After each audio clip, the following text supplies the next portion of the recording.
Do you know what happened to Vincent the 25th of January? He needs mental recovery. I hope he's gonna be here now, so I can ask him. Because I don't know. Well, maybe some have. Missed the memo. Still no. You gotta be willing to put in the time. Make the sacrifices. You know when you're... Hard choices. The job's got its perks, don't get me wrong. No, but it's specific enough that I... But that may The not warm be sun that and the cool specific, like, breeze can dance across your skin. Doesn't mean he's ever told me no. No, it just means something happened to him. What I'm trying to say is I feel like a To bad him, friend. it's like really Well, I can message him. stuck in his Right, I head can that message it was him. that day, right? Yeah. Why is he telling you? Oh, but he might think that we have spoke about it. But I'll message him on Discord.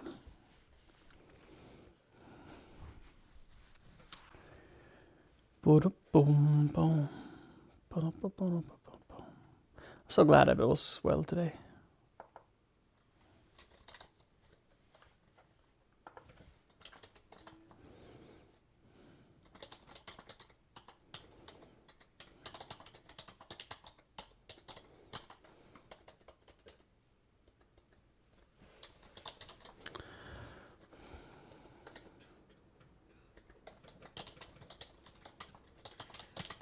Babe.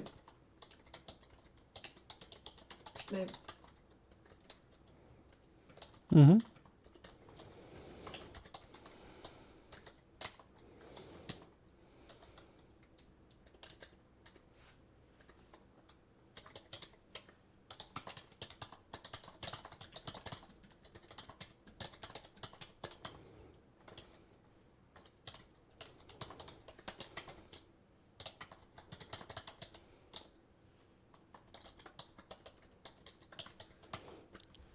Do you mean to just No, I need say my name and... Say my name, say my name. Say my name! Say baby, hello. Say my name, say my name. When no one is around you. Say baby, I should be singing. No, I needed,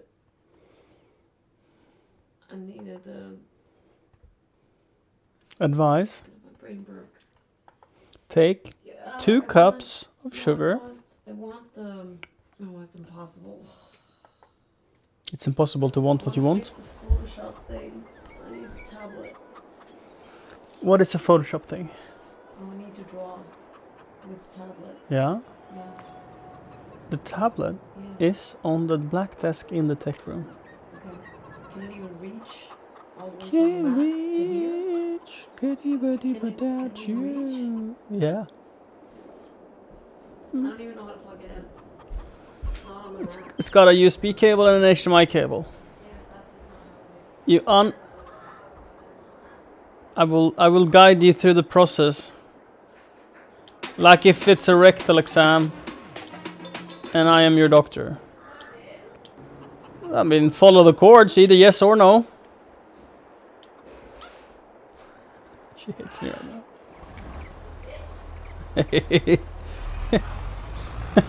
I just whispered to stream, she hates me right now, and then you scream, ah, stupid bitch! The timing. But she was swearing to a cable.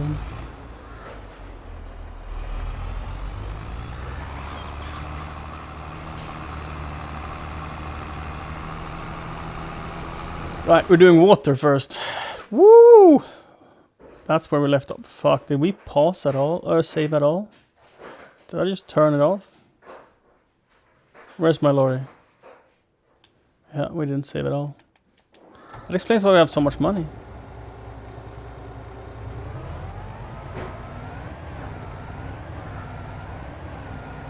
Should I spend 100k on getting more grain?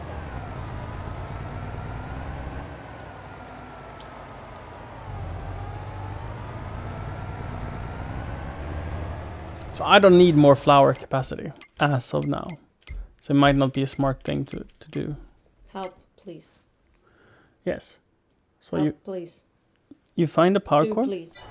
Do please. Yes. I'll hold the pen.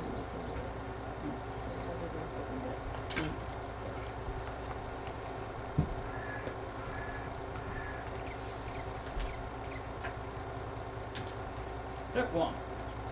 Power. Step 2. USB.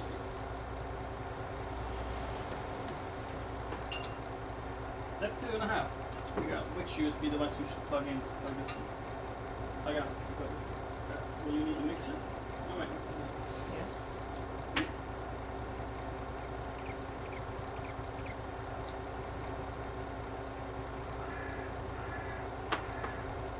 Is that cable long enough? Find where this goes.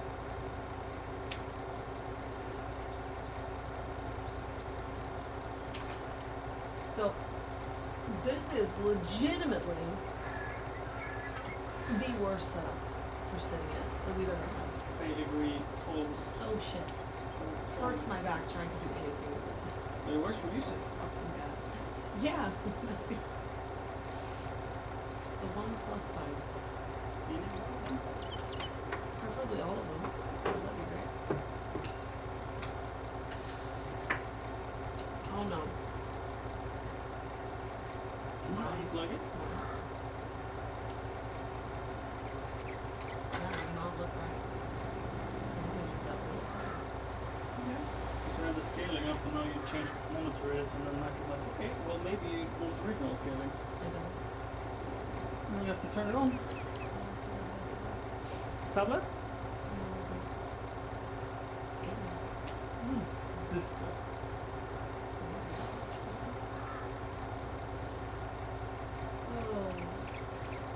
Oh yeah, right. We can only have two. Can't have that one. Correct. That sucks. Correct. That's cool. Are you done complaining? No. You want to I have send one. a letter to the complaint police asking for employment? No.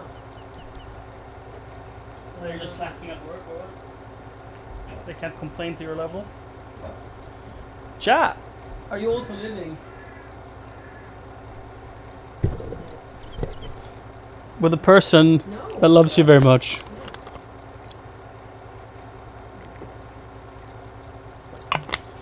That appreciates when you take time to help them? I'm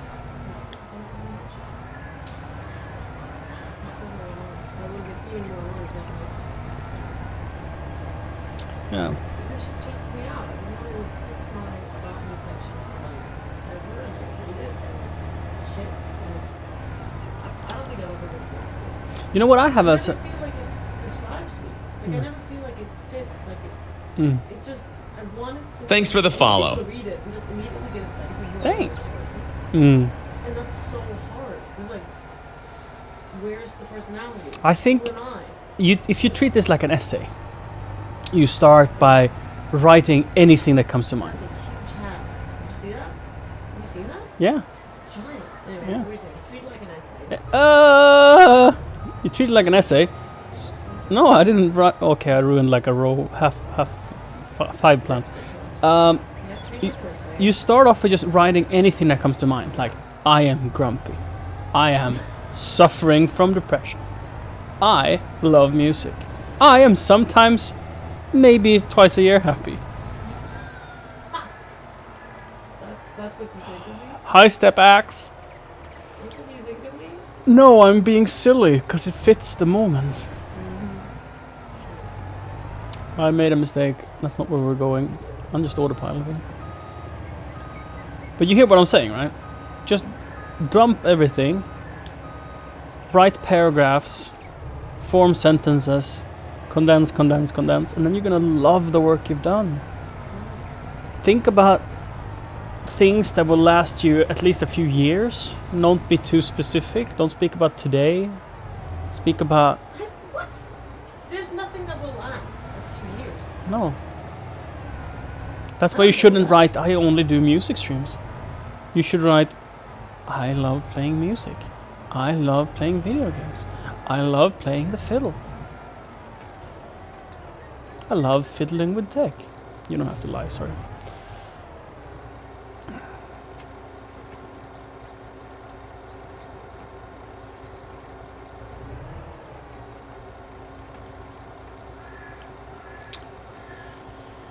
Oh, step backs. Boo.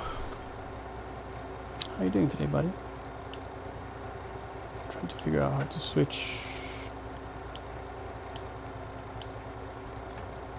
Thank you. For your Magnificent input. generic writing advice. Oh, no, let's stop that. Is that an insult?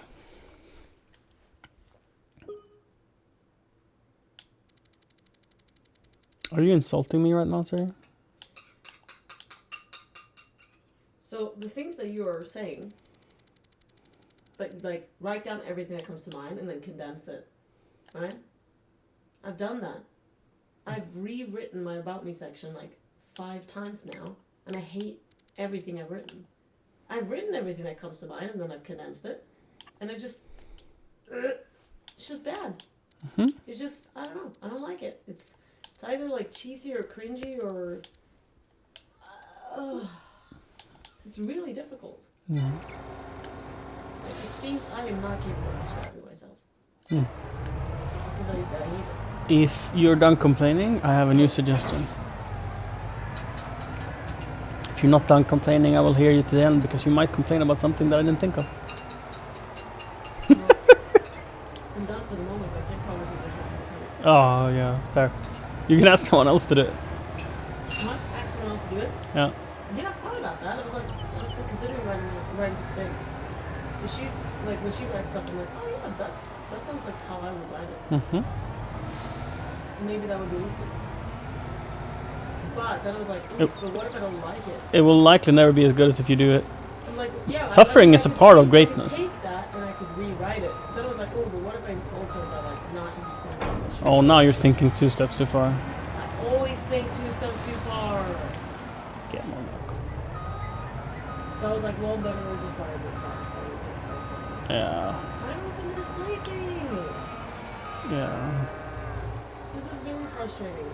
I keep trying to open it. Look, why is it like this? Have you checked on both monitors and all of the desktops?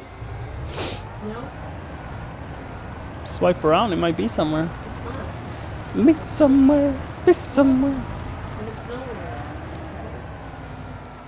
How big is it? On both monitors? Because you have desktops on both. And clicks the Apple logo and click System Settings. At top left corner there's an Apple logo. And then System Settings.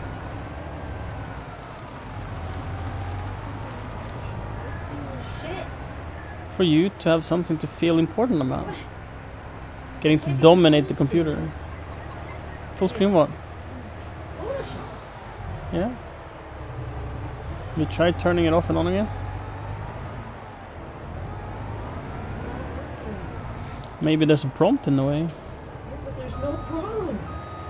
Nowhere. I've looked at all the monitors. They're all in the displays. Hi ads.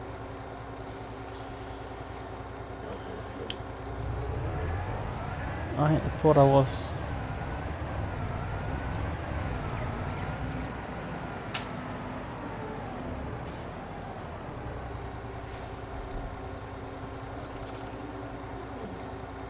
Can you grab the address bar and you click where it says and move it to the window?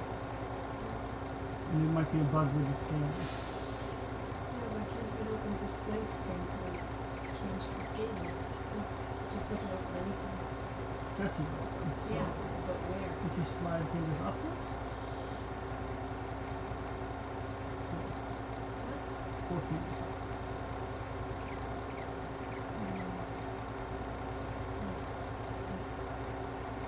And you check on the pad as well. And restart the computer.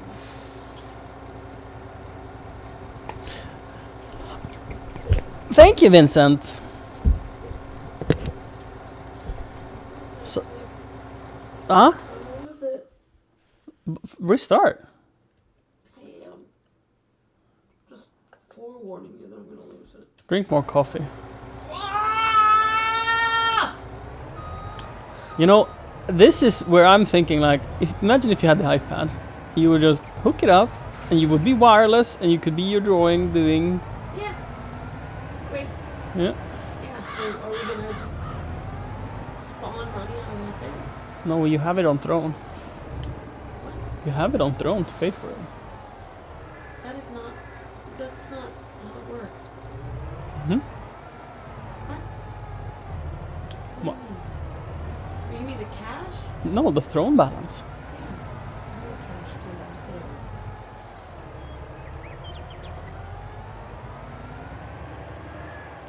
The question is still, would you rather want an iPad than a new phone that actually works? That's the question. That's the question that we keep asking. Cause what? Cause we want both. What makes us money and what is just fun? I don't want to get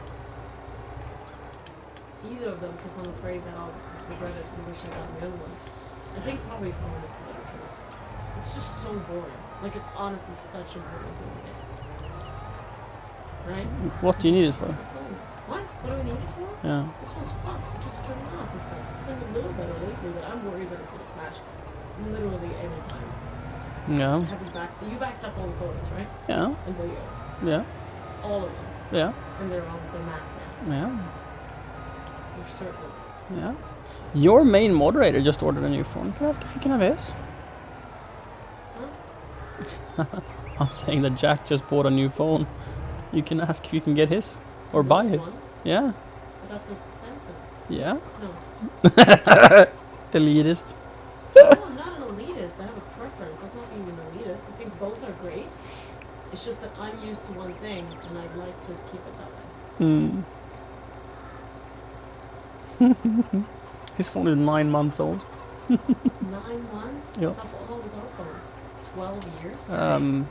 Mine is 7. 5? Yours is. We got it in January 2017 or something. Yeah. Like, I've legitimately had it for 6 years. Cool. It's so broken Yeah. and so slow. And the glass is just shattered, but that's the second time it's been shattered. How long was it whole? I mean, like, the first, when it was new, it actually stayed whole for, like, I think a year before I broke it the first time. And when it flew out of the car, that's when it broke the first time. And then we fixed it, and it was whole for how long? Half a year before I ever broke it?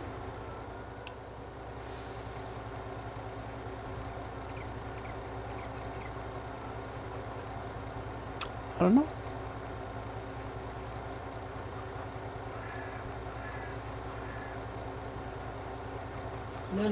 No, I fixed it, and you broke it. This was the glass you pinched in the door, the car. I think you've had 3 displays on that phone. No, I think it's just 2. So you mean to say that only the back broke when you dropped it out of the car? Yeah. Yeah, it was like it shattered the back of the Weird. glass. And then eventually broke like so much, and we got it changed. And then you immediately pinched it. Not immediately, but very soon thereafter you pinched it in the door. That's the crack from pinching it in the door, I swear. When we watched the clip the other day, I was like, oh, that was this glass. That crack is from you pinching it in the door. It had not a single crack before that. It was brand new and perfectly whole. And then you closed the trunk on it. Why I don't think that is. Go back and watch the clip. I remember the clip and I remember the crack. But why I don't think that is that I think Jamie wasn't around when we did that change of the display. Well, then explain why the crack from you pinching it in the trunk is still here. That's the exact same crack. Well, we have to call CSI about that. Go watch the video and look at the crack. It's this crack. It cannot be a coincidence that it's in a similar spot. It has to be that.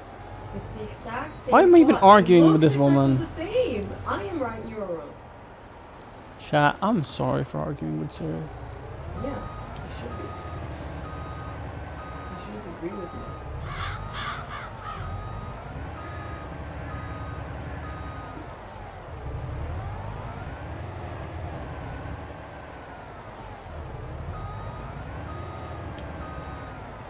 So, phone is not such a fun thing, but if we were to get a new phone, we would get the like best case there is to try to protect it, right? We talked about that. So we would get a new phone, maybe not the newest, because like you said, it's not worth that money because it hasn't gotten that much better. Mm. That was your latest opinion, anyway. Mm. Before that, you were like, "Wow, that camera's amazing." So, but you've changed your mind since, and you think that the 12 is just as good as the 14, pretty much. Yeah, it's a third of the cost, yeah. Yeah, but and way Or way half the cheaper. cost, maybe. So half the cost, pretty much as good. I'm cool with that. I was gonna talk to you, but about Though you can't buy it for the throne balance, so that still makes the throne balance you in can't play. buy the 12. No, It's not because for sale online. no, it's only used. Oh man. Well, it's probably something else we can buy with the wallets, though it would be better sooner rather than later. I agree. Do you always buy for that? You No. almost hit the exact same spots in the cars. You didn't the last time. Well, this truck is fucking fucked. Okay. Blame the truck. Siri is the boss. She's a Blame the boss truck. ass bitch. I was going to talk to you that with our current financial state, we have to budget. Why the fuck do you bring these things up now? It's not that bad of a conversation. to That's have your it. opinion. You think that's a bad conversation? I am trying. Yes. Because it requires attention. It's not just like, oh, let's plan to plan it. No, it's like don't no, let's do it when there's time to do it. This is the time. Well, All other hours, I am either working or sleeping or Emma's here. At least our viewers, they can handle it. They're grown-ups. they can. They can. I don't like having these sort of conversations when Emma's Budgeting. yeah. Well, like tough life stuff. It's tough about budgeting. You just put zeros That's together. just what you said. But you just complained that it was tough. It's a lighthearted conversation, don't you think? We can talk about it. I was just gonna say that luckily we have the good stuff that you can keep enjoying. Yeah. Please respect that I do not wish to speak about this in this moment. Did I seem like I was joking? Yeah. Sort of. No, it's like, listen, Okay, I got it. Okay. like for one, no, I already accepted. yeah, you should. Oh, I need to explain to anyone who's listening why this is not the time. Budgeting is super easy if you have an Excel sheet. You just go over your expenses and consider what to prioritize. But it requires focus. And then it can even be fun. Like, I love budgeting.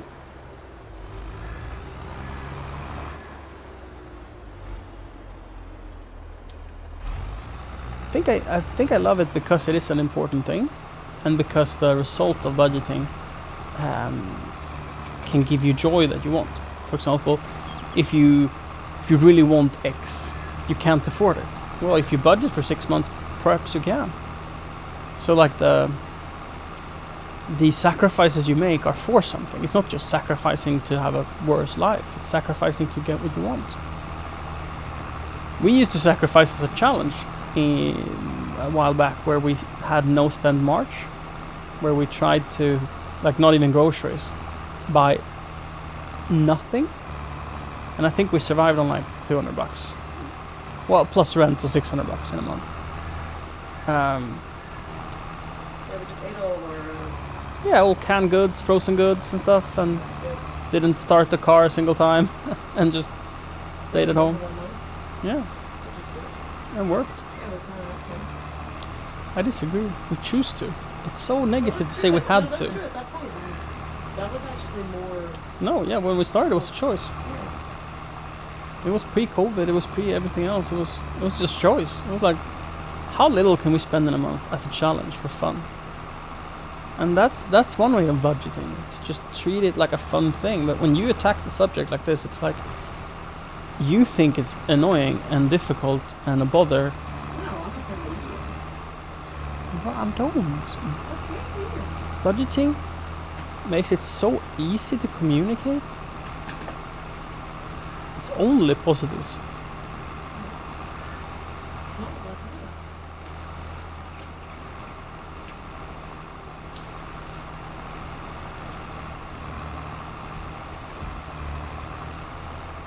I mean, it's also probably easier for me because, like, what kind of creature comforts are we talking about giving up? What kind of what? Creature comforts, and we're talking about giving up. It's Did diff. you say creature comforts? Yeah, Like you're a creature and that's your comfort? I think it's a saying. Creature comforts? Yeah. No, Okay. that sounds really cute. Google it. I don't know. Have you seen the part? Yeah, Is it it was, but it isn't. good? You need it? I don't remember where. You read it?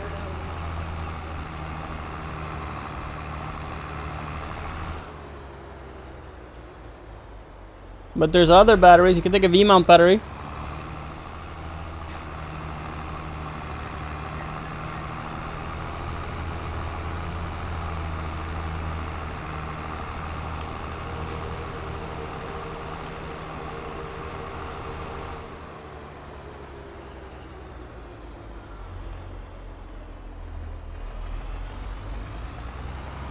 Yep.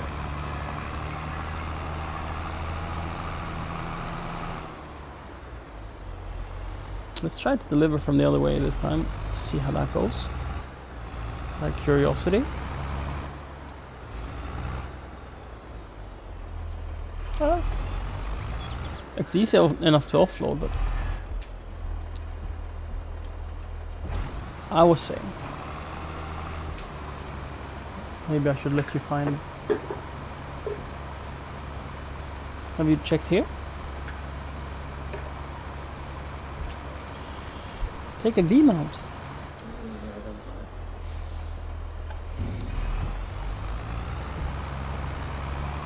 Hi, Kron.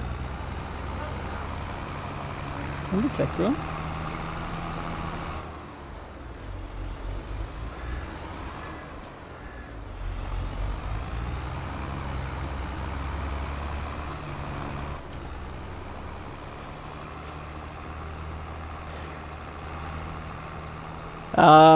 Is both of them on the tilt-a-float?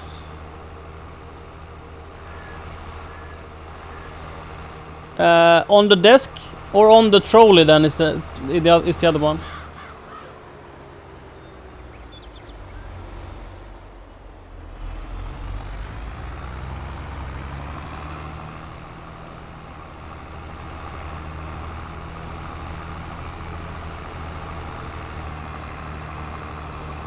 But is there one on the tilt-a-float?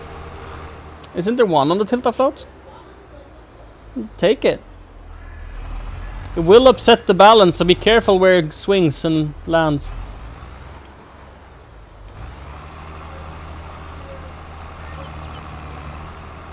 Right, that's where it is. Yeah, just put it down. Put it down. Right, Kron. Since that sounds like a scam. Do you even have that bank? So the one thing that I think is harder for me than for you to give up is like any sort of snacks, treats, sweet drinks. Yeah. Like if we I think so much if we just didn't buy like $30 a month. like the zero stuff and the which we both love, but like There's it doesn't $2.50, and we drink maybe 4 of them a month. yeah, that means we would save $10. Yeah, I know, but that's not gonna keep anyone afloat. Yes, it is. It's more than just more. It's all the little things. Yeah. Because we could say like, oh yeah, chocolate. That's not that much. It's only $2 here and $3 here. But like, it would be a lot. I think that budgeting is easy for me because from my perspective I'm not giving up a lot of creature comforts as things that just makes me happy or doesn't serve me, but I do anyway, like buying takeaway coffee on the way to work or eating out. Please listen.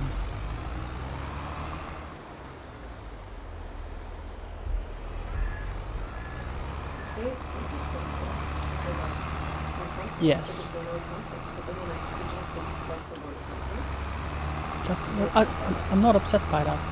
Listen. If I go through my spendings in a month, I am spending next to nothing. Therefore, it's much easier to budget. I think it's much harder if you're used to spending a lot and you have to cut those out, because everything you cut out, if that is small or big, it's going to be harder to accept. If the only thing I need to cut out is cordial, which I don't drink that frequently, it's not going to be difficult. That point I can have separately to having the point that, well, saving 10-15 bucks a month on cordial is not, it's not going to change much. I still stand by that.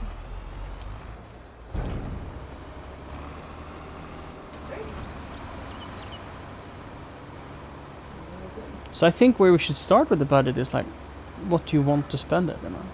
And then we figure out how to do that. I think that's the best way of doing it. well, for me, the best way right now would be like, how can I spend as much? How can I spend as much as possible? Yeah, but that's not a goal. That's just like, that's just a dream. It doesn't specify anything. It's hard to do. It's hard to do as a couple. It's hard to do as in a corporation, to just do the best you can. Because what is the best you can? It doesn't force you to sacrifice things the same way a set budget does. No, but here's the things I can say. It's like, I'm not going to buy chocolates or any other treats, anything like that.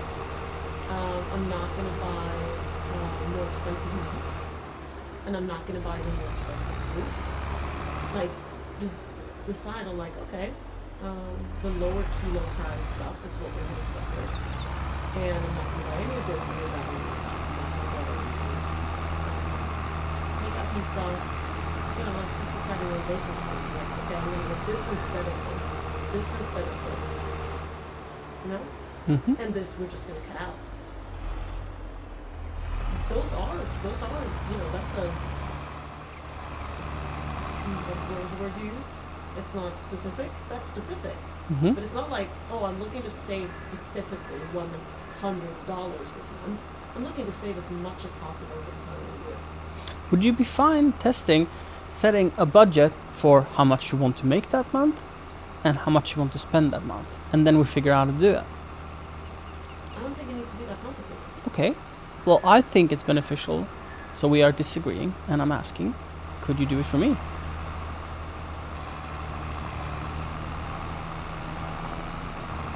I think there's benefits to it, and I think it's much more productive. It will be more productive and high chance of success and more fun, and it's like saving without saving for something. It's not working. For you it might work as well, to just blankly save without goals and without rewards at the end. But for a lot of people it doesn't work that way. Me and others. Well, if you, give a shit about others. I give a shit about you. it's important to understand other people. Not others. I think it's very important to understand other people. I think it doesn't matter. Okay. It matters that I understand other people. So talk about how you feel. Well, I feel that way. I feel like, You don't need to agree with other people. I feel if you said like, hey, do that for this time and that will happen, that makes it a challenge. That is much more enjoyable. Think about what you need for it to work. And I'll think about what I want, and then we can figure out what happens. If you need like a reward or a challenge in order for it to be satisfying for you and for you to feel motivated to do it, then you figure something out. I don't need that. For me, doing it is the reward. Just every time I will choose not to get something I really want, I'll feel For how long? How long are you going to do this?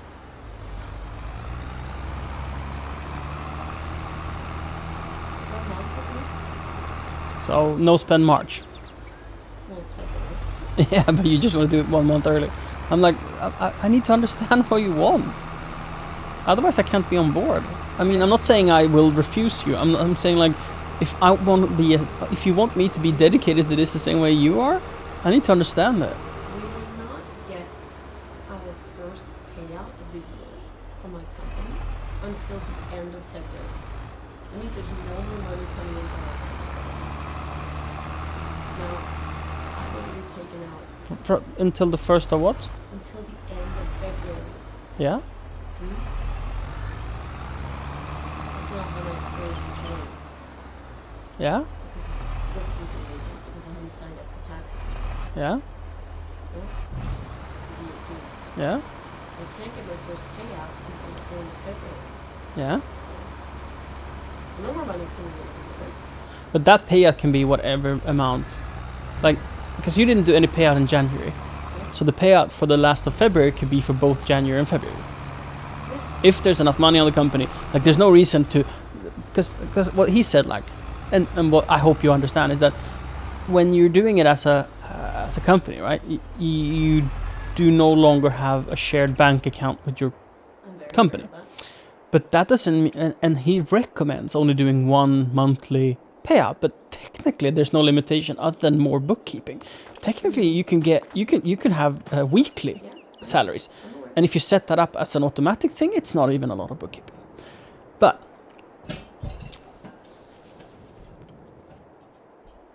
if chat, I hope you're interested in our finances.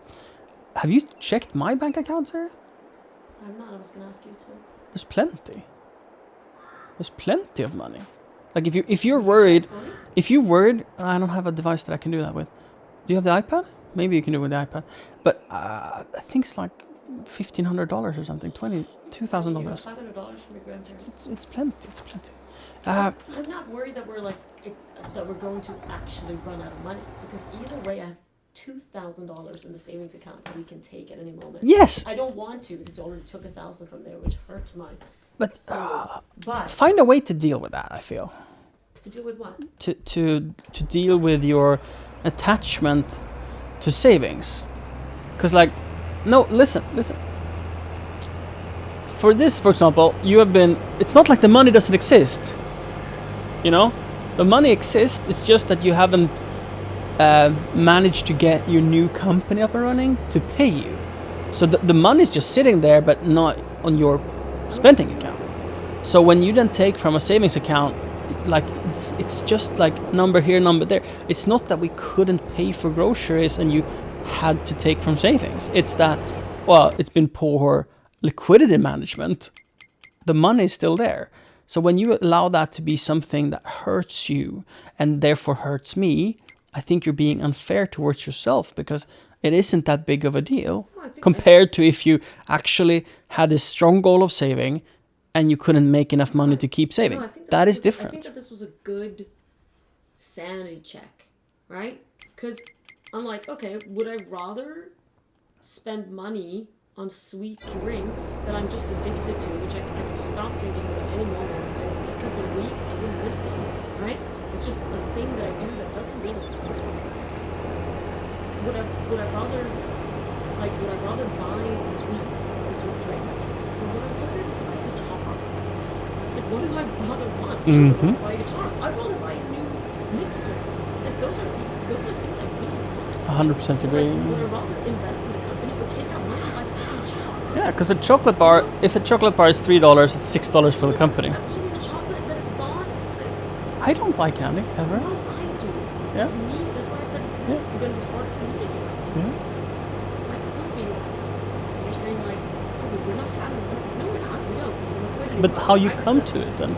Because, you know, if I feel this way, if I attack this problem this way, it's probably because of how you post the problem. Alright, I could have told you, this is so exciting. Would you be on board with me to try to save as much money as we can so that we can invest in the toys we actually want? Well, We've been dying to was buy. that my point all along? Sorry for gloating. That was my point all along, that if I understand, no, but if I understand, it's a completely different question. Well, that wasn't the point. I think you're just bashing me for not doing it right, not saying like, hey, I think I would this, but that was so exciting. I watch. Oh, I said I was. Very, very poor pronunciation. I was. I said. Well, I think we just showed the solution, but we got there in the end, right? Yeah. So what Cool. So for would me, you be on board to save as much money as possible so we can buy all the fun things we want to buy? Like a guitar, like an Apollo mixer, like not shitty headphones, like maybe another monitor. Are you down? You wanna give me this spot right now? Yeah, that's what I'm talking about. Okay, here's the iPad you wanted to, or I wanted you to check. If it even works. The apps are being, all of them are broken. Yeah. I can't open a single app on this. I feel like everything is breaking. My phone's breaking, iPad's breaking, my monitor's breaking, my headphones are breaking. can't. Do you have the pink?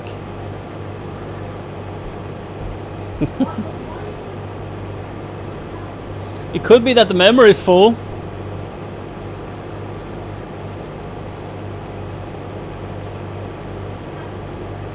It's just in the settings, I guess.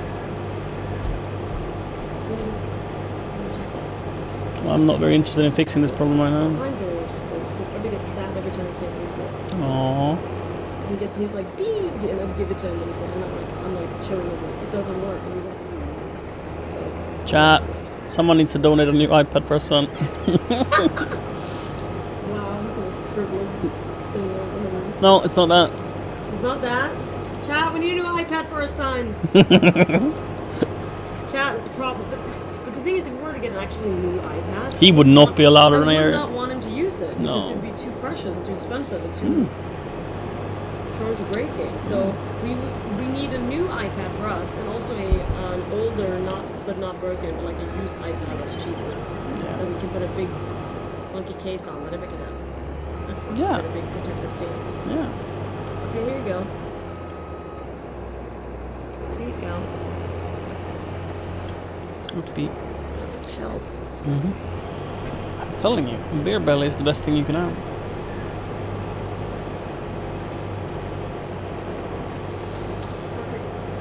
Perfect shelf for your beer. There's a new one as a beer shelf. It could be any brand. He only uses it for YouTube Kids. But definitely like a second-hand device, like something that only plays YouTube Kids. I bet you we can ask people and they have like stuff laying in their drawer.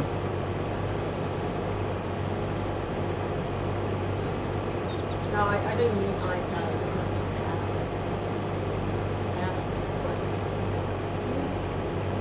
No, Well, I'm not seeing. because you didn't look, not because you couldn't see. You had your hand covering the entire screen.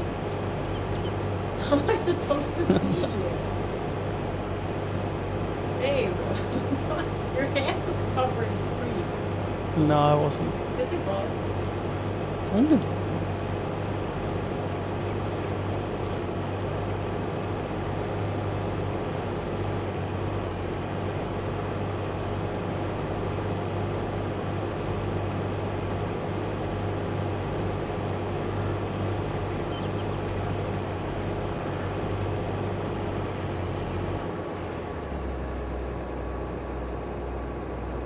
So it was Photoshop that broke everything. I couldn't even turn off the PC because the PC was like, can't turn off because Photoshop refuses to quit. So Photoshop was just broken. That's why I couldn't open up display settings or anything. awesome. But it seems to be working. How do I scale?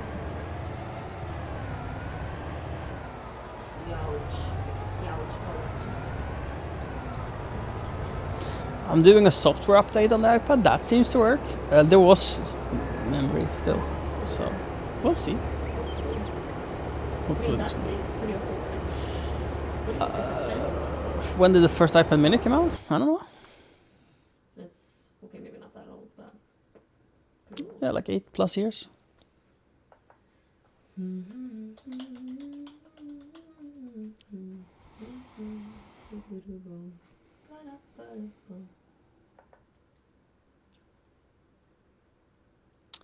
$2012. So 10 years old.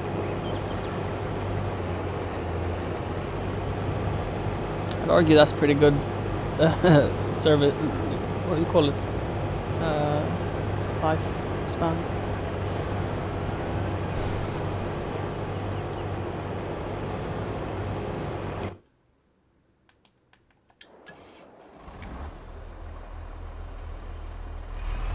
Did I finish harvesting all the straw from the other field? I don't remember. This thing is like cheating. It picks up in reverse. It's too good to be true. And if you had it on a 4-wheel steer tractor, like the 4220, it would be like a breeze to collect straw. Or a 2-track, honestly. Maybe a 2-track would be nice, because then you can even rotate and spin and stuff. I never owned a 2-track in this game. I think it was Kronor who complained that you don't get like all of the horsepower when you're turning, only in straight lines, so and it's like buggy and stuff. Sorry, I sounded like you were complaining in a negative way. You were explaining the drawbacks of 2-tracks, and I get it. And for fields where you don't just go straight, probably not the tractor.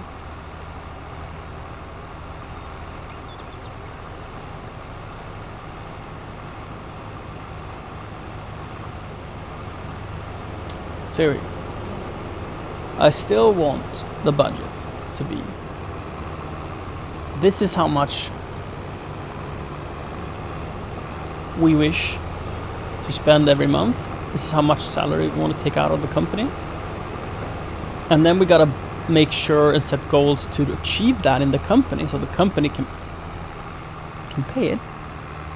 And then we want to form a budget on what we spend around that. Because if you say like, say an arbitrary number, like say we should survive on $2,000 a month, right? And then we manage to budget and manage to spend $1,300 that month, right? That means we can save $700. And for the company, it's easier to just not have a hungry mouth that want different amount of money every month, but just that can accept the same, because then you never need to go in and change how much you pay out to yourself. And you always know that expense. So when you're thinking like, can I afford to invest in a guitar for the company? You know that, okay, well I have this payment coming up next month. You never worry about like, okay, oh, how much is my employees gonna need this much? The company will just know that this is how much Siri costs every month. Yeah. And that means that like, yeah, sure, no spend March works. We eat all the frozen food we have and stuff, but well then Ebbe needs a new pair of shoes, and then you need to go to the dentist, or I need to go to the dentist, and it's like, oh yeah, the $700 we saved every month, how we use that. It makes all the sense, and I don't know what you want to do with like budgeting. Like, do you just want to spend nothing? But for what point? And like, how will that be sustainable?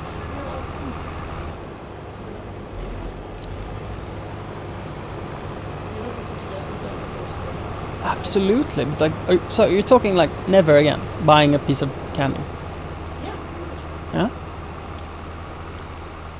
So if you made 10 times more than you do today, 10 times more, would you still want to not buy candy? Yeah, sure. Stop buying candy. It's easy. It doesn't serve me.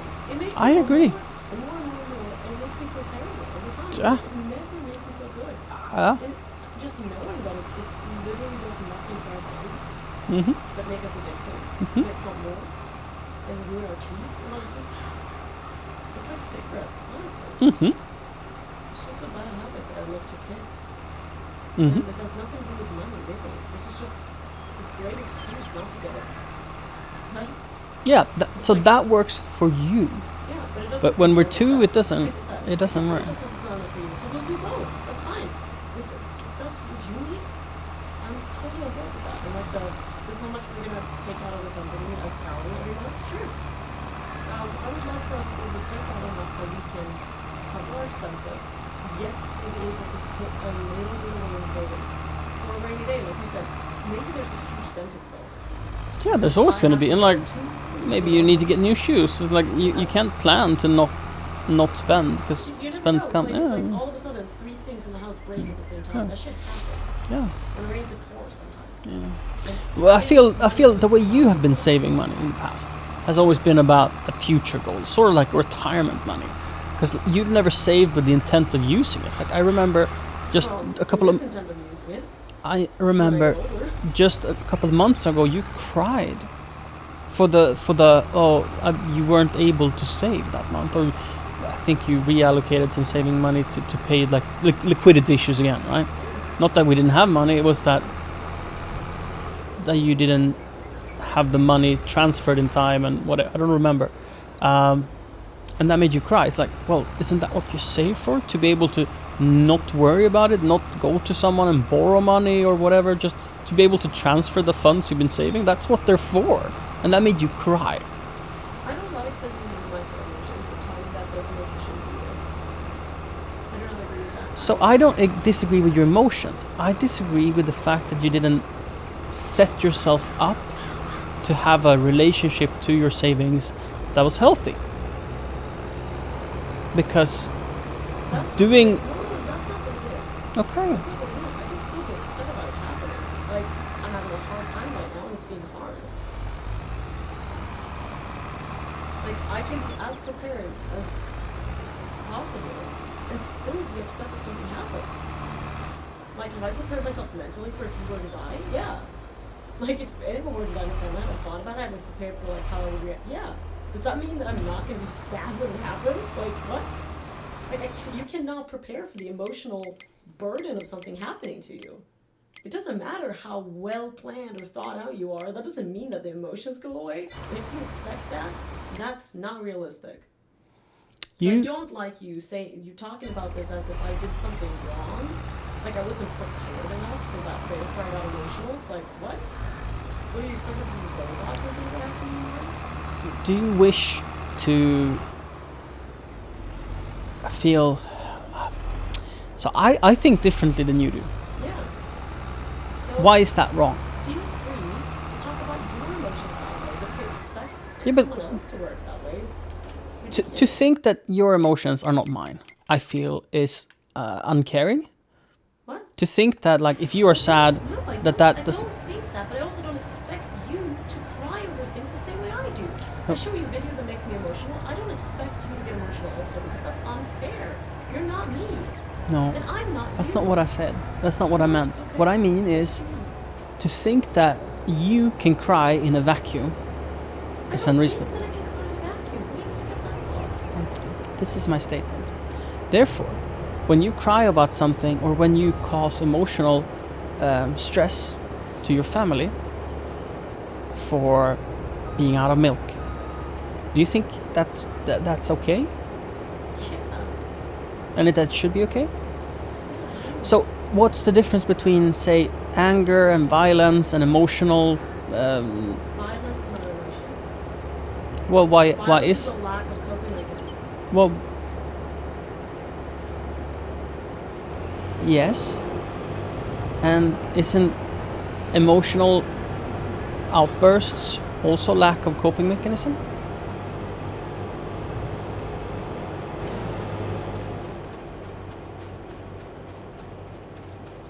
Sometimes. Do you not think there's a reasonable thing to be sad about and an unreasonable thing to be sad about? No. I don't. So sadness has carte blanche and can be sad about anything, and that's okay. What's the problem with my question? You're saying like, oh, are there things that can be sad about, or things that are not okay to be sad about? Well, that's really unfair. Because what if you're asking someone who's traumatized and has a phobia for something, and they get upset about things that you think are completely unreasonable? Are they not? Should that not be? What is that? Are they wrong? Like, should they be punished? Should they be belittled because they have experienced something that you don't understand and you can't possibly understand because you have not experienced? And Well, when they I say suffer. okay, I don't mean that it's not okay to have it.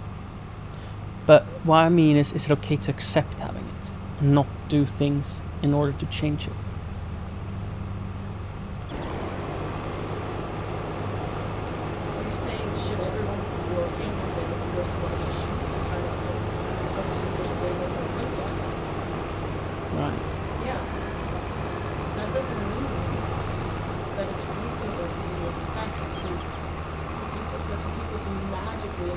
you. I never said I do, and I don't expect people to magically be perfect. Well, We're talking about sure, you, I feel that way. and we're talking about your savings, and we're talking about that you didn't have it structured in a way where you could accept what happened. You think that that's the issue? You think that if I just had it structured well enough that I wouldn't get emotional?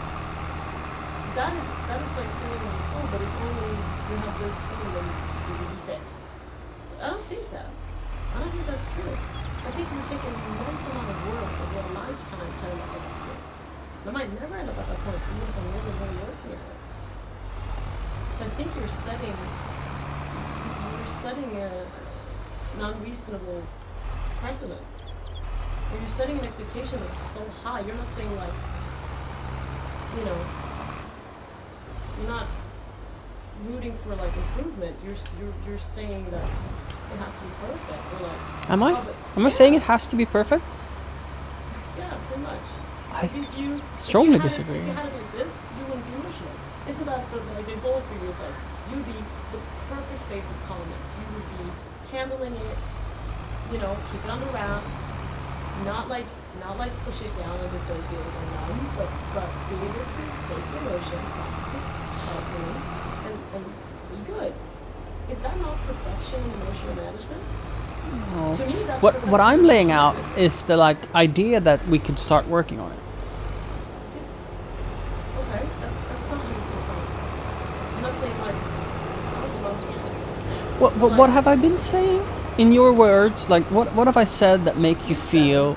I think that you did not have a healthy perspective or relationship. I'm not sure which one you used there, Mhm. but to your savings. So when this happened, you were attached to it. You got emotional. You just said, "This is what I think was wrong, and this is what I think caused it." Yeah. So, And I told you I had that perspective that you were suggesting, and it did not make me less emotional. So you suggest like a solution that you think is going to fix it, and I say, well, I did that, and that did not have the effect that you are saying it would have. why do you think that didn't have the effect? It wasn't the right approach, or it wasn't the right time, or it wasn't enough, or there might need to be that and something else. But 'Cause I don't think Just because you practice don't something, think that you taking one look at it and making a suggestion. well, it's not like I'm taking one look. That feels rude. Fair. I don't think that. That is minimizing my thought on this. Okay, sure. And I feel like you're minimizing the struggle, minimizing the work it would take to fix it. But I would argue that if I make you feel like I'm minimizing the amount of work, it's probably that we don't understand what I mean and what kind of adjustments. We don't understand what you mean. Just- Are you saying you don't even understand what you mean? Use the word we. Well, I'm not stating do this repetition a million times and you'll be fixed. I'm not stating that. I'm saying like do repetitions and it will be better. So you don't know that. No. You don't even know if that's the right path for you. No, I don't know if anything is ever the right path. No one can know the outcome of anything. So can you see how problematic it was when you said, if you would have only done this, then that would have happened? Did I use the word only? Then I'm very sorry. It doesn't matter if I did or not. I made you feel like I said only. That matters to me and I'm sorry. Because only is minimizing. You said you did not have the right perspective and therefore you got emotional. As if me just being a normal like if I would have thought of my savings as like, this money is gone. This money is here to be used up at some point when this happened. Right? And you're saying that if I would have had a grounded enough perspective, put it in a calm environment, when it wouldn't have faced me when it did happen. And I'm saying, like, I had that perspective. I view that money as being gone. I try my very best to view that money as being gone. it still faced me when the situation arose that forced us to get rid of that saving. Because what did that mean? That meant that, what if some, like now that money's gone, now there's no backup. So what if something more happens now? To be scared of the unknown is very normal. Yeah. So you're saying that if I only had a perspective, so then maybe you could say, well, if you would have thought like, whatever happens with like the worst protection thing, then my safety net was gone, which is what I was upset about. Like that was there, that buffer was there to protect us both if something happened. I think when you And if used something happens, when you use the and word gone, net is gone. but it isn't gone. Yes, it It's is. it's Well, now decre- we're talking about the past. We're not talking about this moment. that was unclear to me. You were talking about like in the past when I had to take the savings to like make those usage. We weren't talking about that. Because now is a whole different story. Now Yeah, it's but so- even then, now like is so incredibly complex. We can get into it. We can get into why I'm stressed out now. But I'm not sure we want to. Because I haven't been fully like processed it with yours yet. Because it's a combination of things. It's not just a combination of it's scary. Because in the past it's been scary. It's been like, damn, I don't know if it's gonna work out. Like I don't know if I'm gonna be able to keep doing what I love. Because it might not be enough. Right? And we might, have to I might have to go for a job, or we might have to go for a job, or all of that fear. mm, And that was when I felt like I was kind of still doing the same thing that I've been doing for many years that I knew was working, right? In a way. did you ever know and trust Yeah, in your I own did. ability? I did, in a way, yeah. Because I've been doing this Awesome. for years, so I had a blueprint. I had like, this works. This has worked consistently for this many years, so there's a big chance that it'll Yeah. keep working. Or something but there's new. no security. Because you never know what's going to happen. You don't know, like, you don't know. There might be something Mm-hmm. But that- coming out like that. do you think- makes gaming streamers obsolete for some reason? Do you think We don't know. any business ever have any sort of inclination of security? I don't know. I am confident when I say that people feel secure in their own thoughts, but there is no true security. You might No, feel you like fool yourself if you think there's security, but saying like, oh well, there's like that doesn't take away the problem. you spend your life building a business in. Yeah, sure. Sorry. If you say like, but there is no security in any business, that doesn't remove the fact that there's no security in my business. Like, are you following? Yes, Like, Thanks for the follow. but what It is my doesn't point? change- No, it doesn't change anything. It Like, does. No, it doesn't. That just means. Allow that- me that to just- disagree no, and let me- ask if you want to know why I feel that way.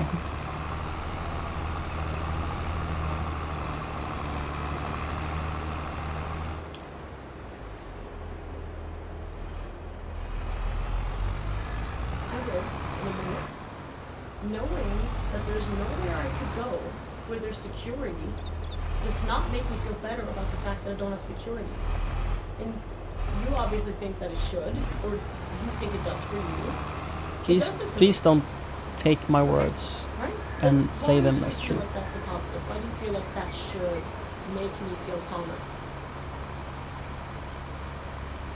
I feel the reason I'm pointing out that no business is ever secure, even giants fail, is to tell you the importance of getting around and finding ways to accept and finding ways to be motivated even in the uncertainty that is life.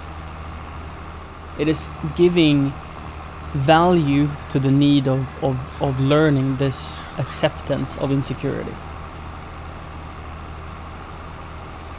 I don't expect me saying that any company can McDonald's can go bankrupt in a month. Me saying that, I'm not expecting to give you security. I expect it to give you the realization that you have to find ways to grow, to not be worried about failure.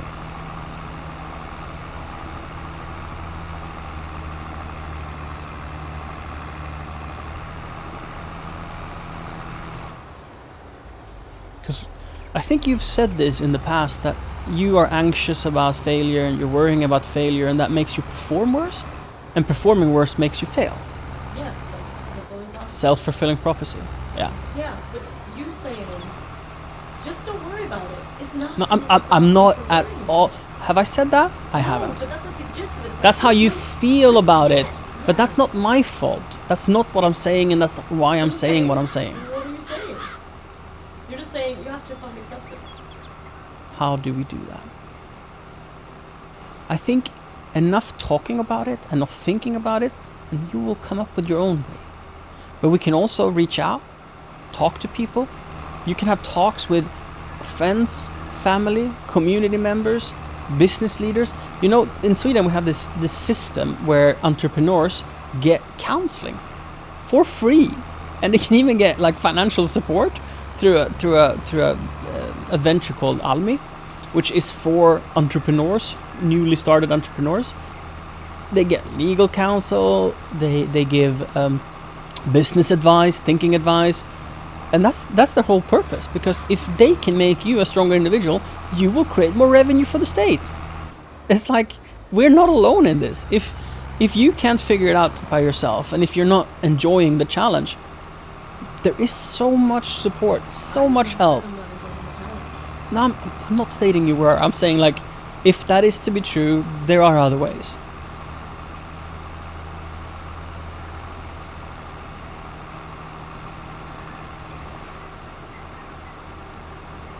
Like, we could become homeless next month, and we could still be happy. We can not afford to buy candy next month and be unhappy. So it's like the perspective and what we go through in life and how we deal with any ups and downs, those are very important for like overall happiness. And I think we are doing such good job at putting these issues front and center, dealing with them, growing with them, getting closer together. I mean, this feels like a fight in every sense of it, but the conversation we're having and the result is growth. So I feel your intent is to help me, right? Your intent is to help. You want for me to be able to process this. You want me to be able to have a positive perspective, right? Just that you do not have the skills to help me get there. And I'm sure frustration, because it is frustrating, it has to be. You sometimes see things that are like the opposite of helpful. That makes me feel isolated and lonely and like I move on for feeling the things I'm feeling. Not like what you're feeling is completely normal. Everyone feels this way, and here's what we can do about it. Right? Or like, let's figure it out May I together. It's interrupt like, you? May I interrupt you? No. I think you want me to. Because if you're saying I'm not good enough to explain what you need to grow, then if you explain to me in this way, you're doing the same thing back at me. And that's not productive.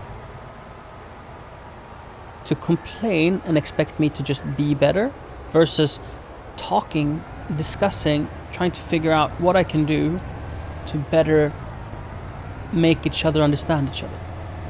Like, you're just posing my problem or your problem with me and expecting me to fix it.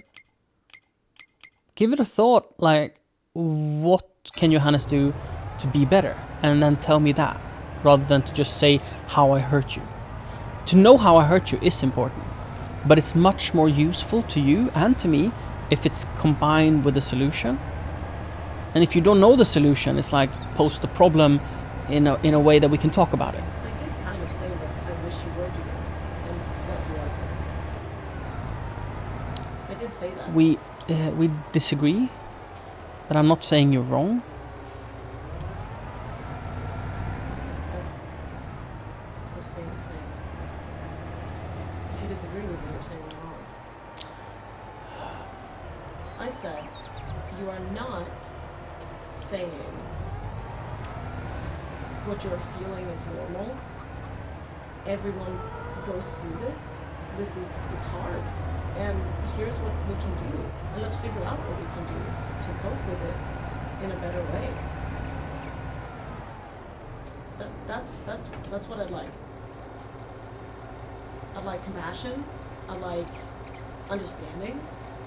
I'd like not to get shamed or minimized or talked to like I'm a problem or talked to like I'm doing something wrong, and rather get encouraged for how I can help myself.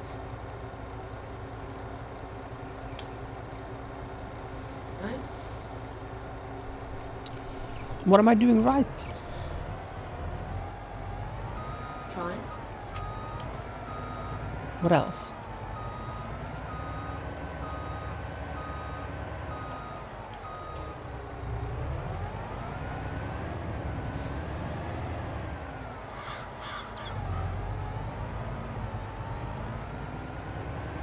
Make suggestions.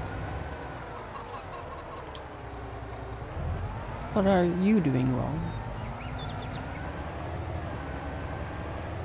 Getting triggered when you can't give me what I need. Getting triggered when you say things that I find unhelpful or unkind. Not really staying calm.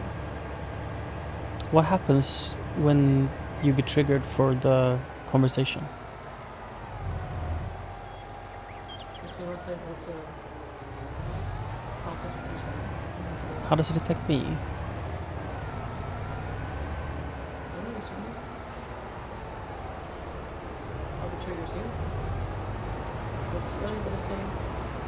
Things you're going to say.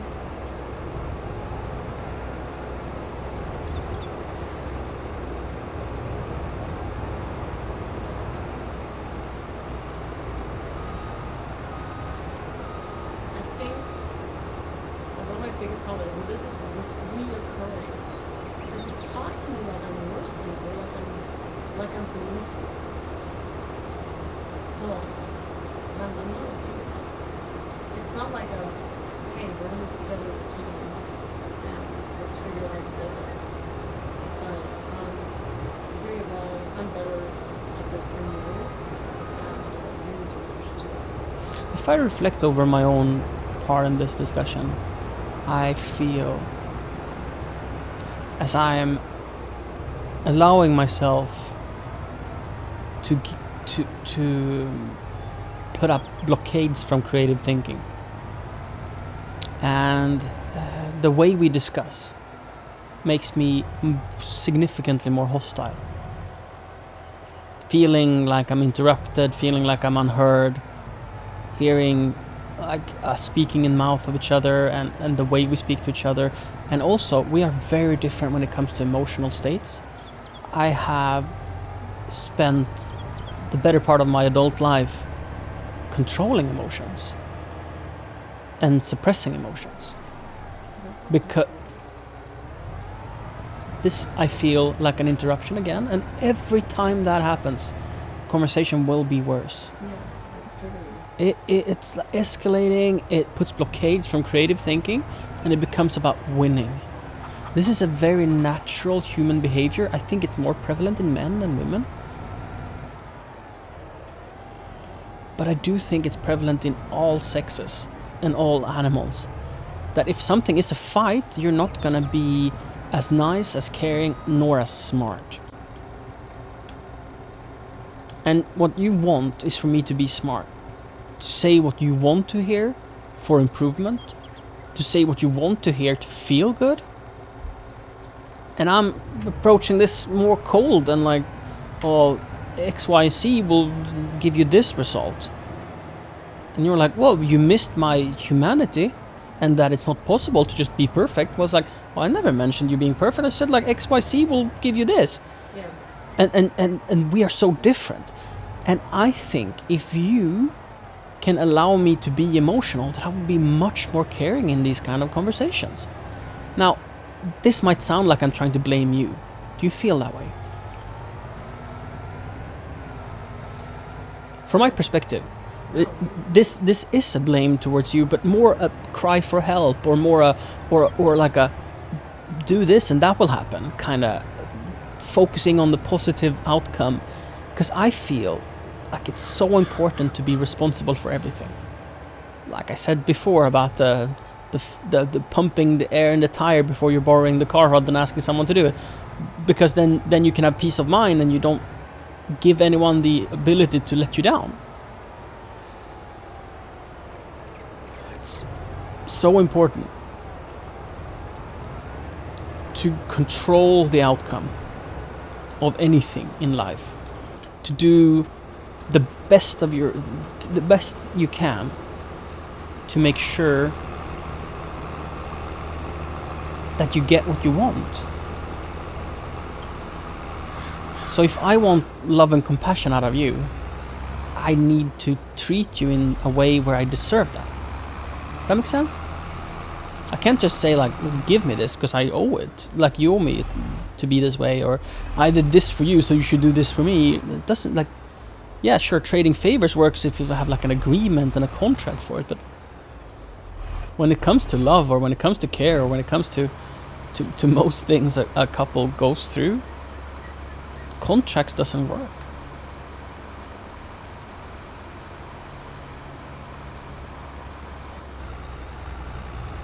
So I at least feel like you have been quite keen on telling me what I did wrong. And when I ask you what you did wrong, it's not that I want to put you down or say that you did something bad too. It's that I want to start a discussion about, well, how could we have approached this in a way that I could have been better for you? Because I feel as that is an important factor in our arguing. That I could be better and that you can help me be better. And it might sound crazy to ask for you to help me to be better to you, but ultimately you have a lot to gain from it, right? If you help me be better for you, it is in your best interests. And I think no one is perfect. It's like having a personal coach. You still have to go to the gym, but they make you better at the gym. Not only that, they make it more likely that you'll go in the first place, which is probably the biggest help a personal trainer does long term, that they motivate you to do it. So I feel it's a fair thing to sort of ask you to think about our interactions and how you can help me be better for you.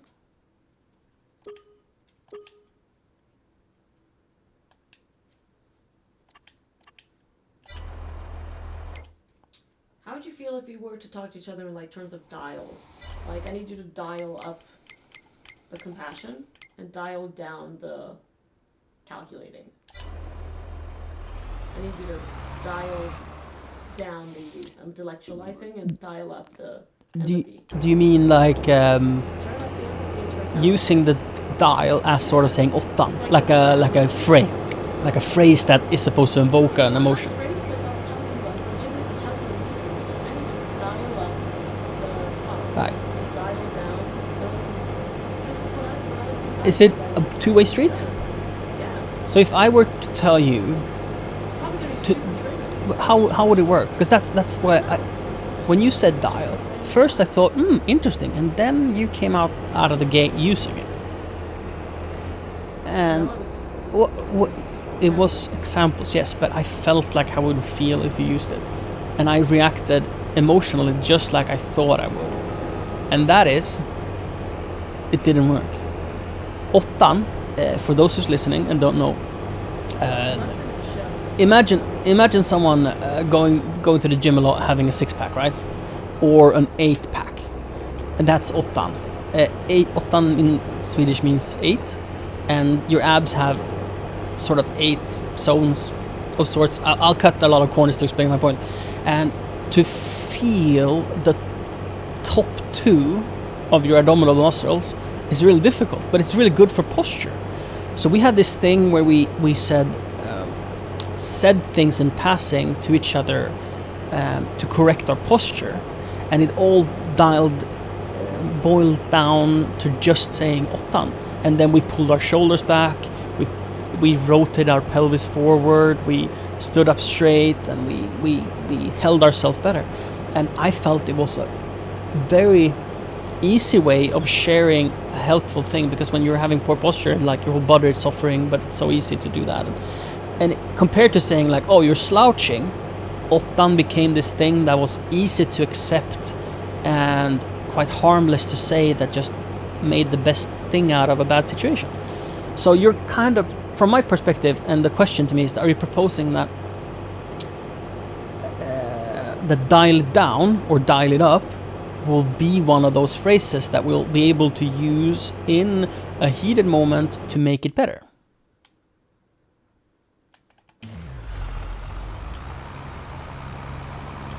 Siri?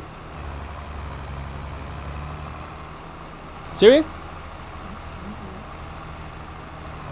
Well, you didn't respond to the question nor when I repeated it. And then you respond like, yes, I'm here. Like, it's obvious that I should know you hear me. That was kind of... I felt that was rude.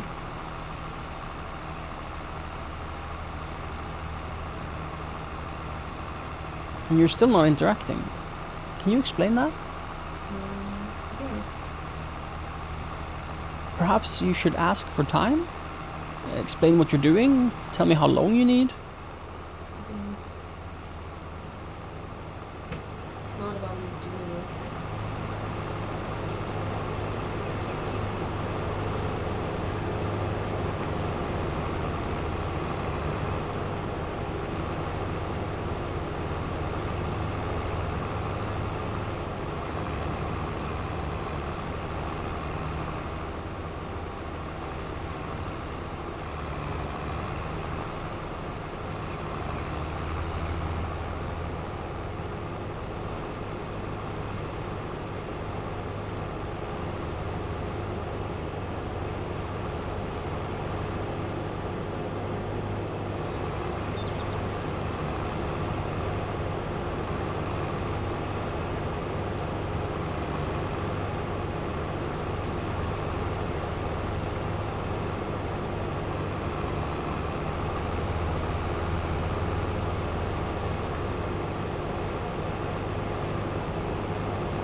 What is it about?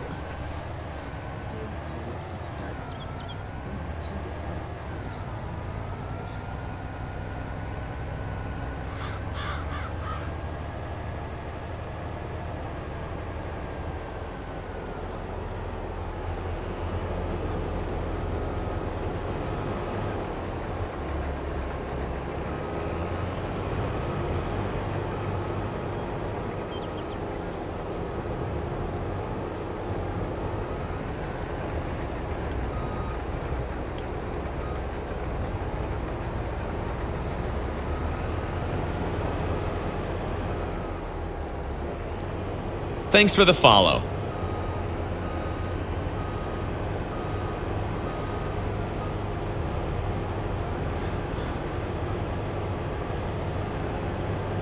Am I allowed to say no? Then why do you feel it's okay to ask twice?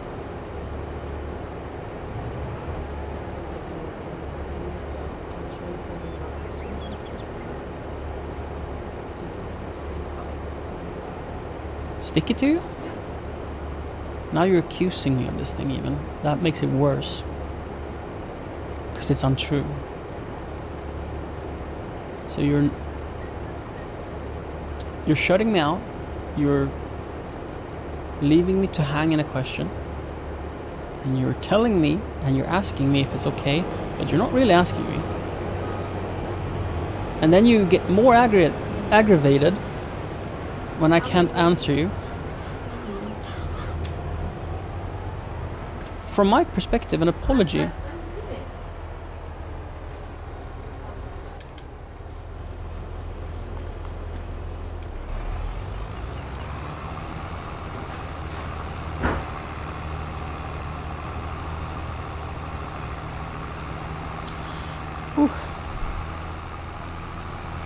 so hard discussing difficult topics, but it's very important. It's very important. It's not important to win. There's always things to apologize for in any conversation.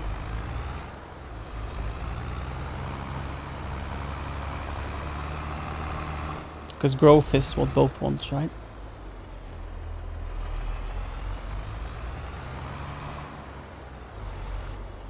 Growth is the only thing that matters in this case.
Want it to be known that I have so much to apologize for as well. Sorry that I couldn't tell you this way.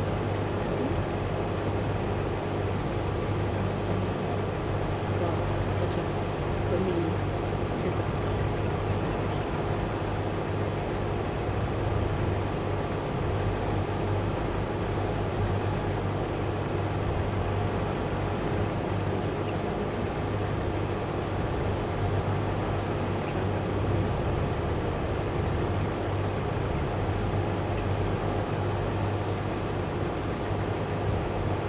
I do think being in the public's eye can be very helpful for growth.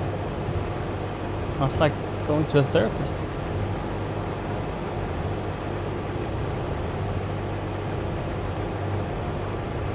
So I don't think necessarily it has to be so bad.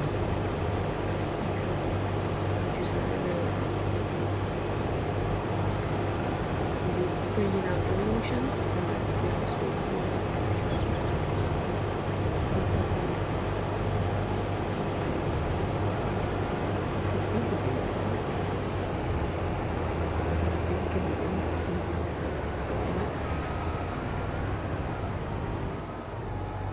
kind of like saying like you need to have less for me to have more. I get that. Do my best. Can I hug you? I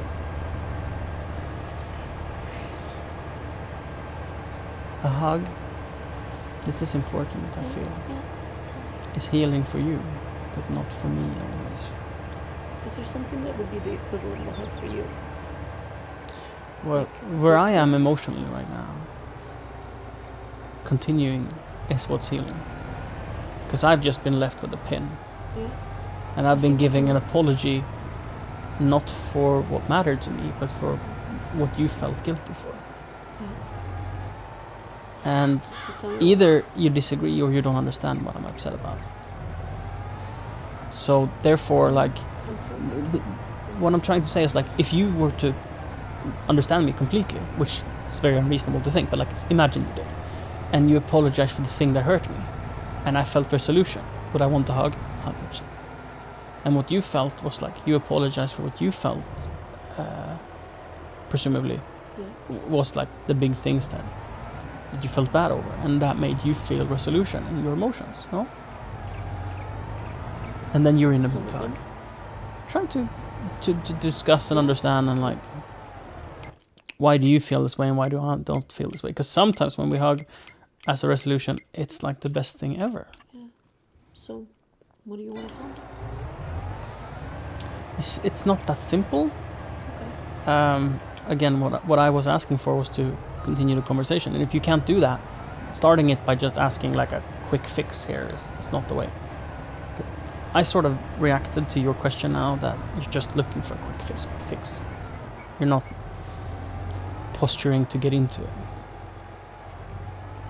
And I can't give you a quick fix.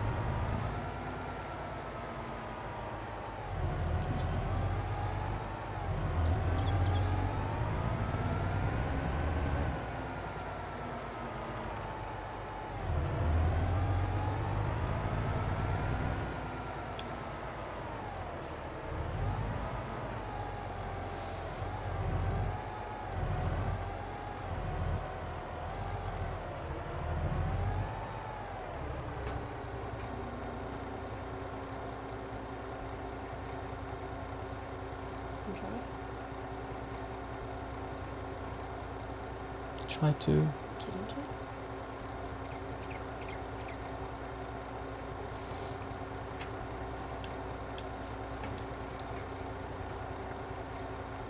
We can never know it will work. So try, I'm willing to do. So keep yourself. It is. It's preferable.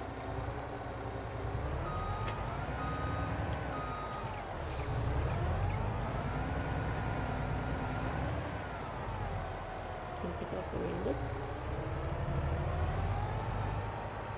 Is it okay if I start a talking point? I think this is sort of also where we ended. To have a keyword to, without causing more issues, bring a solution forward.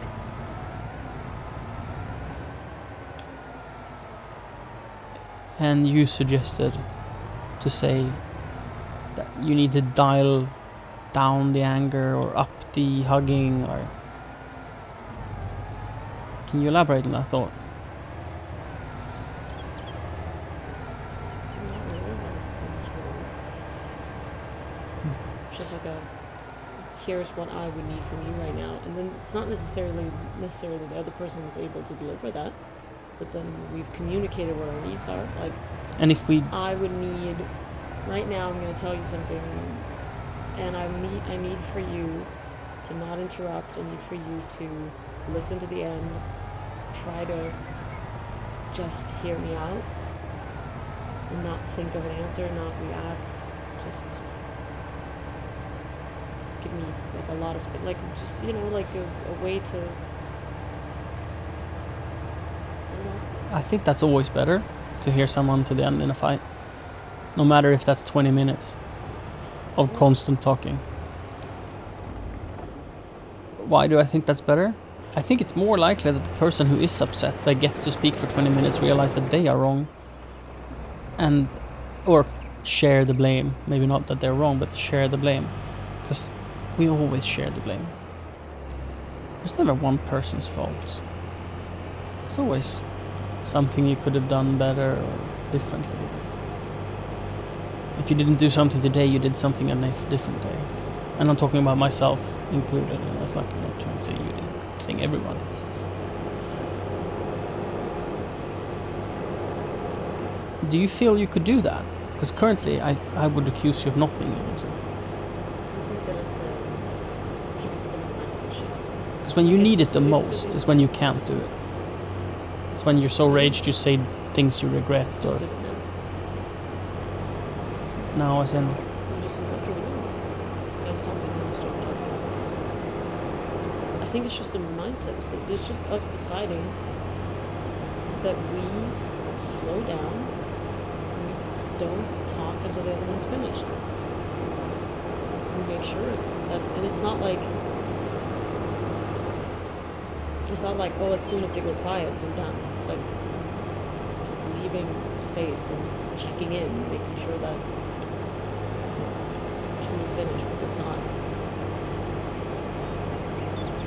not being in a hurry to deliver whatever it is we feel we need to deliver. I Just taking share the- this. It's taking I have brought this forward so many It's times. taking longer to actually to think. It usually changes what we're about to say. Like the first thing we want to say is something reactive, and we'll give it a little longer, and it becomes more thought out.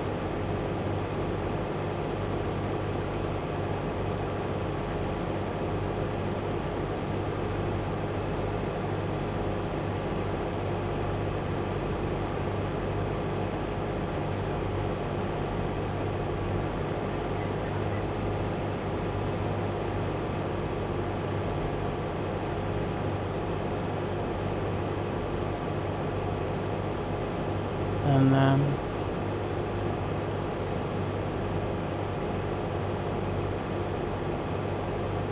I feel like you judge some emotions to be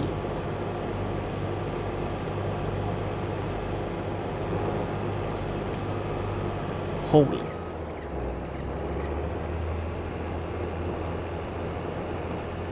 And you don't understand how other people see other emotions as holy. Or states of being rather than emotion. Yes, yes I do. And that's my opening statement. And the explanation is, perhaps I treat discussions in a calm manner as something I feel is holy. And you say that it's wrong for me to say that you should control your emotions or not have them. Why is yours okay and mine is not? That's what I mean. Like you see some emotions as holy, the ones you have, and the ones that you seem to not want to change.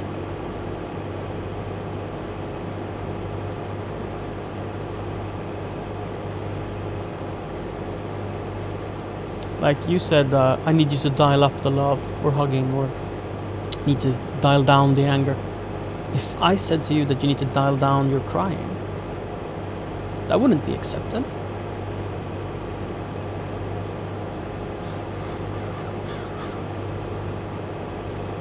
Thanks for the follow. When I say not be accepted, I mean like I don't think you would agree that that's something you would like to be able to. Not accept it as like, oh, I can't do that. Like, yeah, if I say it the first time, of course you can't do it. I understand that. But like, would it be an acceptable request to have? In a fight or in an argument, like you have hurt me, I've hurt you, or whatever, and or we're just trying to figure out what to eat for dinner.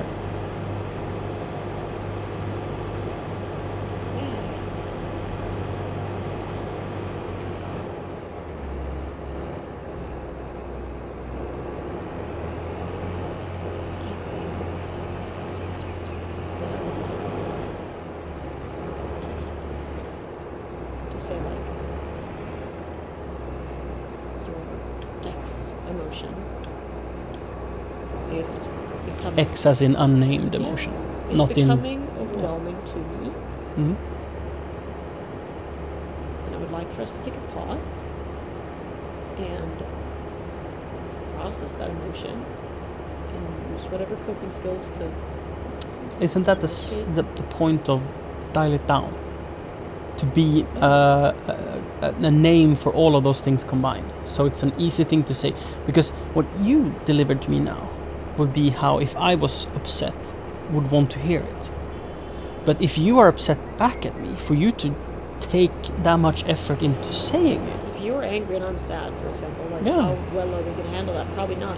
which is the power of the. I think the only way in that moment is to walk away. Like to leave the. I think Short term, yes. Long term, I do believe we can find this. I've seen couples who. Sorry. Long term, I believe we can find this this key that allows us to persist. I've seen couples that calm down together. Like they're upset at each other. Or they're triggered by the We have other. done that. They're upset, but then they stop and they do like a. Like some literally choose to hug until the feelings melt away. Like however long it takes, they'll hug for 10 minutes. And then Have you seen that? Yeah, Where? probably Instagram. Well, like I don't think it's someone who's full of shit. I think they Yeah, but it they're could. like, Allow me to say that it could be. it could be, but why would they? Okay, whatever. They were like, we've been married 20 years, and this is our our new way of like trying to calm down our fight. Is they would sit down in like the lotus position, and your legs like this, and they would hug over each other's shoulder. And at first, That, and they I'm not interested in this sidetrack. Sorry. It's not a sidetrack. It's a suggestion. You said that. I said I think the best way is for us to leave the room so we can calm ourselves down. And you're like, I don't think we need to do that. And your thought is that we'll be able to just say a word and we'll be able to switch it off. But I don't think one tool will be universally the key. and I'm suggesting that processing it together is the way to do it. This is not the only example I've seen of people saying like they're choosing to sit a certain way or hug. This is like I have like 4 different examples of couples that have decided to, because they say it's something about like having that physical intimacy that first feels super triggering because you're upset with the other, but then you give it plenty of time and everything melts away, and then you're able to get back into what you were talking about with more compassion, and you get reminded of what truly matters and all of that. And I'm like, hey, don't knock it till you tried it. I feel often when I'm upset with you, the last thing I want to do is hug you. It's like literally the last thing I want to do. I want to go away, right? And perhaps it works. It's like you're upset, you hug, and at first you want to bite the other person in the shoulder.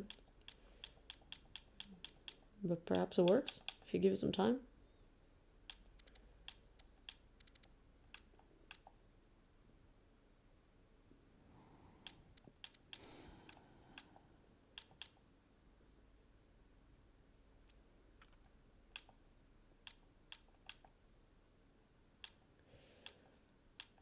Not interested in trying?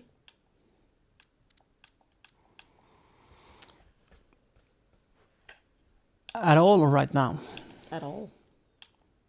Fine if you don't want to right now. You're presuming that my No, it's a question. reserve. Yeah, but the question was with presumption, no? You're not interested in trying? That is a presumptuous question. What's wrong with a presumptuous question? Well, what I asked you was, or what I told you was that I didn't feel it was fair that you presumed because I was quiet. That is because I'm thinking. I'm thinking, and I'm letting your thoughts and ideas land.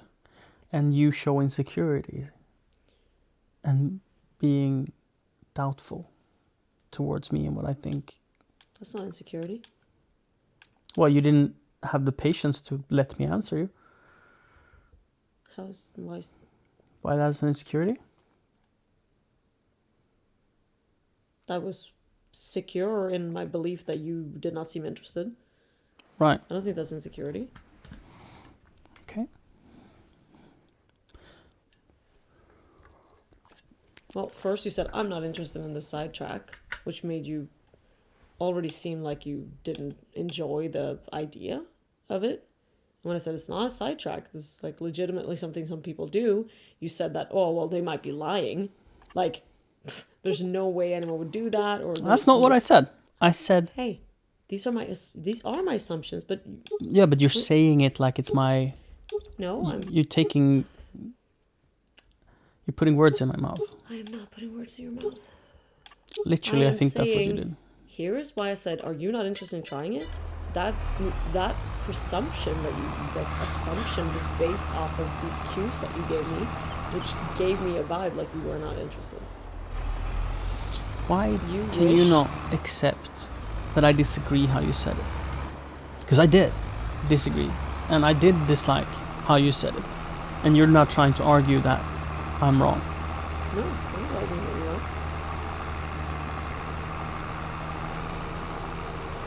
I'm explaining why I said what I said. I'm not saying that you're wrong. Okay. I felt like you did.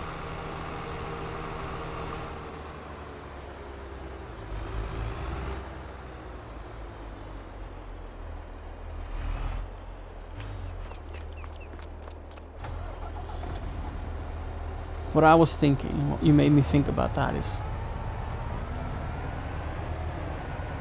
I think this solution has very many prongs, not just one. I don't think why I don't like fully subscribe to that instantly. Like why my reaction is not only positive. It's not that I don't think it's a very useful tool to have. What I thought was, well, that could be inefficient, and well, this idea of having this word that we can say to change the state as we're going, that could keep us going and nudge us the right direction. It's like, and then I'm realizing that what you're talking about, the hugging it out until it feels better, that's when you've passed a threshold, and the call sign is when you start feeling something's wrong.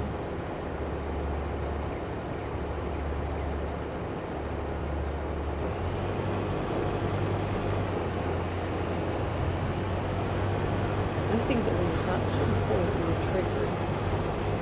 The call sign won't work. You Or call sign do doesn't. not have control. Yeah. You've already lost control. You're going to be reactive, sensitive to all kinds of things. And there are some science-based ways to neurologically calm yourself. And a lot of those things are... Thanks for the tip. Jack Joffa cheers 100 bits. A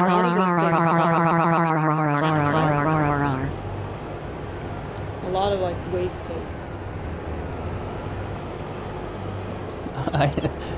You spoke over TTS, and that made it hard for me to listen. You stated, hi Jack, that a lot of these things are tactile. A lot of the ways to calm your nervous system when you're being triggered are tactile. Tactile is touch. Breath creates that's a physical thing. A lot of these Question. Are you saying that these things are what can help you in a situation where it's gone too far? Tactile things. Does that upset you that I asked that question? No, I was upset about being interrupted. You sharing that? You literally asked. Yeah. But what you could have done is like, oh, I'm sorry that I got upset. It's not, I think you did a great job asking the question you had, and like you can make me feel good about it. I understand that you felt reactionary upset, but now that you know what I asked and why I interrupted you, and if you think it was good, you can make me feel better about it, and you can in that action make yourself feel better about it. Don't you think? And that, okay, the way you're behaving right now is making me more upset. Am I wrong? Should I change? What can I do to make you feel better?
It's great that you asked the question to clarify the things that you didn't understand.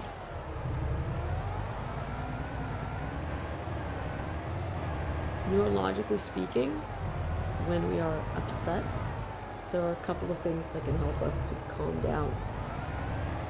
Mm-hmm. And Yeah. a lot of those things are tactile, physical stimuli. It's rubbing our hands together in a slow way. It's patting down the outside of our body. It's squeezing our own arms. It's rubbing our chest. It's taking deep, slow breaths. And these are things that research has shown to be effective ways of calming oneself when one is upset. Mm.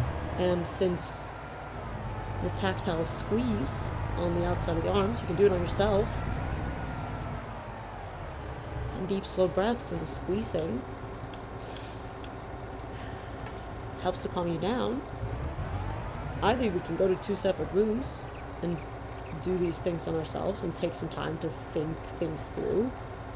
Give ourselves a moment to, first of all, express all of the things we want to express, the reactive stuff, when we want to say, call the other ones a bunch of words and say all the things that we want to say but that we don't really want to say. And then once we've said those out loud in our own head, we can hear them and hear how wrong they are often, and we can argue back on ourselves and put the other in a good light and figure out what we did wrong in all of those processes. And then we can come back and we can take it from there. We can apologize for what went wrong and we can move forward. But what if that tactile squeezing and calm breathing could be done together? I think that's a good approach. I think it's difficult. And I think it's super hard. You touching me the way you did when you explained made it worse, not better. Yeah. And that's... So I think... Yeah, that's probably... So what I think is that it's a matter of how we do and how we receive. Yeah. It's not a one thing. It's not a one thing. It's a two thing. One thing, two thing. So it's how I relate to what you were doing. It's how I wasn't planned or thought out in how I want to receive what you did. And that is probably because I didn't know why you did it and what I was supposed to get out of it. If I know that, I think it's going to be much easier to get the desired result of an action like that. Well, think about it this way. What's the like state we enter whenever we enter into an argument? How do we feel? We feel like we are a unit that's going towards a solution, or we feel like we're two entities fighting each other? My way of dealing with this, if I was in a vacuum and we were having these issues, right, with communication, mine would be to solve it before it gets an issue. And I don't understand that. I don't think any disagreement ever have to become a fight. I think it becomes a fight when we cannot express our desires and when we not can respect and listen to other people's opinion. What I would like in life for us is to be so good at communicating that we can stay communicating and we don't take it to a fight. Okay. Yes, that'd be wonderful. Now, that's not currently the case. That's not how we function. So how can we manage how it ends up now? Are you currently able to do that? I feel like you took what I wanted as an either or. Your response was like, yeah, that would be great, but we're not there. And if we're not there, why is it easier solving the result of not being there than to solve being there? Because that's how I feel like you reacted, like, yeah, we can't do it. We get to this point where we fight, so we gotta deal with how we fight. It's like, well, why is that easier to learn than to learn how to not fight? And why is that the better approach? Devil's advocate here. I'm not saying I know it is, because I don't. But when I stated what I would do in a vacuum, and that meant I'm saying it in a vacuum. If I was the only one involved, this is what I would want to do. Not that I think it would be the best or fastest or easiest. This is what I would want to do. And your response to that is disbelief and arguing that we need to do the other thing as well. Okay. How do you propose to do that? What I want, finding ways to respect that we're different in how we discuss things.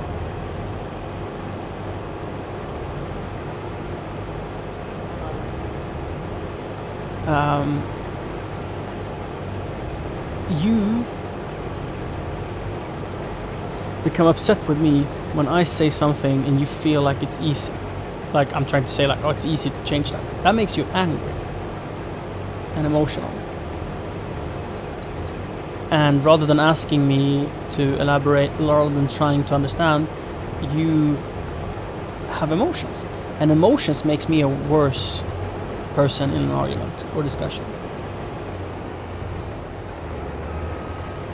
So, do you decline this to be true? Or do you feel the same?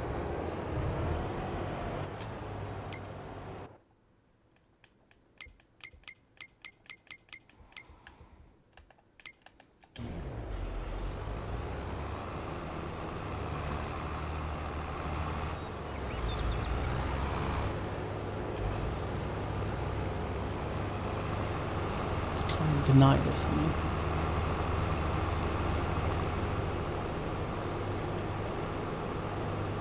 Whilst you're thinking, I want to clarify that I by no means think that my way is better. I don't see myself as being better. I see us as being different. And I can say how I feel and how I work, and then we can figure out how we should behave and how we should work. Does that make sense to you? I'm not saying that your way is wrong, I'm saying this is how we're different.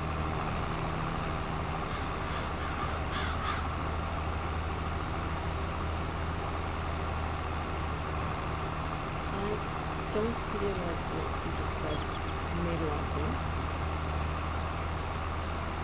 So you just said that we need to respect that we are different in the ways we argue, in the ways that we talk about things. And then you said, I talk about it one way, and then you do this other thing, and that's bad for me. So you just said you need to accept how I do it, but what you're doing doesn't work for me. It's like, well, what you did didn't work for me. How is that any different?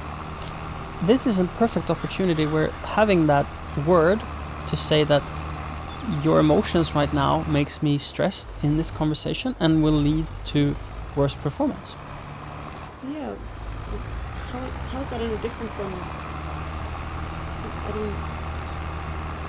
don't. You don't know how to use that to make it better? I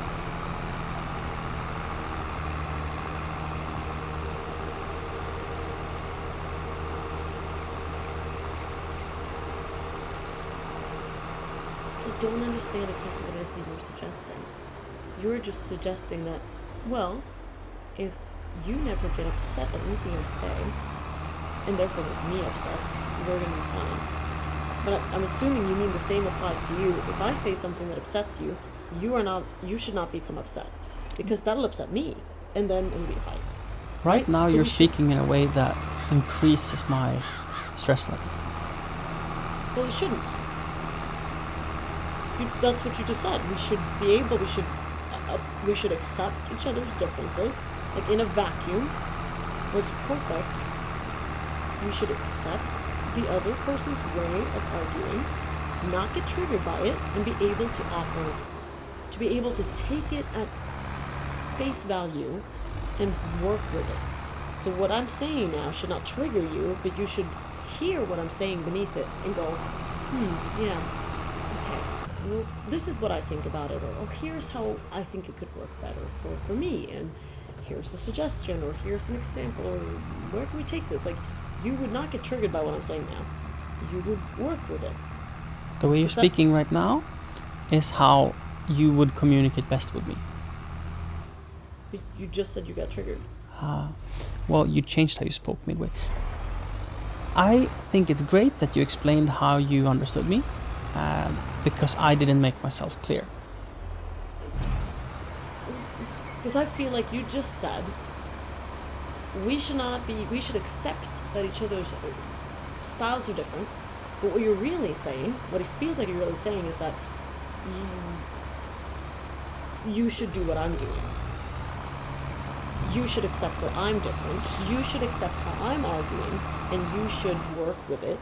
You should not get emotional, because then you'll get me emotional. And you need... I'm not making myself clear, that's what I stated, yes. I'm sorry for that.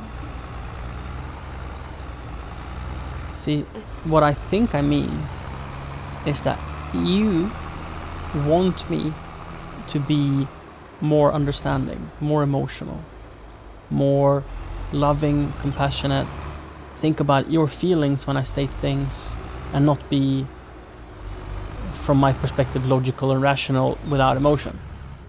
And that would help you in an argument. Is that... I'm not sure that no. Okay. Well, I'm pretty sure that's what you stated before, so I'm now confused. Because what I felt we're agreeing on that to allow me to have emotions, that it would help if you had less of them. That your emotions, in order for me to not escalate a situation and make 100 mistakes, I need to be colder, more shut off from my emotional center. Yeah. If So- you're going to be emotional, I need to be able to handle it very well, Yeah. which I can't. Yeah. So when I say respect our differences, that's not saying like, let's keep them. No, to respect our differences, like, you work this way, I work this way, and we need to make compromises and adjustments to make it best for the both of us. To respect that they are there, not to respect them as, let's keep them there. Because to ask me to just be more emotional without accepting you having to treat me differently, to allow that to happen, And that's it's not compassion. respecting where I am. It's compassion and grace and patience. Yeah. So, I mean, you're fully aware of that. I expect you to do your best. That I expect you to try to improve, and the same is true for you. Expect that of me. do you But we also sorry. simultaneously, with having that expectation, want to hold space for the other one and being flawed Mhm. and being where they are at, and Mm. that there are going to be improvements and then there are going to be setbacks. Mhm. There are going to be times where you get so pissed with each other, and we're going to get triggered.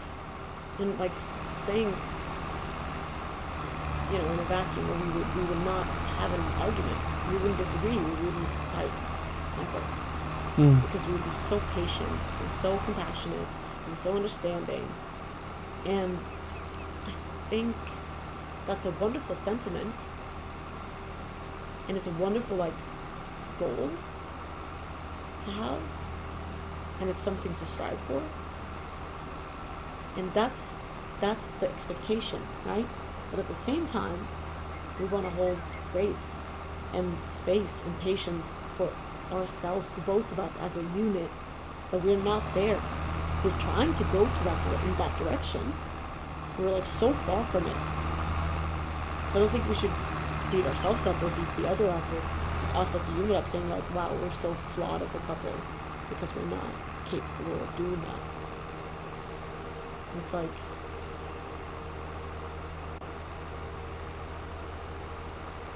our relationship is a child. Right?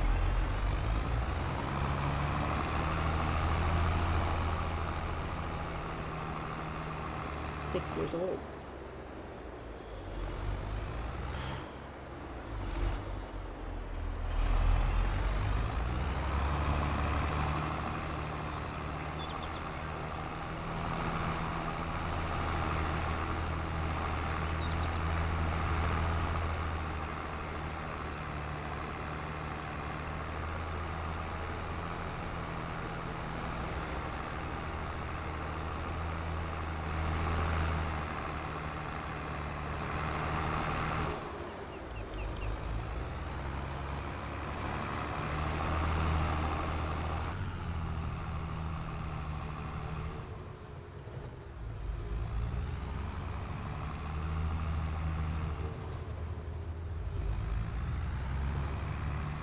We discuss a little bit how a discussion would look.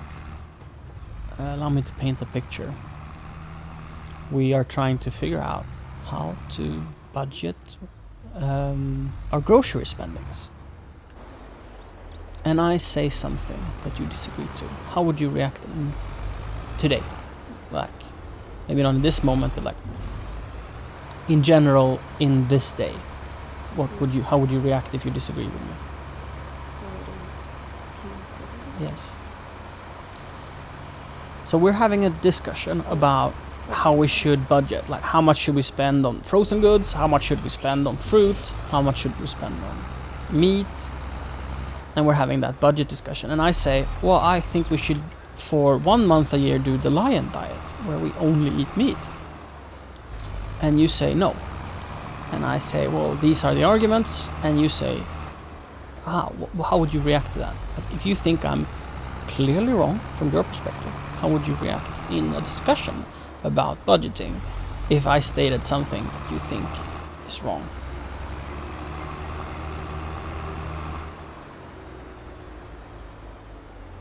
I'd probably get really stressed out. Do you think you would behave respectfully towards me because of it? No. How would I behave towards you if you disagree with you saying we should be vegetarian? Sorry, what? How would I behave towards you if you said that, oh, I don't think we should buy meat at all, I think we should be vegan?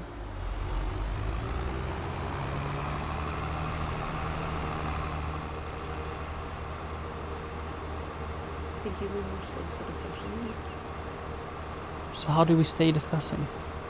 Because I think that is more important than figuring out how we solve when everything just boils over and we push a fight too far.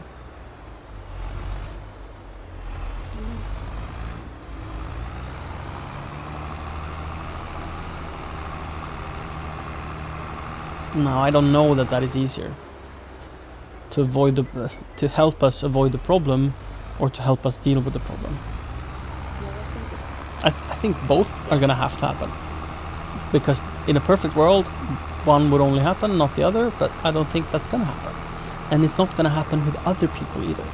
So what we learn from dealing with it boiling over will help us in other situations. Now, because this is a choice we have to make. Like, we have to focus on something, either both, half as much, or one for all we have time and energy for. And I put forward that we should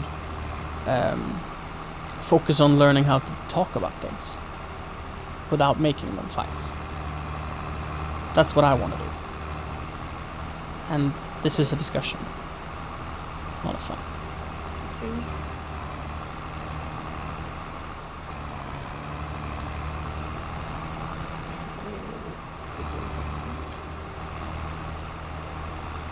By deciding if you think we need to do both, or if you think we need to do 30%, 70%, or Both equally sounds good. I disagree. So then we need to discuss that. Because when we know that, we can start discussing the things we need to discuss. What are your arguments for doing both equally? First of all, what would be the methods? What are we going to do? You need to know that to make a decision whether or not to 50-50 or 100-0. Yeah, well, I don't really understand what you mean. Okay. You're saying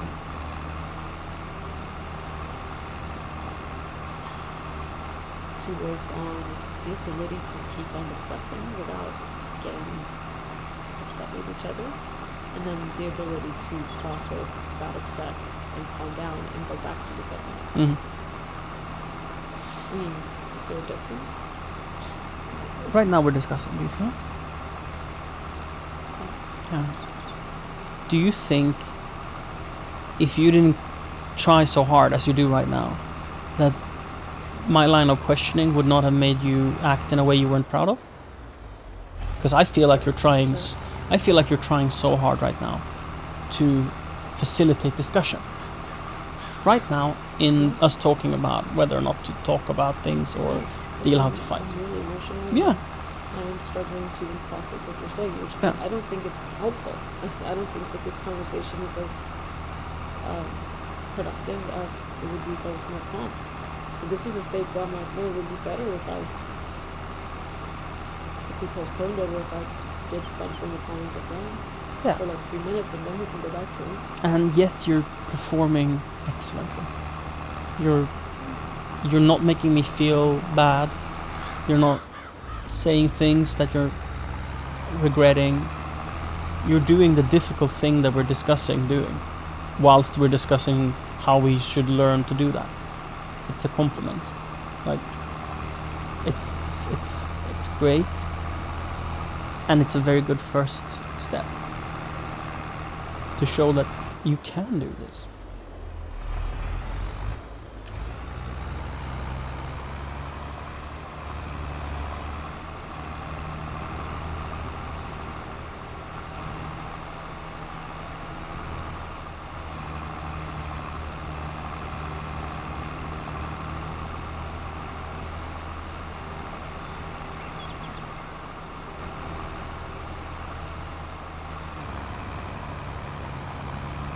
Is there anything I can do to help you collect yourself?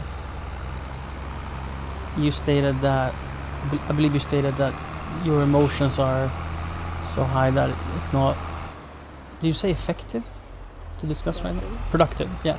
Productive to discuss right now. And I can feel that. It's not entirely. It's just not as effective. Yeah, I accept that. It doesn't have to be perfect. It can be good enough. And if we fail, that will be something we learn from as well. Then we get to practice the other bit.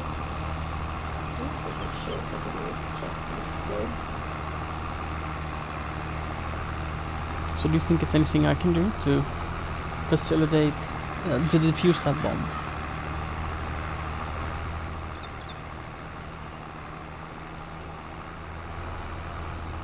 Am I going to be vulnerable and ask for help? How is that being vulnerable? Because you're not seeing me.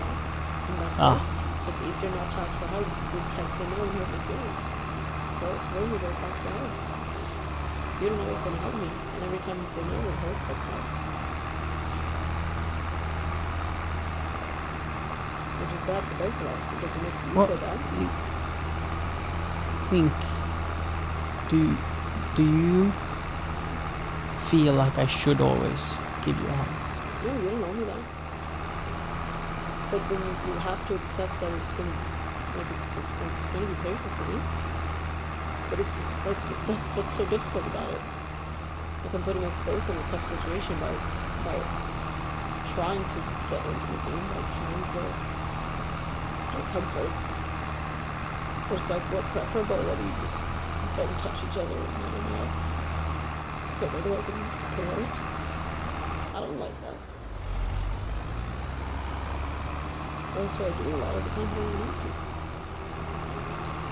asking. Do you feel like you're caring about my emotions in this as you're sharing it.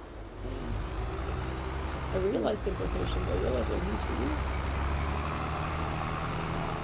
I realize how problematic it is. Because if the solution is that you are better off dealing with it, then sharing this is something you can't undo. Like you're telling me like, yeah, like half of the time I don't ask you because I'm afraid of how you will respond. You already know this. That is not true. That's not my point either. Okay, we've talked My- about it before. Let me try to explain why you want to give it more thought. If you create a feeling within me like I have to, you can take away even more of why I like hugging or why I like to be intimate. Yeah, It's very easy to understand like a man going to a woman asking for sex 100 times in a year and getting denied. How that can make the woman feel like they're not enough or they should. And I think most would argue that, well, doing that, just putting that pressure will ruin the sex that a couple has when they have it. That's exactly what you are doing with bringing forth this hug argument. And I think it's causing you an unrepairable divide between us. Weirdly enough. Why would you pronounce it like that? Isn't that weird? Because you say repair. That would be 'Cause- reparable. What I think is that I always want to hug you, except when I feel wronged.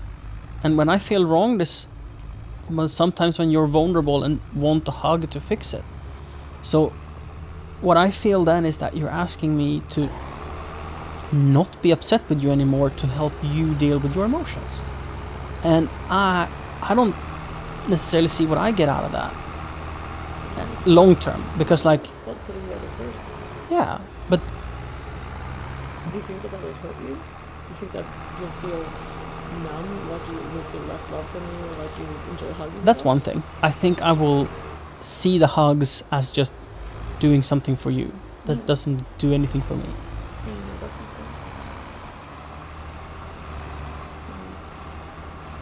The goal is either for me to. I mean, you might love doing blowjobs, but if you're forced to do blowjobs, I think you're gonna like doing blowjobs less, even when you're not forced. Yeah, of course, there's all the associations with it. Yeah. It's like you'll just associate hugging me with having to do it sometimes. Yeah. No, I don't think that's good at all.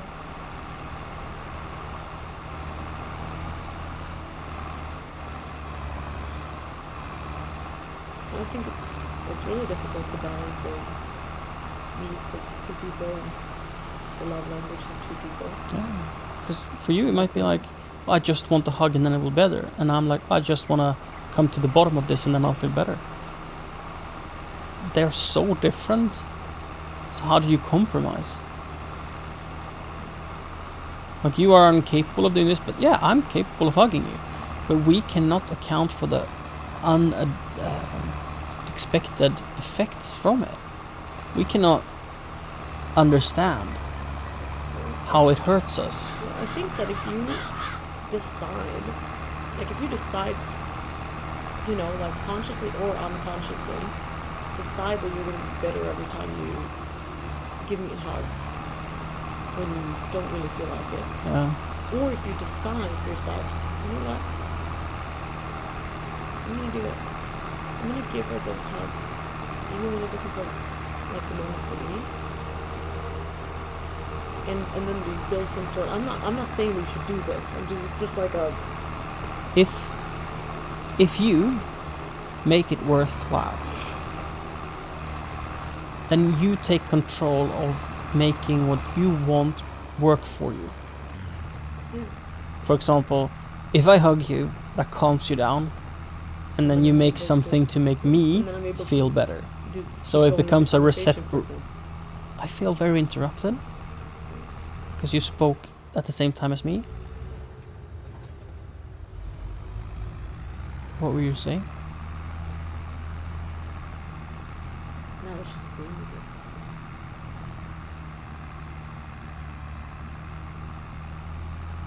I was saying the same thing as you. This is not the first time you ask this. This is not the first time we talk about it. What about what? That you wanting a hug and then me not being in a giving state of mind. We have different love language. You're interrupting me. This is not the first time we talk about it. But you have never thought of it, I feel, in a way that, like, what can I do to make him want this? I feel like you're saying it like, this would fix it for me. Do it for me. Without thinking, like, what are my sacrifices? What are my... what can I do to make this happen? It's like you're just asking me to change and not facilitating that change. No, and I don't even know. I don't even know if that's the right thing. I don't think it's the right thing. I think it's like, We're again back to discussing what happens when we go too Yeah. far as well. I'm like, what would happen for you, even if you were to like put it into the best perspective possible? Like, I'm able to provide something to my partner that helps them. Like, if you were able to see it that way and go like, I love that I can do this for them, even if it's not like, even if you were able to go into like the perfect mindset around it, and it wouldn't have negative consequences to how much you like hugging me, that'd be wonderful, right? But is it realistic to expect that you could do that when we're fucking human? Probably not. Like, No, but you're asking it like it's just. no. I said like, could we? Is that a possibility? And Okay. but it's just like, I'm just brainstorming. Okay, I'm not saying that I want you to do that. I'm not saying that you should do that. I'm not saying anything. I'm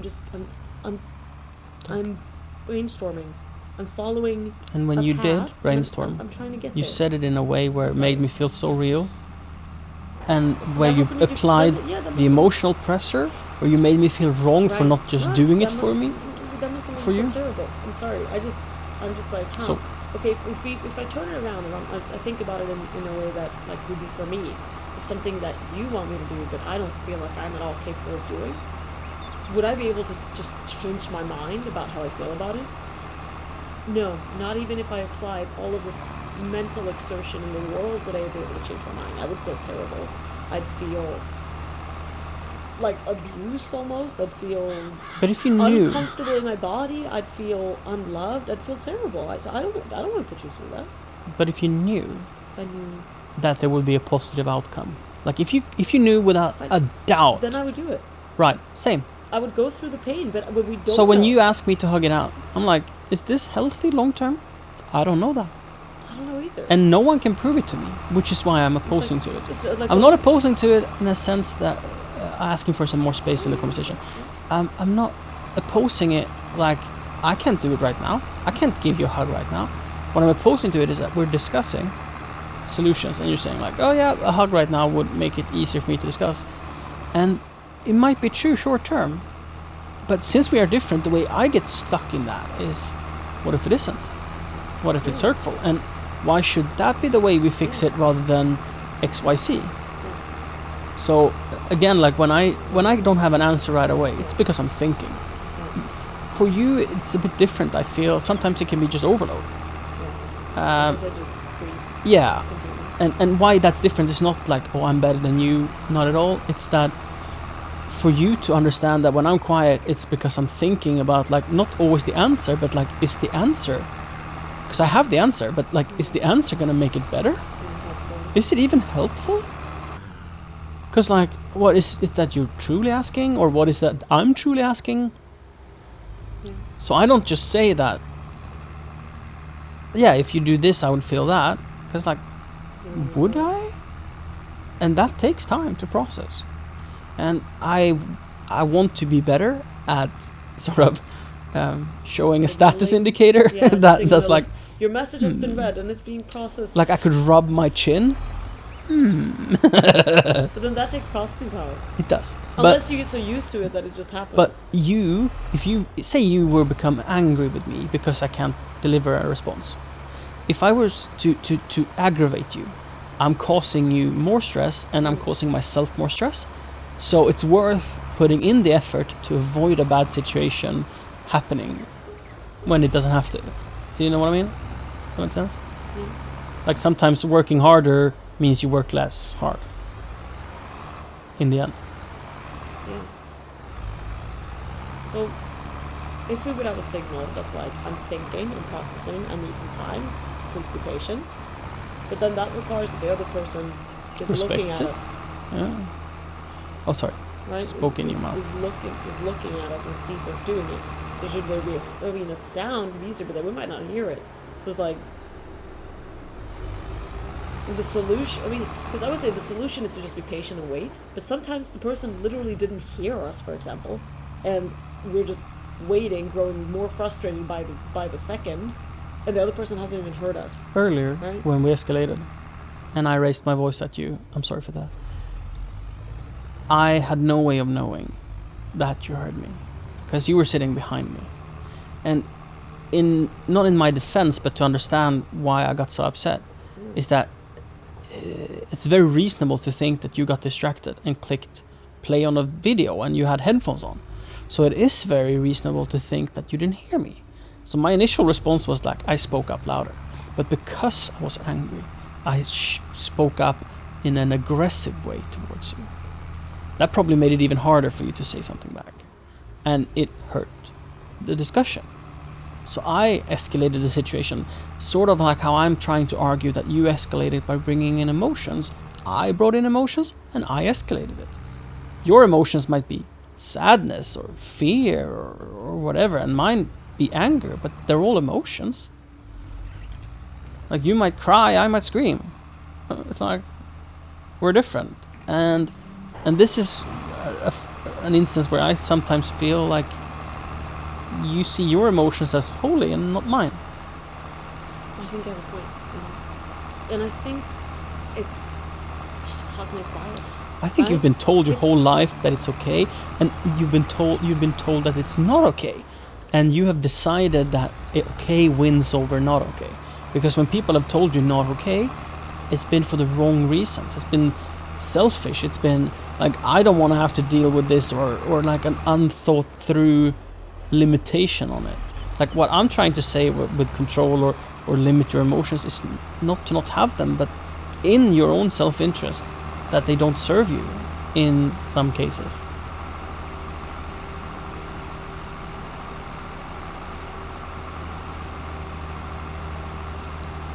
Saying it out loud feels wrong, so I might just be full of shit. Just saying. But I think we both know that we don't know a lot about anything. I think I feel like I'm full of shit for saying it, because it's taboo to say someone shouldn't be emotional. Like I share your emotions should be allowed to have. I share that ethos, and therefore when I say control your emotions and stuff, I feel bad about it. Well, you're not saying they're not allowed. You're saying sometimes they might overwhelm and become unhelpful. Emotions are helpful in a lot of ways because they tell us something very important. But sometimes we're traumatized, and sometimes those emotions are over the top. Not because we're to be blamed for it. Not that there's something wrong with us, but something.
it is good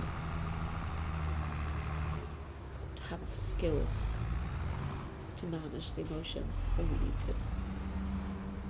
Not to shut them down, but to learn how to process them effectively. Like if we can very quickly think, okay, this is why I'm feeling this. It came from this, which stems from that. Embrace it. I'm okay with this feeling existing. It's a loud space. And I can stay there. But it doesn't have to affect me.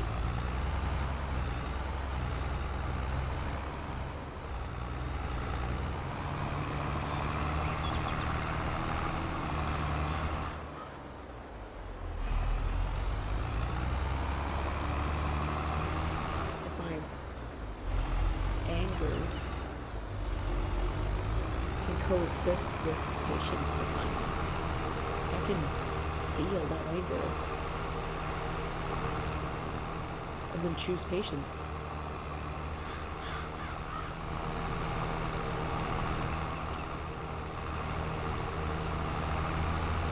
But to do that, you need to have the right skills. You need to have the right methods of processing the emotion, aka thinking about why it's happening, and then thinking about why you want to handle it a certain way. It's like, this upsets me because of this, but I want to react this way because of this. Like, wow, this makes me really sad because I think about all the ways in which I feel flawed and like there's something wrong with me because of the experiences I've had, and how powerless I feel, and you cannot ever change your past. You cannot change what's happened to you. Okay, that's a rough feeling. I feel really sad about that. That's okay. I'm allowed to feel that. But here's where I can feel this thing instead, or here's where I can still remain calm. Is this. Like, sure, I may be sad over that, but right now I need to also be brave. Right now I need to smile because this person needs it. I mean, giving a smile to them right now is going to make such a big difference. It may be hard for me, but it's worth that price. This moment does for me. I think that that action can be empowering for us. When we choose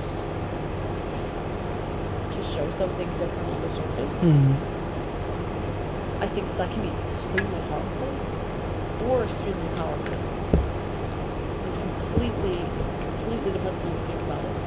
If we think, I have to put on a brave face because otherwise this bad thing will happen, and then we kind of hate that we have to do that underneath and be bitter about it, I think that is extremely harmful. I think that can cause a bunch of harm. That can cause us to become harm. But if we say, like, I'm still feeling this emotion, it's there, I'm not shutting it down, I'm not removing it, it doesn't have to go away because it's not bad. I can feel sad, yet smile at this thing.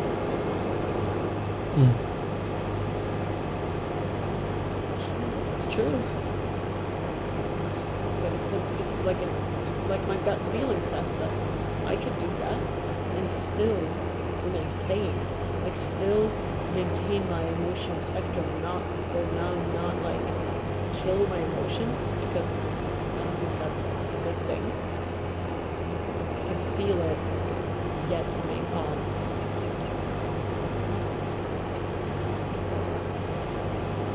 And I can feel it, but not too much, not so much that it overwhelms me or takes over. It can be in the background. Like I can be background sad, yet still appreciate a moment. I can be background angry, yet still be kind, right?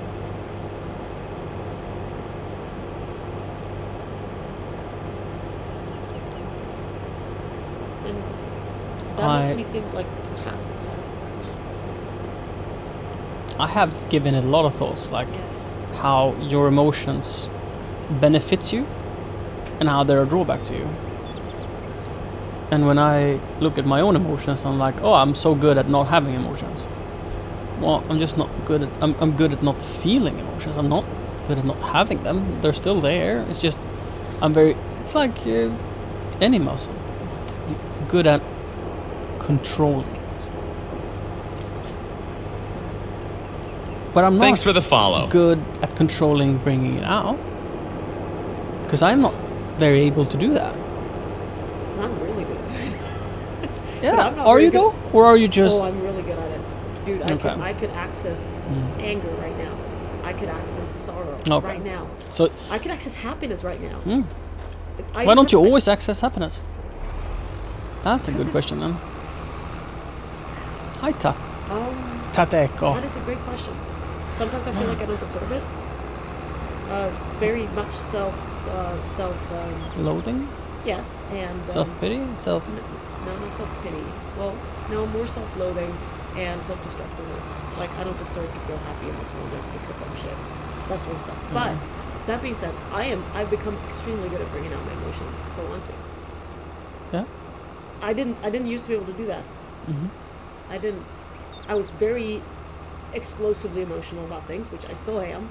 But now I'm able to bring it out because I want to bring it out. And I can bring out happiness.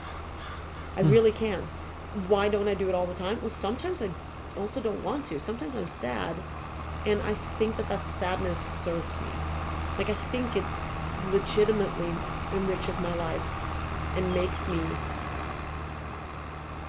have perspective. I don't know if that makes sense, but no, I feel like I can bring out genuine happiness. How do you feel if I say you're in a state of your life where running as fast as you can forward will give you the most happiness in the I future? think you're absolutely absolutely right about that.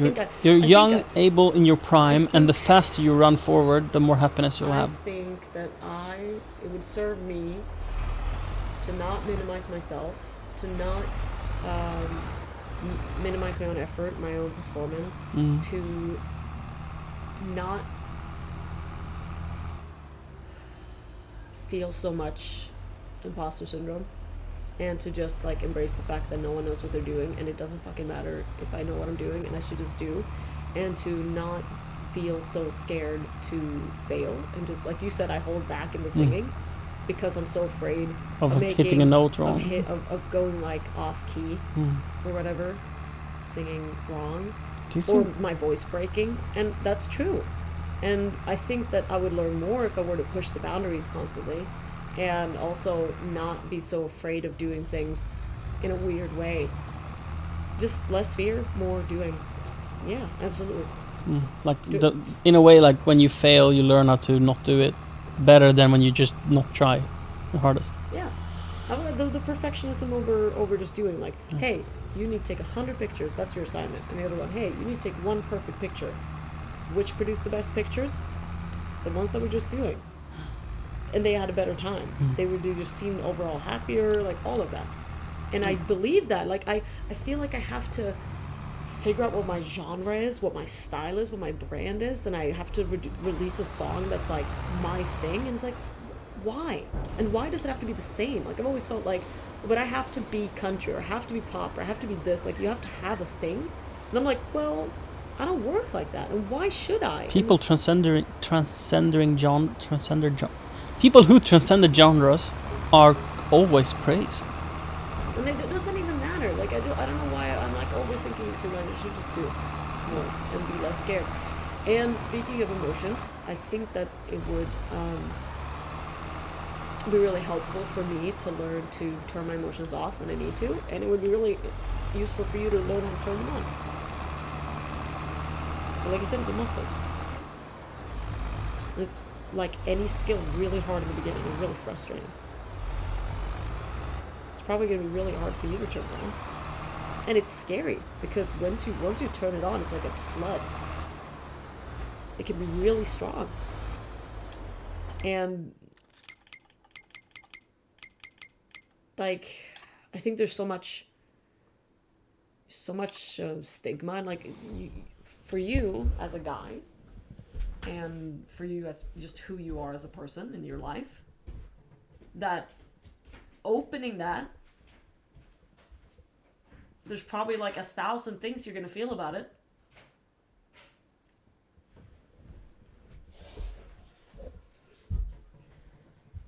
And like you said, I've been told my whole life both that emotions are okay and I should be allowed to feel them, but I've also been told that it's not okay and I shouldn't feel them in like ways that are unhelpful. So like now it might be hard for me to shut it off because I've been told my whole life like, oh, but you shut it, right?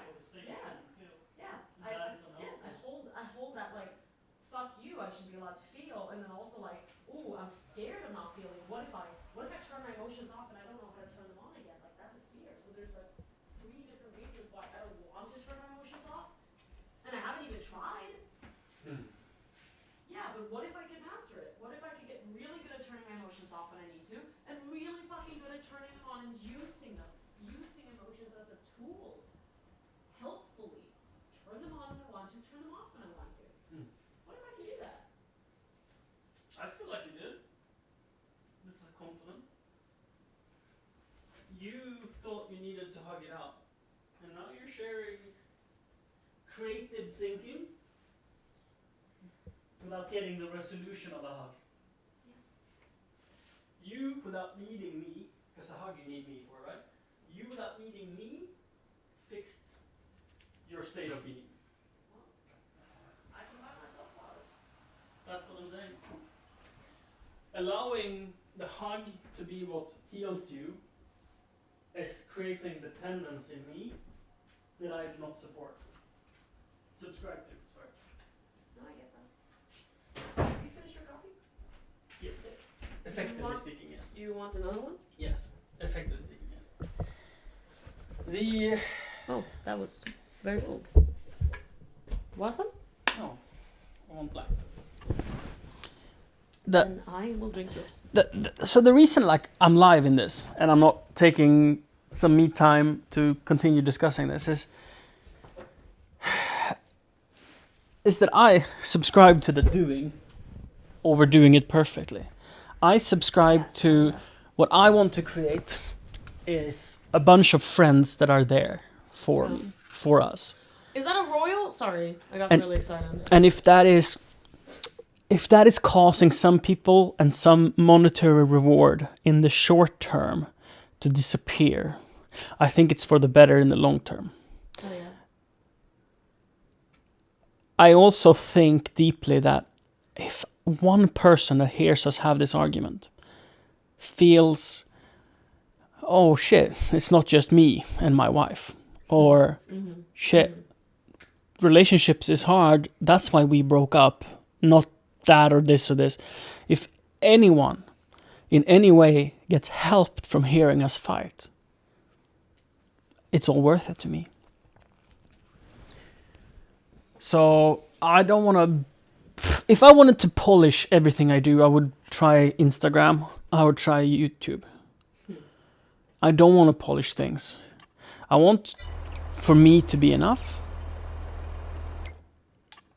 and therefore I want to share everything. Like if I was alone, I would stream 24/7. But I'm not. Like, I know you share some concerns towards Ebbe being put in the limelight and how that has long-term consequences and such, but if it was only me who decided, I would take the risks and say it was worth it. Do you remember Joe sharing that to Miley Cyrus in the podcast? Yeah. Like, yeah, and like how she chose his mind. when you're famous at a young age, you can never go back. It's like it's irreversible. And people that are famous when they're young, they're always fucked. But aren't every person always fucked? So I don't subscribe to that, like being worse than any other fucked. Like, you know, that's my yeah. I think this is an opportunity for me to reach out to chat and welcome Royal and say hello. Is he still on his job trip? No, it's a new week. That was last week. Ah, right. I have crashed. Royal is back. Oh man. I have problems. Are you making coffee, Milady? No, I'm drinking no problem. As long as you're happy.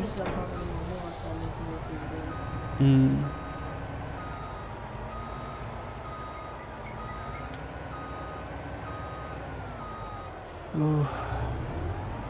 Good day indeed. The weather has been so beautiful the past couple of days. Sure, we've been spending the time inside mostly and not enjoying the sun, but it's so bright inside as well. Dude, I haven't been outside during the sun hours for so long. It's so cold outside. It's nice. Yeah. It's no problem with it being cold. The problem is this one week. I was outside building my stone retaining wall, and I had to use a miner's pick to break the stones loose from the stone pile.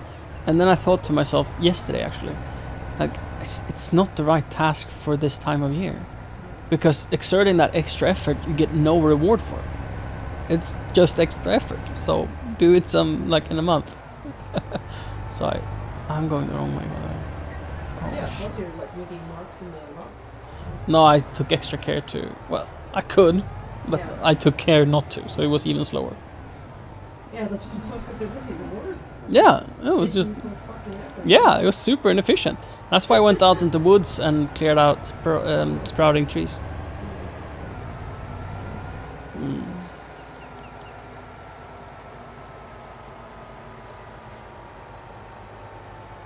Nice, making the path nicer. Question mark? Well, What was your question? Sorry, I was reading chat. I said, nice, making the path wider, question mark. No, the woods are overgrown with tiny trees that are gonna compete the beautiful trees, and there's varieties that I don't think are the most beautiful. So I am selectively trimming the nature around our property. So there could be more grasslands, more flowers, wild meadows, rather than just a thorny, bushy, skronky looking forest. Skronky as in the trees just growing long and thin because they're scrawny, yeah. Scrawny. Trees that don't get enough space to grow tall and weak.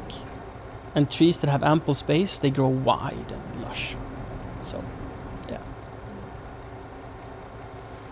Yeah, and more flower meadows, more food to eat for other animals, and more beauty for us. More room for Ebbe to run and play, which isn't the main motivator, but it is a motivator. And then also allowing for a better view from your yoga spot. I was going to say your meditation spot. It was a really hard choice that I've been contemplating for over a year. If the wild, just over-saturated forest is more beautiful, or a more maintained forest is more beautiful. And it is my informed decision that a controlled, select, trimmed, maintained forest is better. I'm a bit lost. In Pittsburgh, it was 0 degrees Fahrenheit every day.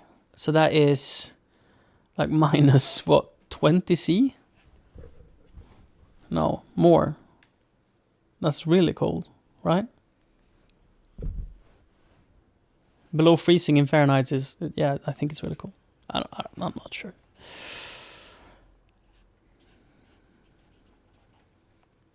Speedrunning farm sim? I think that's a really fun proposition, by the way.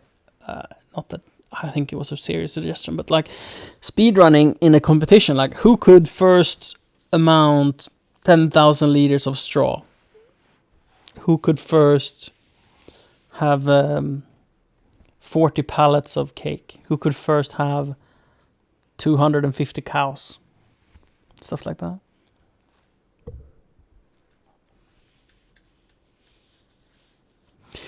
Dark and Darker. What game is that?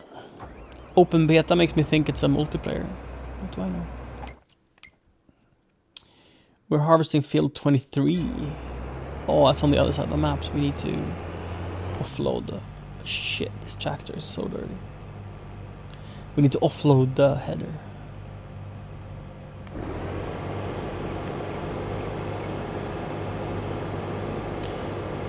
Oh. Like Tarkov, but in a dungeon. Like D&D. Oh. Is it gonna be like a AAA game? Or is it more of an indie thing? Or? Is everybody and their grandmother gonna play it on Twitch?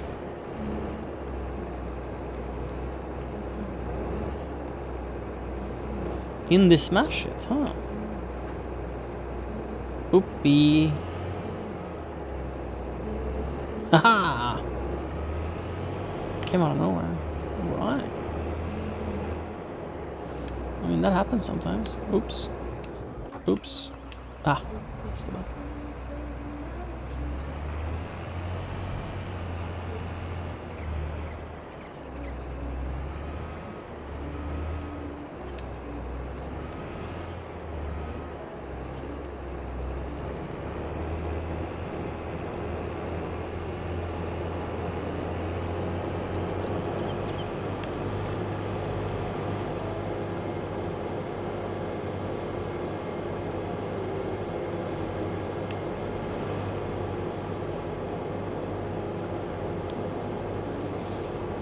So I've put in more hours this year on this harvester than any before.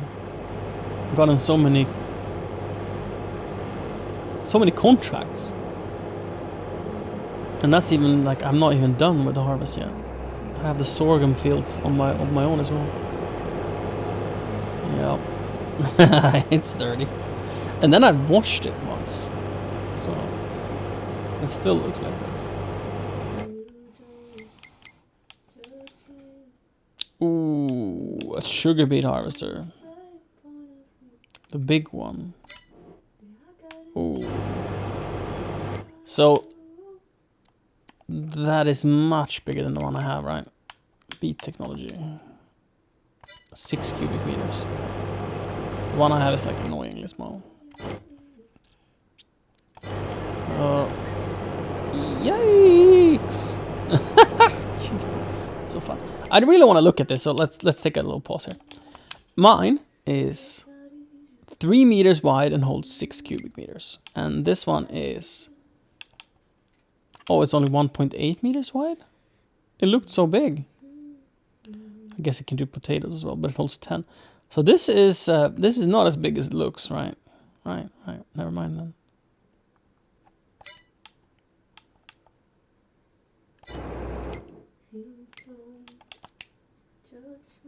Yeah, they're pretty comparable.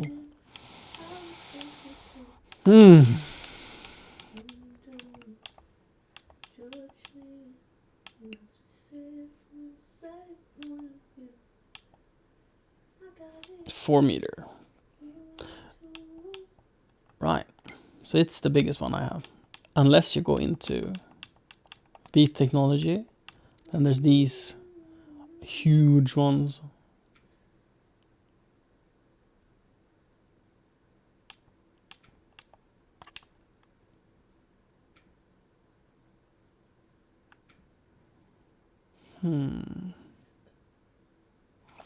Well, I have one of these, right? Isn't it? Yes. Right?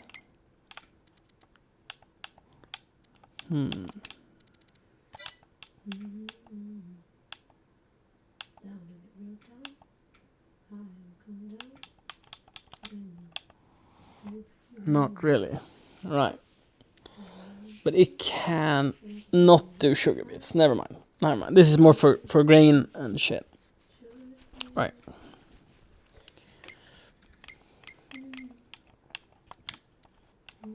So something like this would not be harvesting it. It would just pick it up from the ground.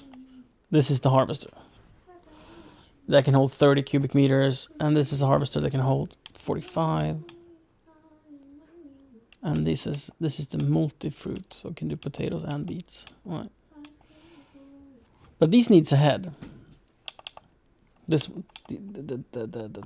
one has a head. That is how wide? Doesn't say.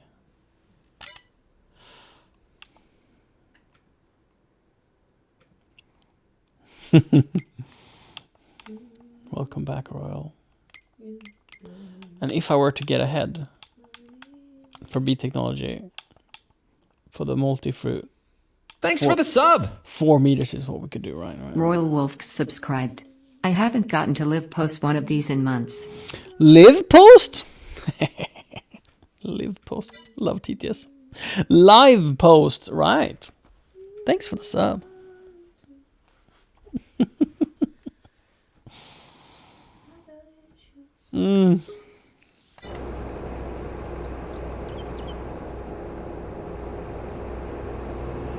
All right. Live, yeah. Yeah, right. Live posts. Makes sense.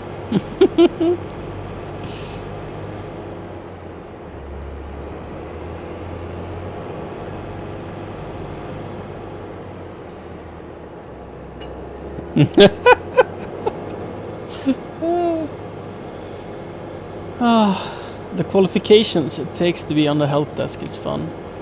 That reminds me, Jack, about when we were saunaing over New Year's, and DJI's help desks called me because I had a service with them, and they're like, "Oh, we're calling you because we just want to make sure that everything is working fine and stuff, and that you've gotten your thing and updated your firmware and yeah, you know, gotten it situated."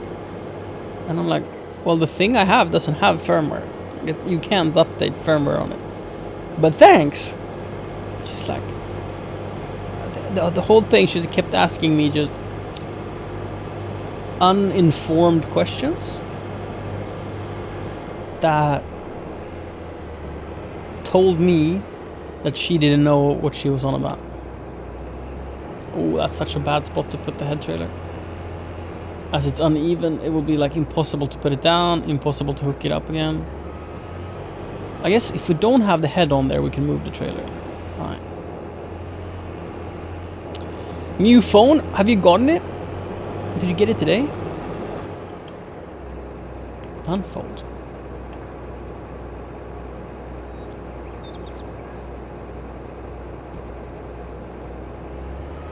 Yeah, that's true, Royal. The script does sometimes make them fools. I don't mean to be harsh on her. And I hope I was kind in the call. I mean, we were like on a politeness call for like 12 minutes or something. So I gave her plenty of time. Livery at 7:40 a.m. Nice. Nice. Have you tested yet if it can do clean HDMI out whilst you're in different apps? Because that's the only thing that matters, right? That's the most important feature on the phone. If you can do clean HDMI, even if you're like browsing the web. The rest of the stuff doesn't matter. He has gotten the S23 Ultra.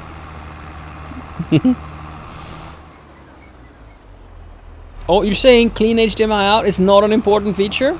Alright, for most people it isn't. But they sort of touted it as being a a feature. So like, they probably want people to use it, or think that people will want to use it, or they have just heard that kind of jargon from professional cameras and thought that people will think it's better or cooler because it has it, but that they don't actually expect anyone to ever use it. That could definitely be the case.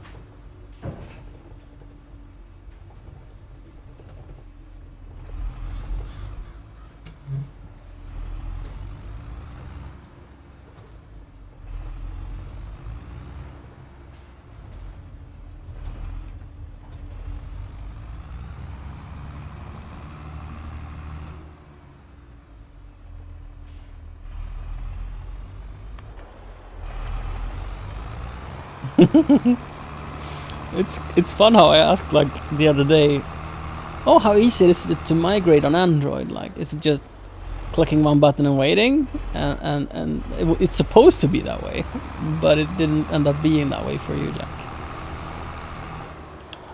Well, I guess it's not that fun because you've had to mess with it. Yeah, right.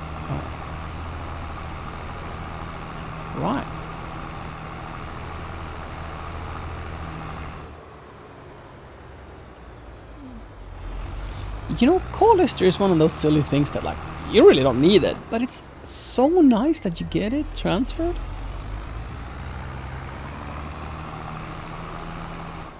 Whoa. What are you doing?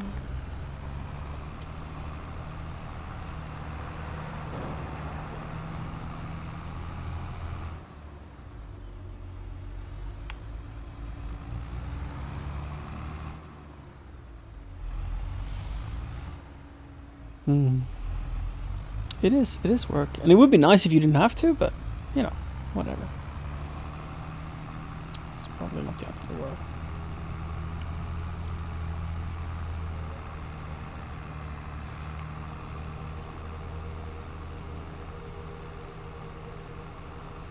We should probably go ahead and buy a field in this area, or a plot of land really, so we can build a bio heating plant over here, so we don't have to haul so long.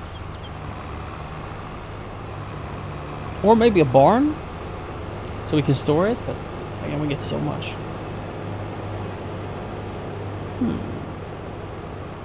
It wouldn't be too far to drive to the animal dealership and sell it.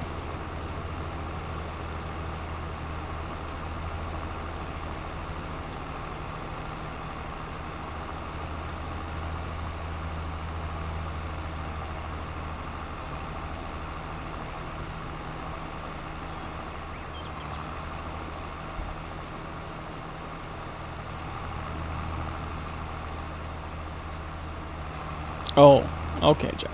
So we're not talking like normal security stuff. We're talking like what didn't work was the high-end stuff that most people don't have. So for most people, like doing an Android migration to a new phone is like a walk in the park. Right. I didn't get what kind of keys that was like causing issues for you.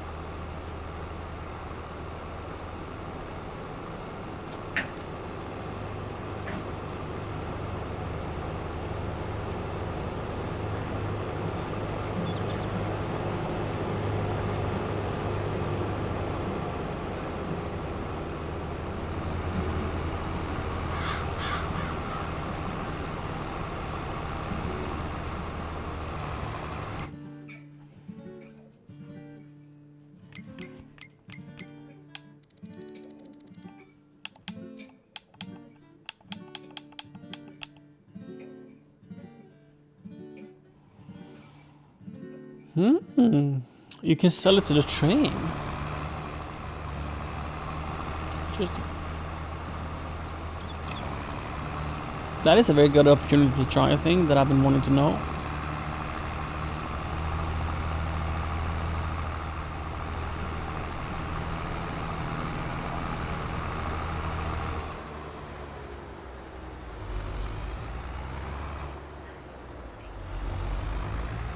Driving around in town with my spout out. Look at me, guys. I have my spout out.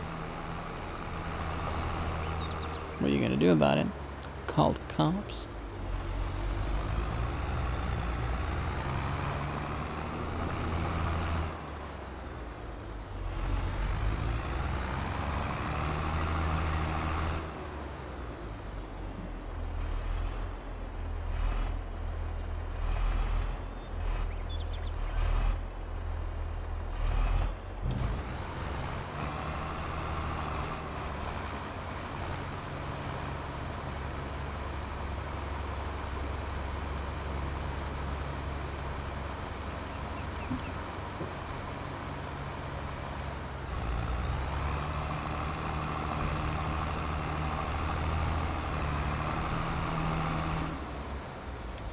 So yeah, I could put it there. Then what? What happens? Where is it? Where's the straw? Where did it go? Does it show up here? No. Where is it? Can I fill it? Because this is both a filling point and a tipping point, right? So can I just come in here and be like, overload me straw?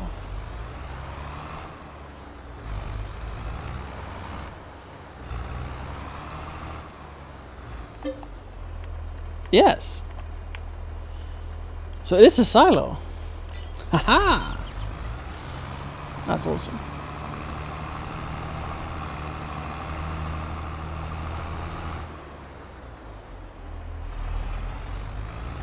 So I assumed, oh shit, that was close to hitting the electric wire for the train.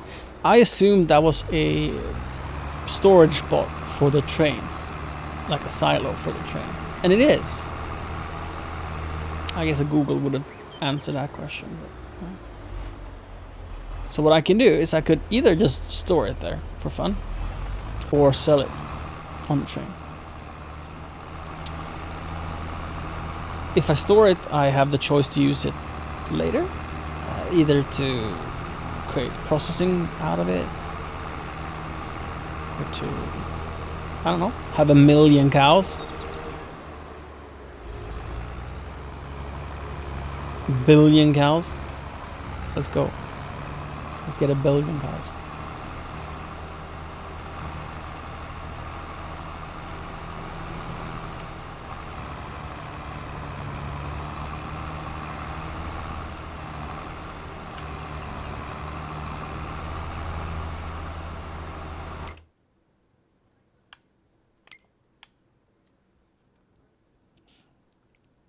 Where did I leave my truck? Here.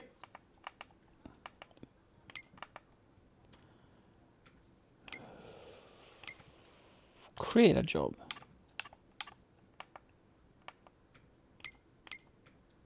Create a job. Can I not change vehicle like that? So do I have to first... Go to position. Well, I guess to the road, right? Start job. It might not work. We'll see. There are not that can do this. So what this can do is it has an auger, like a little spout on the trailer. This is the biggest auger wagon that can hold straw. So the idea is that this runs around in the field, and then I have someone else, if this was a multiplayer server, right, would drive a lorry, for example, that I would load into. Where I could take maybe 2 loads of this thing and fill up the trailer. So I can take then the trailer and drive just once to wherever I want it to go. Yeah. But no such trailer exists that can hold twice this amount. So it's kind of inefficient. Like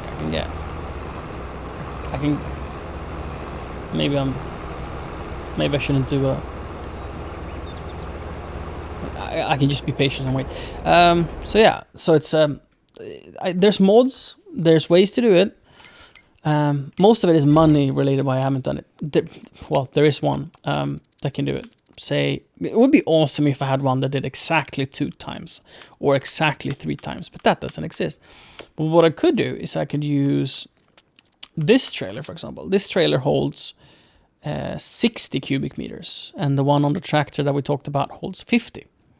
And these you can put 2 in a row, or 3 in a row if you want to be insane. But 2 of these in a row drives on the road pretty well. So I could take 2 of these and then get a little over 2 loads. But that would be 130,000? 150,000, never mind. And I don't know if it's worth the money right now. Let's see where the tractor ended up. Oh, it's stuck. I bought this trailer for that exact reason. It is a tandem trailer, so this is just one of the 2 parts, but I can put 2 of these together. But this doesn't hold straw, it only holds grain. So that was a fail.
Yeah, that's a good question. It doesn't make a lot of sense.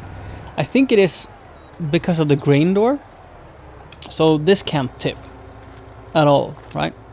You can't. There's no hydraulic cylinder that would bzzz, like lift the whole trailer, so it would come out the side or back. It only has these grain doors, or traps. No wait, grain doors. Yeah, they're called grain doors. So it's this little arm that like slides back bzzz, and opens a hole, and then they feed through the sort of hopper structure, right? And if you fill this with straw, it would probably not come out. But I understand what you mean, like, why doesn't it? But I think that's why it doesn't.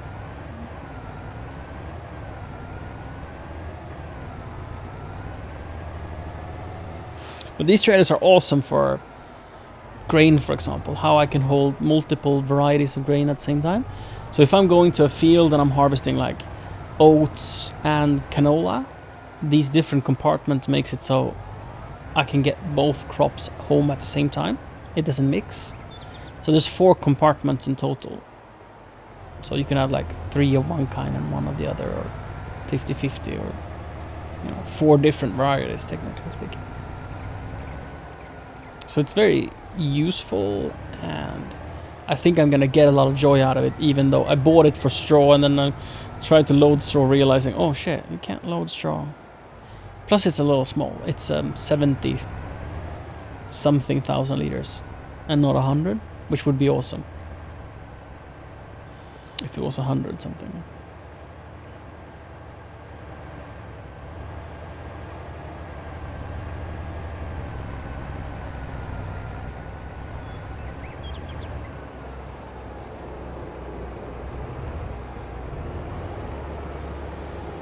Look at these completely black canola. Is it seeds? Right, yeah, seeds, canola seeds.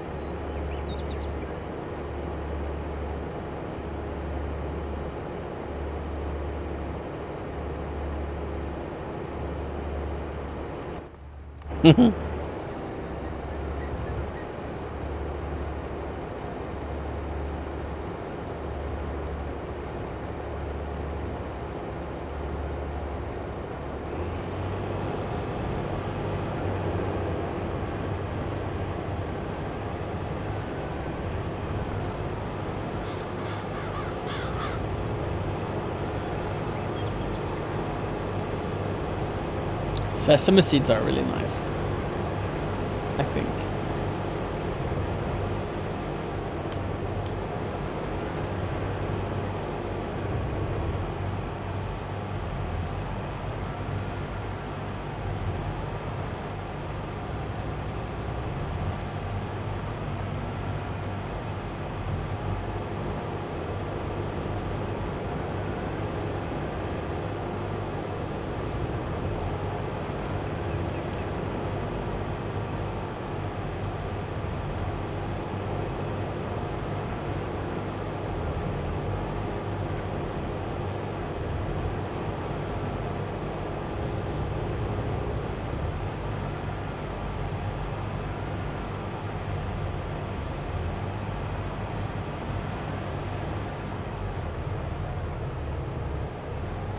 To do this more effortlessly, you can yeah, you know what I mean. You can set the cruise control to the same speed as the harvester. So like, what does it do? 10? Whoa, come on, get up the hill. So when you're in position where he can offload, right? You just set the cruise control. Ah, man, that's so nice.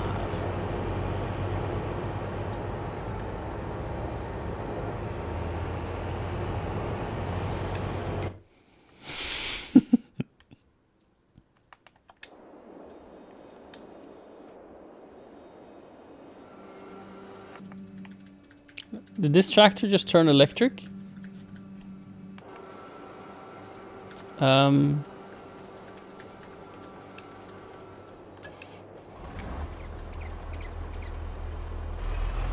Yeah? What was up with that? Oh, shit. It's not collecting.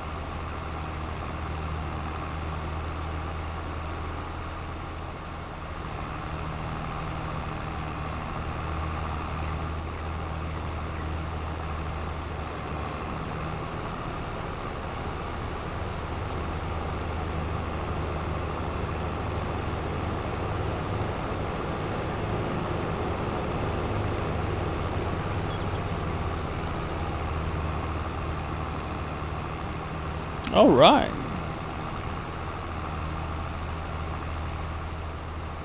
Well, so you're saying like potentially you'll get a lot of domestic clients as well.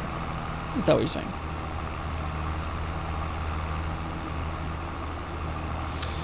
So even if I had a trailer that could hold 100,000 liters right now, with the distance I'm hauling it, I'm not sure it would be too much faster. There's other goods that we're hauling that is significantly higher quantity, where it might matter more. But for this, it's not a big trip to take. Because in the future, instead of just hauling giant loads, I wish to... Oh, unfortunately, the train comes. In the future, I wish to have multiple production sites all over the place. So if I find myself having too much straw, I would build more straw production plants that makes, you know, hats and baskets and shit out of straw.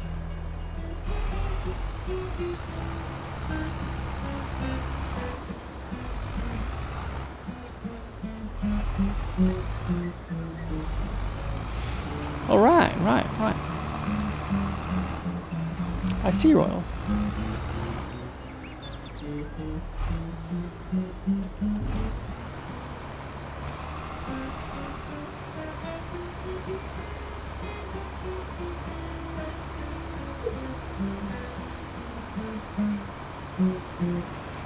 Siri asked before, like, do you mind if I like play guitar and practice and stuff when you stream? I'm like, no, I don't mind that at all. Maybe I didn't mean her warm up. So the warm-up's practice. What did you think I was gonna do? Make pretty music? Yep.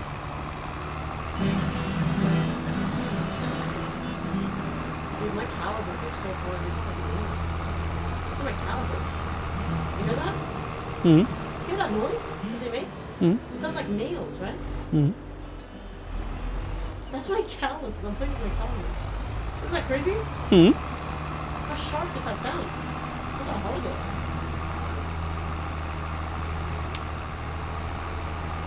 Jonas, do you think that I am interesting? Yes. Can I put that in my description? Yes. Siri is a very interesting woman. What? I don't know how to describe. It's Whenever so you hard. share your frustration with this much emotion, you give me those emotions as Yes. well. And what I do, because I don't want them, Yes. is ignore you. So most of it is like, Well, how about you felt the emotions, feel the frustration with me, get into the emotion, feel it, feel it, feel it. what do you want out of that? That we both get frustrated and then we work hard together. But do you think I would work better if I wasn't frustrated? Because I think that. Hi, Fire! Regardless, listen, I don't want to, I thought about it, I was like, should I write to everyone in the community, ask everyone who feels like spending some time to write a short description of me so I can then just coalesce all of that information and write something useful? Because I have just written, do you know how many descriptions of myself I've written? I hate all of them. I don't know how to describe myself. And I'm like, maybe I should just describe myself as the person I wish I was. Hmm? And then just pretend that that's me. Hmm? I could just say, Siri is a musical prodigy who's about to take the world by storm. Because that's who I wish I was. What if I just write that? Siri, the most beautiful woman in school, musical prodigy, who's about to take over the world. She will soon be signed up all the Well- labels. So get on the train early so you can get to know her before she gets famous. And maybe say, damn, I listened to her when she was just a Twitch streamer. Wait, that's gonna Have you written that down? No! Do. Should I write that? Yeah. No. No. You should write that down. Because from those crazy ideas, good will be formed. No, I'm not gonna give you good ideas. I'm gonna Stop. Do. Less criticizing, more doing. Write it down. I hate it. Not. Are you writing on Twitch or are you writing in Google Docs? I'm writing it wrong. Good. Write it down. I hate it. Write it down. Hate it all you want. Still write it down. Okay. Because parts of what you said are great and parts of it is unawesome. Awesome. Yeah.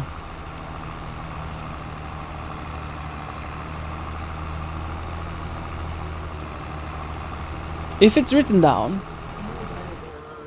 and I say something like, the description is about how you want people to see you.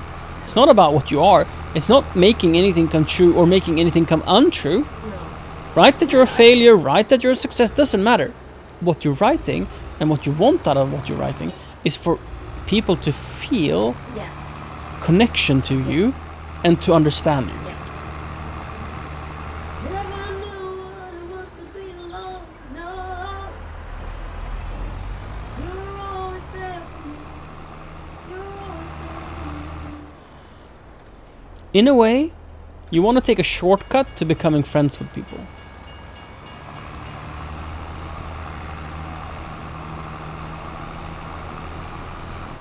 So, would you want to be friends with someone that wrote that? Great question. Great question. I mean, confidence is sexy. So how do you have... Yeah, but too much confidence is arrogance, and that is Yes. super unattractive. But it's also good, because if someone feels like you're arrogant for loving yourself too much, you know you don't want that person in your life. So it's a filter to effectively sort the wheat from the chaff. I mean, because you could write a super atrocious, like, congratulations, you have just made it onto, you have just made the most important click of your life. Congratulations on finally playing the stream. That's the best thing that's ever going to happen. You reading this is the single most influential thing to ever happen to you in your life. Yeah. Years down the line, you're going to say, wow. If I could give up my firstborn to have this moment again, I would. That's...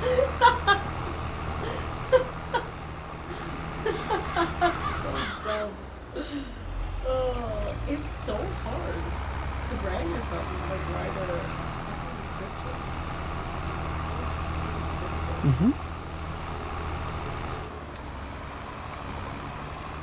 I think I spent the day, and I A had day? you. Dude, you know how many days I spent? I'm not like crazy. No, you spend most of your time complaining. It's part of my process, man. Don't disrespect the process. Siri complains a lot.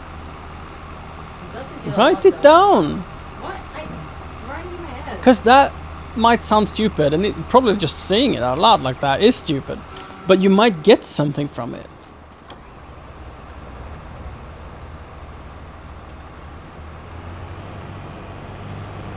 What are you looking for in life? What are you looking for in a viewer? Who do you want them to be to you? What's a good time? Yeah. Yeah. Yeah. I want us to have interesting conversations. So you're performing for them to have conversations about what you like. What? No?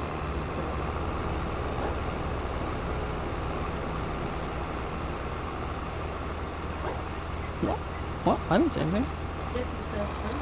Because you only think some things are interesting. It's not about having conversations, it's about interesting conversations. So the Yeah. importance to you is that their conversations is aligning with yours, which proves my point that the description is very important to you, because it culls the wheat from the chaff. It sorts the wheat from the chaff. So if someone doesn't share your political views, if someone doesn't share your emotional views, then you won't have a nice conversation. So if you say outrageous things like, I wish adoption was mandatory until you get a license to conceive. I just meant to make up a very controversial statement. But if you have controversial statements like that, you will get people coming in with rage. And then you know why the ban button was created. To not deal with their rage. And those who come in and like, amen to that, they'll just expedite the process of becoming your friends. Good point. Thank you. Like, describe some of the things that might be the most either off-putting or the thing that people will like you for the most. I am unreliable. Huh? I am unreliable, for example. If you wrote that, Yeah. Right. don't ask me about schedule. Don't ask me what I plan to stream. I am unreliable. That's it. Yeah. It's like, I might say I'm live on Monday and and then not be live on Monday. yeah, like putting in there like I am a chaotic individual in every single way. I am prone to bouts of depression. Write all of this down. Because not that I think it's good to write it like that, but these are talking points you want to explain in words that make you sound good. But there's no point in being too good, because like if you lie on a job application and then first day at work they're like, Do that. okay, take off in this jumbo jet, and you're like, I don't know how to fly. In here, and you're laughing every day, and Yeah. then they're crying. They're like, what? Yeah. Yeah. Also, so it should be things that are true, but describing them in a way that's intriguing, not off-putting. Like, I can say that, if I can explain that I wear my emotions on my sleeve. AKA, I put it out there. Means I'll cry sometimes. Means I'll be angry sometimes. Mm-hmm. But it also means that I have an uproariously fun time. Like, I'll laugh a lot. So I feel that very strongly also. It's like, I have very strong emotions. How do we describe that in a way that is intriguing? Like, wow, she sounds really interesting. But then also I can live up to that. So it's not like, wow, from the description, it's like having a way too good profile picture. It's like the best picture of you ever. And you edit it, and you look so good, and then it's like... Dude, this you for see streamers, this is person- so true. You see this person in your life, you're like, damn. If you have a good Not profile look like picture, a but your profile stream looks like shit, or you look like a shit in the stream, Yeah. that's not a beneficial thing. No. So it's like, rather that the description is a bit mundane and non-descriptive, and then they come in and like they get to see, like say they follow and they read the description. Outside of stream, they follow because they want to check you out later. And then they check you out and they're like, wow, well, this is not what I expected. You know, we're like, this is better than I expected. That's better than them feeling like it's worse than they expected. So it's not that I want to build up crazy expectation, but I do want them to get a sense of who I am, so that they know what to expect a little bit, right? Yeah. And I think want there it's to be information in there that, like, if you're new and you haven't heard me share every story of my life a million times, like, you can know a bit of who I am, where I come from, like you did. You wrote, like, this is why I do what I do. Like, this is what I'm doing, this is how I'm doing it, and this is why I'm doing it. So kind of a little bit of your background story, where you stem from, who you are as a person. It's like, because when I go into a stream the first time, I always read the description. I always read what's down there. Now, I don't think I'm alone in that. Like, if I'm like, oh, who is this? Oh, oops, sound start playing. Like, who is this person? Because you don't, even if you're literally watching them live, I feel like you do not get a full sense of who they are. Because that's just one little snapshot. And then very often their description can be very good. Like, someone might be doing something unusual, like they might be cooking that day. Yeah. They're not a cooking streamer. Yep. They normally play games. So if I go to the description and it says, I'm a gaming streamer, then I'm like, oh, okay, the cooking is just like a rare thing. Or it says, I do cooking and gaming. It's like, oh, okay. Like, just to know what, like, you can kind of know what to expect. People like that, I think. See, even I like that, and I am super unpredictable. But even I like predictability. Somewhat. Right? I want to categorize. I want to know what I'm getting myself into. I want to... Yeah.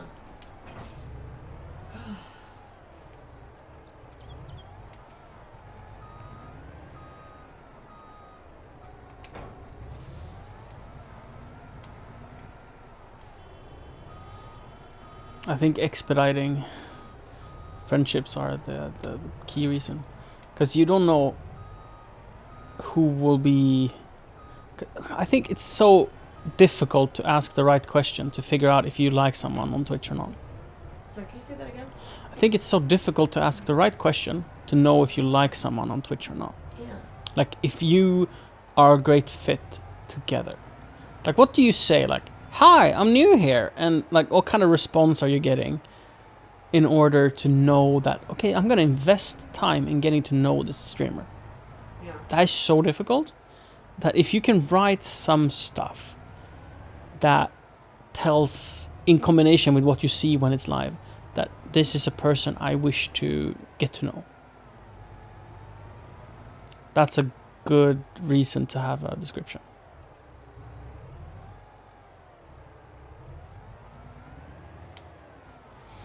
Like, for me, it would be useful to add stuff about enjoying to be helpful around stream tech. Yeah. Advanced stream tech. If you're a beginner, get the fuck out.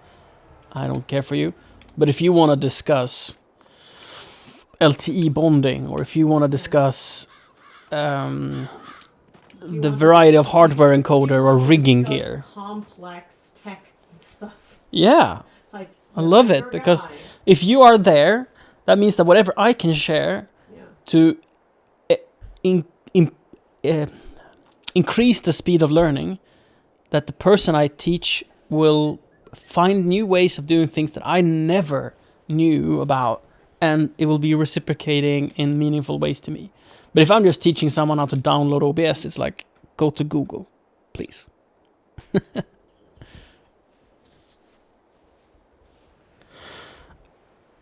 All right. Okay, because is that a choice, you think, Jack, or a miss? That they hide the voice over LTE option. Incentifier says, "Hi, I'm new." Yeah. Brand new. I was gonna say he's like an old sock, but that's an insult, I realized. Sorry, Fire. Oh my goodness. You're like an old sock to this stream. Sash. Yeah, it's vicious.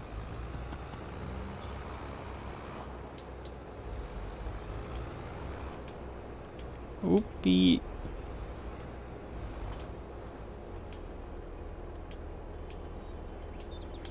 Get my spout down. There we go. Now spoutless. I like meeting community members. But a thing that also is very precious to me is when I know that other community members have met each other. You know what I mean here? Yeah. How Jack and Fire says hello to each other now. That's like, it's a little special because I was with them when they met. Yeah. Which is why I think going to, say, TwitchCon and meeting like a crew of your community and having experiences together as a group can be very valuable. Like when you share memories, you know? Oh, you remember that time when Johannes got too drunk and pissed himself? Ha ha! And Kron be like, yeah, and Jack be like, hehe. Okay, no comments. I see how it is. Chat, do you know that Liam Neeson, the dude from Taken, the action dude, he gets drunk and pisses himself all the time. He's so casual about it, just walking around with piss stains in his jeans. You don't believe me? Do we have to Google this? Chat. Sometimes that you don't believe me, it's like.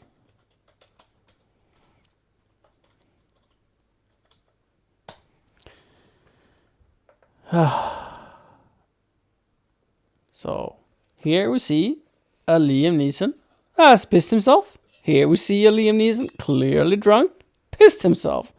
Here we see a Liam Neeson. It's the same photo. Picture. Okay, here we see a Liam Neeson with a suspicious strip of urine. Here we see a Liam Neeson with piss. Here we see a close-up of that. From a different angle, even closer. Hannes, what is it with you being so obsessed with Liam Neeson pissing his Oh! pants? That's not even Liam Neeson. That's Pierce Brosnan. Also, that looks Photoshop, but whatever. What? What is it with you and Liam Neeson's piss pants? Siri, you know, I have told this story to you Five times, but not to the person I told it to the first time. Okay. 5 times. Okay. So just because you happen to be in my vicinity doesn't make the story bad. Sometimes you just have to be patient with the fact that you're telling a story for other people than you. Oh, okay, fine. I felt like you talked about it on your stream before. I have, but not when Instantly Fire was here, for example. Oh man. You know, not that I think that Fire was like so interested in hearing about Liam Neeson's incontinence. You know? Oh, Adrian Brown, he says, piss Brosnan. Yes.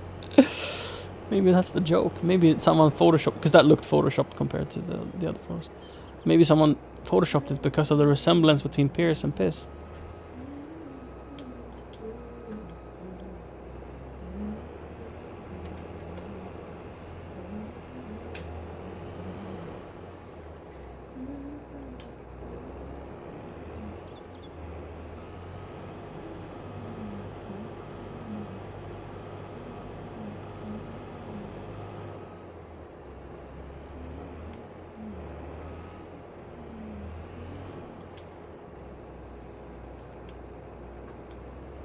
Nailed.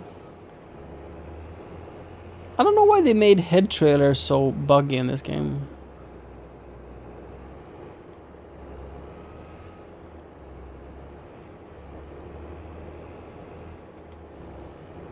Like, did they try to have them less awkward and realize that they're unusable as vehicles? So they made a lot of special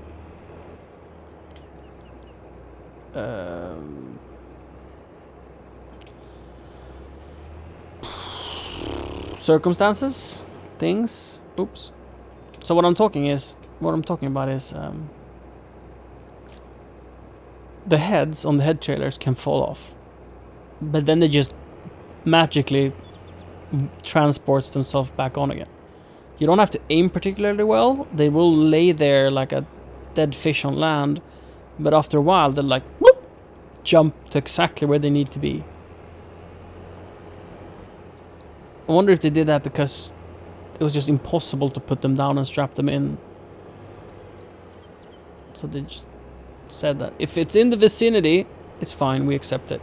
We will transport it for our players onto the trailer. It feels like an unsafe spot to park.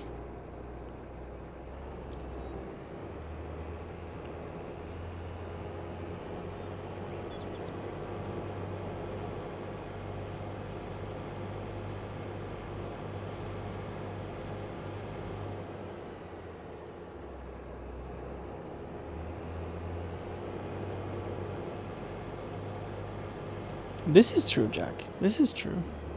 I was thinking about that, like the taking down of the 3G networks. Like Sweden is doing it, but not very fast. Here, where we live, on one of our operators, we only have 3G. It's like, are they going to take that down before replacing it? I mean, I sure as hell hope not.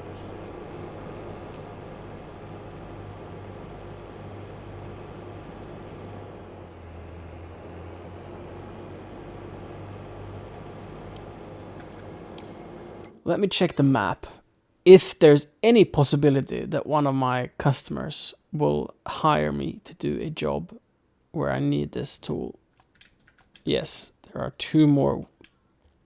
No, wait, those are harvested. There we go. Growing. Ready to harvest. We have no fields ready to harvest. And do we have any sorghum fields that aren't mine? No, because those are grass. Could probably harvest my grass.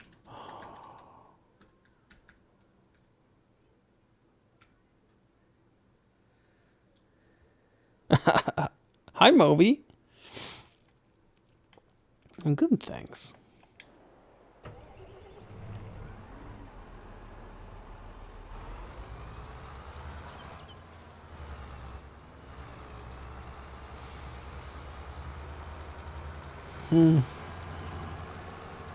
When will your conference be, Jack?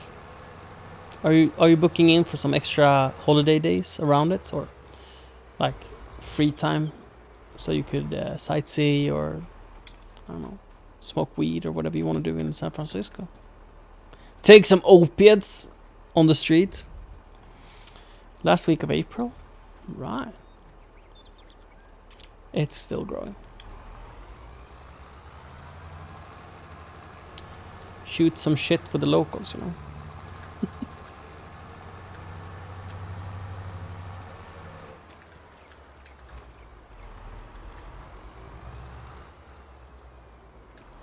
We could set up for grass harvest, but I don't think we're gonna be doing any grass harvest next month. We might have time for it.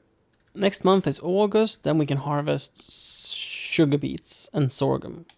And I'm thinking maybe that's all we have time for in a month. We'll see. If we have time for grass next month, that could mean, let's see, the grass, it grows until November.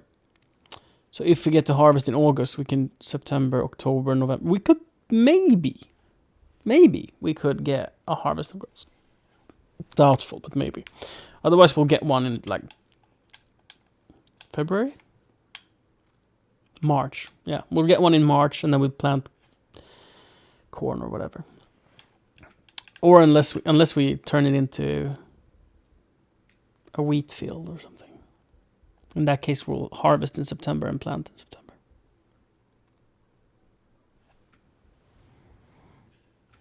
Thanks for the tip. Jack Joffa cheers 100 bits. A man walked into a seafood restaurant and asked for a lobster tail.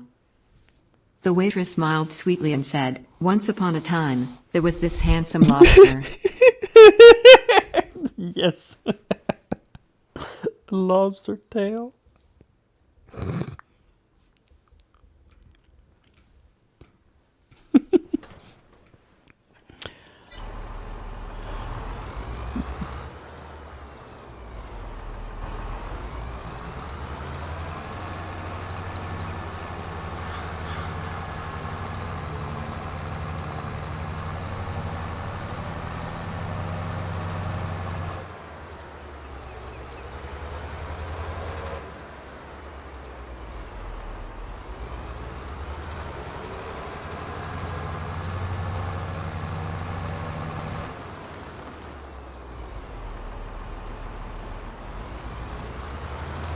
Ooh, Moby. Good question. How did the case for the M1 Mini work out? I modified it. I'm using it, and things that I would change are, they're not like crucial things, but there's some things that would be nice. Like, and this is, I'm not giving it a lot of thought, but the original fan is very quiet and very nice. But the way it works, it's designed to blow into a designed like tunnel over the CPU. And in the normal case, it makes it like twice as long as the it has to be, because they have the space in their case. What I've been thinking is that I could replace it with a classic 60mm computer fan that blows straight out onto the CPU, whilst this one is one of those, what do you call them, like a snail fan, encased fan. It draws air in from the side and ejects it at the side. It doesn't blow straight through, it blows like diagonally, like a turbine, like, yeah, whatever. And that makes it harder to mount and makes it a little ugly looking. So it's like, yeah, you could redesign the case and have a blower fan. Yes, it has a blower fan. So you could redesign the case and just like super glue a traditional fan on there. But you could also redesign the case and make like accommodation for screws, so you can screw in the fan and whatever, you know. So there's a lot of things. And then this would be cool having like mounting screws, like 3/4 inch screws, so you could like put camera arms to hold it and stuff.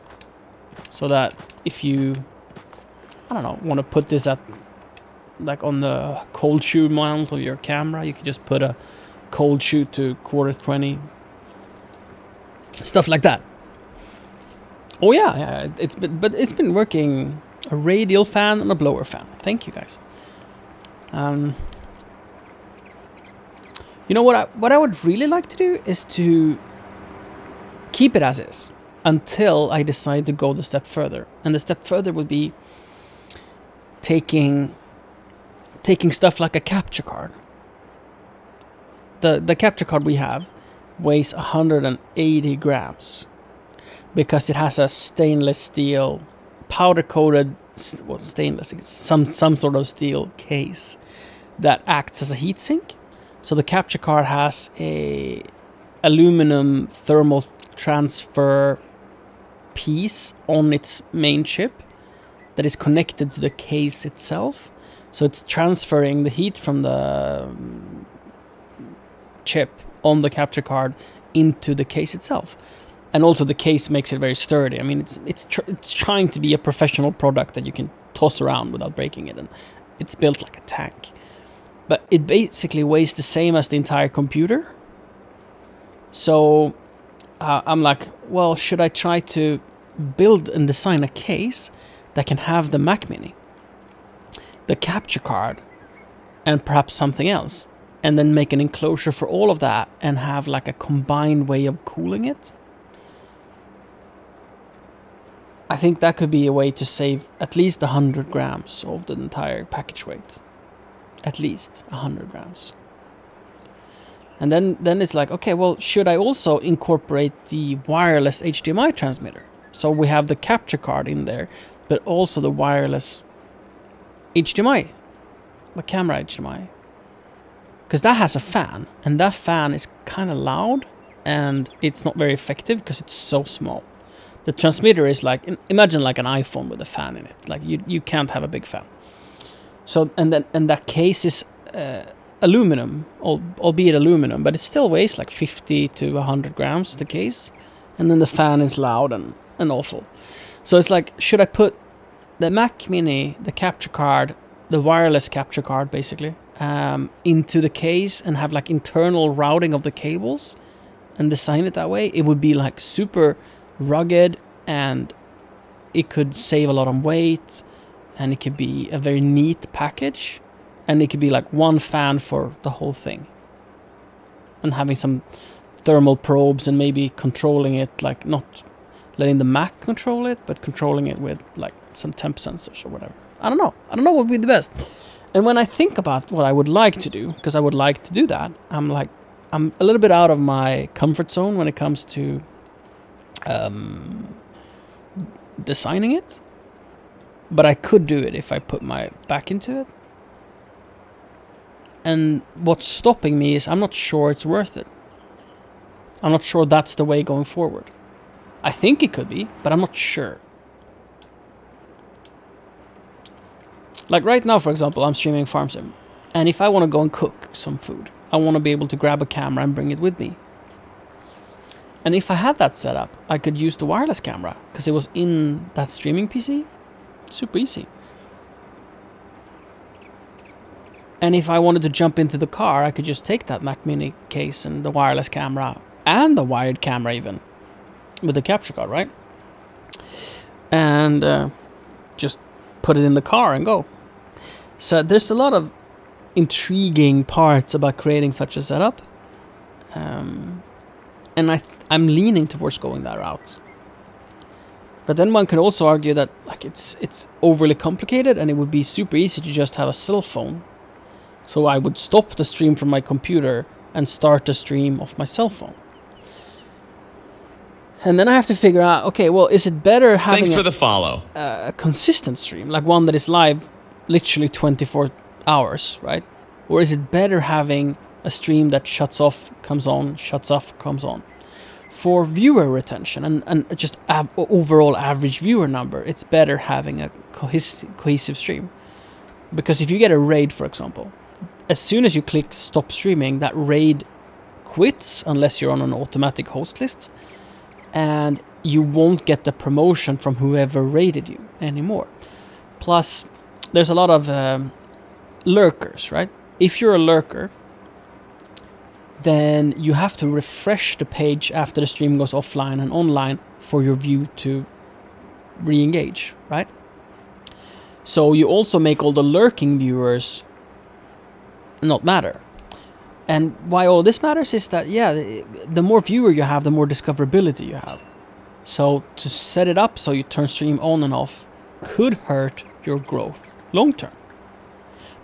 On the other hand, where I feel it would be better is that turning it on and off when you change activity splits it up into more digestible chunks that you can more easily name, and people could choose to watch what they're interested in. For example, you might not want to watch me playing Farm Sim, but if I stop the stream and then I start it again for my cooking, and then I do a cooking stream, and I stop it again and play Farm Sim and start it again, then it would be easier to, like, if I were just uploading this to YouTube without editing, then it would be easier to seeing, like, okay, I want to watch that stream, I want to watch this stream, I want to watch that stream. On Twitch, that's not as important, as you can get chapters.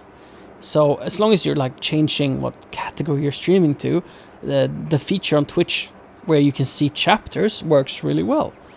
Personally, I think that could be good enough on Twitch, but like long-term storage and long-term usage of this content, I think it would be beneficial to split it up.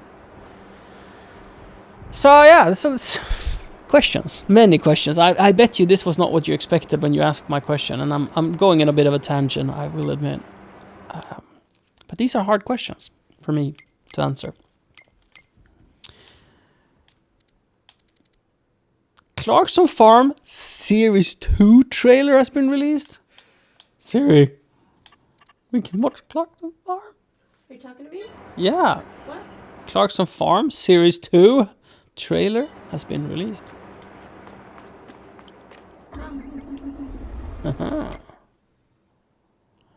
To the animal dealer, then I don't want to use that tractor. Can I hold grass in my auger wagon? Oh shit, I just clicked it. Luckily I can do it. Oh, you posted a link to it. Could you share it on Discord?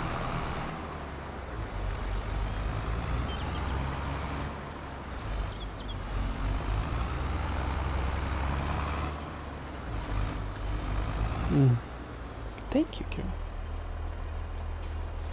Did it want 25,000 liters of grass contract? I think so.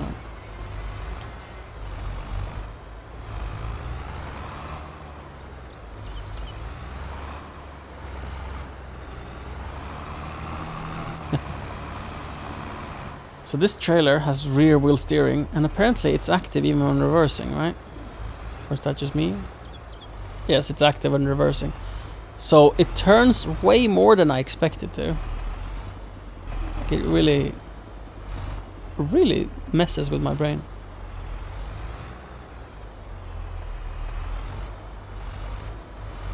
But I think it could be like awesome when I learn how to maneuver it. Let's stop at 25. How do I stop? Oh, that's not it. I don't even know how to stop. Oh, I guess I don't need to stop at 25. I can just drive off. 21, 22, 23, 24, 26 and a half. Close enough. Thank you, kiddo.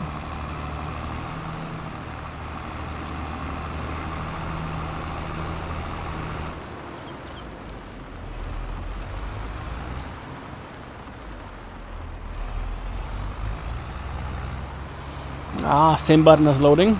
Thank you. So, left or right joystick, I don't remember.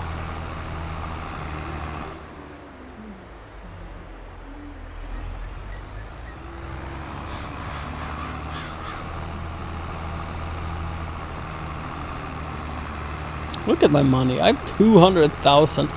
The issue with not paying back my loans right away is that I feel rich and then I spend the money and then I'm out of money and I'm like, oh, I'll just increase my loan. This is why my loan just keep growing, I swear.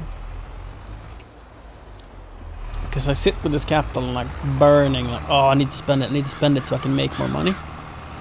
Like, oh, let's buy a field, or oh, let's buy a factory.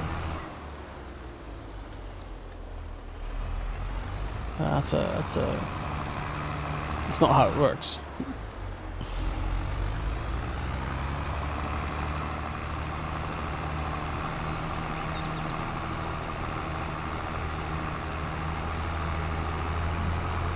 Since I'm in debt, it's not how it works.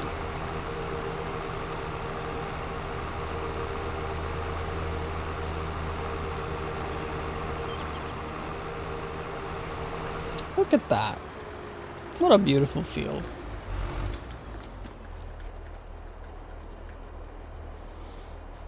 They're ready to harvest. Wonder if I'll get a contract on it.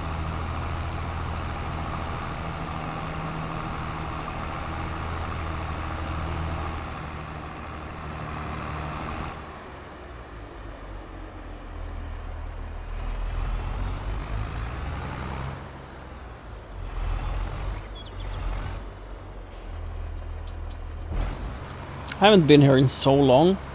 I used to haul 3 million or so liters a year of silage here to sell.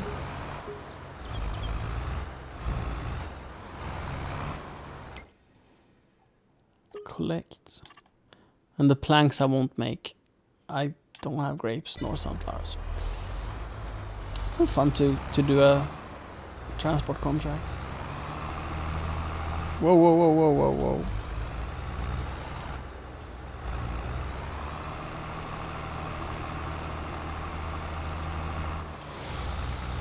I just realized since I can't paint the trailer yellow, I could just get a green tractor to pull this. Because the harvester on the front I can paint. So I could have a... I wonder if a warrior, like a Dutch, what are they called? Dirty Dutch? What are they called? The Dirty Dutch. There we go. The Dutch Far warrior. Oh, let's get it. Let's get the like the atrocious color. Oh, it doesn't have the atrocious color. Doesn't have the neon. This is pretty right. Needs to be a bit darker. Or I guess a John Deere wouldn't be terrible. Let's see if we have a different one that has the. I mean, a Fendt also. It's pretty Fendt colored, isn't it? Serions are quite interesting tractors. Not as fast as the Fast Track. But very versatile. I would like a tractor that does at least 60 for this job. At least, so they won't fly. Let's see if I can show you guys the one I meant that has an atrocious color. Is it this one? Can't even change color on that one. This one! Can't even change color. Oh, it's pretty atrocious, isn't it? Which tractor is it that I mean? Am I...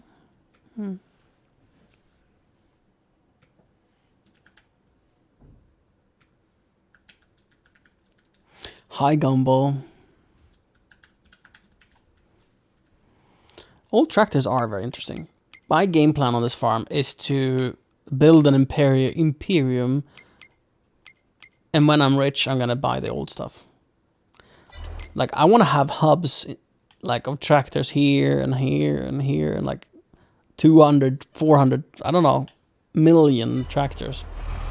One tractor per implement, and have setups like this, just ready. Like, I think I want like 4 of this setup, so I can have them on different parts of the field. And if I ever have like friends come on and play, if we get multiplayer working, we could be doing jobs together.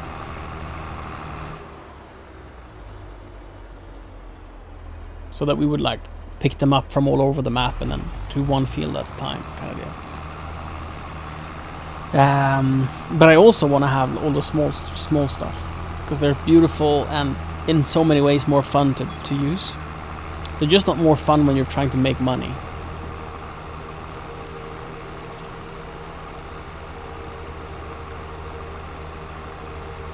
Though I was thinking about, speaking of making money, instead of having like a giant trailer, like 100-200,000 liter road train, what if I just get a 50,000 liter trailer and a smaller tractor for it, right?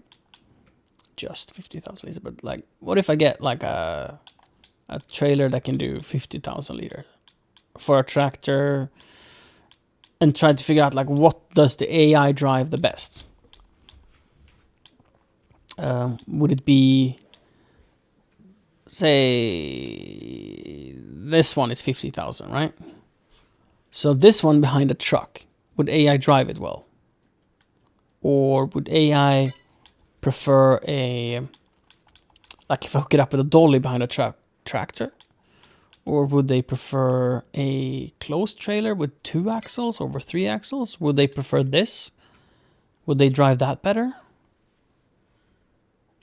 Because this holds anything, yeah. So say this one behind the tractor, would that be the best way of hauling? Or you know, whatever. Or even getting 2 25,000 liter trailers. Basically, I have them already, the Karat 140. So like maybe this behind a mid-sized tractor, 2 of them, would be the way to go. And then set like AI to do deliver and unload missions with looping, so they come back. Man, I just want to buy some tractors now. I won't make me any money, but I really want to. I really want to.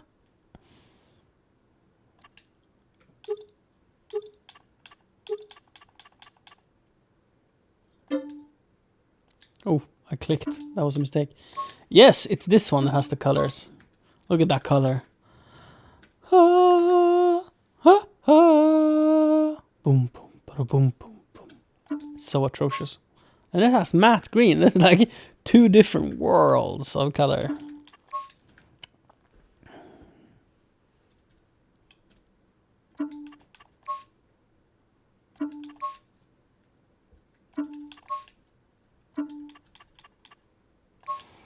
Oh, it's matte black. Oh, that's pretty cool.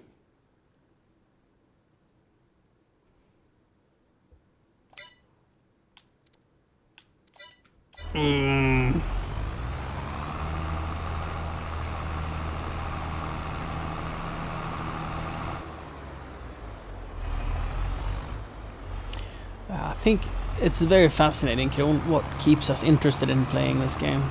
It's so different for different people.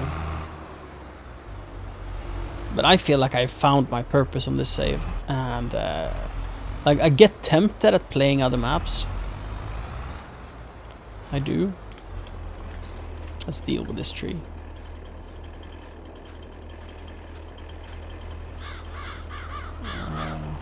Let's fell it this way.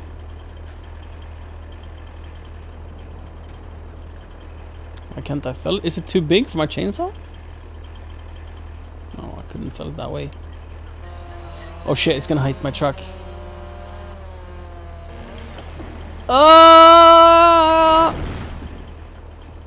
Alright, I was gonna wait until the harvest was done.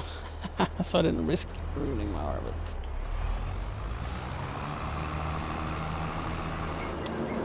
Yikes. Well, that turned out better than I expected, actually.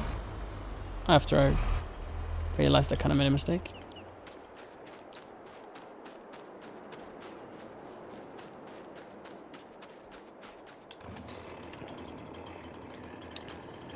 Let's see, what lengths are we to cut this in? How am I to transport this? Kind of interested in just chucking it in a bin and getting it to the sawmill. In a bin? In a... got a cultivation job on field 8.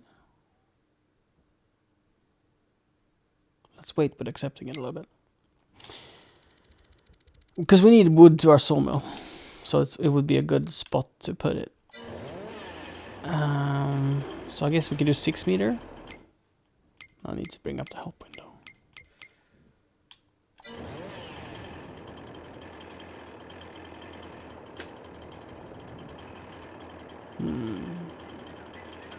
Let's take the limbs.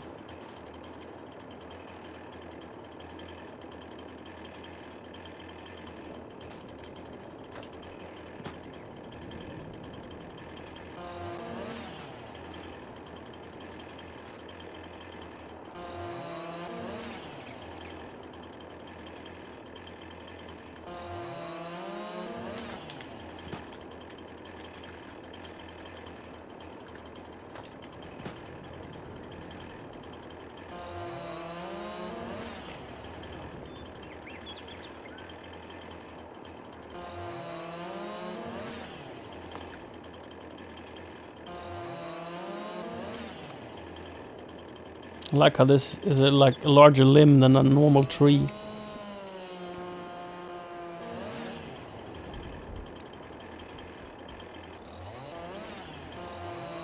I think there's some charm in having several saves, Kieran, depending on like what you want to do.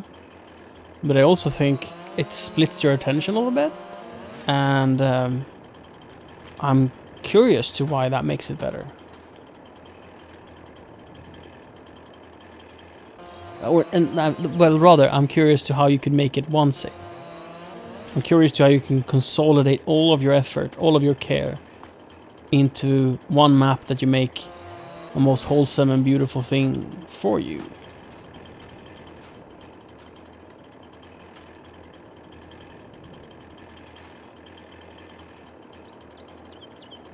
Like, the more effort you spend on a map, to me, the more effort you spend on a map and the more you make it personal to you, the larger your appreciation will grow for it. It's like being monogamous to your save, and your emotional involvement will increase.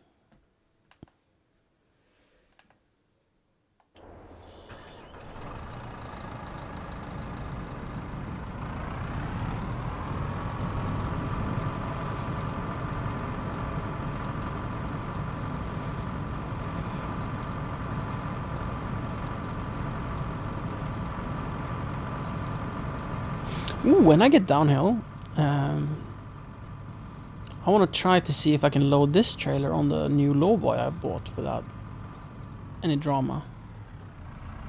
That'd be kind of neat.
What is this stick?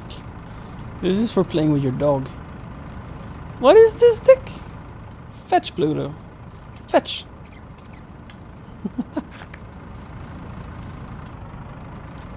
Not worth bringing home is what I'm trying to say.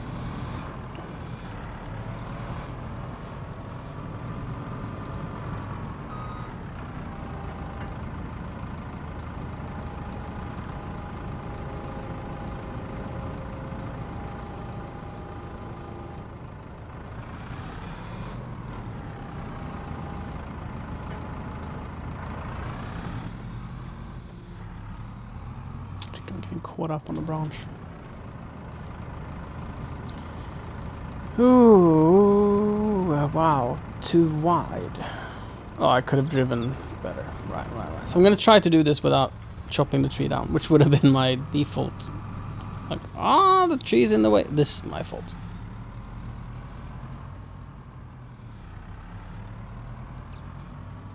Well, I just picked them up on the wave oil, like to clean, not because it's like it's not worth the money to stop by and do that. But otherwise, they'll just lay there and be garbage, you know.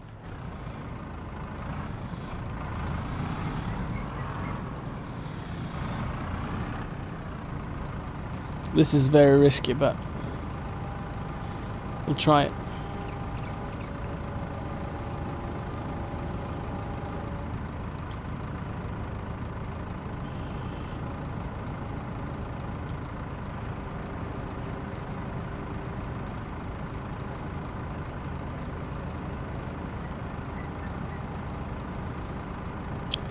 Nah, the tree is too big. I think we're gonna have to chop it up and take it from below, like carry out every single piece from down below.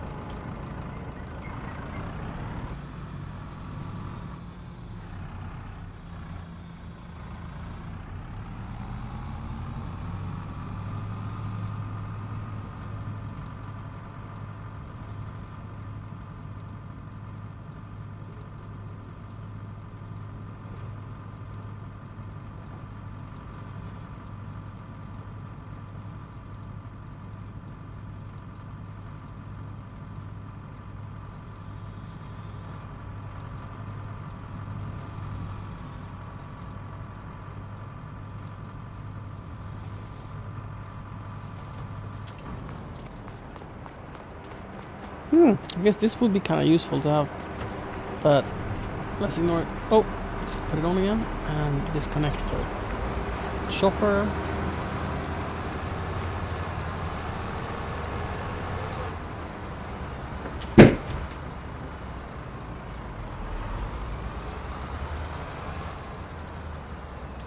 Siri, do we still have leftover food? Maybe it would be time for lunch. What do you think?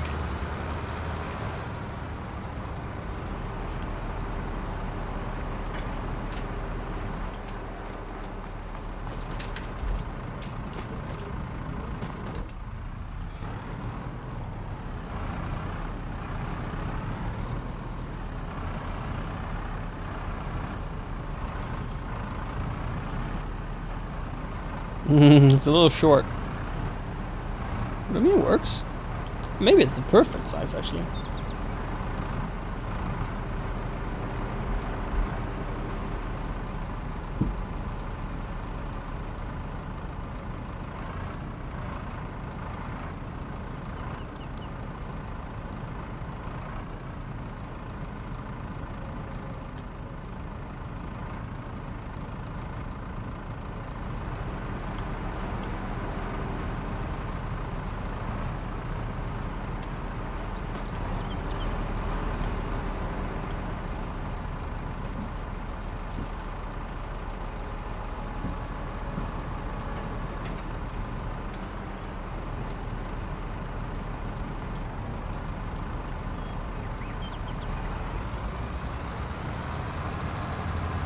But maybe this tractor can pull it. We'll see. go for it. Seems decent, though it was on level ground.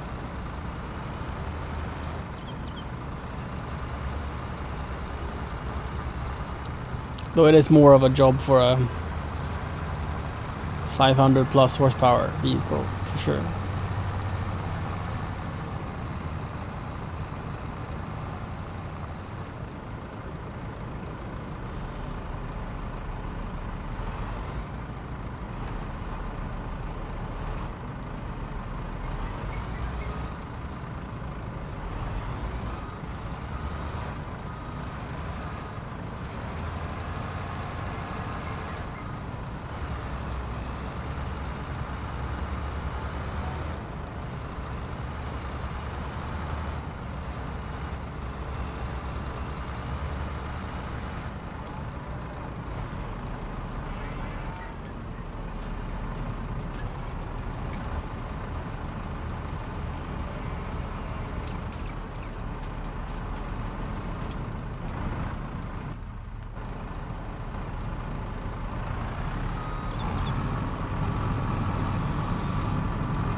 How do I go about picking this up? I'm coming in from the wrong way, really. I should have...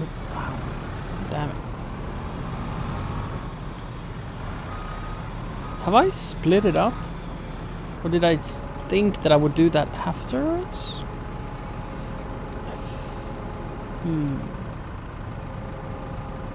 This might be like a 50-meter tall tree. In one piece, though.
My hope was that I could grab it and pull it,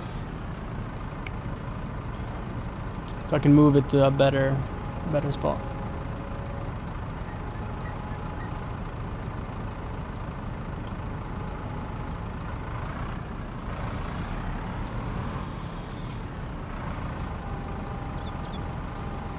But I only managed to grab this branch.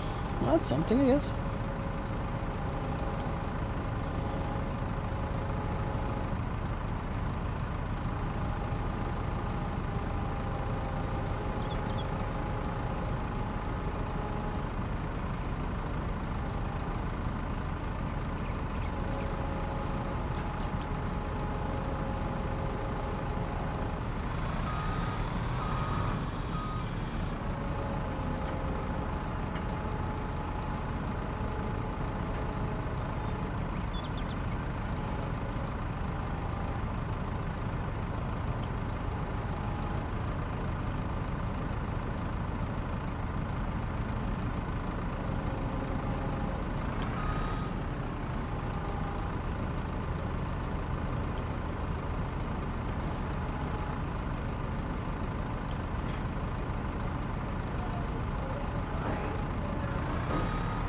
If you don't mind.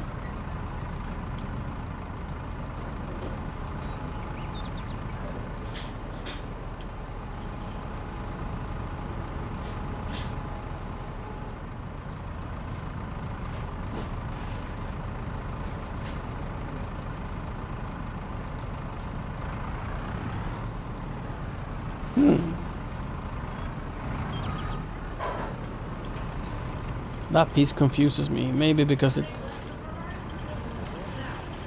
yeah, sure.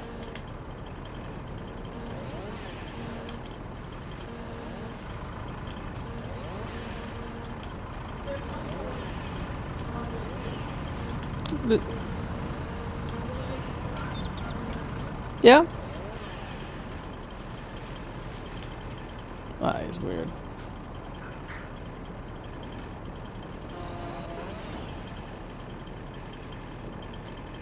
So all of this is a little stump. Let's just delete it. If I could have brought out the wood chipper, but like, hey, it's like a few liters.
Bringing in the wood chipper is the right tool for this, but even then it's not worth a lot because it's only one tree. So we'll just see this as a cleanup job, except for this tree. This tree is nice. This trunk, the big boy. That's a pretty nice size log. See if I can pick it up.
we should remove this bush as well. We can replant something else, but I think for now we're gonna just mulch it down.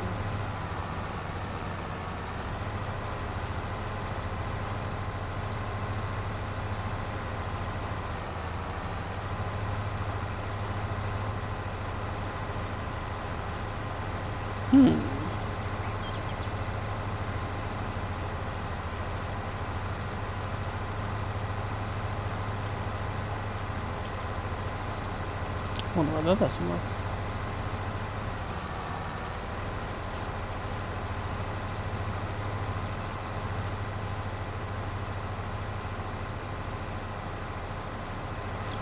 Well.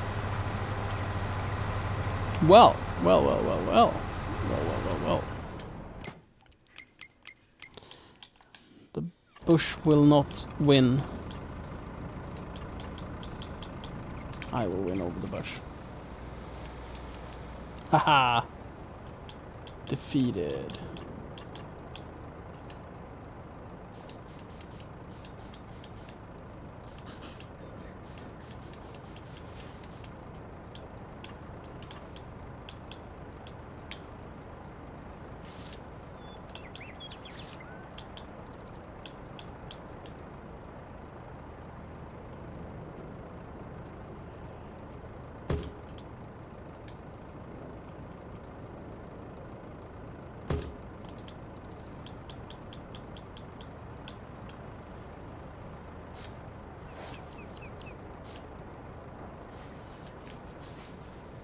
Gorgeous. Let's get a big bush in here. Like here. Come on, big bush. That's a little close, maybe. It's a little small, maybe.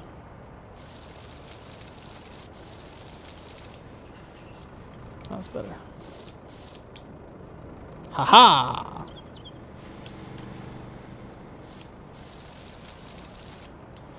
And then we replaced a big oak tree with another big oak tree, just in a more advantageous position. Maybe we should do a medium.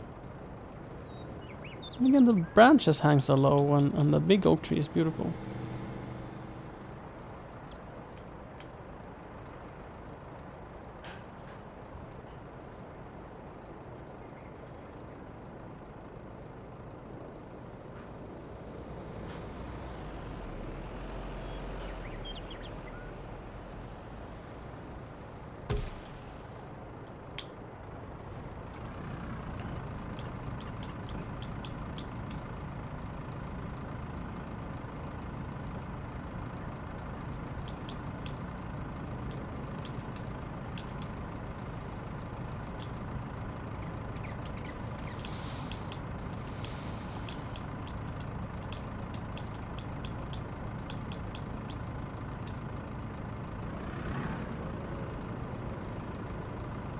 So I don't really want to do this, even though I like it, visually speaking. It's going to make it very hard to approach the field and cut the headlands. Whilst this way I could load the head with the combine here and I can start to work on the field. So we'll leave it like that for now. It's fine. What an uplift to this area. We're going to go in and make the grass nicer. We're going to just live with it for a little bit so we figure out how we want to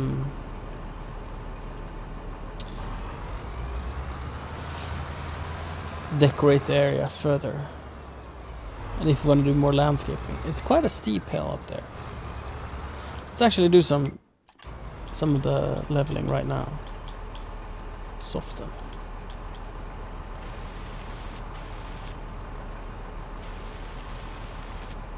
I think we want to raise it just a little bit, right? So it starts coming up earlier to become level with the road.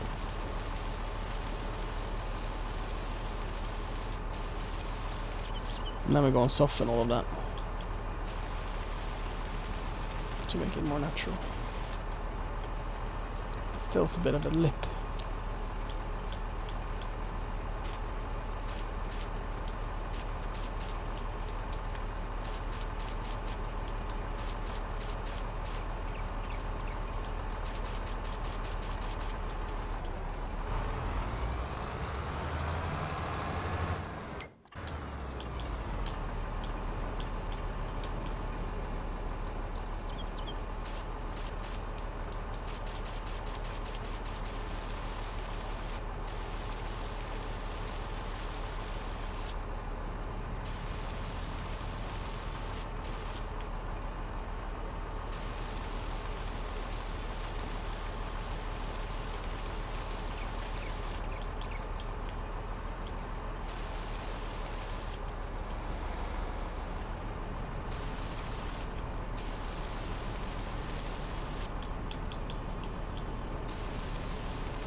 Didn't manage to work away the step.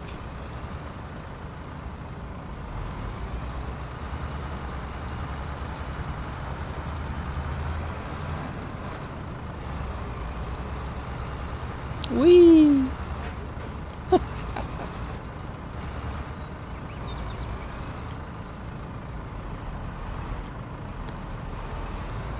The way I parked was kind of questionable, to be honest.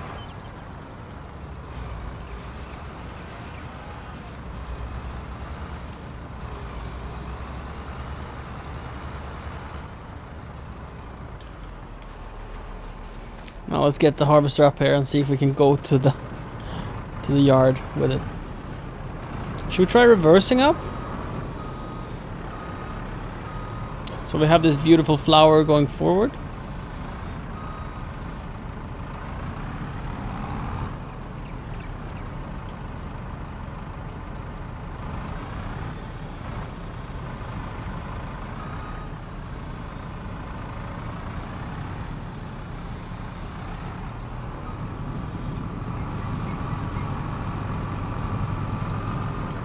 That must not work. Is there a log? Yeah, there's a log poking out in the bottom. So we can't do that. Okay.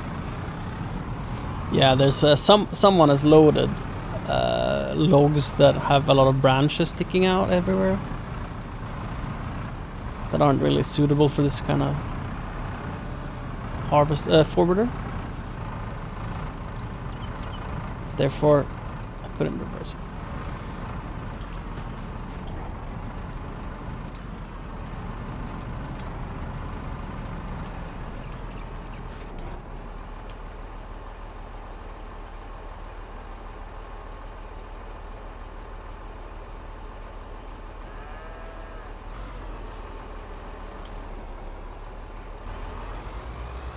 Yes. I was a little bit undecided on if it wanted to stay on there or not. Yeah, it doesn't want to stay on there.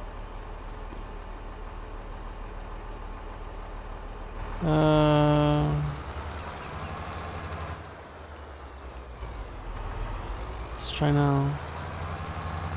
Now it's too far forward. But it's almost working. If I drive fast enough, no one's gonna see. Ah, 2 wheels. Ooh, this is gonna end poorly. This doesn't work, chat.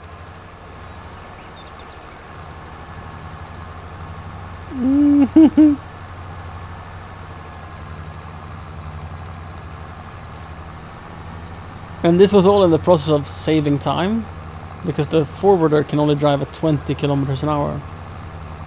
But I feel like, well, am I driving at 30 and or just crashing? So let's offload it. It was worth a try.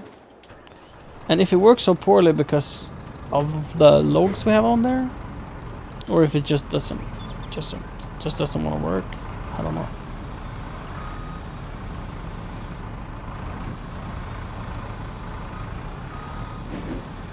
I guess one thing we could try before we give up is to only strap it manually, so I don't strap it over the logs.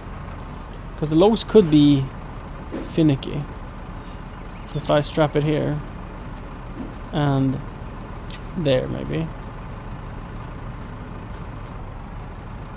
and we fold the trailer.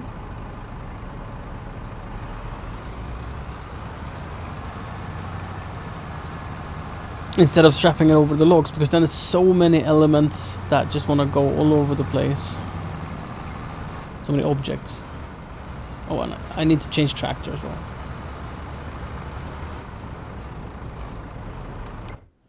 Where's the 1050 when we need it?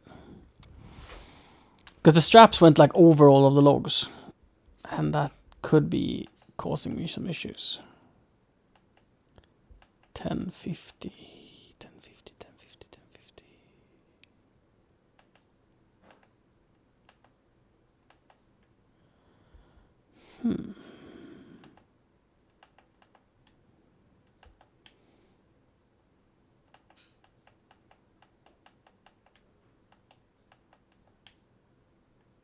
Ah, it's with the... Oh, that sucks. Can I buy a new one? We need to get the cultivator to field 8 anyway, so we might as well drive over the field. Though I think there's a risk that the reason I didn't start the cultivating job was that I thought that there's a risk or chance that we get the cultivation job on field 24. 23. Yes, 23. So that's why I didn't move the tractor down. But now we have on field 8, so we could just, well, drive over there. And when we're done, take this tractor to transport the forwarder. See if it works. I don't think it will. Pessimistic.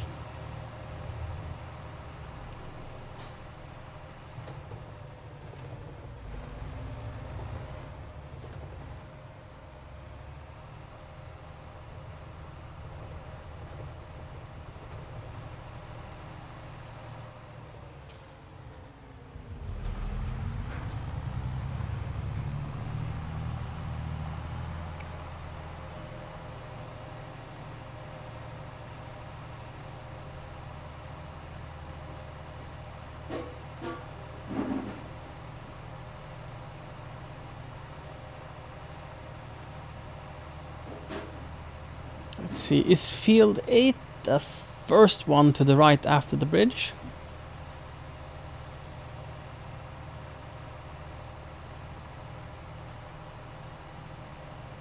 Could be.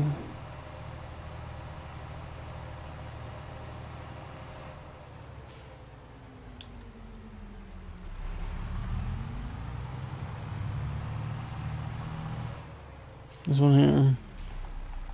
Let's look at the map. It is.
I think I left too wide of a strip, didn't I?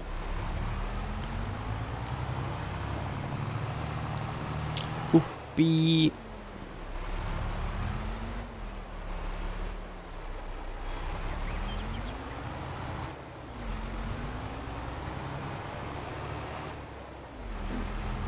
And I'm not gonna be able to cut it in half. Will I? Ah, this is the gamble. But if it works, it will be glorious. Because now, look at this, I can go and take this pass here. It's too wide.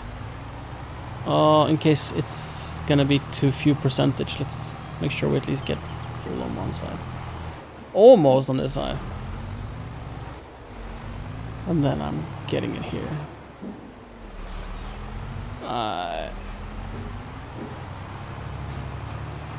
Can I get it? Can I get it? Can I get it? Ooh! Oh, look at that! Oh my lord, look at that! It's fucking perfect!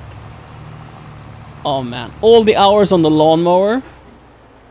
All the hours on the lawnmower has led me to make perfect lines.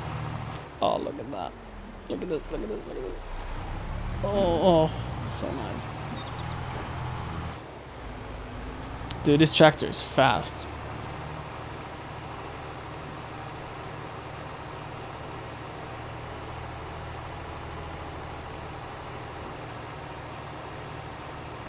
Oh, field finished. The efficiency.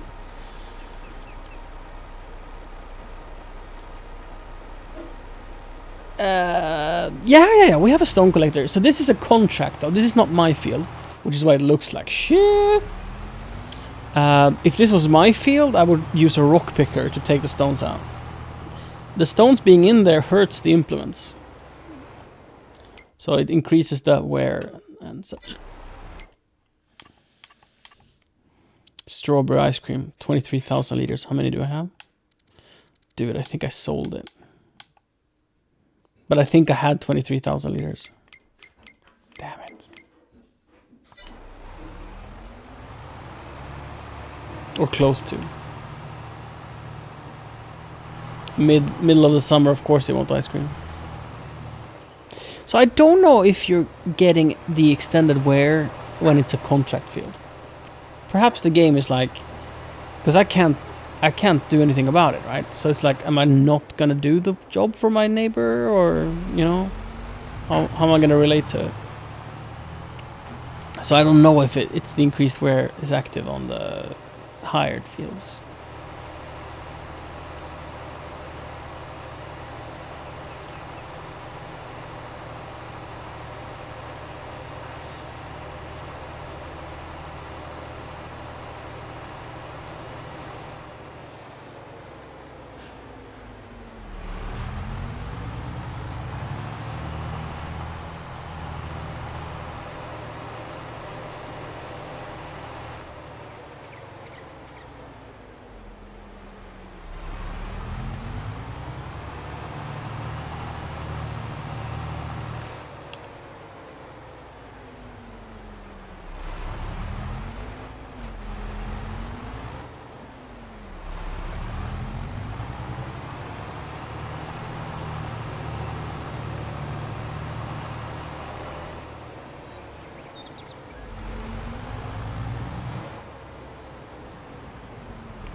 Where do I pass?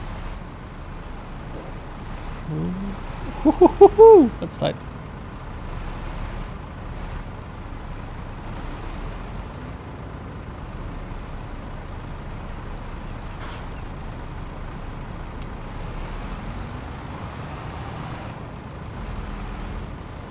So this tractor might still be too small to be able to do this.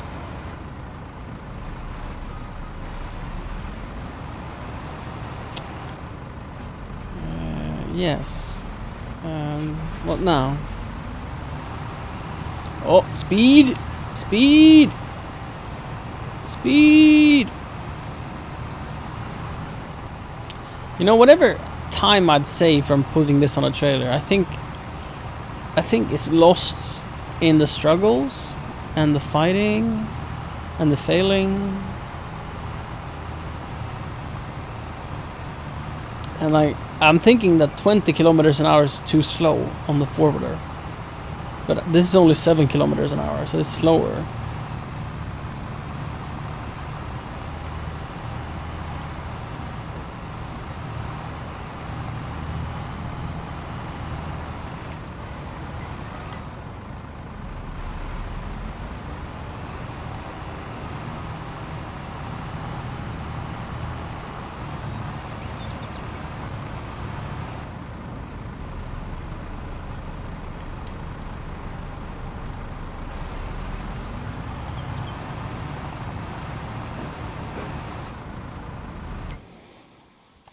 Oh, I don't think this works.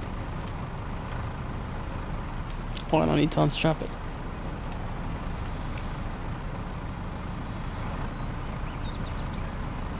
Oh, did it just right itself? That's convenient.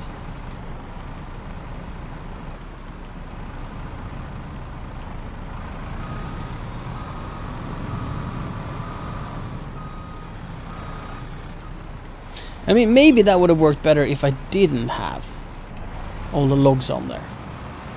So let's give it the benefit of the doubt, saying that it could still work to haul the vehicle if I did not have all the logs on there.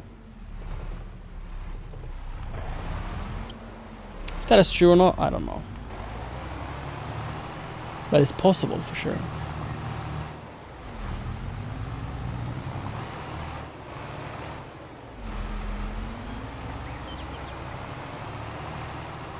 There is a longer one, but I think it would still just fall off. The problem is securing it, that I don't have a way of making it stay there. There used to be a mod for like a big tie-down strap, or a longer one that goes like around the entire machine, but that has been taken away from the mod hub. Or if it was a custom mod all along, I'm not sure. But I can't find it anymore.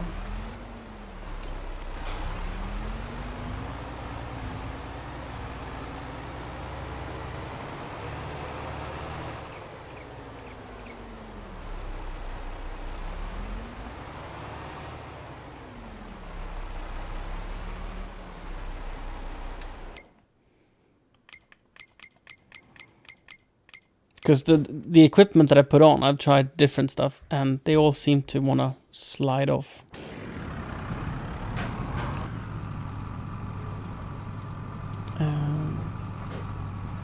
So like, I think stuff that have worked to haul is like seed tenders, the smaller ones, and different implements.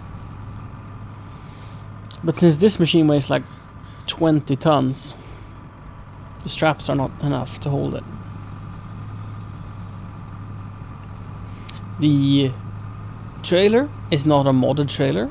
The implement, which is the forwarder, is not a modded forwarder. So I could argue that it should be working, but it doesn't.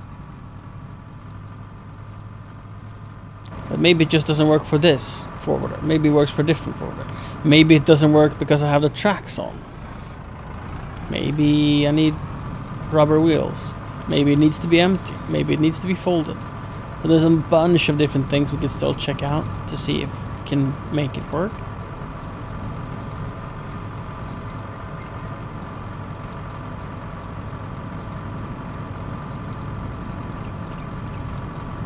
But I want to find a way to not use this forwarder to do deliveries.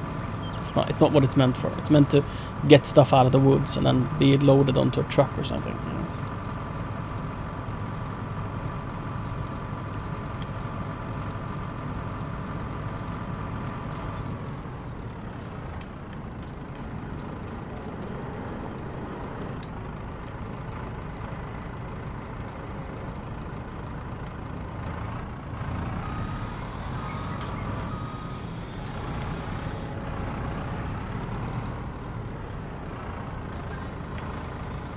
Bye-bye. I'm like, where's she going? To pick up Baba. Okay. Ebbe!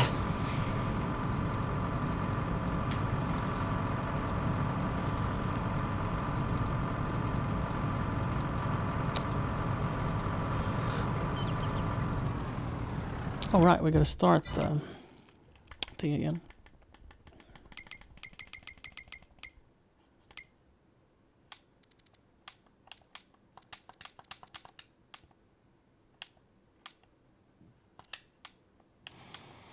Oh, I had forgotten to start the straw production.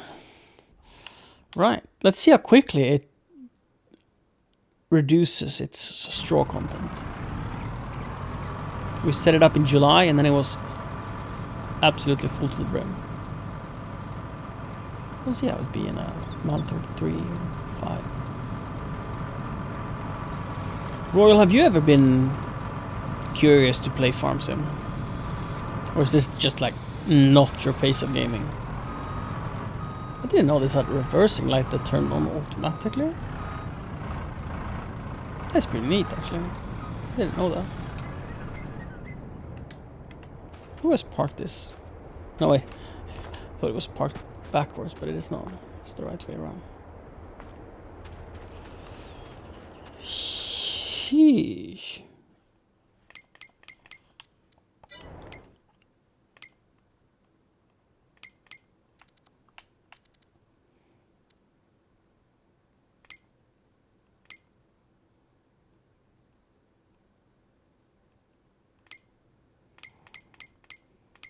Right. Well, I think 15, and back then the game was not like as wide as it is now. Then it was more like a driving simulator. Now there's so much like deep simulation, and there's so many new ways of doing things to keep it interesting, and a lot of like building and creation and landscaping things you can do. But in the end, it's kind of like the same game, I guess. It's kind of...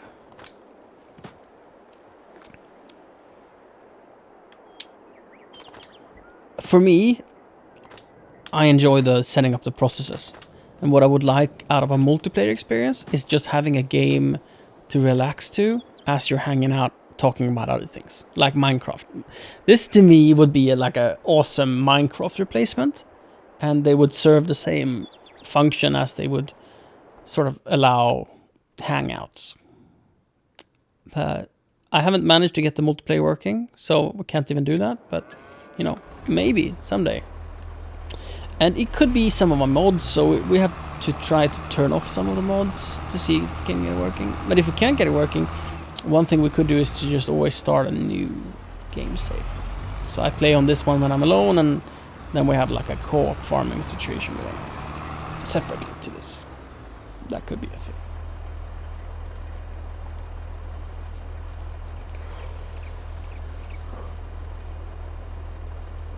I'm trying to remember what we were doing.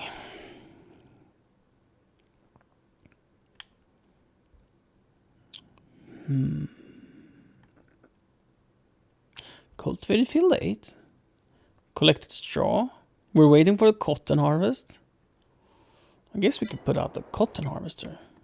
Ooh, that thing has been parked away for a year. Is it here? There.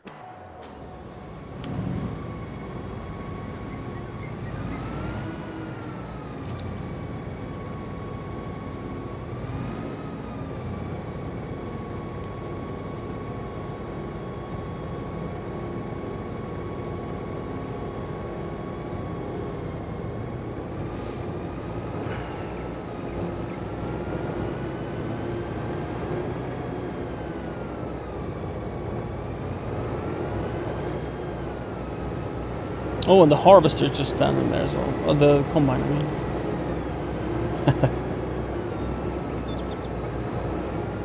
Right. I knew there was something we were doing. But this we're gonna have for sorghum harvest, so we might as well drive it up the mountain. Right, to prepare.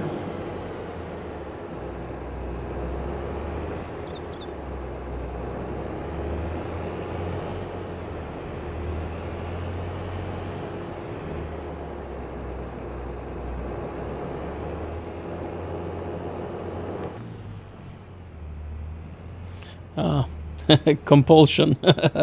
Yeah, right. I see what you mean. Yeah.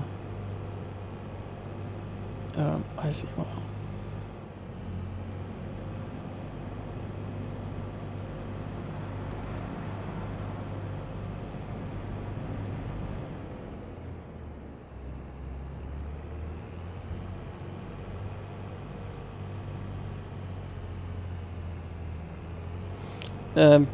Kiron, is your question directed towards me or Royal?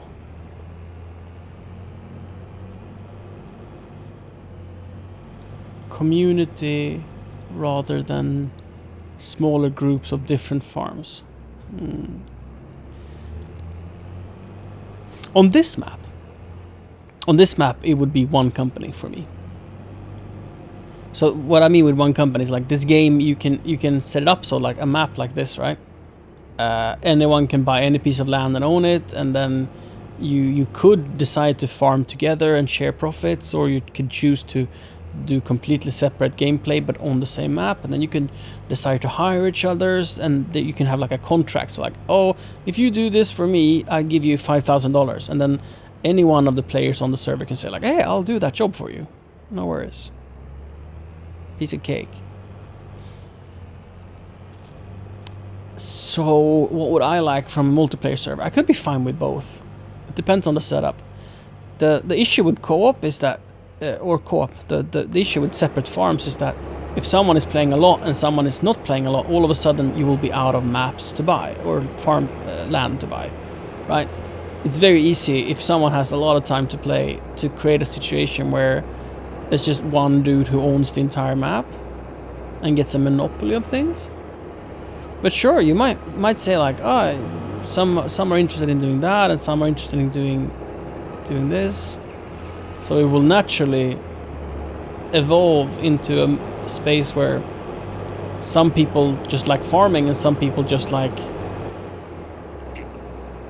come on, Head, come with me. And some people like setting up factories, because that's the thing you can do. Like, instead of taking a loan and buying a piece of land, you can take a loan and build a selling point, and then have people come and sell to you, and you making profit from buying people's harvests and making couches of it. You know, you don't make a couch from harvest. Yeah, you make couch from wood. But whatever. Sense I don't make. Players can just be farmhands, and that's what I meant with one company. That sure, it could be like making joint decisions, but to enable people to just come in and play for like an hour here and an hour there, you would make it so they are farmhands. So you would just come in and drive my tractors and do what I tell you. You know? That sounds so bossy, but you know what I mean. That way, if you have like 2 hours over when I'm gaming, you can just pop in and drive this combine harvester, and I can drive the chaser bin that comes and offload you. So when you're full in your grain tank, you're like, Johannes, come and offload, and I come and do that. And then I could be offloading into Kron that has like a big lorry that drives to the selling point, and he goes and sells it.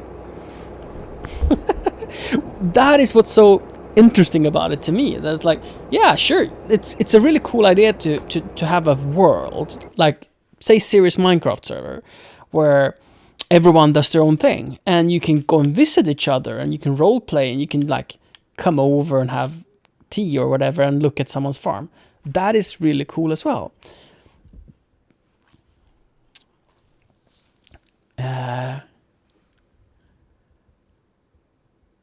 So like, this map is not very big. So if you had like 5 people playing here, it would like, you would run out of space. But there are maps that are 4 times bigger. And if you're 5 players on a map that is 4 times bigger, remember, I own about 31% of the farmland. If I click here, you see what I own. This is 31% of the map. I've spent 400 hours acquiring 31% of the map. Which means that if you were 2 players on this, right? Before you own 50% each, you both would need to spend 600 hours or so. So like, sure, I could have done this 100 times faster. I've done many financial mistakes. I've spent millions and millions and millions on terraforming. Like, I think I've spent half of my money on terraforming. Terraforming is the act of landscaping and like removing hills and stuff, building roads, stuff like that. I spent so much money on. And also I own equipment that are very overkill for the land I have. Like, this combine is 600,000. That is 2 fields. So instead of buying this, I could have bought a cheaper one and bought an extra field.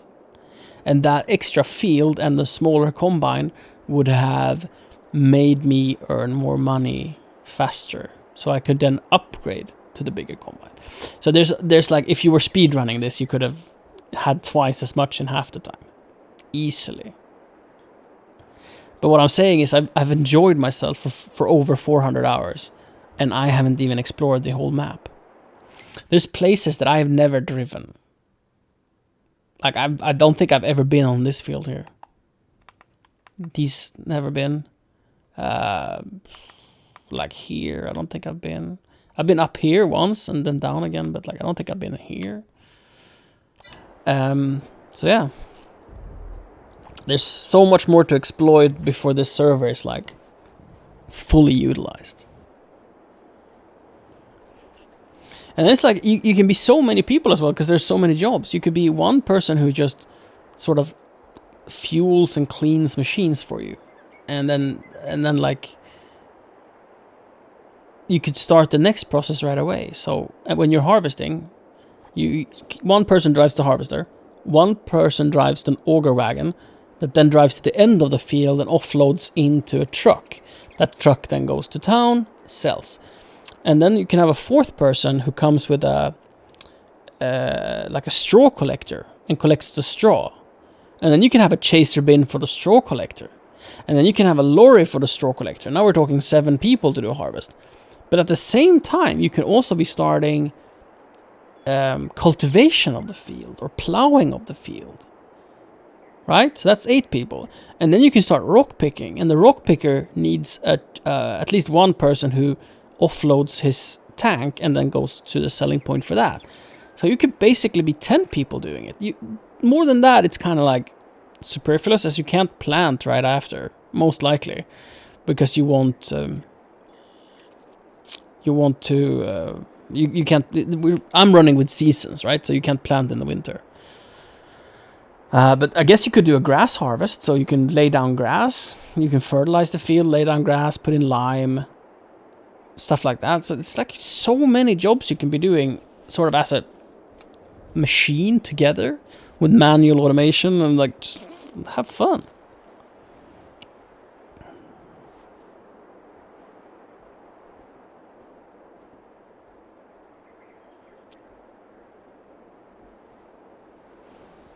Especially like if I weren't streaming, I think I would have been more keen on finding servers to play on.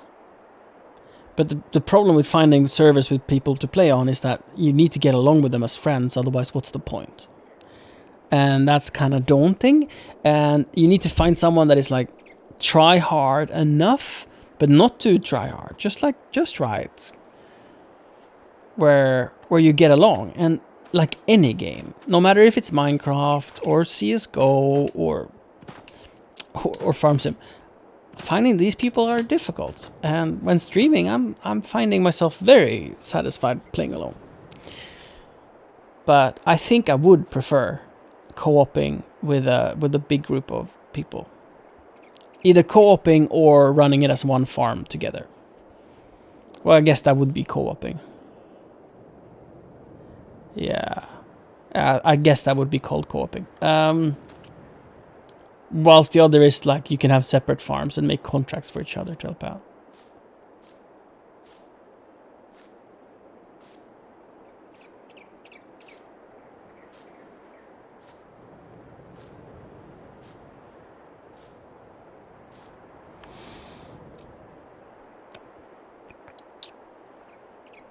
What is the expected yield?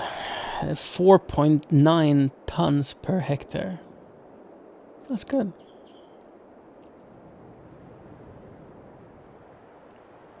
How big is this field? Does it say? No, it doesn't say.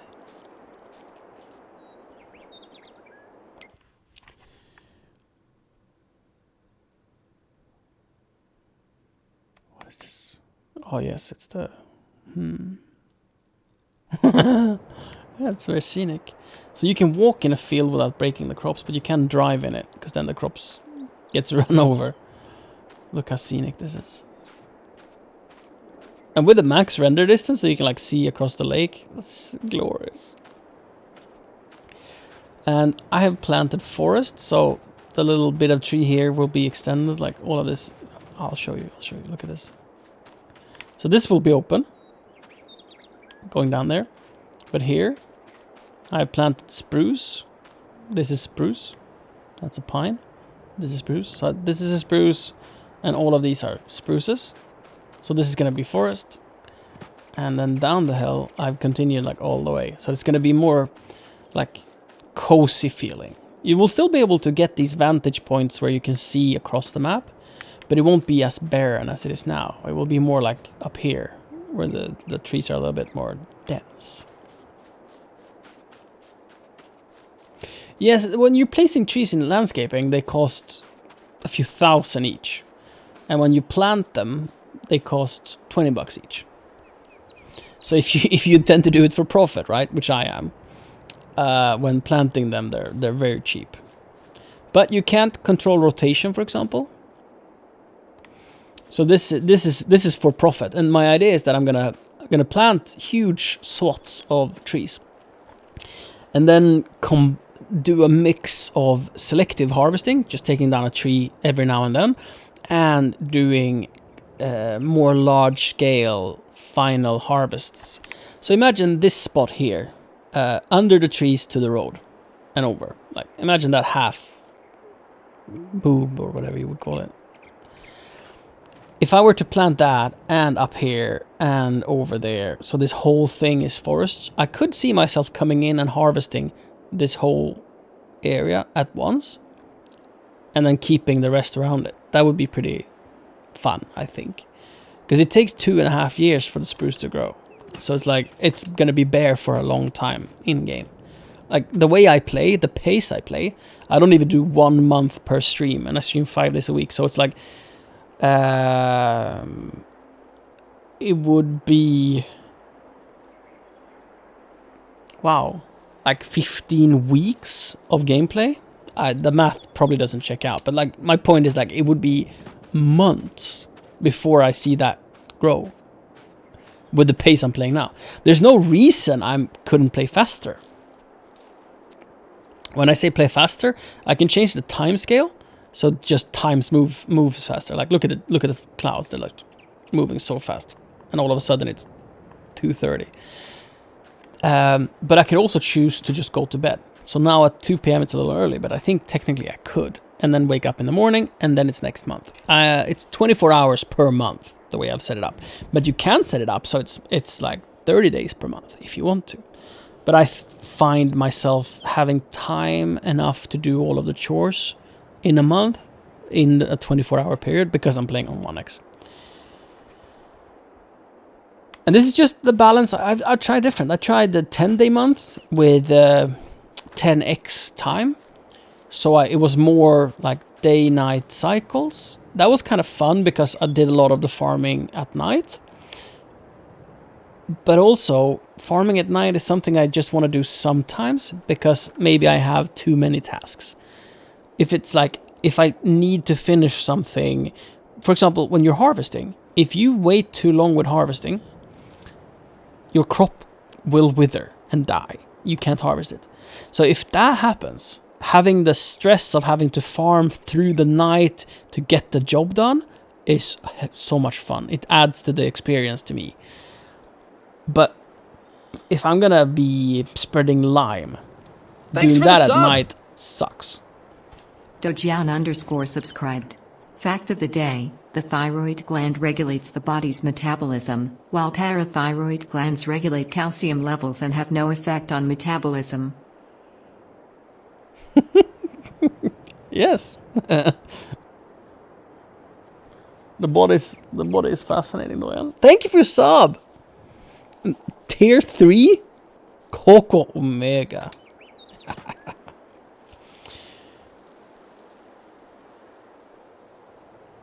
Ooh, I was saying about lime. Yes, spreading lime, it's so difficult to see your lines, where you've been, where you're going, or fertilizer for that matter, when it's dark. Because the reach of my headlamp or headlights are shorter than the range that the spreader can do. So it basically shoots further than I can see, and it's next to impossible to do well. So doing that at night sucks. Prefer doing it at daytime. And because that's something we do quite a lot, I don't want to have to do it at night. Sure, I could just sleep every day and whatever. But it's too much of a hassle, I feel. So I prefer playing on 24-hour days, 1 day a month.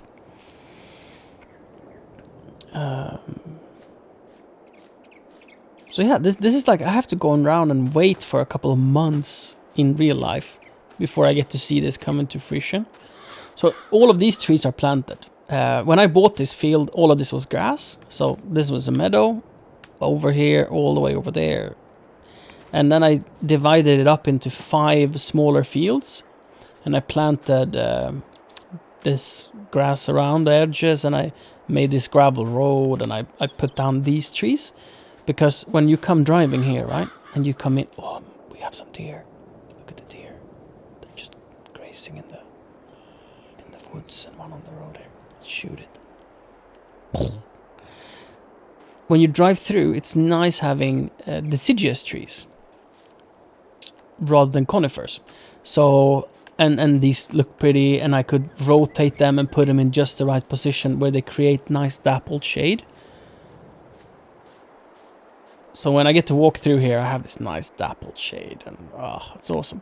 But around out here, I'm just gonna put in conifers, and for profit. Plus, conifers makes sense on this map. It's in the Alps, and deciduous trees doesn't look good in the winter. They suck in the winter. They're just dead sticks. Well, they're not dead, but you know what I mean. How's Dorian today?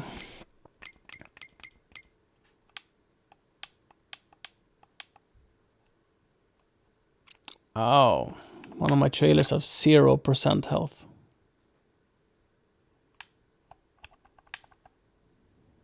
The forklift has 11%. Yikes. I mean, we could service them, but the financial viability of servicing them is kind of like low. That forklift, it's worth less than the service cost. And my Karat trailers are questionable to keep around. What is the class W340?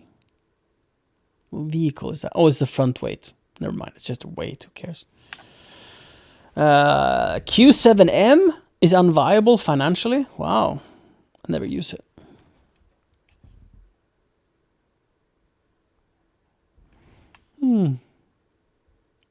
I see, Doyan. So, if you don't mind me asking, for how much longer are you employed by the military? Was it this year that was last?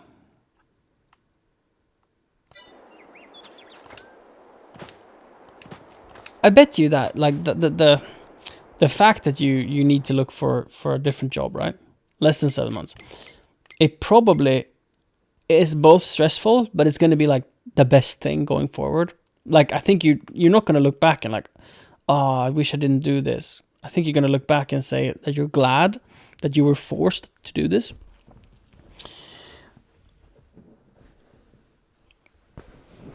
And with 7 months, I think, are you allowed to quit sooner, right? Like, say you find a job and they want you to start in 2 months. Could that be arranged?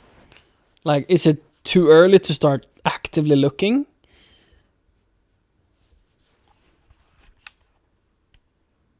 Because I imagine, like, maybe you want to have a bit of a gap. Oh, you are allowed, right? That is very fair, since they are forcing seems like the wrong word. Since you're required to leave. Yeah. Because it's not like they're firing you, so forcing feels like the wrong word. It's just the rules that states that you're required to leave.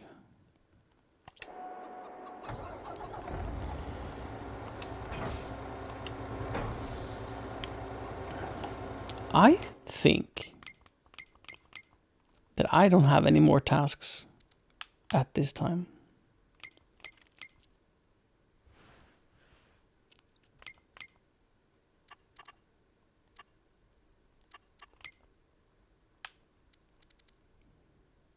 Oh, we definitely could use more wood in our production plant, though.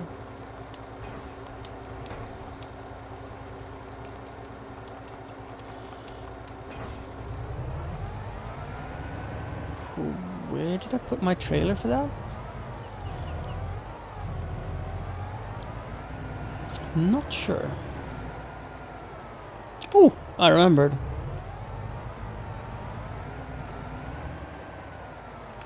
Also, we can move that box truck. Or box trailer. Closed trailer. Closed trailer is what you would call it, right?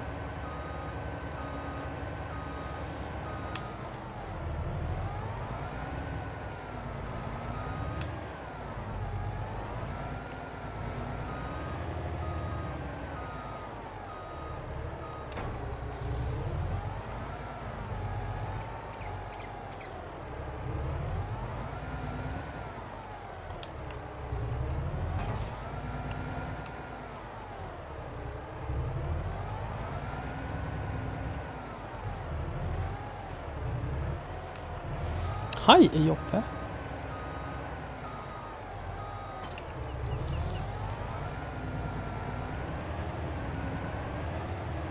Oh, we're running out of fuel. Jeez. That could have been bad.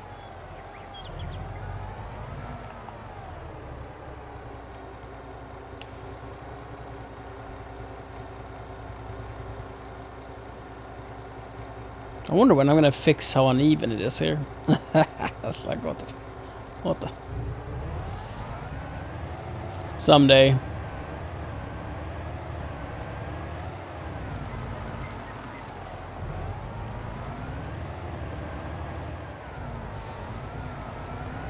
Now? Okay.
It's the same goal for making this road.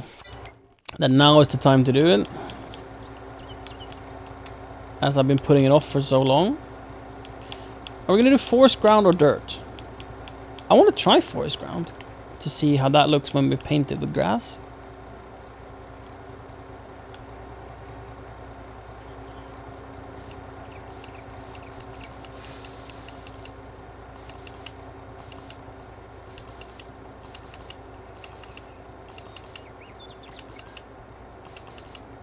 Maybe it would be more distinguished if I did it with dirt.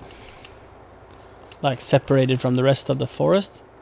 But that's kind of not the point. The kind of point is to make it be homogeneous with the landscape.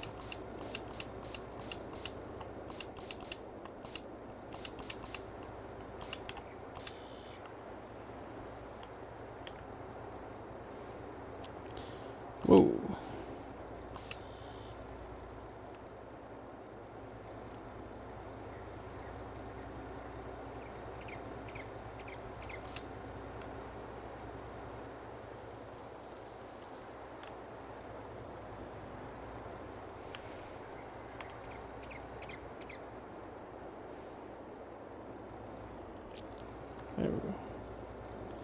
So I'm not 100% sure that this will be the right layout, but I think it will.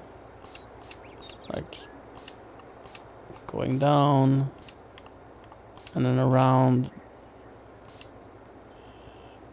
Or is it this or this? No, I think this.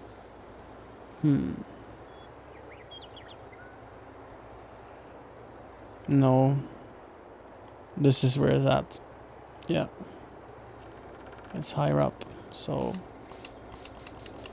here. And then we come this way.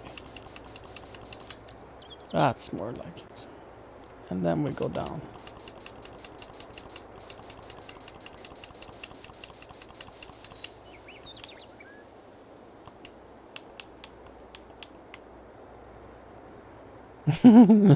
No, it's true. It's not. It's like this is a very fun part, and to not be so like perfectionist about it makes it even more fun. I mean, in the end, it will be very organic and awesome, which is what I'm going for anyway. So it's like nothing to be afraid of.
So now we are converting some field, to answer Royal's question.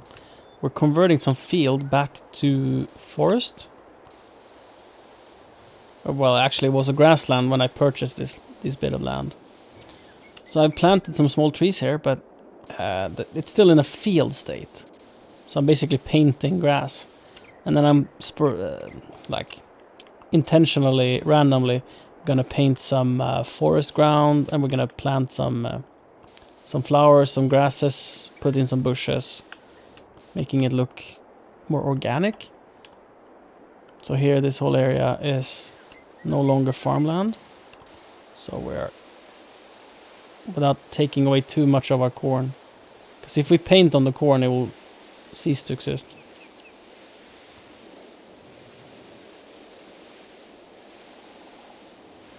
So it's better being like super critical, going close to the edge when you've harvested. So this is like a month to, like there I lost $20 of corn. It's a little early to do this perfectly. So just letting you guys know why I'm leaving so much towards the field.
it's right controller. Why am I using it?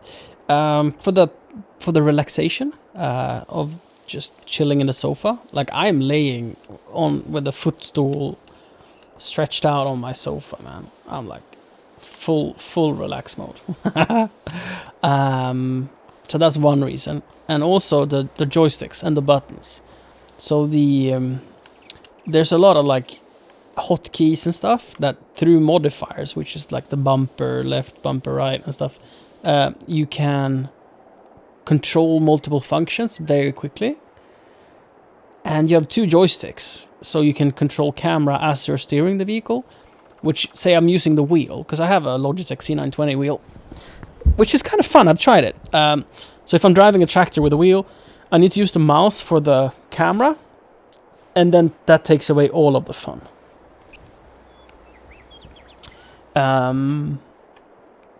So I guess if I had head tracking, I would be more inclined to use the wheel. But I don't have head tracking, so I don't use the wheel. Does that make sense? But I'm not sure it would have been better. Like, just maybe it would have been better. Like, couldn't say.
So I've tried both the PlayStation and an Xbox controller. And for me, I come back to the Xbox controller. Ergonomically, it fits my hand better. But we're all different. I know Siri prefers the PlayStation controller, ergonomically speaking. Maybe not for this game, but in general speaking.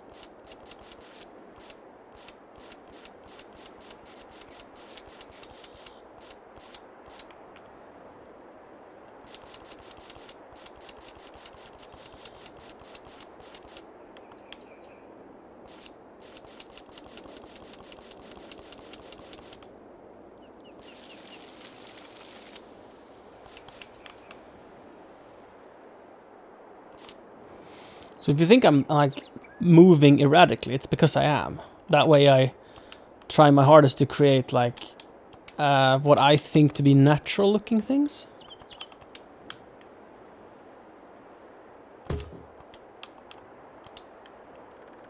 And these will be like super annoying to deal with, the rocks. Because they're in the way when you're then farming the land and using the land. But it adds to the realism. And having things to be frustrated over, as crazy as it sounds, is awesome.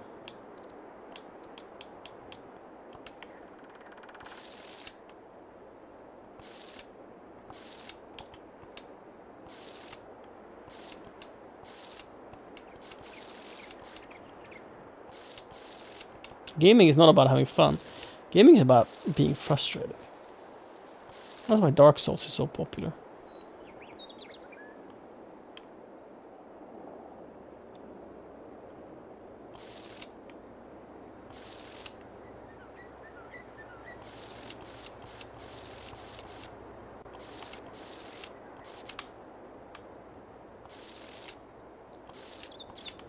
Maybe they should give a copy of Dark Souls to Putin so he chills a little bit. So he gets triggered about the video game rather than his neighboring countries. I mean, I should basically get a peace medal for that idea.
Man, this is gonna be tricky.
Ooh, I get sort of fatigued from doing this.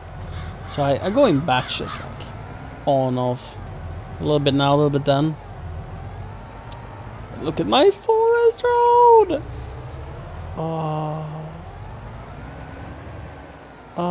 And I'm not going to the right, but I just want to go to the right for the sake of going to the right.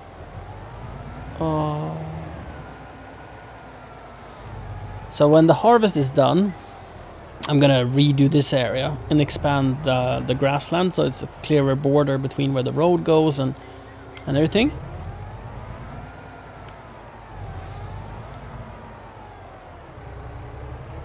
That's the Royal, that's what I do. That's why I don't get any farming done. Because I just do this. I build like fields I like farming and roads I like driving, so that when I do farm, I just think everything is beautiful.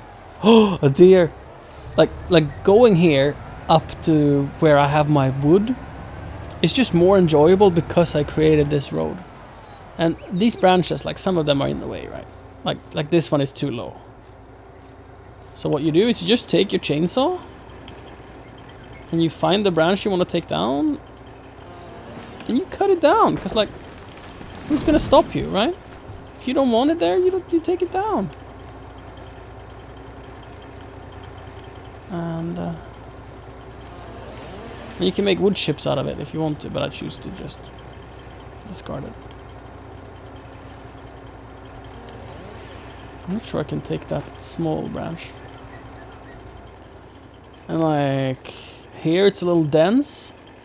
And if I end up disliking it, like all of these trees are planted for profit. It's just sort of like a long-term investment, if that makes sense. So I don't need to take them down to make money right now, but either if there's tough times or if I want to change things up, I can take it. So then I probably need to take this big branch, which I don't know if I want to do, because the tree might look a little lopsided. But it's too tight otherwise, so either the tree needs to go, because I have the oak right behind it as well, you know. So we'll start with taking this branch, and we'll see how that goes.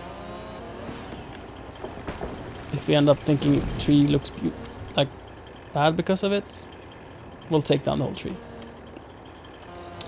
Because then we have, yeah, for profit.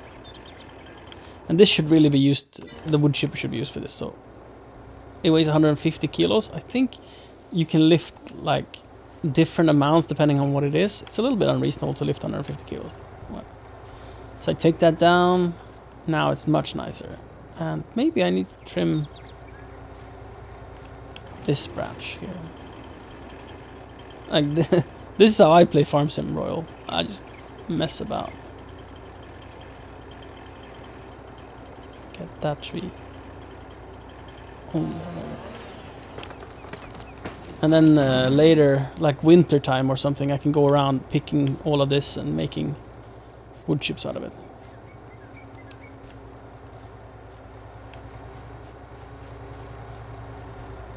This thing is a little long.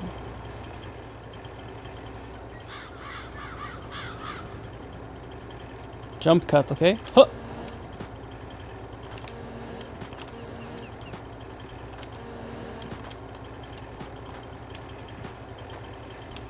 Might need a ladder.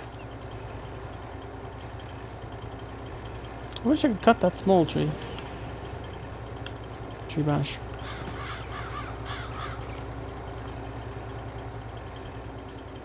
So I did some trimming this winter of branches, but they were all like without leaves, and it looks very different. So now that they have leaves, I realize that I need to do some more clearing.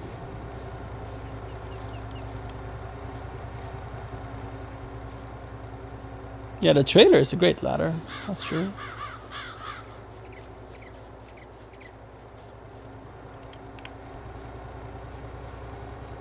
Because I would like to get this down.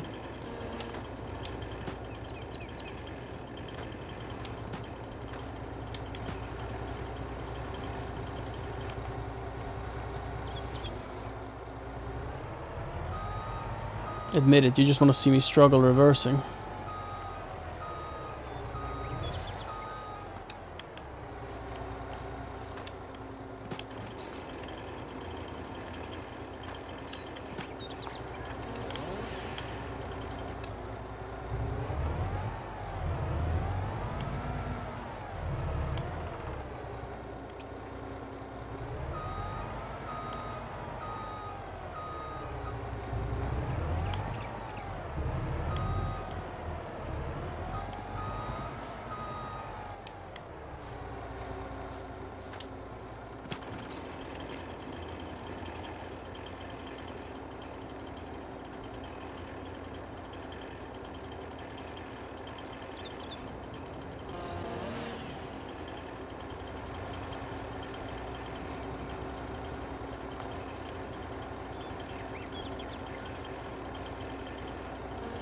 weird that you can't take the small stuff sometimes.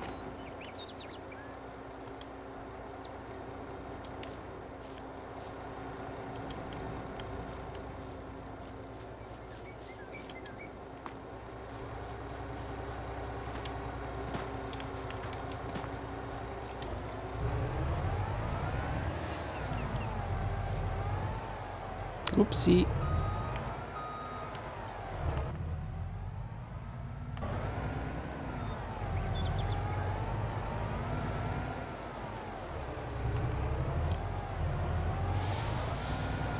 And my idea is that, like, I planted this forest to be a random mess, and then I find my way through it, and I make my paths, and then when the paths are made, I will do some selective clearing and replanting, and sort of make the paths even more pretty and more usable, and build the forest around the paths. That's my logic, my system.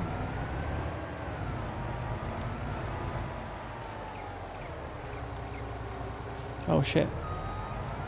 That's not the right way to do this.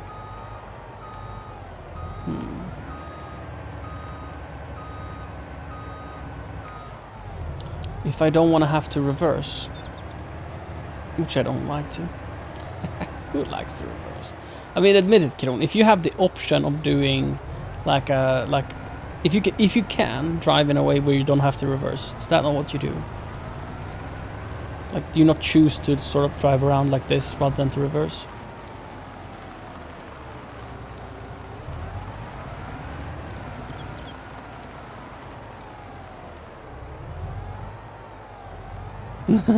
Too easy, Royal. Have you tried turning it off and on again?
There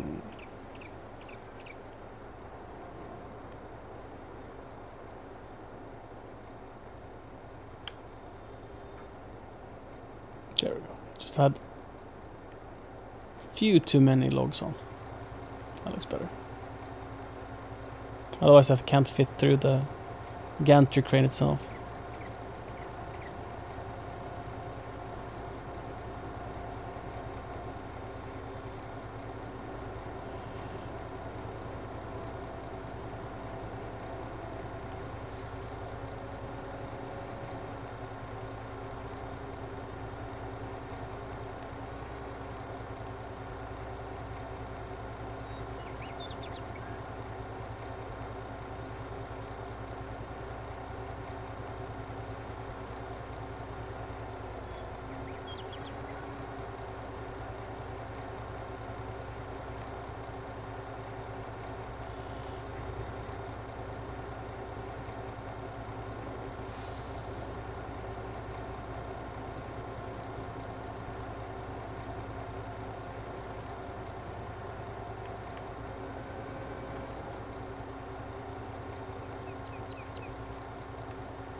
Oopie.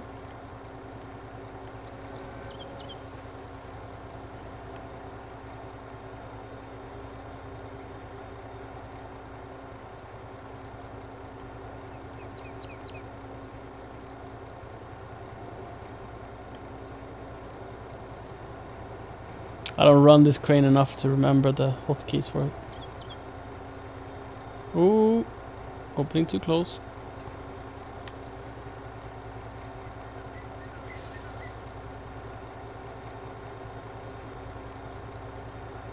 Ta-da!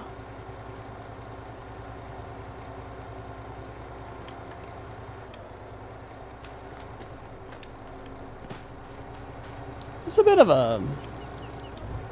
a mess, but we're not going far.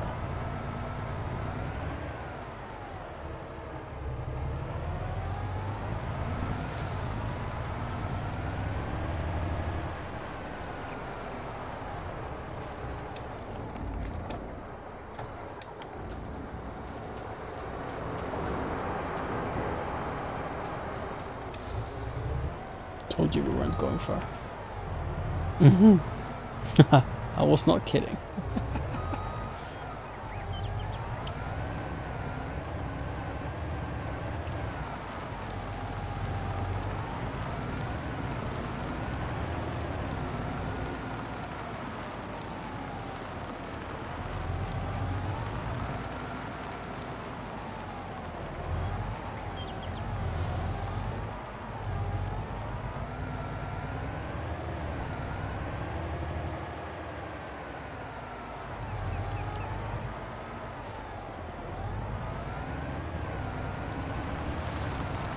I think we have a couple of logs left to pick up in the forest as well.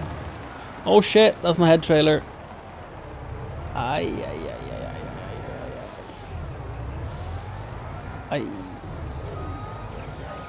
forgot I had put it there. And it's so small and I was not paying attention. I was honestly reading chat on text and drive. But I was doing it. But you shouldn't. This is a video game. Remember that.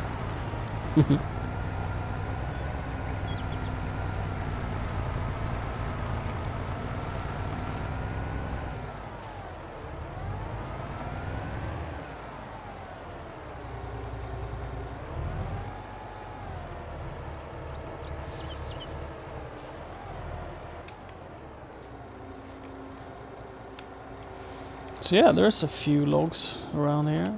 Oh, and there's a bunch down there.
Oh no.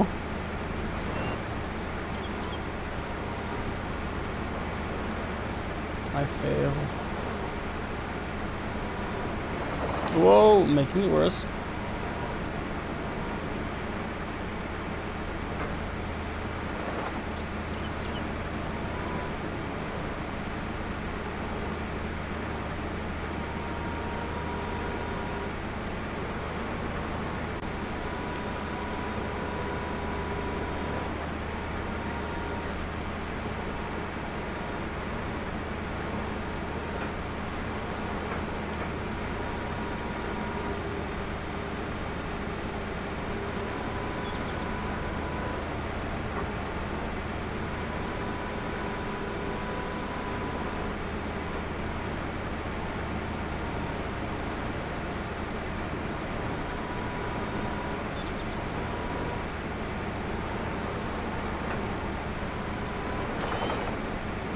Can I reach over the whole truck?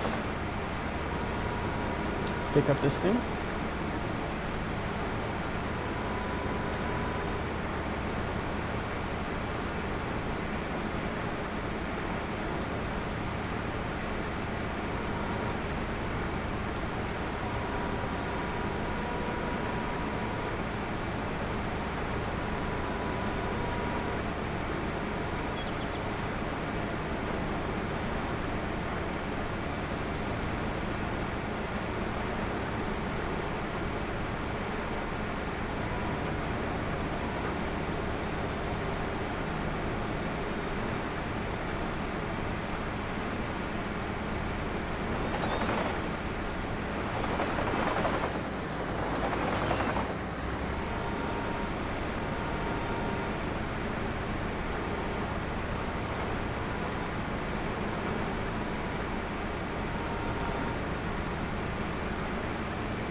Oh shit. How did that happen? What the heck?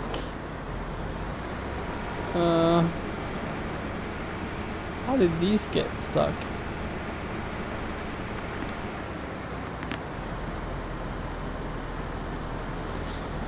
And how do I solve it? Rotating the house only gets me so far.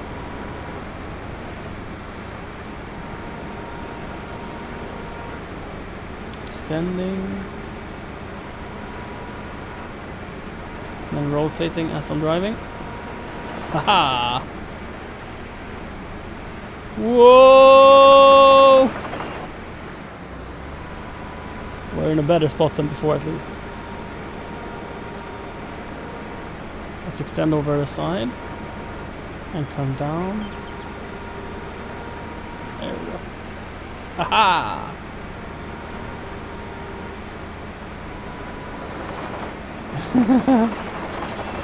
I see a trend there. Me and crashing vehicles are synonymous.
This is a big boy log. Like 12 meters, so that's a big boy log. I wonder how much it weighs. Nailed it. 2.3 tons. So that's a big log.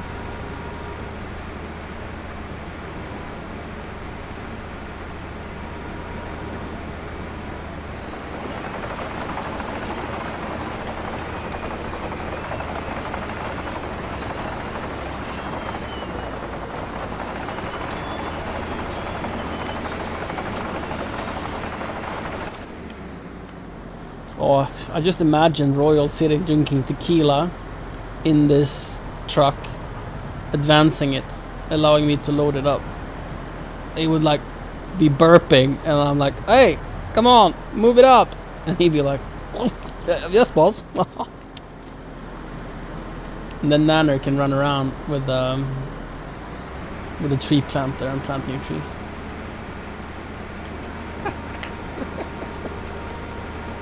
I mean, you can't run with it. It would be cool though if you can hand plant, but maybe there's a mod for that.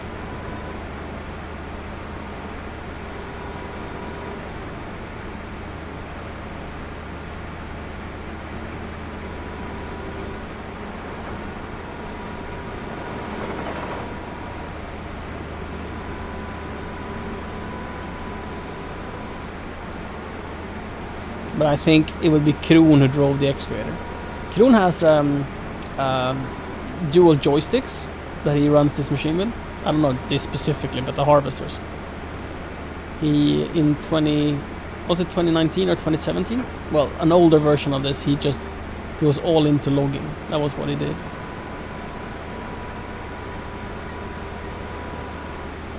So Kron would be the one loading it up, and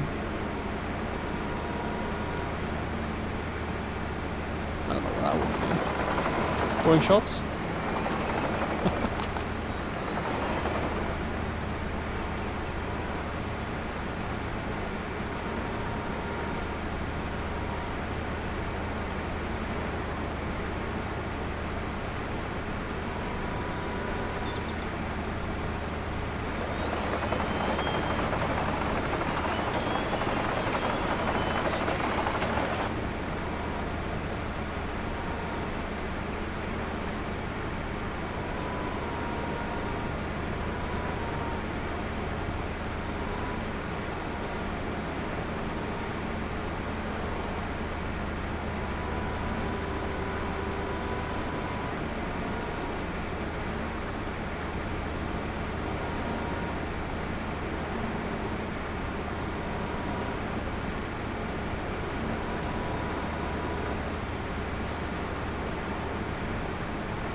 Doyan, don't forget words. Doyan, I just because I didn't mention your name, you should know that you're invited to play on this server too, if we manage to get it working.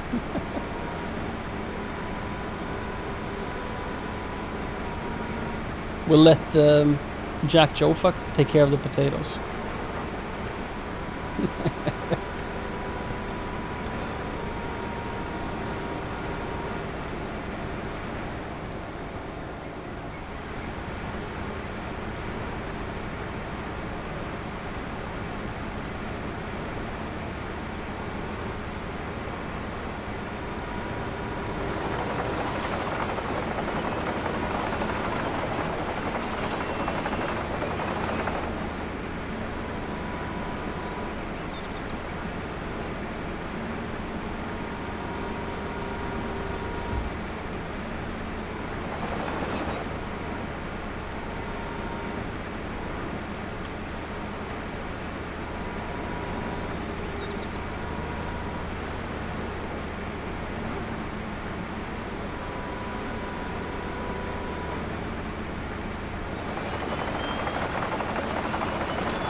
How many fields did you plant with potatoes, Doyan? I'm worried that I will have done the same mistake, but with my sugar beets.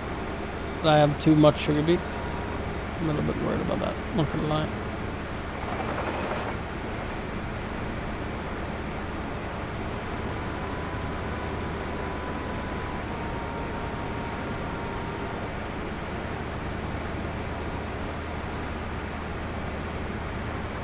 Wow, that is the biggest amount of logs I've successfully managed to put on the trailer by far.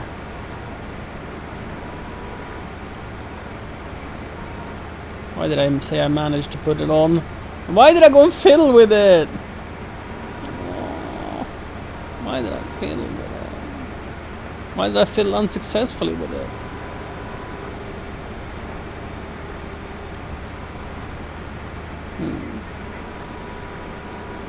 It was so glorious.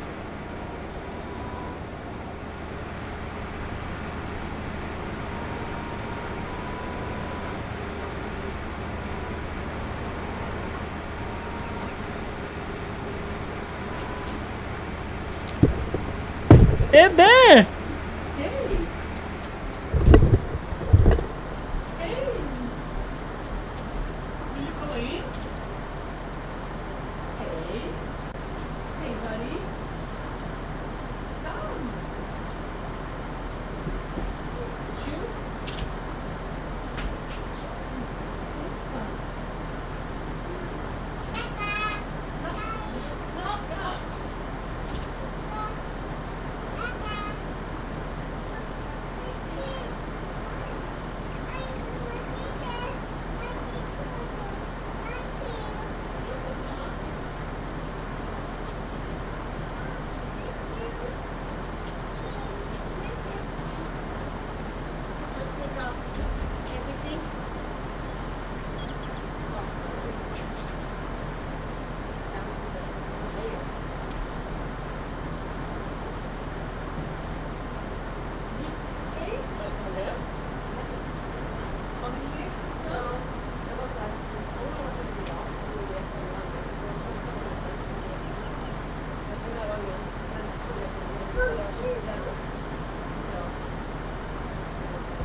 Son came home and he is the cutest in his little overalls.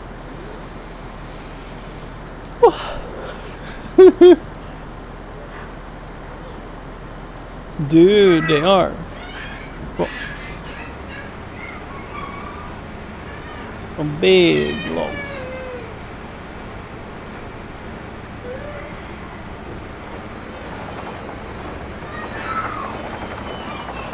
I'm stuck. There we go. There we go. How are you doing, Nanner?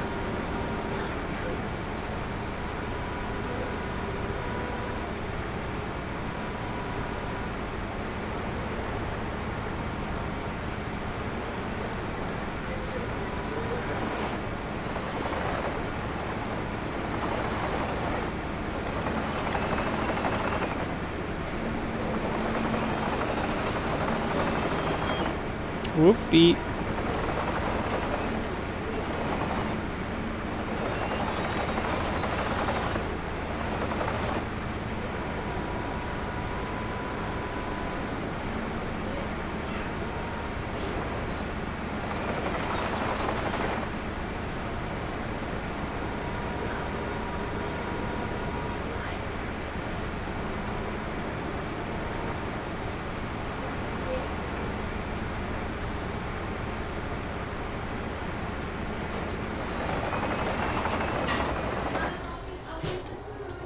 Okay. This is such a marvelous machine. Great fun to drive. But I do also really would like to try logging with skidders. Lagerber, hi buddy. You got the pink one? Yes.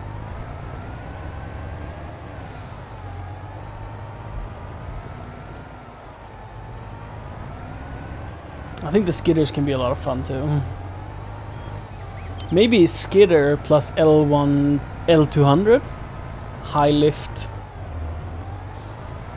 would be the absolute sickest way of doing this. Like this is a pretty nice process, mostly because I enjoy driving the excavator, but I don't think it's particularly fast. That's not always the most important. Like my plan is to do some selective harvesting in a combination of with clearing, like finish harvesting, where you basically deforest a controlled area. And when I do the big harvests, it would be nice having a way to neatly move the logs out of the fields. Whoa! Accident!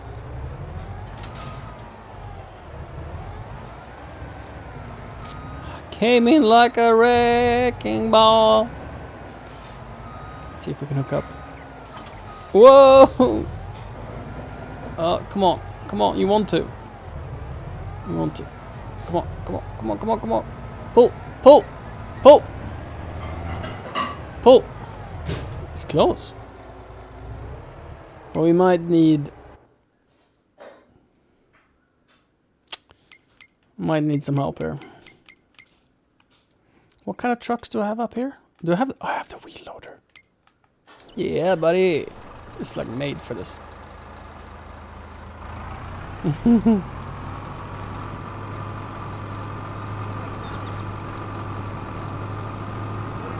Yes? Yeah, you were out there for quite a while. Hmm.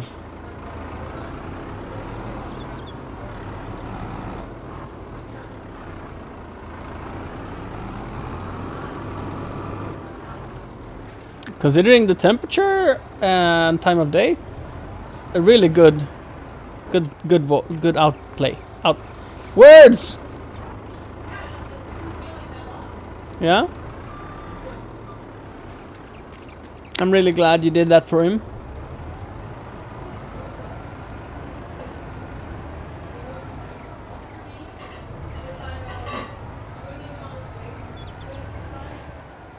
Did you play at preschool or at home? Yeah. Why do you think they don't go out? Because, I mean, it is not that cold. Yeah. Yeah, and how many... Yeah. And if they're playing a lot, they don't need to be activated either.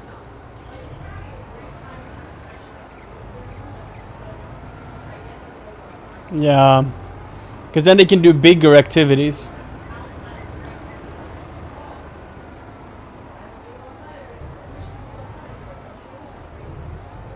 Yeah.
Captain Hindsight is thinking that I love how we have dappled some spots of forest floor across the forest, like this texture here. But when I used it as a road, even when I lay down a grass strip in the middle, it will be easy to confuse it with other areas. So I think if I were to do it again, which I will, I think I'm gonna put dirt instead. It's a little grayer in texture, and I think it will be more fitting. But I'm not 100% confident.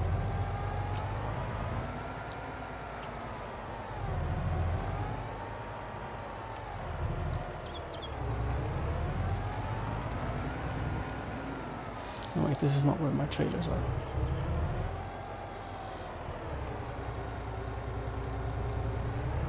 So the next harvest will be sorghum of my own field. Sorghum is, you can make flour out of it. You can feed chickens as well. Yeah, right. So we're gonna bring the 2 belly trailers, belly dump trailers up the hill.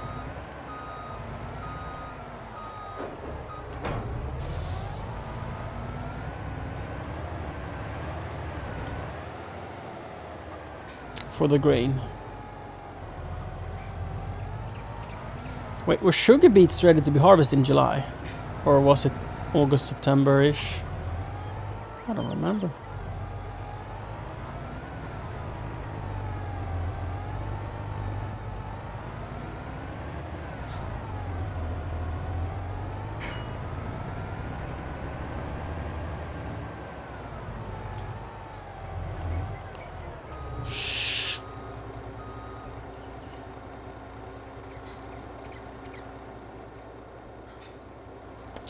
Yes.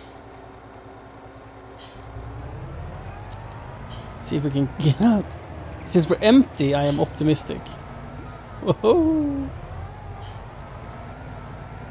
If we had any load in there, we would never have gotten up.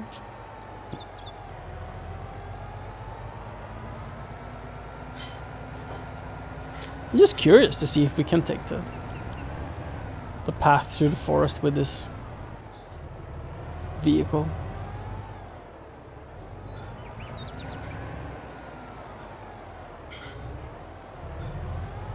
It looks so wrong.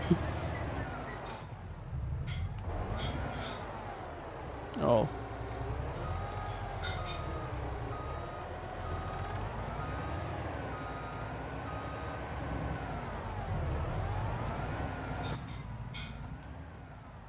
And we need to take out the turn more. So probably it's better to drive around. But it's possible. And not with a load though. With a load this would be too heavy to go up here. We would lose traction and not get anywhere.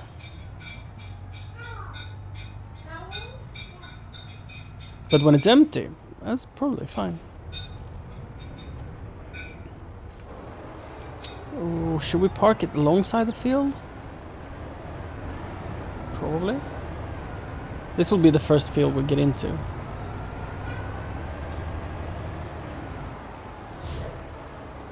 Prosit!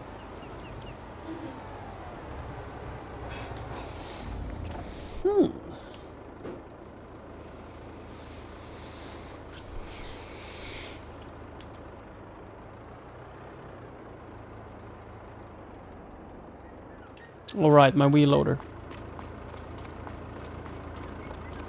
Heard an engine running.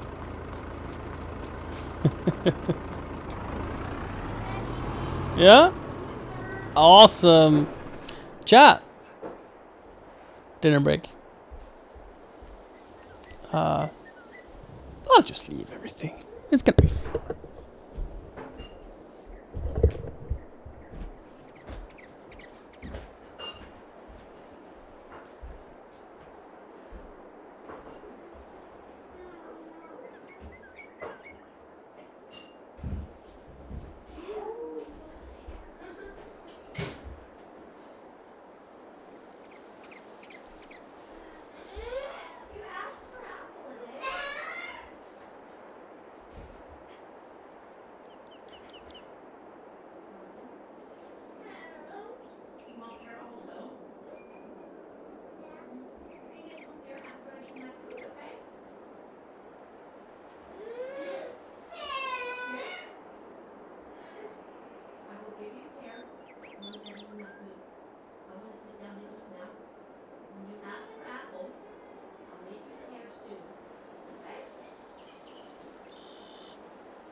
Ooh. I'm back.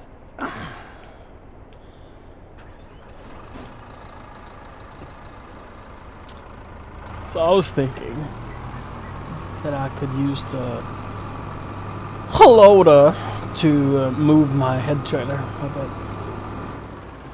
As it is in the field, I cannot hook it up with a tractor. But I bet you that I could lift it with a wheel loader.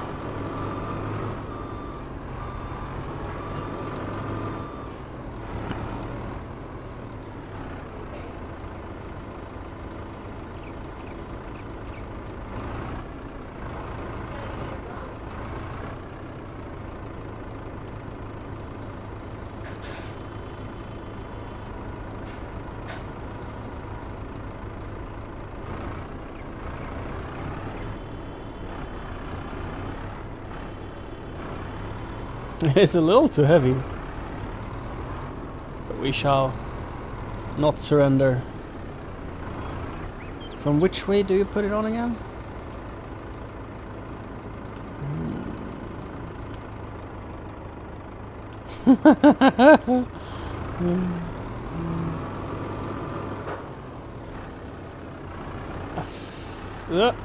You wanna go under? Or you wanna wait? You wanna wait? You wanna wait? You wanna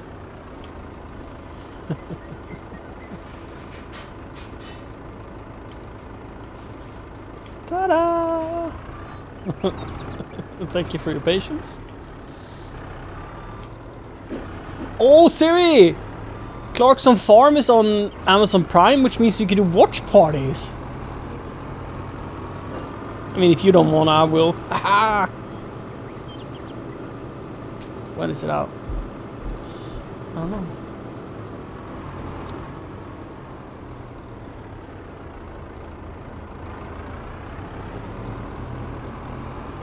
Thank you. Is it too much to ask for you to fetch the brew?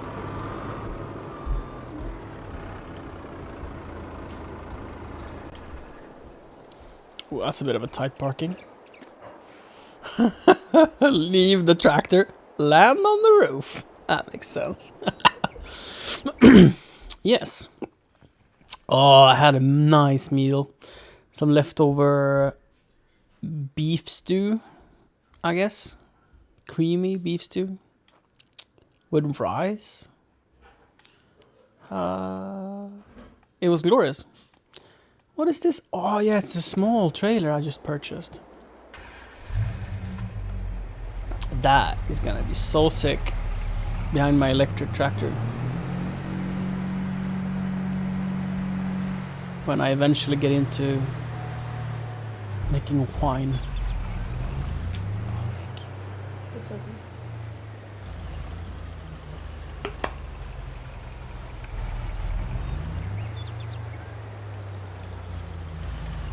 Oh, it's the wrong hitch.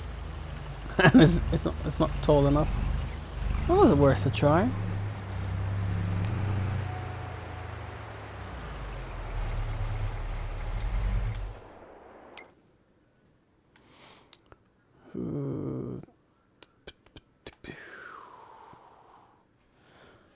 Right. What setup I'm gonna have for the harvest? I think we can bring this bad boy up to the field as well. We should check when the cotton harvest starts. Oh, in October. Never mind. It's like, don't even think about cotton harvest.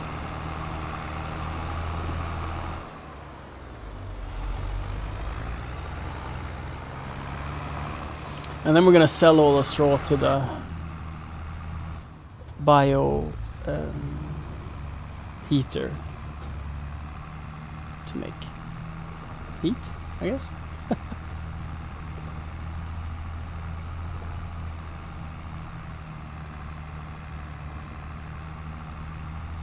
So we're not gonna need a trailer because it's very short. It's very close to the bioheater. We're driving. Bioheater is the red building on our right, and the field we're harvesting is the one on the other side of the road. So it's gonna be very easy to deliver. So we're not gonna need a trailer for that. This will do just fine. Could need some fuel though. Probably gonna be fine. What else can we prepare? Fertilizing and stuff afterwards? We'll wait with that. We can do that in the winter. Because we're not gonna... I don't think we're gonna grow any cover crop. No, I don't think... No, let's not do that. Right. I think we're ready to get started with the harvest. And if you... I mean... I have more jobs to do. Like, we have more wood to bring in. I could finance buying more fields and prepping them and stuff, but... Hello? Can I help you? I want to harvest sorghum. So it's only 4 o'clock, but we're gonna go to bed.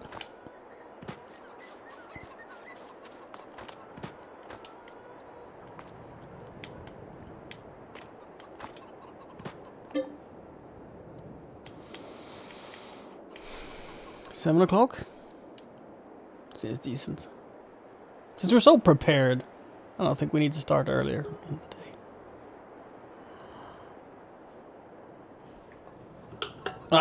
Beautiful morning. The sun has crested over the mountain.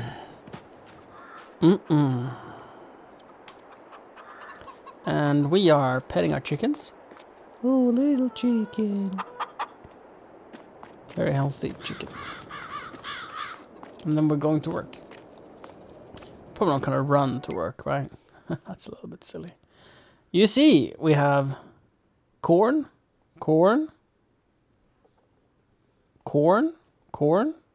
that aren't ready. But these fields, sorghum, are gonna be ready. I think. Let's see. Boom. Yes. Yes. And this is red. Remove foliage. That's potato. Do we have a contract for potato? We have... Yeah, we got field 23 for cultivating. Gosh darn it. We'll do it, so no worries. No worries. 10, 17, 23 for cultivating. They'll have to wait until I'm done with my harvest. But we'll do it.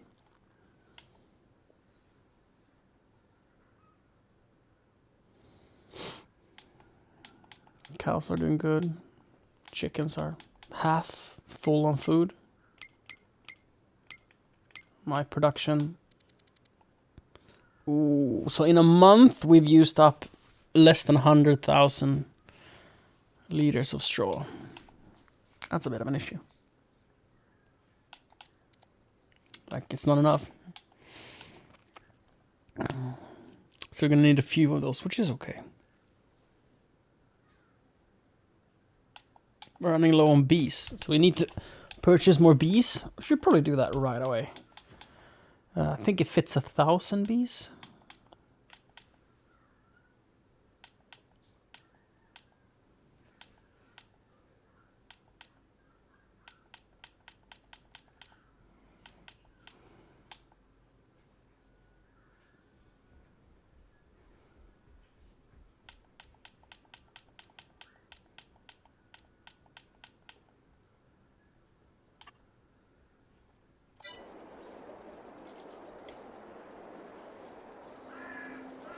Do I have a tractor here? I do. We ran out of storage space for planks, so I'm not sure how I'm gonna deal with that, but for now I'm gonna hook up the trailer and see if I can go and load it. I wonder if it's a 5th wheel trailer. I don't remember. Oh, we should drop our stump grinder.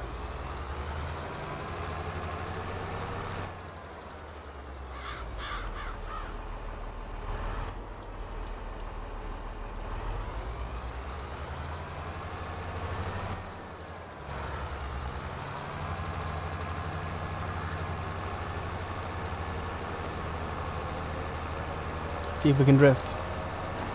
Tokyo! Almost, actually.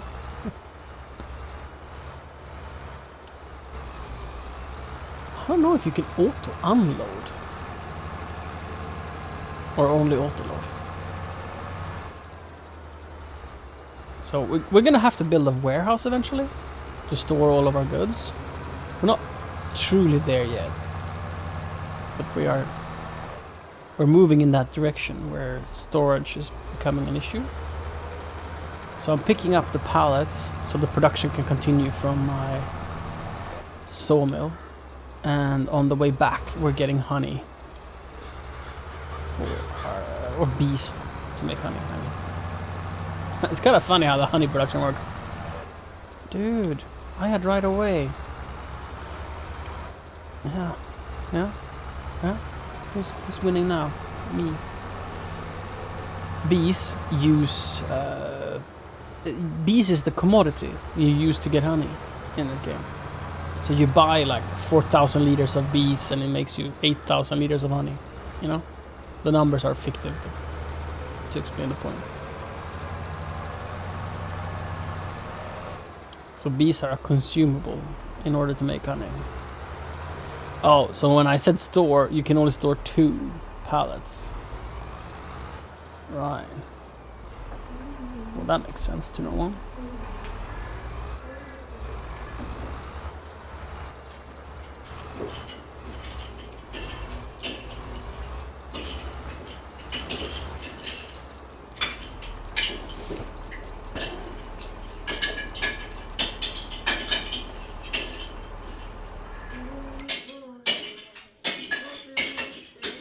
I wonder if I can just park the trailer there and it will do that indefinitely. Plus I think there's a mod where you can extend the drop-off so we can have a larger area.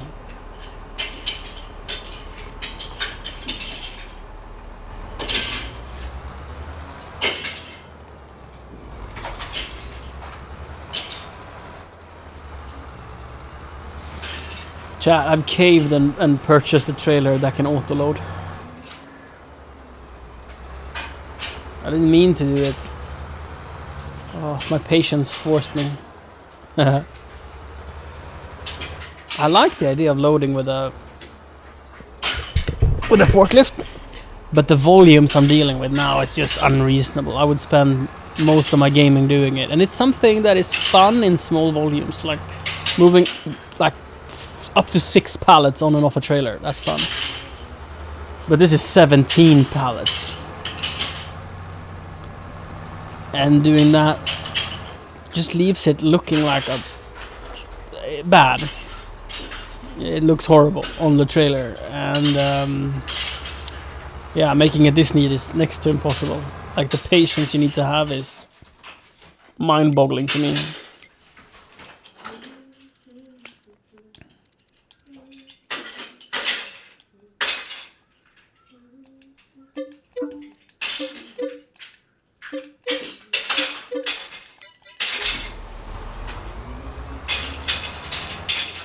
But I look forward to getting a warehouse or something, and then probably we would have to offload, because I don't think it's auto offload.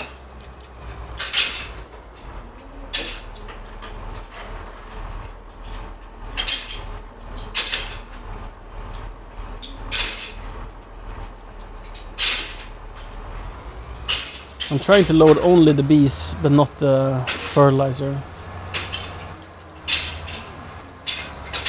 It would be fine if I loaded the fertilizer too.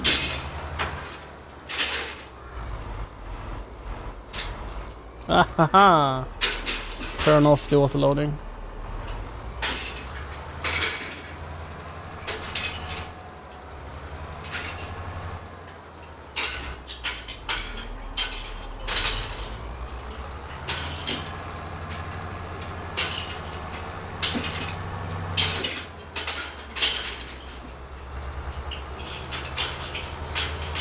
It's just such quality of life having an auto-loading trailer.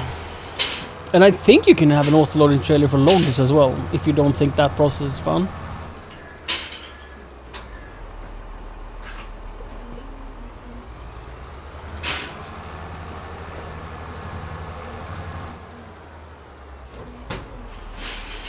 I mean, in the end, this is a video game after all, so you should do whatever you think is fun and let the rest be done by computers.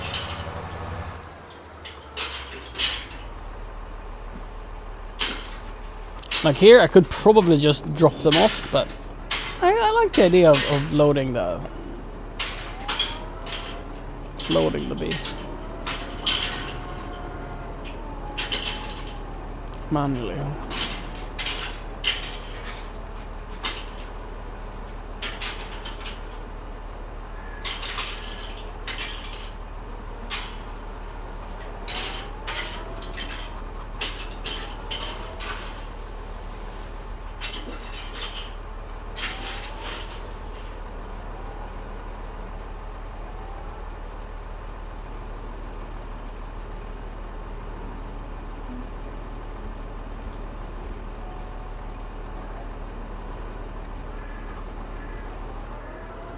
Whoa! Meant to do that. I'm gonna redecorate this area a little bit in the future, but for now, this is what we work with. This is very early terraforming days. I've left it quite messy. I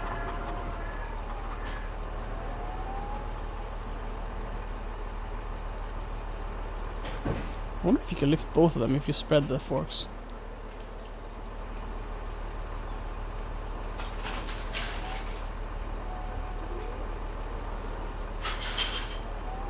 Haha!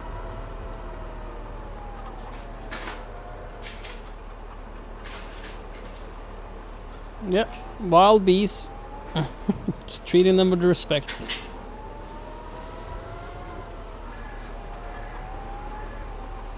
Get in there, buddy.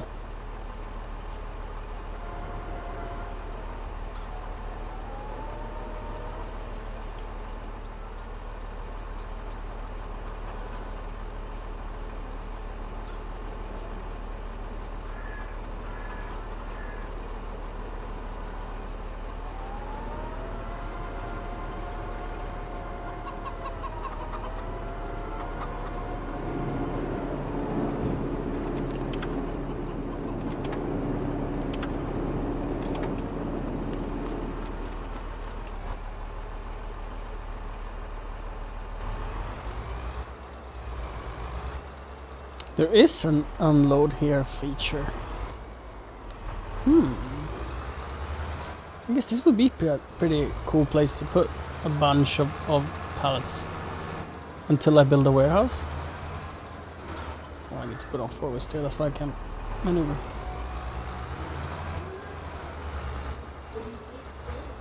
I wonder what side it would put it on.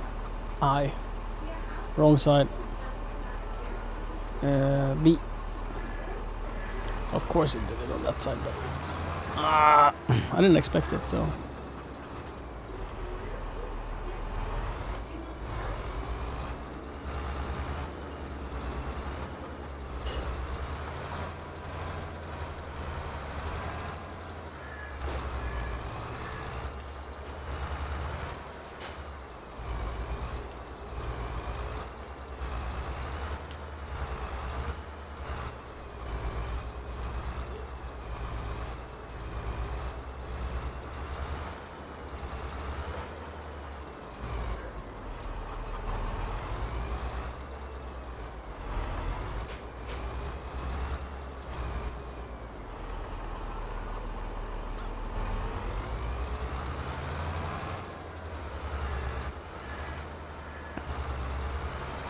I mean, of course, a warehouse would be better, but that'll do for now.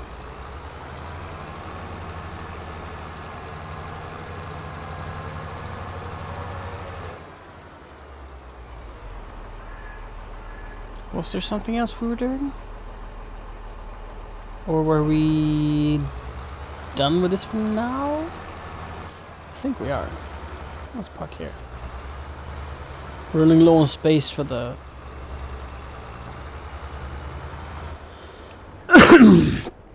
clothes as well. There are 4 out of 6 pallets, that's fine.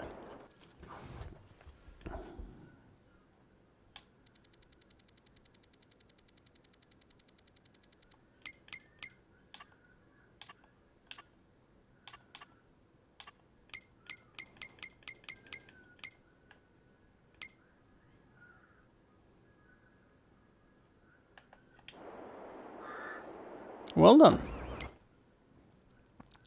Ready to harvest. This is the first time that I'm harvesting this field. It's quite exciting. I have no clue how AI is gonna handle it at the end of the field or at the beginning. There's some tools in the way that I definitely should and couldn't. I want to make sure we're getting as much per cut as possible. Efficiency is key here. Let's see if I can get...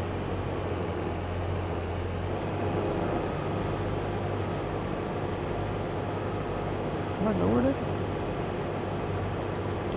Why does it cut it so weirdly?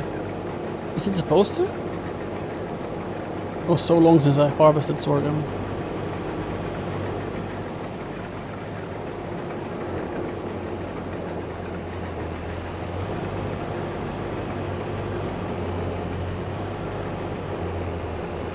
That's probably how it's supposed to be. Right. Does it look right? It does look right.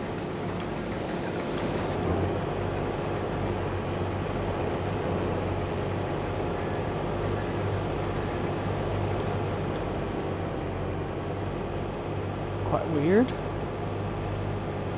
But yeah, I don't remember when I last harvested sorghum, so it might just be me. Is it somewhat brighter? Is it the sun? What a weird shape for a cloud.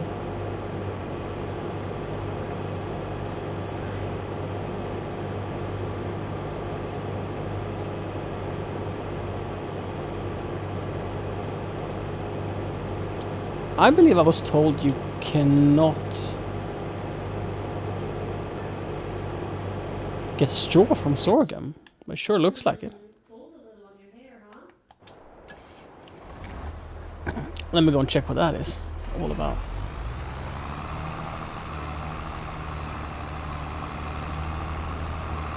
Maybe I was told we can. Me not paying attention? That sounds like... Yeah, sounds right.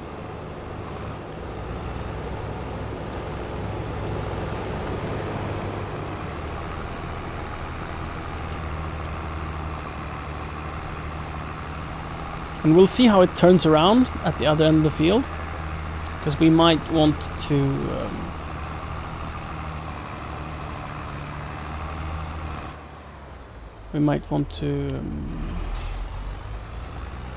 do the headlands manually.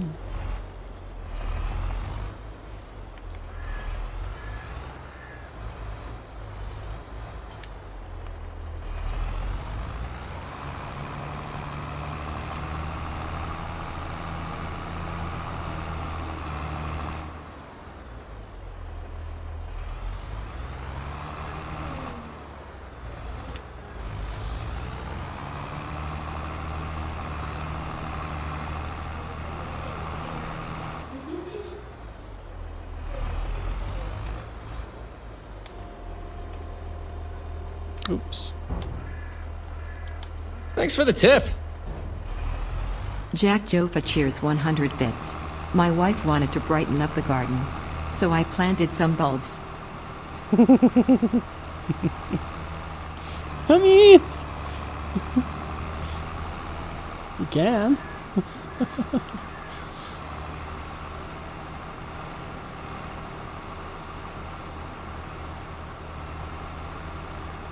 There's so much stalks that it's being left that isn't turned into straw when you're doing sorghum. I imagine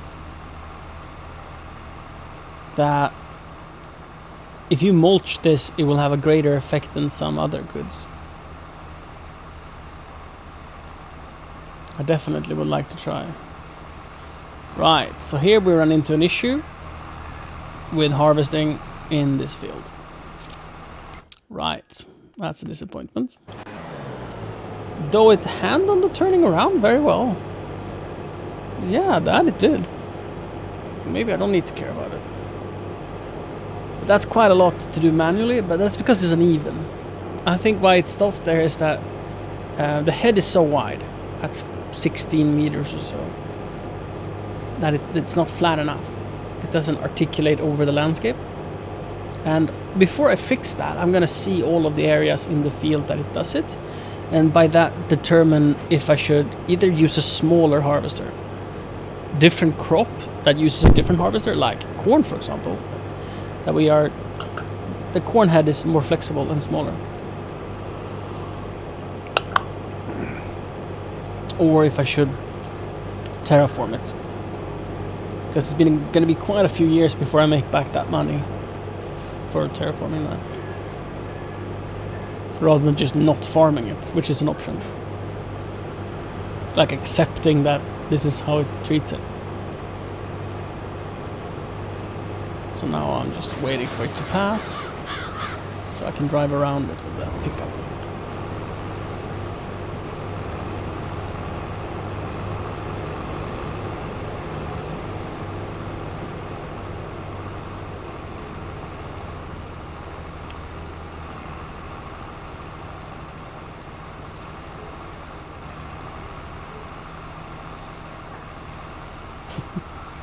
Planted some bulbs. Thank you for giving us something to laugh at, chat.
Yeah, I think I eventually, Adrian, will want both small and big harvesters for different fields and for different fields and vibes. It's where I'm working, what I'm working towards, being able to have like 40 tractors and 20 harvesters. Well, 40 is gross underestimation. I'm probably gonna want 200 tractors before I'm done.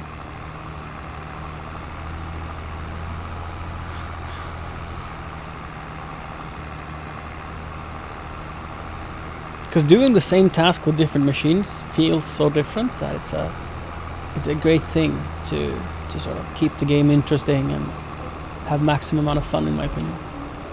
When you have the exactly right tool for the job just gets more fun. Blocked by an object? What am I gonna do about that? You want me to move it? I don't have a fifth wheel plate. Nor do I have a dolly. So it's like, what am I gonna do? Do you want me to just shove it?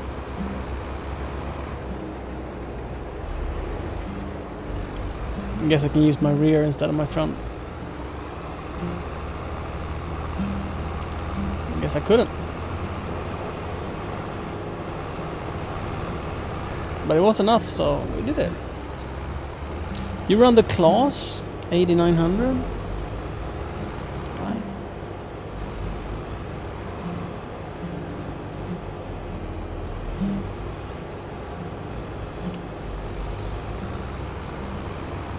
This X9 was probably the second or third item I bought.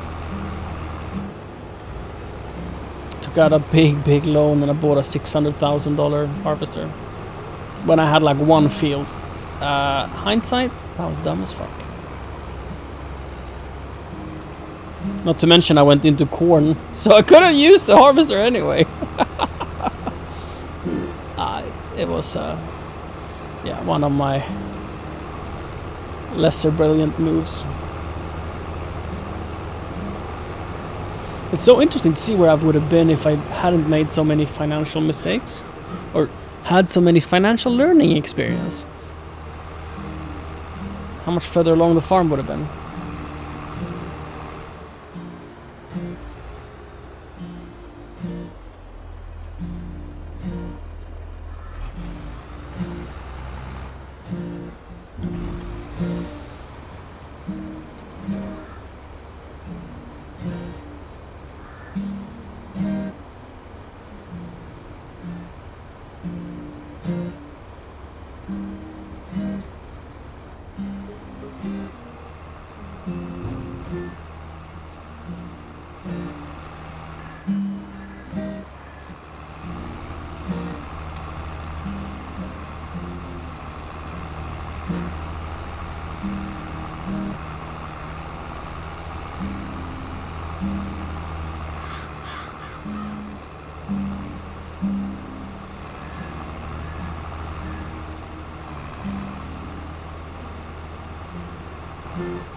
Very low yields of sorghum. Because I mean the size of the field on my combine isn't even full. Does it pay well though? I'm not selling it, but curiosity. 2k versus wheat and barley, which is, yeah, so it pays twice as much. Yeah, that makes sense.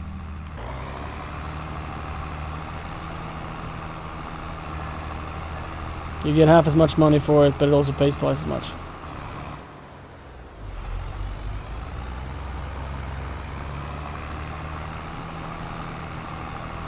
Did I say half as much money and pays twice as much? You get half the crop, but it pays twice the amount.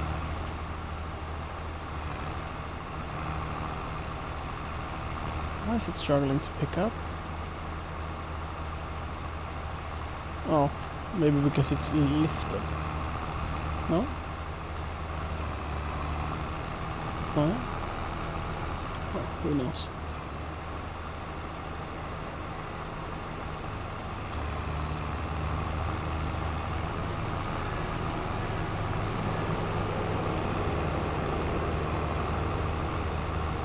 Yeah, the angle is most likely the culprit.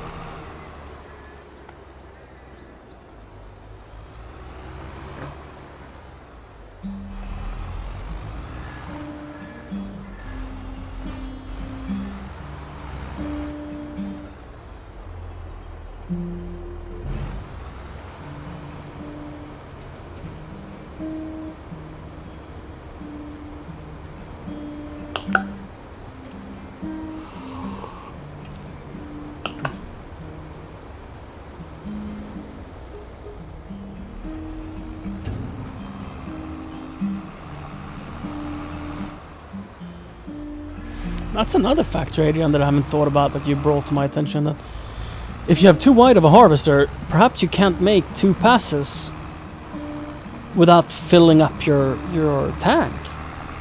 Because I think that happens to me quite a lot. That I fill up the tank and I need to... I mean, this is when I'm doing contract work, right?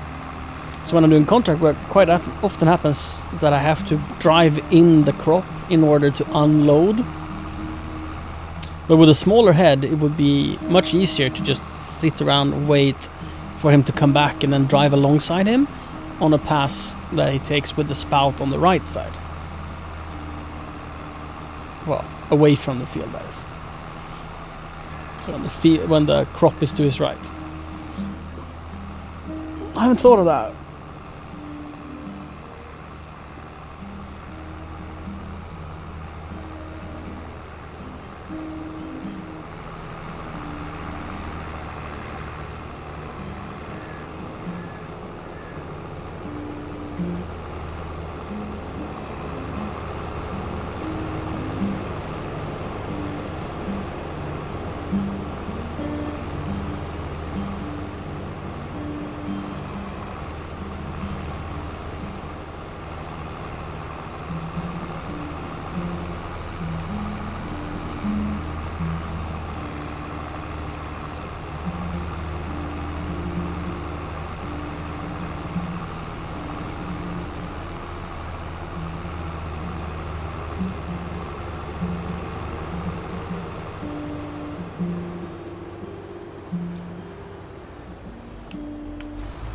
I think this field worked decently to harvest.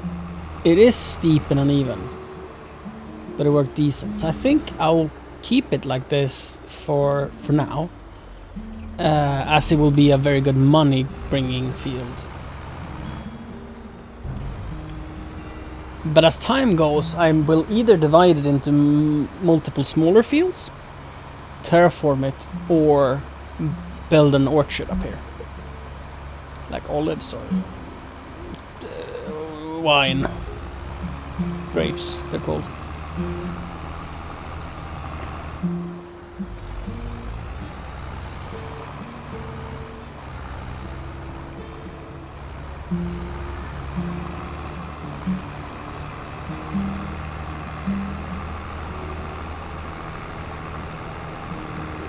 It's pretty awesome that I actually could do the entire field without filling up the hopper. Might even finish the field. Yes, this is Elengrad. Ja. Ja, das ist wo...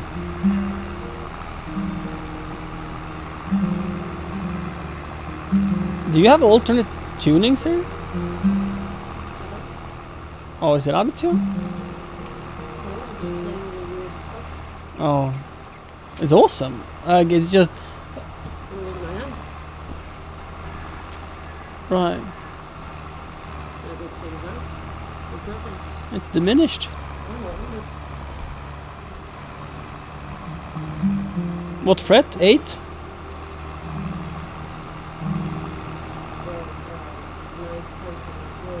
What's the root? What's the lowest? What's the 10?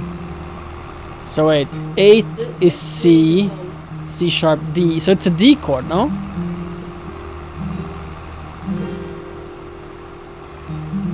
Like D diminished 7. Add 5, 2, 0, 1. I don't know. Hei, Abbegrodden.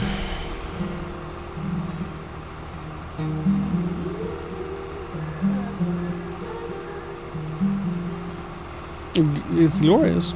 Oh. He kept going in the second field, which is, I mean, right now it's awesome, but it could have negative effects, so we'll have to consider how we want to deal with that. One way would be to start him off at the other end of the field, but like he went along and like drove to the beginning of the field. That's pretty awesome. The trees will probably stop him from doing that eventually. when they grow. But again, it's not right now. I think it was pretty good today. Yeah, and it's. I think when he ends the first field, I'll sort of explain how I see it. So imagine I'm the harvester. He was driving like here, and then he wants to like, and his boom is sticking out almost to the other field. And he comes out here and he's like, all right, there's a field to my left. Let's go and do that. But in front of us here, we have planted trees. So when these trees grow up, it will be blocked from doing that. I don't know. We'll see. We'll see how it ends up behaving. Either way, like, since these are both my fields, as long as I know about this, it's not going to be a big issue. Or it's not going to be an issue at all. How's my words going today? Not at all. I struggle speaking.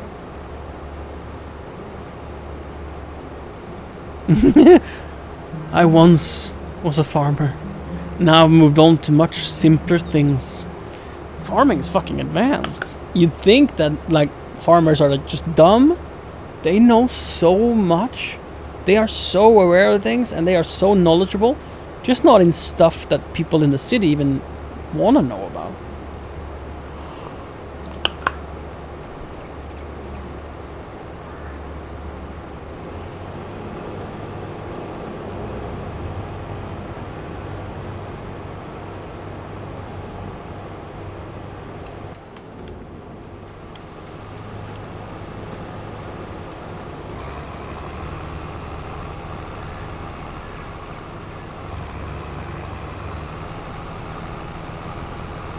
What farmers lack in social skills, they gain in agronomy.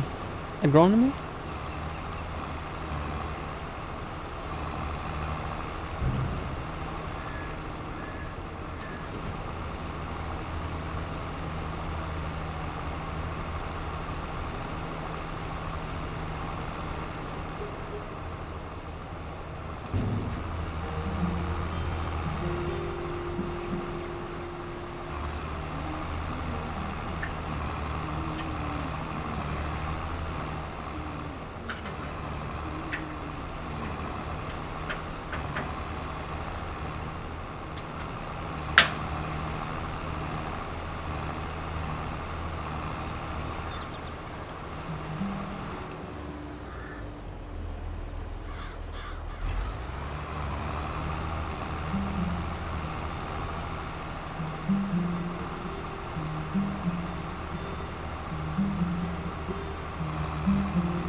Adrian, was it you who said that oats is a really high value crop?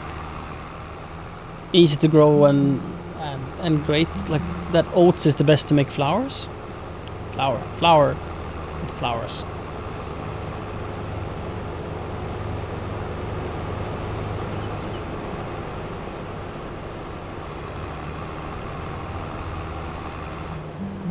Oats, canola and soybeans. Yeah, right. But why I'm good with that, right? It's because I grew up a farmer. Not a fully, right? But we had a summer home that was 30 hectares, or what's that in acres? 30 hectares is 3 is 11, so it's 110 acres. Mostly woodlands. We didn't have animals, but our neighbors did rent the Thanks for the follow. pastures from us. So like there was cows around, and we were quite close with our neighbors. So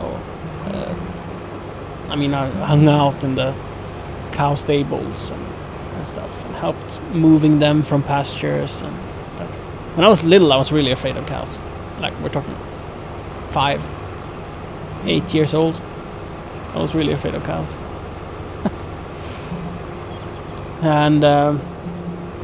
my cousins had sheep. So every summer I spent a lot of time basically being a farmer. Basically, we did logging, for example. We had an old David Brown tractor and a logging trailer, and we had a winch on the tractor. So the way we would bring the logs out of the woods would be with a winch, and then we got them up on the trailer, and, you know, both for firewood, but also my grandpa built a lumber mill, sawmill. So it was a lot of it was for building projects. So we we milled our own logs, stuff. And since there was old equipment, it was a lot of fixing, repairing that I was a part of. And my grandpa he worked his whole life as an engineer who came up with prototypes and inventions in a metal workshop. So like mechanical things, structures, and he worked for a bunch of different companies, like 4 or 5 different. His final company that I worked for was one that makes playground and public space installations, like trash cans and the stuff you put out your cigarette butts in, and ashtrays. Yeah, public ashtrays, and playgrounds for kids, slides and stuff, called Hogs here in Sweden. So he was making prototypes for them and construction engineering and stuff like that. So he was a tinkerer, and he made me super passionate about it. Like, I think I was at his workplace like 5 times in my life, maybe 10. But like, it wasn't a lot. But I got to come with him a few times, and every time I was so at awe with what he did, and the tools and the machines, and because they had like big, huge presses and loud machines and stuff. I understand Danish, yeah, a little bit. Though chat is mandatory English. Otherwise, the moderators... Dojan is Swedish, so he probably also understands equally well. But imagine someone that isn't Swedish or Danish that is a moderator. They don't understand what you're saying. And you could be saying really, really rude stuff in Danish. They wouldn't know. So, English only in chat.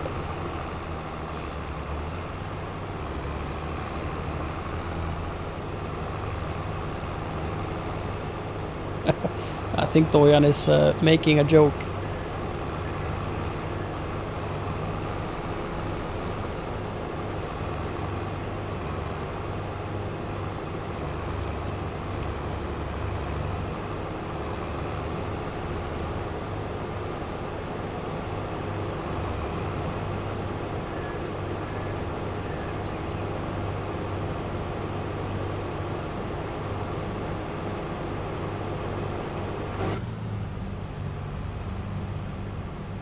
Can't let the straw get moist. I'm gonna pick it up right out of the butt of the combine.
Ludwig, we can see that my moderators love mocking the Danish language. My point was that my moderators might not understand Danish, and you guys make that point very hard to stand by.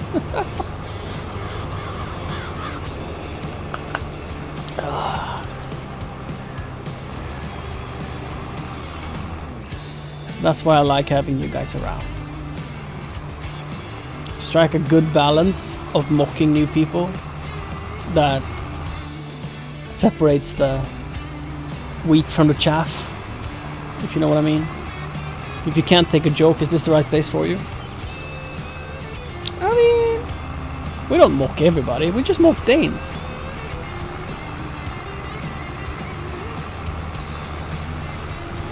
And that's another joke, by the way. Just making it abundantly clear.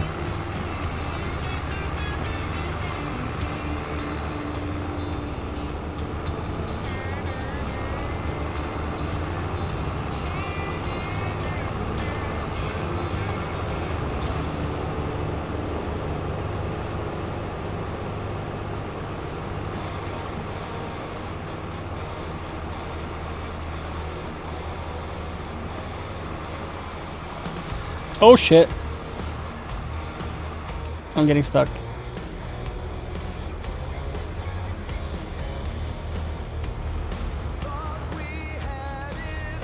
That's not good. Let's try to disconnect the trailer and see if we can get out. That we did. Okay, how do we get out of this? Is it too steep? Let's try to pull this way.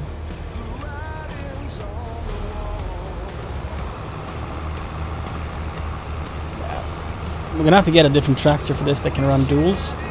So I don't know why, but the fast track can run duals.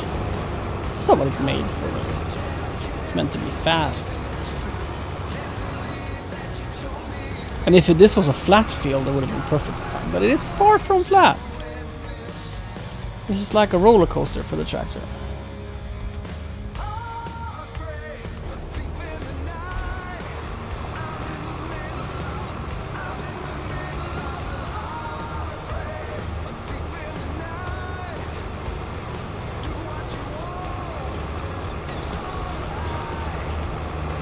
So we would benefit from having a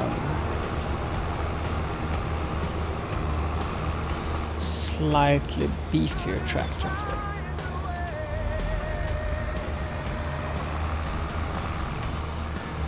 Oh, maybe this would be a good spot to put a quad track in.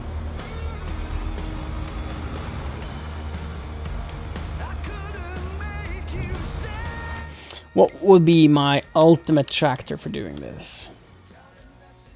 I think the 9 series can have duals, can't it?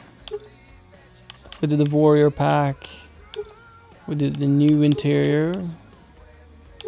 Oh, rear fenders that we want. Right. I like the one with better mud production.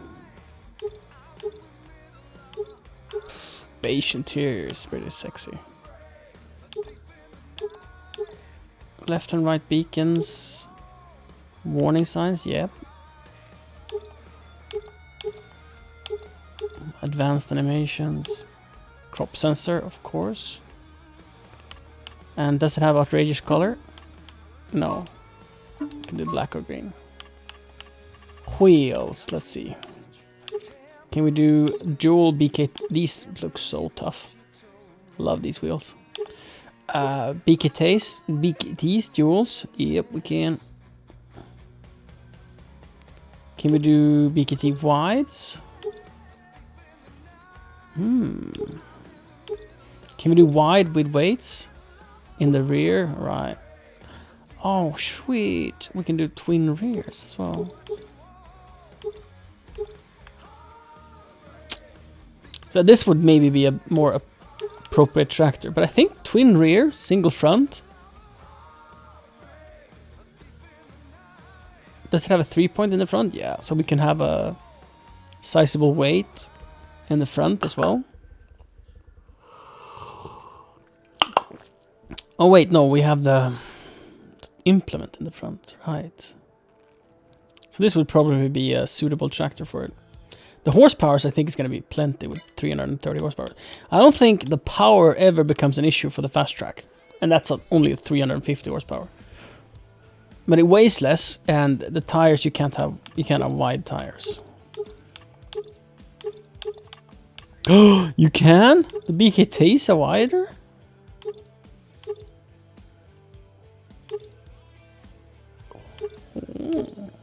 Oh, I didn't know that. What do I have?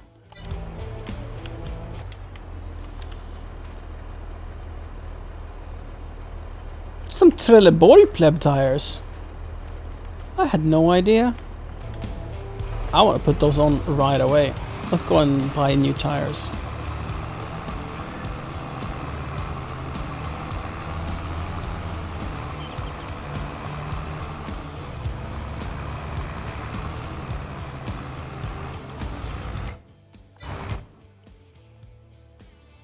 Oh, the harvester is finished. I have a service truck out in the woods, out of all places. I guess we can dump the trailer for now, for better speed. Oh, this little girl is gonna get an upgrade. Do we think the BKTs are the best? I think yes.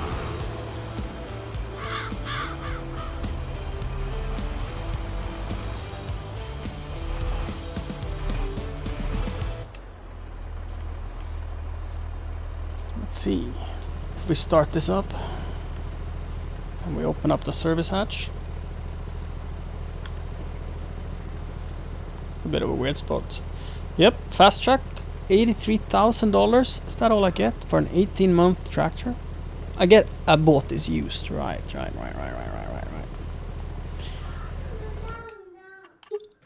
Let's see. Oh, I can actually get wide Michelins as well.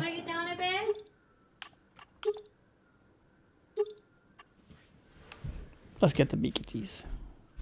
Look at that. Only $2,000 as well. Right. Why not do repairs as we're here? And fill her up. Look at that. That's pretty sick.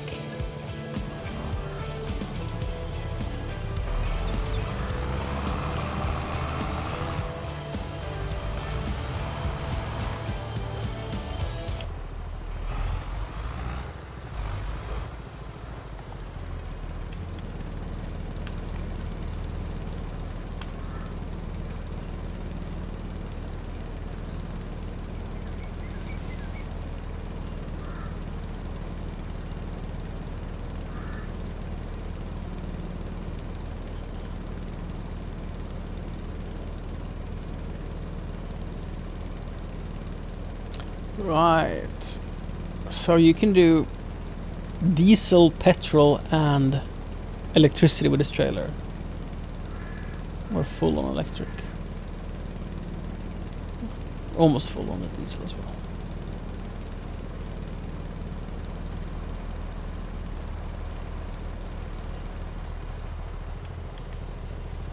And that's it. Let's shut it down. Well, let's close it first.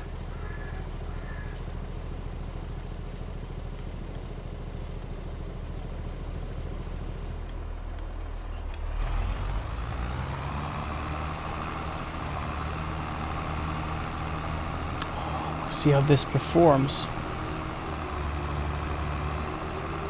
It feels bouncy. It feels fast. Like the grip is glorious.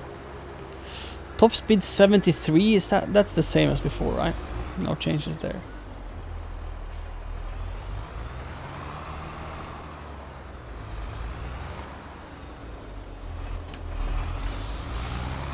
I hope we get an opportunity to fill this up with straw to see if we get stuck.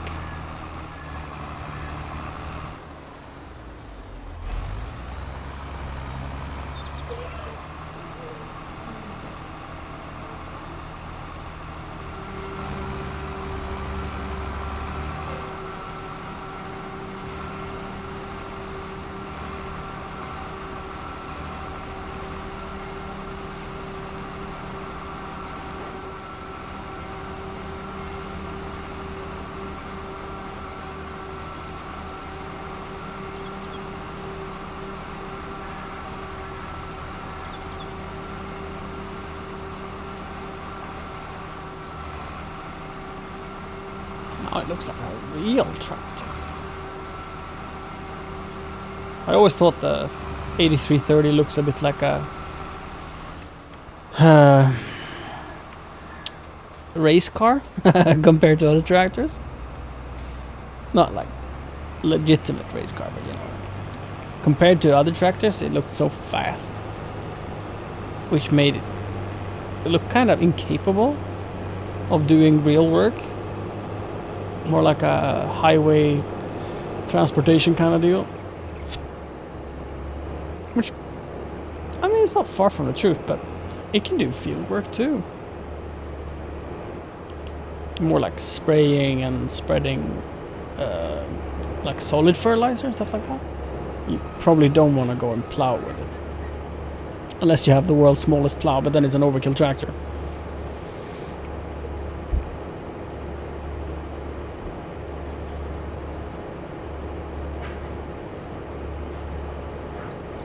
And then our third field is down there, so a disadvantage with the forest I now have planted is that I can't go through it with a head-on. I don't think. Maybe? Maybe? No.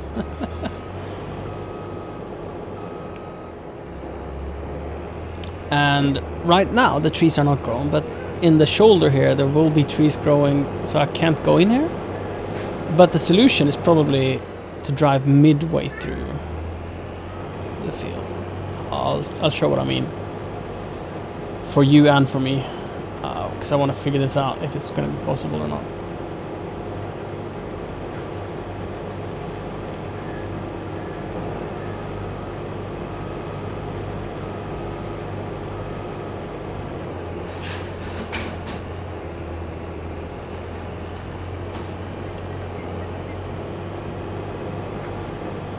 So my intentions is to make another road, maybe here or here, and that one I can make sure is wide enough. I will also consider opening up this area, so because it would be very convenient if you could, but it's not a huge detour needing to go around here or even down there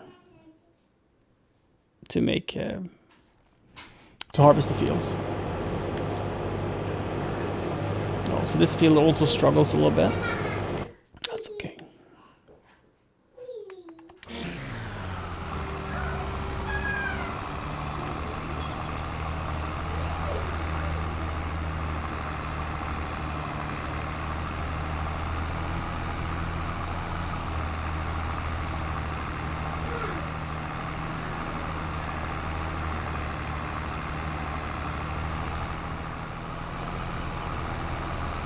See if we can find that spot where we got stuck. Now this isn't the full, it's only 60% full.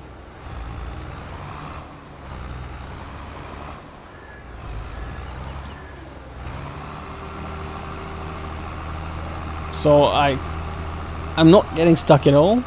And if that is because it's only 60% full or that the tires have that much better traction, I cannot say. But initial tests seems positive.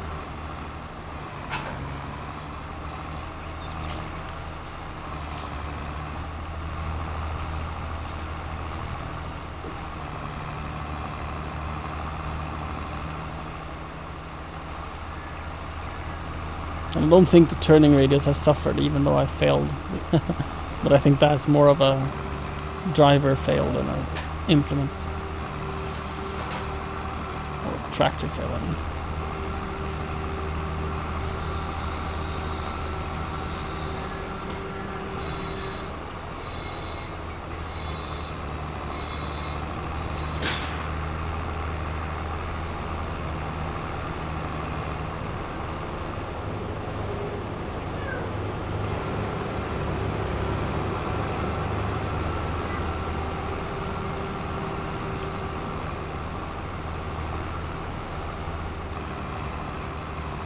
Right, he didn't want to harvest all the way? I wonder why that is.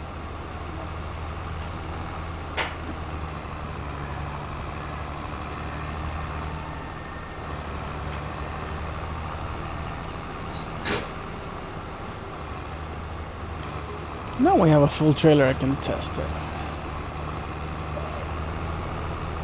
This harvester is so big for this field. Will he get everything on the third pass?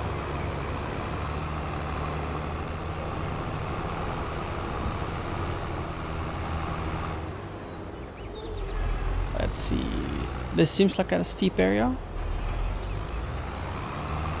No issues. If the machine is on.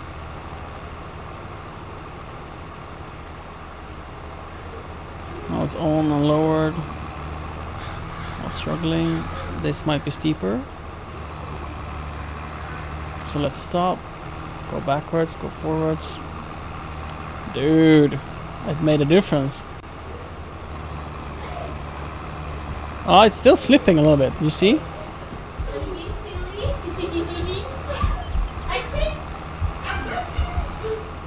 Now I got traction again, but it was slipping. A little bit.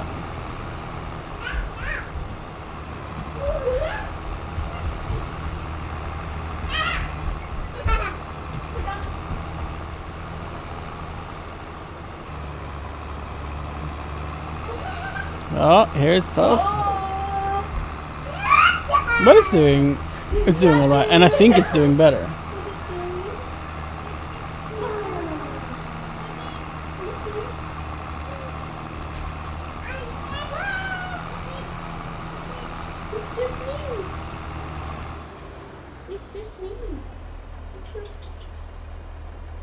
Can I tease you like this? I'm going to get you. I'm going to get you.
So he practically got everything.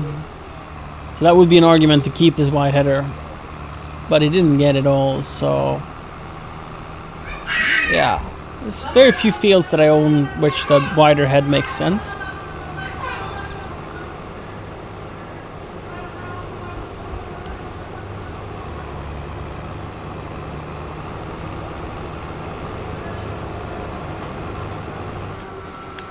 Let's catch him and interrupt him.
Oh no! No, Whippy! No! You cannot click that. You're not allowed to click that. Okay? No. You're not allowed to touch that.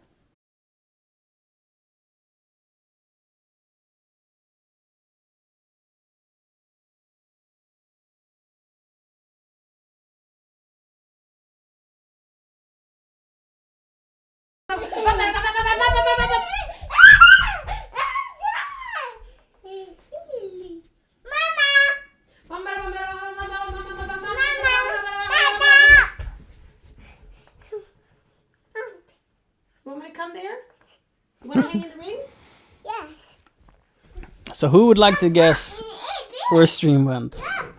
Who would like to You were guess? hanging the rings. You don't want me to come? Do you? Oh, okay. Okay. Okay. Yeah.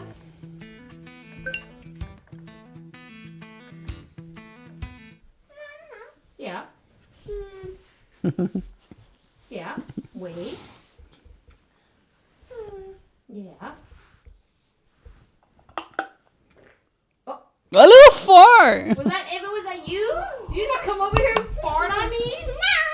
Yes, you It did. was Yes, you did. You just came here and farted on me. Ew, it stinks. You just farted and ran away. Yes, you did. Yes, you farted. There's no denying it, eh? You can't blame this one on Daddy. We all heard it was you. So did I, yeah, Ebba pressed the button. Yeah.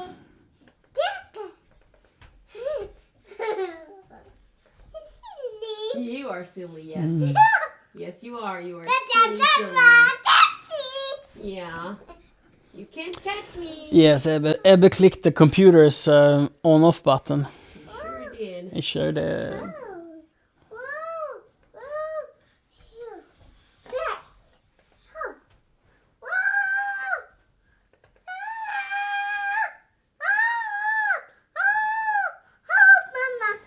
Oh no! Oh no!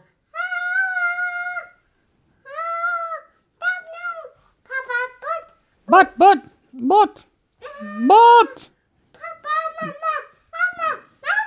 Oh no! Let's investigate how much progress we lost. Okay, we're gonna climb up. It is actually a fun thing. I mean, it was hilarious. But you can turn that setting off, right? What the power button does. You can do it hands first, then feet. Move the hands, then the feet. There you go. You can do it. And you can reach the rings on your own. No, you can't. Ooh, where? Yeah, you can swing in the rings a little bit. I'm gonna go put this in the kitchen, okay? So yeah, 83rd enter vehicle. Yeah, the one field. That's not bad. So I think this is when we were on our way to change tires, right? Yep. So it's not too bad. It's just like a field, and, field in a bit. That's okay. I fully accept that. It's not bad at all. Could have been so much worse, but as I was saying, I think there's a setting so you can change what the power button does, like if it turns it off, puts it to sleep, or does nothing. The physical power button on the case. I wonder what that setting is called. Like how I want to find it, because it's a dumb thing to have. Honestly, I don't want to unplug the power button, but that wouldn't be a horrible idea, because he starts it sometimes too.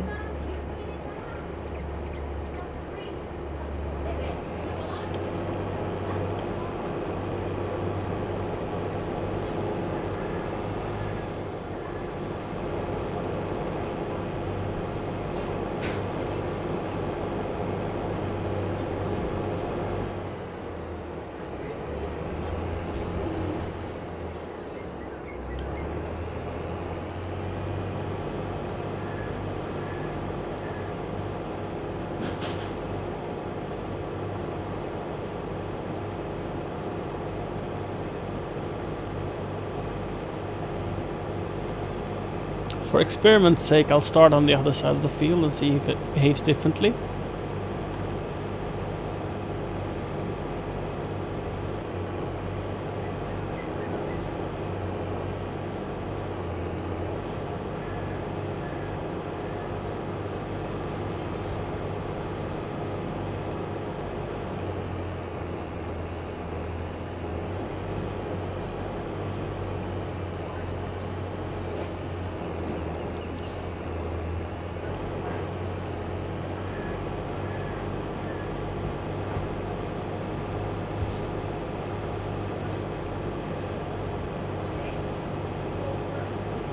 Now my chat died.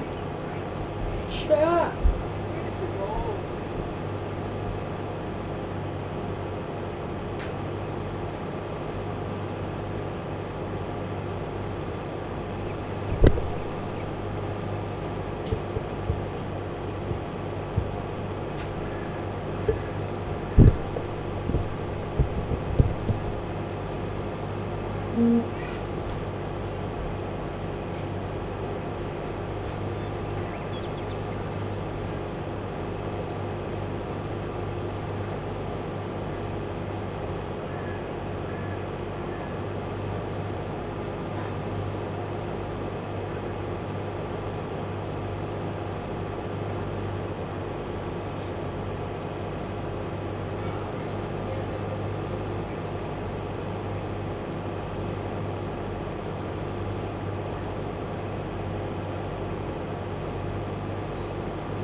Yes, that's very silly. Go to mama and see if she likes it. Sometimes things are fun, but they're not fun for everybody. Let me start the chat again. Oopsie. Ebbe took a raisin box and turned it upside down, ran away running, screaming silly, silly, silly, silly. Also my chat died because I ran out of power. Ooh, Jack is sending some comparable pictures. Yeah, right.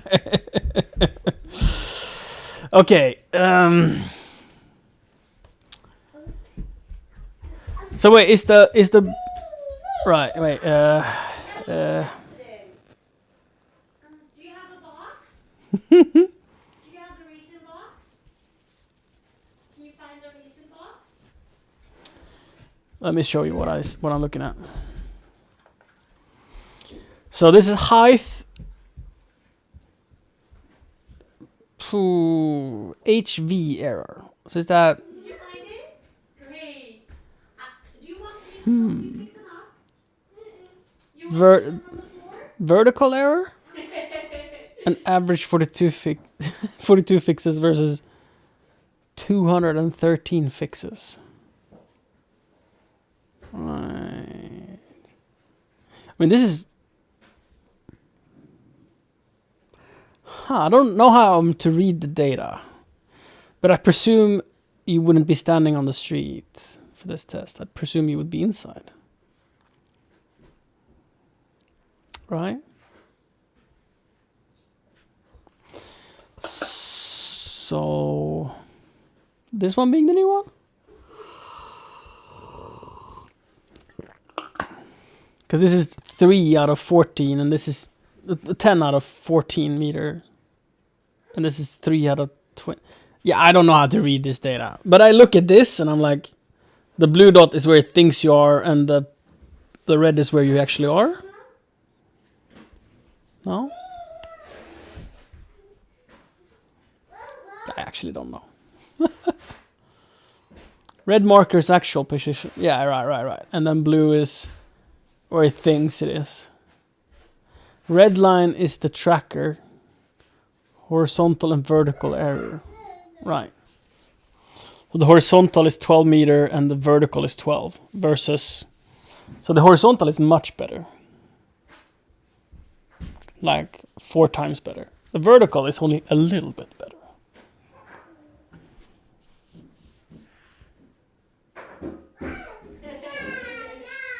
Wait, did it think you ran around like this whilst you were stationary? Like, whoa, whoa. What? Yeah, it thought you were moving. Right. We tried to use the Equinox GPS when we were in Gothenburg. And Jack was swearing a lot. Not literally swearing, but, figuratively swearing.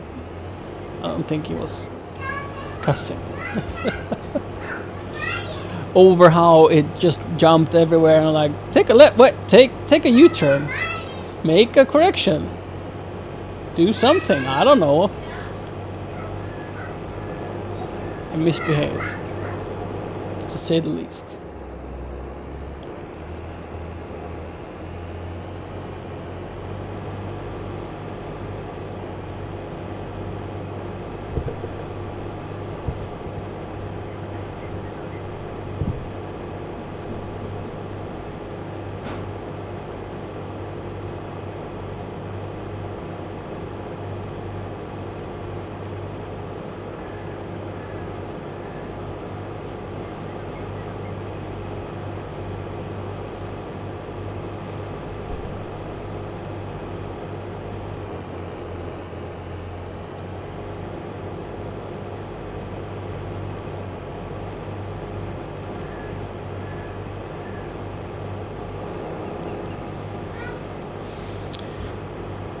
We can use these fields for, say, sugar beets or something, where we have a slimmer harvester. All the fields that proves to be too uneven. and that would be a fix for it. The middle field, it did perfectly, right? Yeah. So the middle field, we can have a grain, and then we can have like sugar beets or potatoes in there, and then same here, sugar beets or potatoes.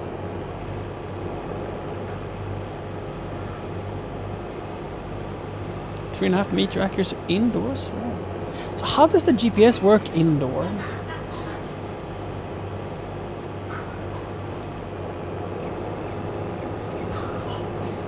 Like, I'm not trying to say it doesn't. I'm like curious to how the technology accepts being indoors.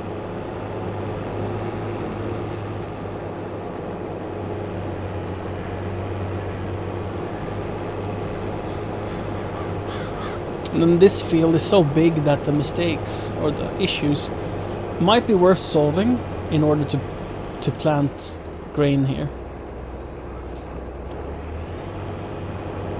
Because this is not a huge terraforming job. It's manageable for sure. Lower it, create a bigger shoulder, raise the valley.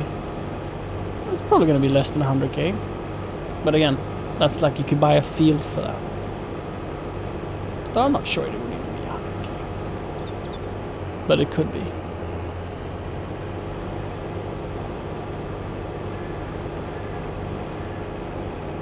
But over time, it would pay for itself. Like over a long time. As it would make it more convenient to use. To be able to... This could be an issue even with the corn harvester, for example. I don't think it's going to be a problem for a sugar beet harvester to handle that slope. Maybe. But since it's a valley, I think it's gonna flatten out just fine. That'd be nice. So how are you finding the new camera, Jack? I'm super curious. Like I could write I can read a written review, I guess. I think I watched a few of the reviews of the new S23, and Android fanboys seems to say that the camera is better than the iPhone. To me, it's like it's better at some things, but not better overall. And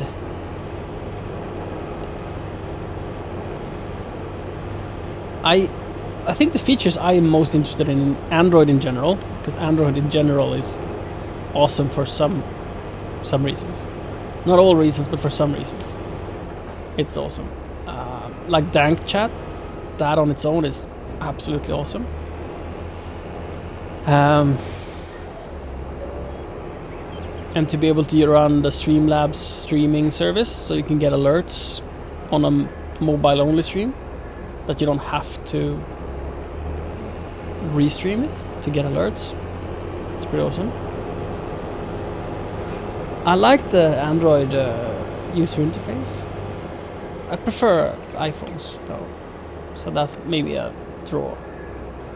There's a lot of things I like about Twitch is far superior on iOS than Android. The app. Like I'd argue that Twitch on Android works better on my iPhone 6s than it does on the Android phone that I have.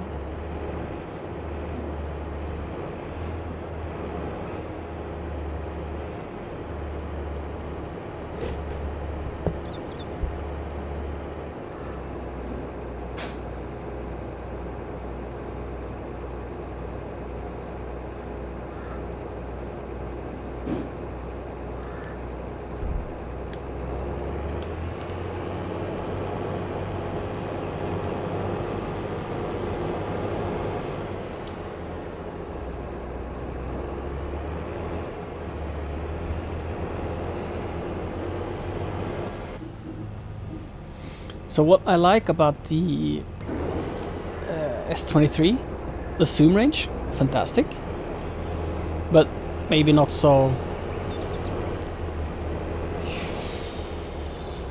Maybe not something for everybody, but for me, I think the HDR processing of live video, like, it's unbeatable.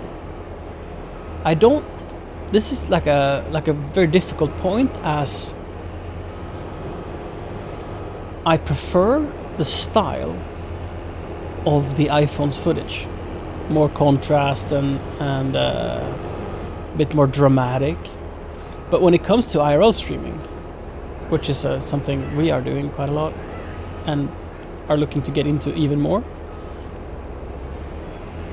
being able to see everything, not having contrast, and just having a clear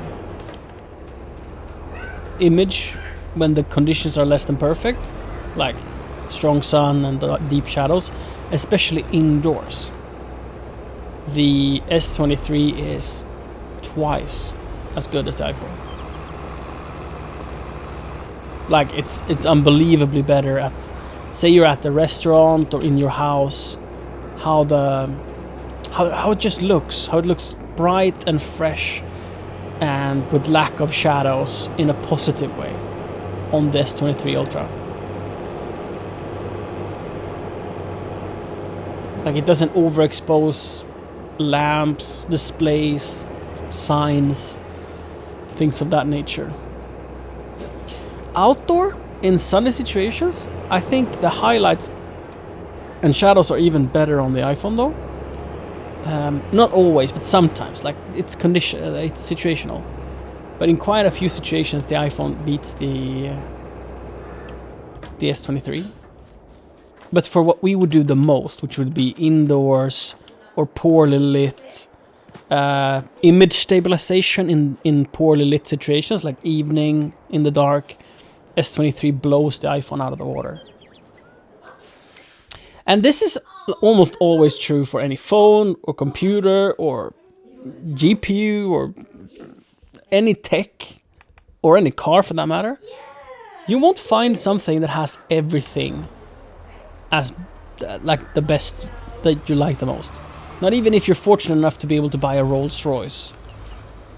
It will be like, oh, it only has perks. There will always be like another car that have other features that you like more. Like, maybe you prefer the style of a Bentley, or maybe you prefer the sound of a Ferrari.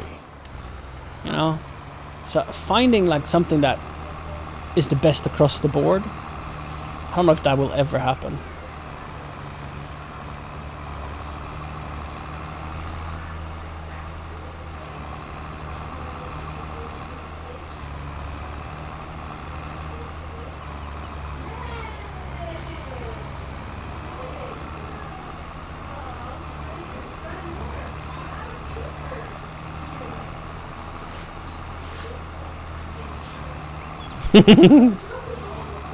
Oh, really? Yeah. I think you mentioned that they accepted it as a work phone.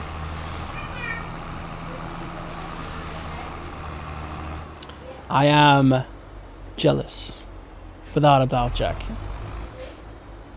But, you know, Siri is talking about getting a new phone, and I'm trying to, because hers is crapping up and whatever.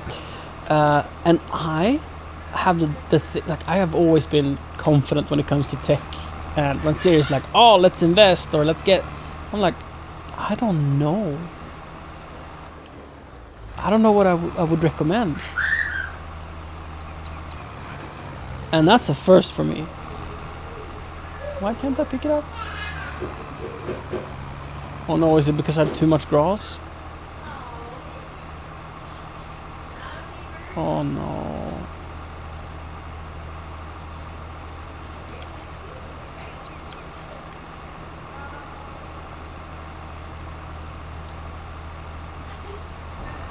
We might try this. If we unload, can we get the grass out of the spout? Yes, we can. Then I have to dump it again. Now we can maybe collect it.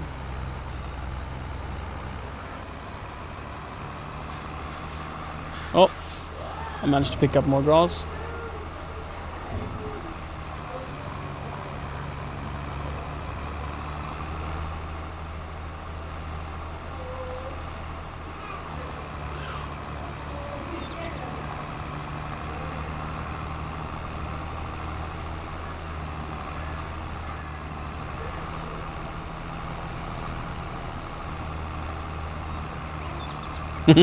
Absolutely, Jack.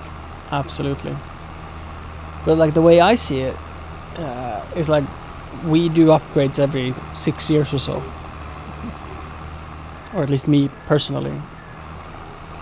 So it's like, is it better waiting another 6 months, or is it better getting an iPhone 12? Is it, it's like it's quite a big decision, and I do think that, because examples where our phone has been not working, right? We've been out on walks, and the battery jumps from 35% to 0, and we can't take a picture. That even happened on the OnePlus, actually. We were out walking, and it sure was pretty cold. I bring up the phone to take a picture, and it just shuts off. Like, it opened the photo app, and it like showed me a preview, but I couldn't, I clicked the shutter button and it just refused to do anything, and after a few attempts it just died. So it's like moments that we've failed to capture, and it's not like it, that tells me that we need to do something about this.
I have a question for Jack.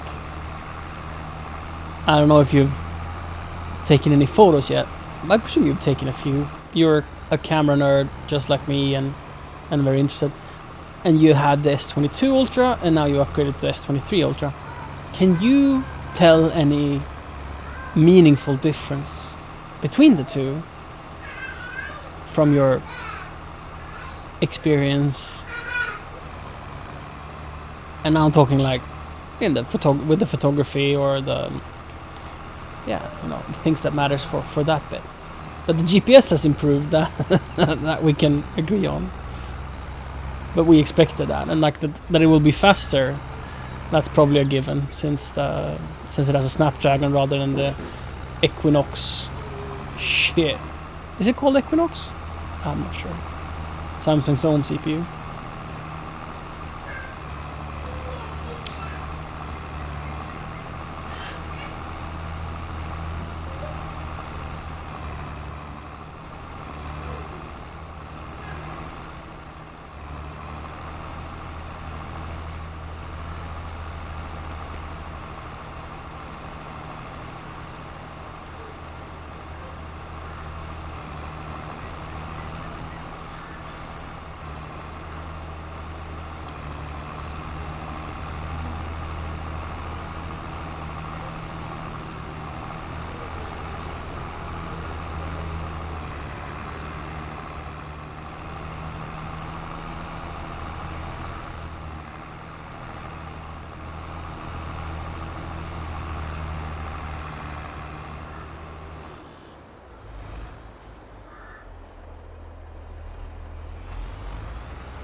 There's so much straw.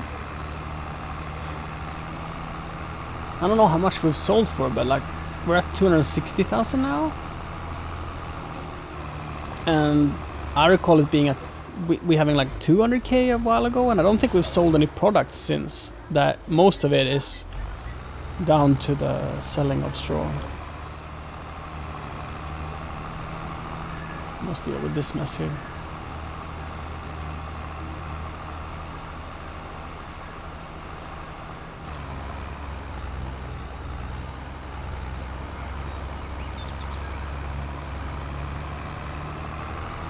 I mean, we've harvested this field twice.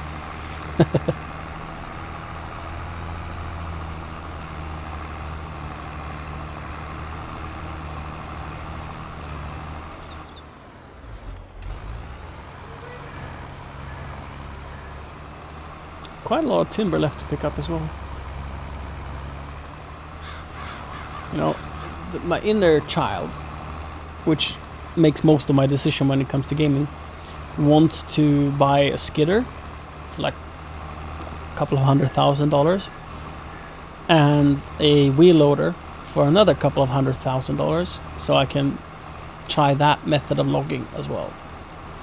And I'm too impatient to wait until I have abundance of cash. But buying that won't make me any more money. It will just cost me money. So it's not advisable to do, as it will make my game progress slower. I mean, if I was about progression, I would probably just buy fields and plant poplar. Which honestly is something I want to do. So, I mean, why not do it? Because now I have about a field worth of capital sitting. So, should I buy a field? Like, field 17 is very tempting to me.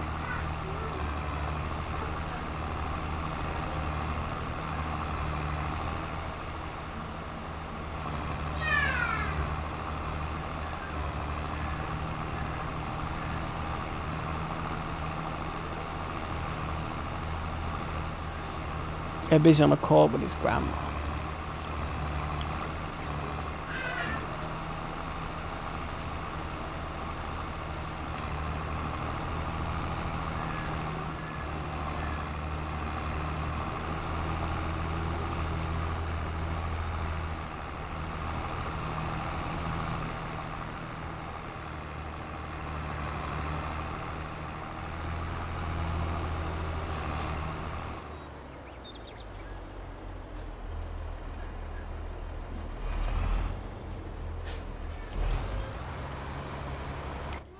Whilst we wait here, we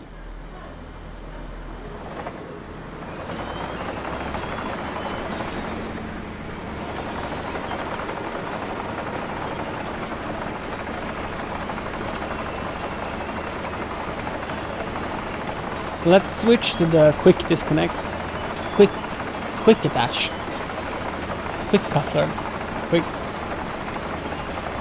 Yeah, let's remove this claw. That's what I'm trying to say.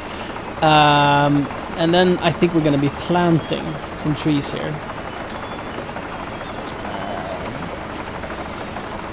I think that's the most important thing to do right now, because it takes so long for trees to grow that we benefit a lot from getting them in the ground. So even if we don't like finish moving all the trees out of the forest, that's fine. That can wait a moment.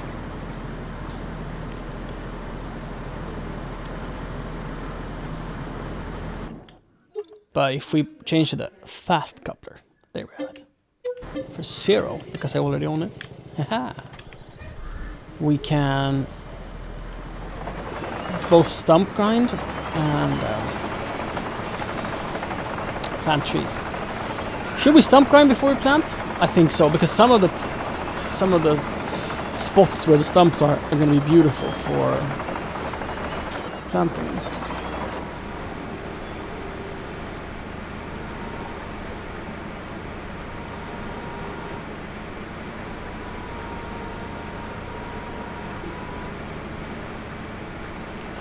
Whoa!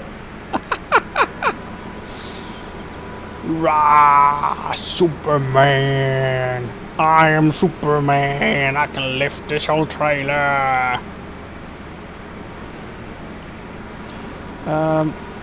Oh. Put it down. Put it down. Put it down. For a machine like this is pretty realistic. Where this isn't realistic is that the strap that is holding it that would survive it. That's not very reasonable, is it?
I guess maybe I can run it more horizontally like this just for fun.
Let's try to smash down on it. Full speed!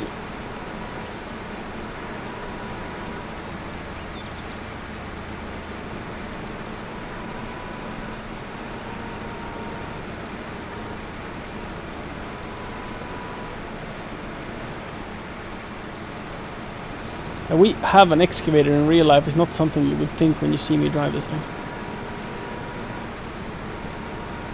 Like, I'm trying to race it. My brain can't figure it out.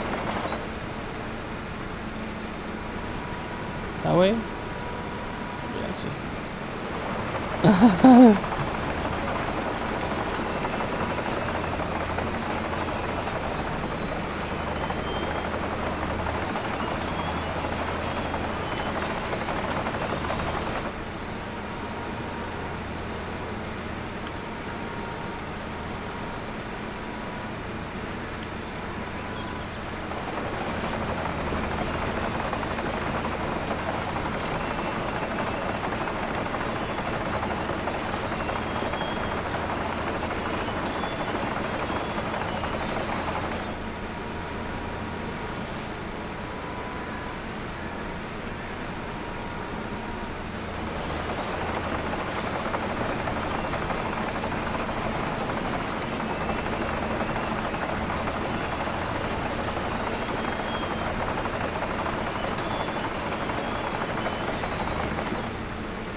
Can I use the mulcher to just gnaw off branches? Let's see if we can do this camera. Like if I want to remove this branch here, you will be my sacrificial tree. Can I do that?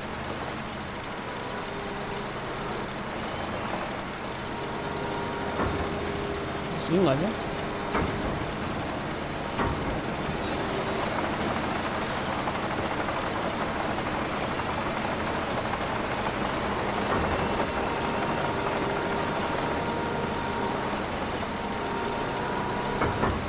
What a beast of a thing.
Glad to hear that, Nana.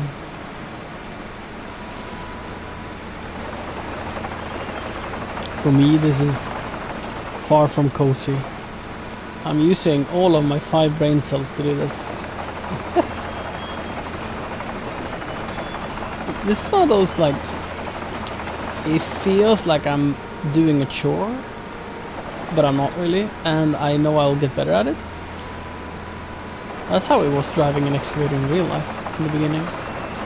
Okay, no, the first 2 hours was just childish joy.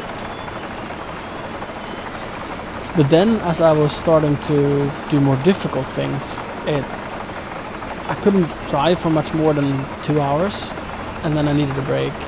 I mean, I could have kept going, but it stopped being fun. And at like 4 hours of operation, I started making mistakes. And I mean, not like big mistakes or anything, but, you know, dropping things and turning left when I intended turning right, and, you know, small things.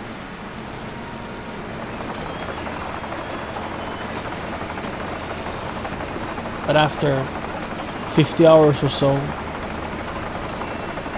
it was no problem working for 8+ hours a day. And I think you need 500 hours to get a license of sorts, so you can be insured on job sites. I think that's 500 hours.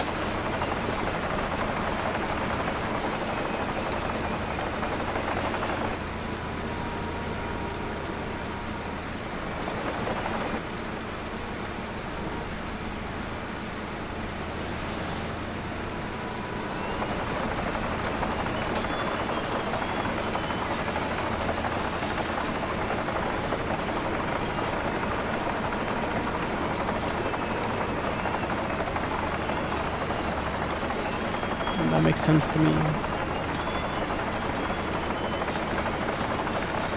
That you would need that much experience before going on to work for clients. I think I have about 300 or so hours with the excavator. So I'd still consider myself not a beginner, but a novice for sure.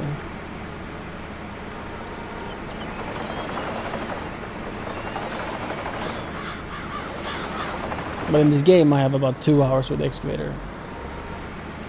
So that here I am definitely a beginner.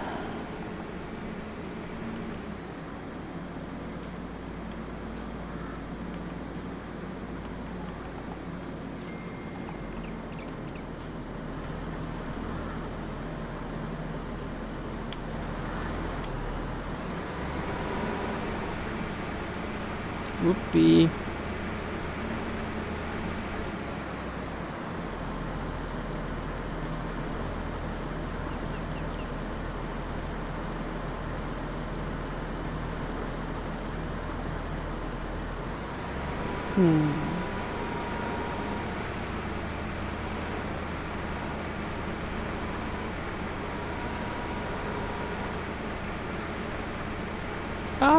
Whatever.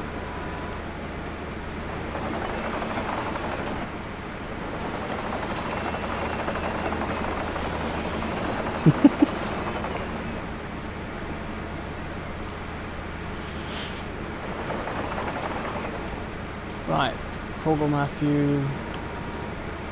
That is just normal operation, and push move the curl and up. Right, so down.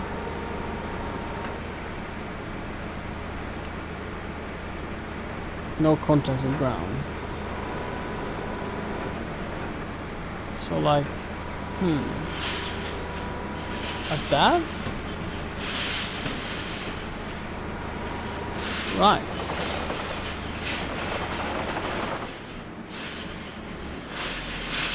Where's my tree plant? Where's my tree plant? I don't even see it. Should I just believe it's there?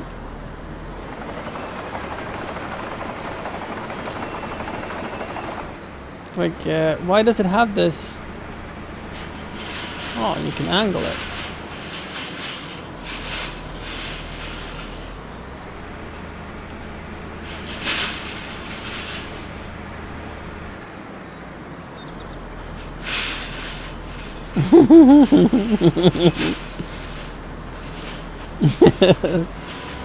Jack, you have a fair point here.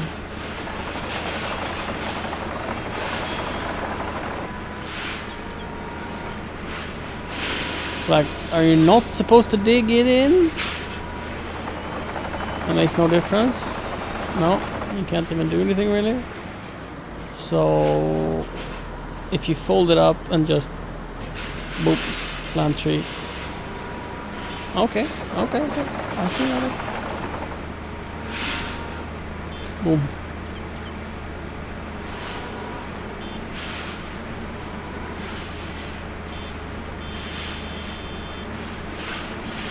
Oh, wrong button. Can you just swing around and like tree? Yeah. Swing around. Tree. That's pretty neat.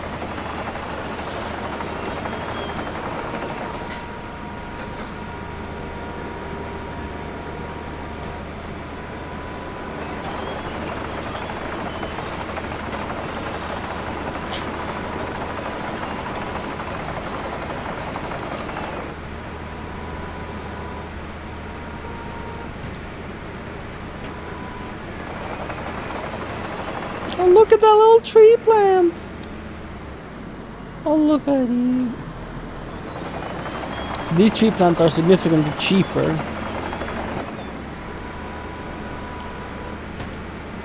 But they're also very much smaller. So I don't know how fast they'll grow, if that will be a difference. And if you'll need to do thinning.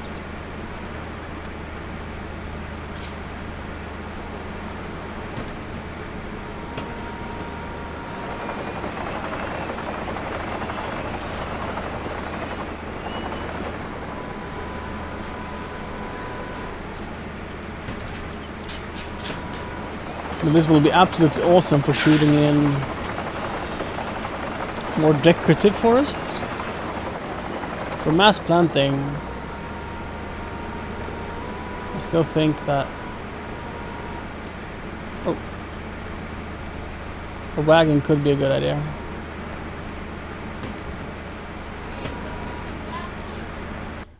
Just drinking the bath water.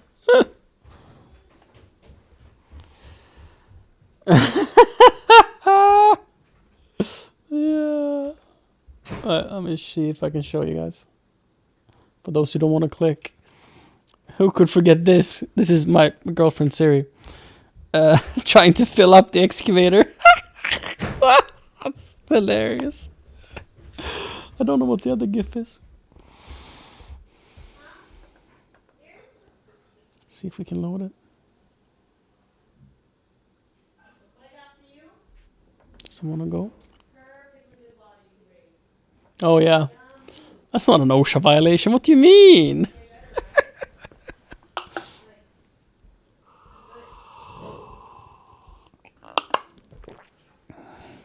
GIF please. GIF plus. This is glorious. I would want a digital picture frame in my house with this just playing on repeat. That would make me happy every time I saw it. So what happened, for those who don't remember this, don't know, I told her that there's a little needle showing how much fuel you have in it. And I have done this myself. Like, she's not the only one who've done it. There's a little gauge, right? And when it says it's full, well, when it says it's like approaching full, it's already full. It's very jerky, like slow moving. It's not accurate at all. It's more of an estimation, because it doesn't go all the way down. There's a fuel gauge on the instrument dial. That one is accurate. But the fuel gauge on the tank itself, it's more like nothing. And when you get close to the top, it starts being accurate. Like, just imagine, like, it's just not at the bottom, it's just at the top. So when you think like, oh, there's nothing in it, and you check it ever so often whilst you're filling, blink for 1 second and you will have this issue. So she was overfilling it. It got completely full. She had the funnel like full all the way up, and she had put down the jug and like, oh, how am I gonna, oh, Doyan sends the link. Like, how am I gonna deal with this? Oh, I'll just pull out the funnel. And that was maybe not the choice. This is us gardening. Right. This is not an OSHA violation by any means. No. This is perfectly fine. Digging a hole and holding your girlfriend over it. That's...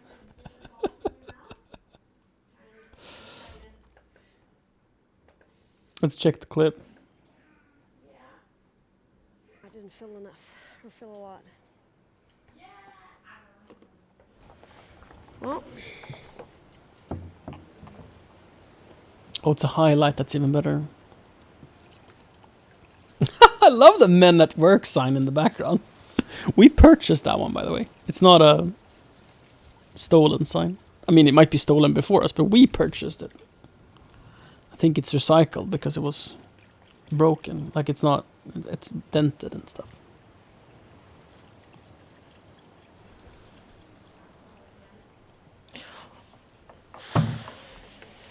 fuck, fuck me, fuck.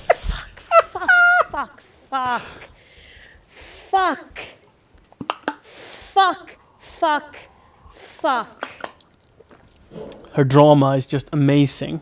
It's just a little bit of diesel. It's just lubricant, you know? How the fuck did it get so full? It was halfway. Yeah, that's what I'm told. Shit. I mean, I have done this mistake, both on this machine and on a Volvo EC18 that I've driven. I was halfway. The jacket, I was looking at... It was halfway. I didn't fill that much in the jerry can. I was like, oh, this is probably... The jacket smelled for like weeks. I was looking at her through the window as I was making coffee. And I saw her do this. And I just opened the window laughing. Just... not enough. And all of a sudden it's full. The fuck happened? It was halfway on the meter. There should have fit like, what, 7 liters in there?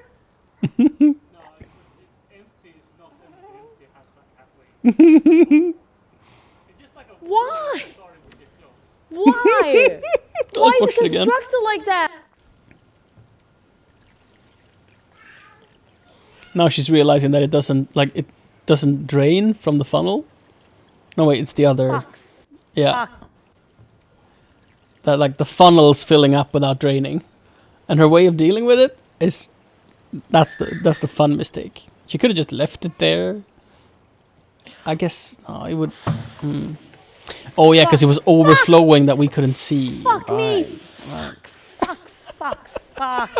The tank is like inside of this panel, so we couldn't see it, but it was overflowing like internally and going down and out.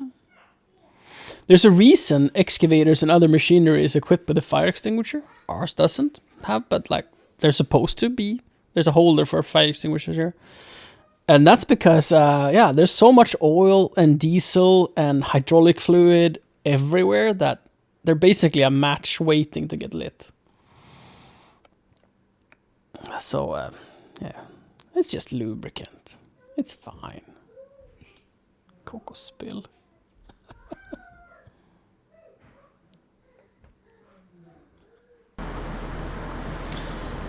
Get a small kitchen what? Funnel?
Oh,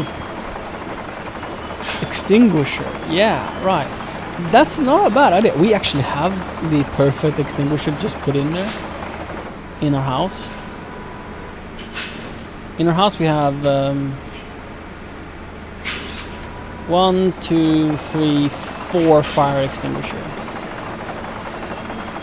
I mean, it's not that it's bad. We could definitely keep those 4 in the house and just get one for the machine. And it would be quite the smart investment to just have one available. Because when you get a fire, if you're unfortunate, you're gonna love that you have that thing.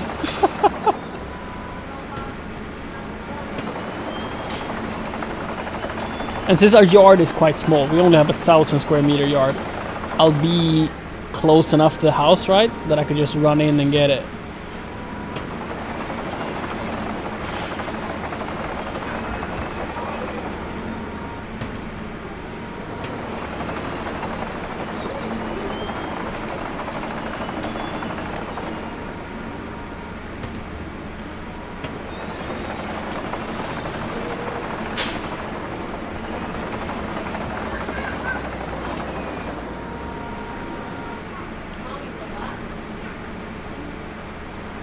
Our yard, it's 1,049 square meters.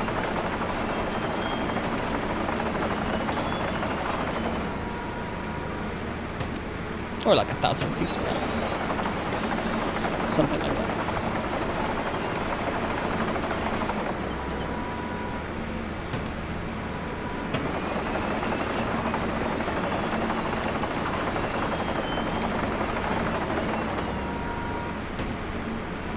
I don't think it feels that big because the layout, right? You have a little space everywhere, like a little space on the back, a little space on the front, a little space on each side.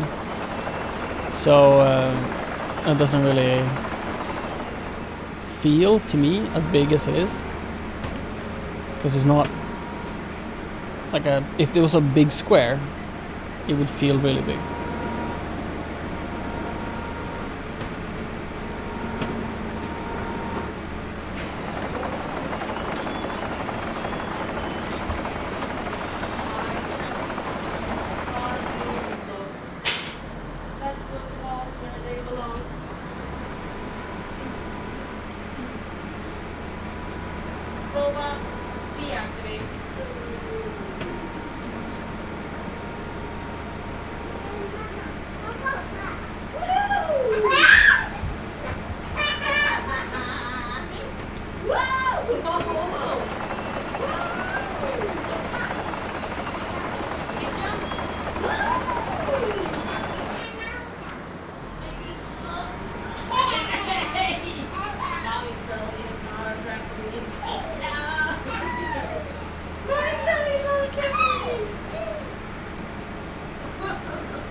Grandma and Grandpa won't be coming tonight. It's so late, and since we don't need the car, they prefer to leave it tomorrow. Like, I don't think.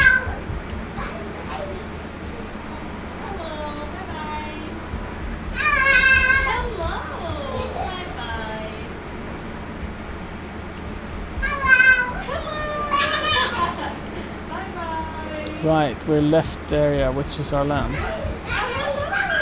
That's where it ends. Right.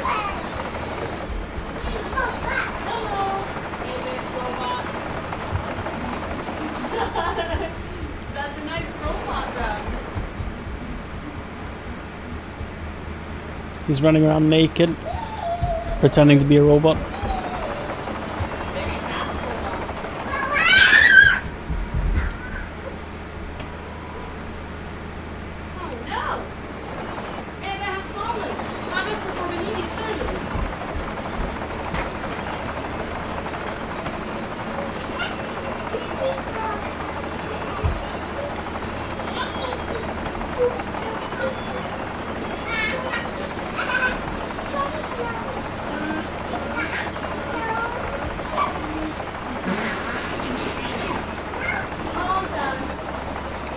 Well done.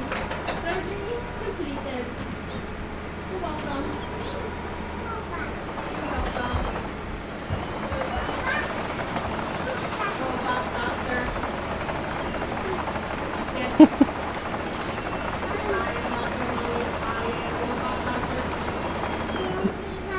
You want robot doctor to run?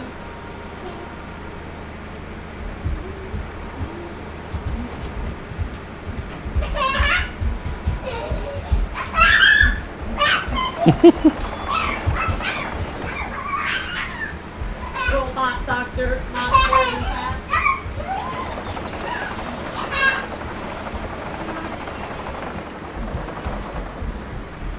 Robot doctor, tired.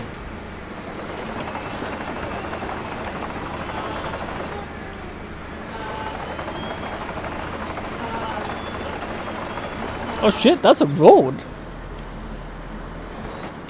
I haven't thought of the fact that that's a road. Wow. Hi Rick, yeah. Serious. She's being a robot doctor and Ebbe is running around and robot doctor should chase. Yeah, they're having a good time.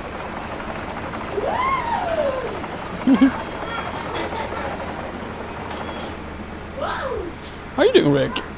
Robot. You like robot?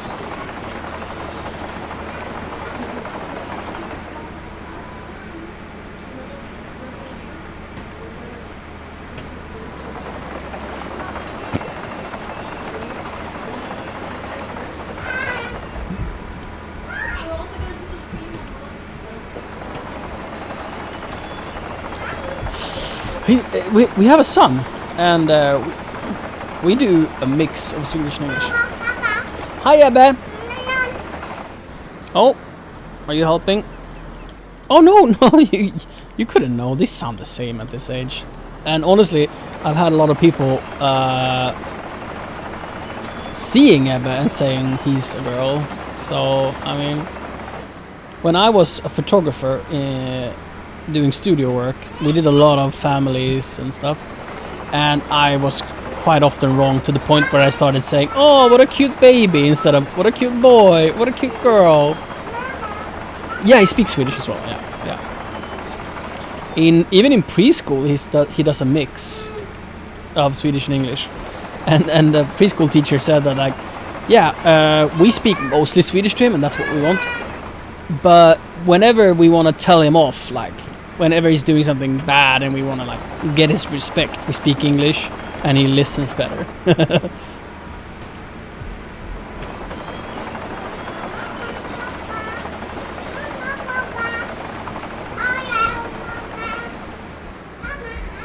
So grandma and grandpa babysit him quite a lot. My parents really, and they do a mix as well.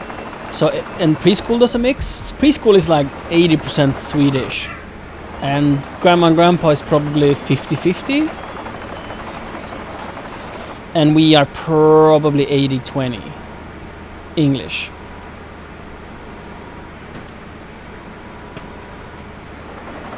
And we mix it in a sentence as well. So it could be like, can you take the red ambulance? I don't know. I couldn't make up anything on the spot here. But yeah, we could say like one word in a sentence in Swedish. How that affects his growth, which was something I was very fascinated in. Like, are we doing him a disservice from teaching him dual languages from the get-go? And there's been quite a lot of science, not specifically for Swedish, but for multi-languages, and for those who get it from the beginning, they are a little bit slower at developing their first language, and their first they tend to be a bit slower to speak, but they are significantly faster at learning the second language. So overall, it's like a tie. They'll be a little slower at getting started, but then they'll pick up and far out achieve their peers. which is why you sometimes see like 5-year-olds speaking 10 languages, because children are very good at learning language. Very good at learning language. Siri, at what age do they lose their ability to learn languages like sponges? At 4, yeah. At the age of 4, it tampers off. It's not like a cliff, right? Tapers off, yeah. It's not a cliff, but they get before 4. They're the best, which is fascinating to me. So we're probably only gonna do 2 languages though.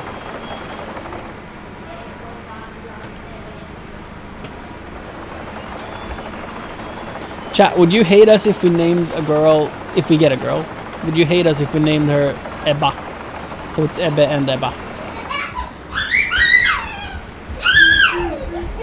I don't know if I want that. I'm just like doing a poll. Robot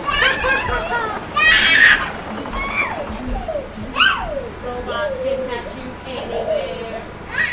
Robot can put cream on your legs. Robot is so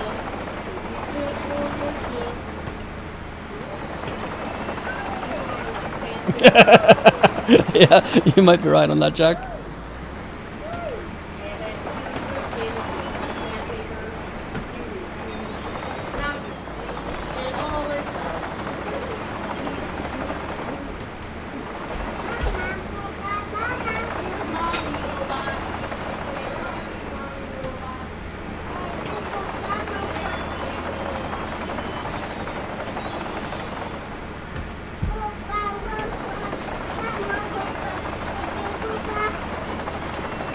That's kind of fun. Having, well, it's called acronym. No, well, that it's the same name backwards, forwards, but these are like not the same, but different. There's probably a name for that. Anyway, I think that's pretty cool.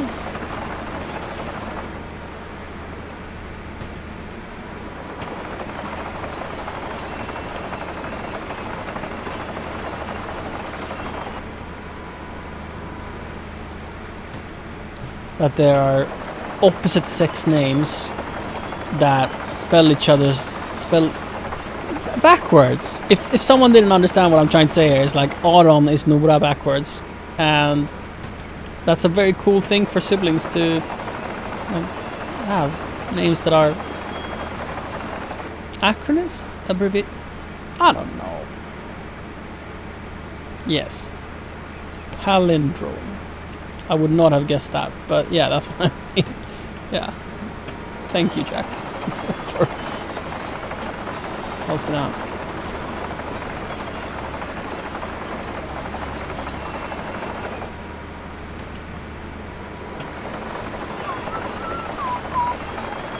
This feels like such a nice, just casual thing to be doing. I'm out with my excavator, planting some trees. I would not say that having one of these for our excavator would not be hilarious. Though, I mean, maybe it's a little small.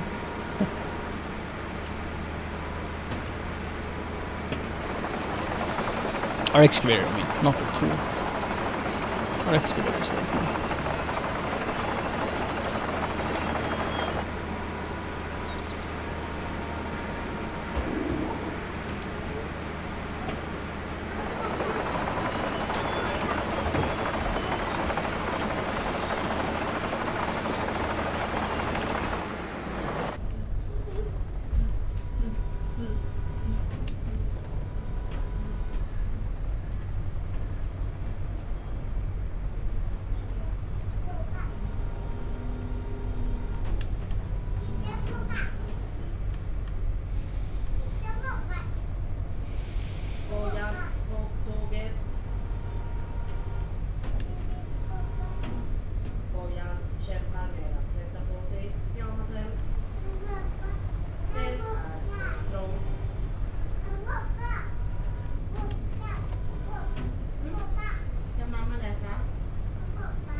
Our excavator or this one? This one is massive. Ours is a 1.6 ton.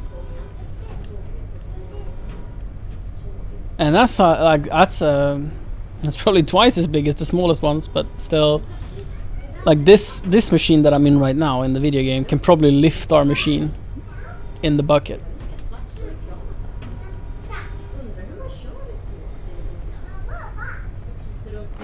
Like this is a what? 250D? EC250D. Let's Google. I just want to know. Alright, I turned off the keyboard.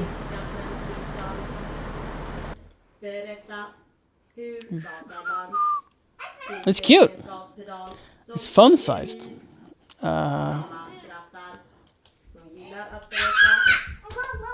EC250D.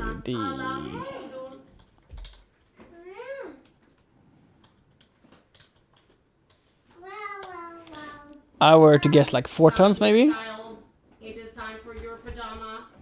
At least 4 tons. Because it's a 30 ton machine. It can probably lift 8 tons. But then the bucket weighs and stuff. So let's see. Bucket capacity. Up to 1.85 cubic meters. Right.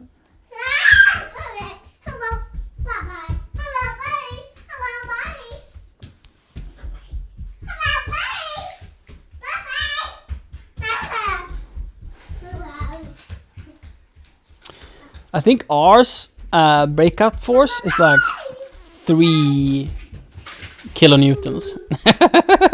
Or something like that. Like, let's see.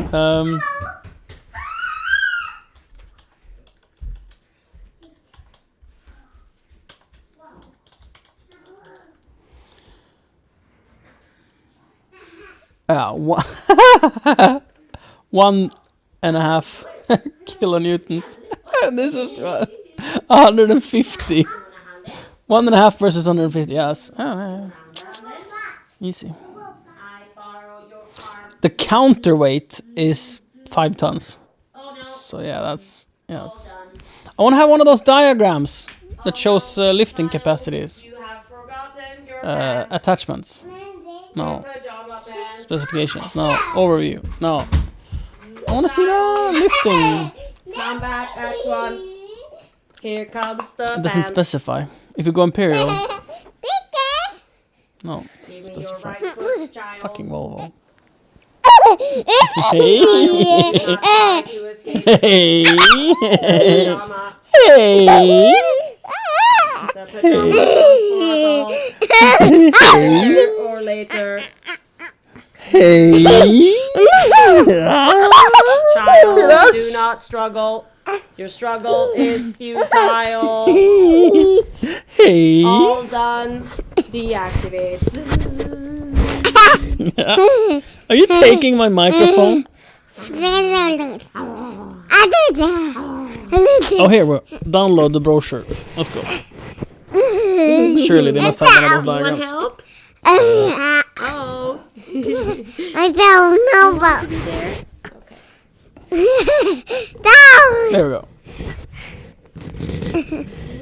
No, that's working ranges. Oh, here we go. Lifting capacity. Thank you for putting it back. You want to say hi to Gumball, Ebbe?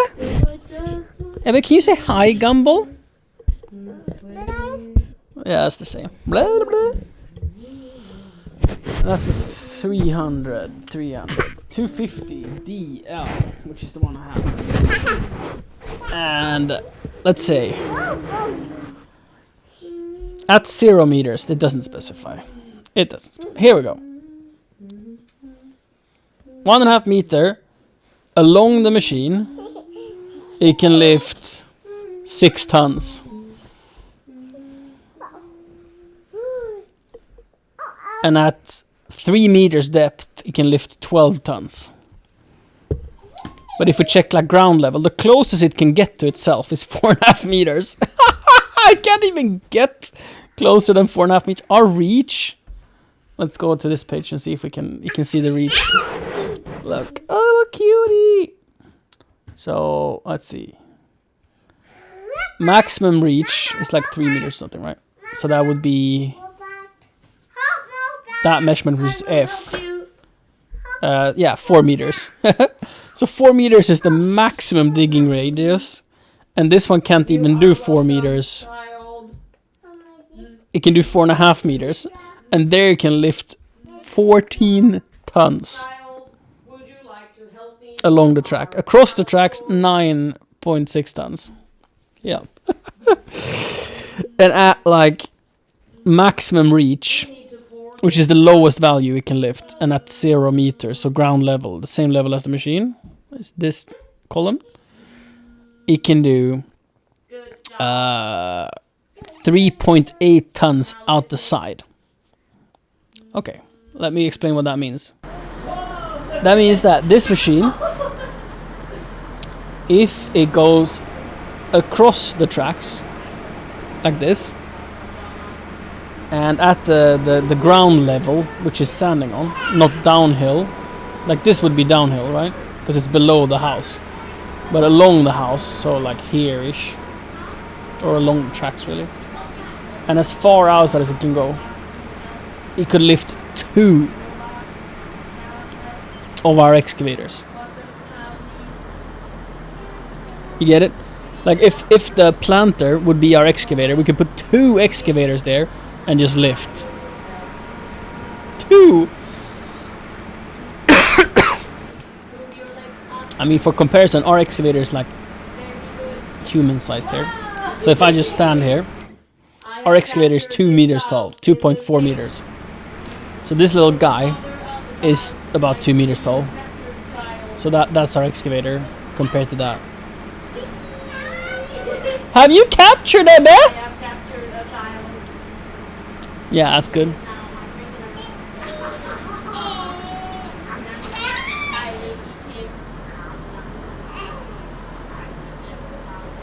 Forested tractors, as normal. Yeah.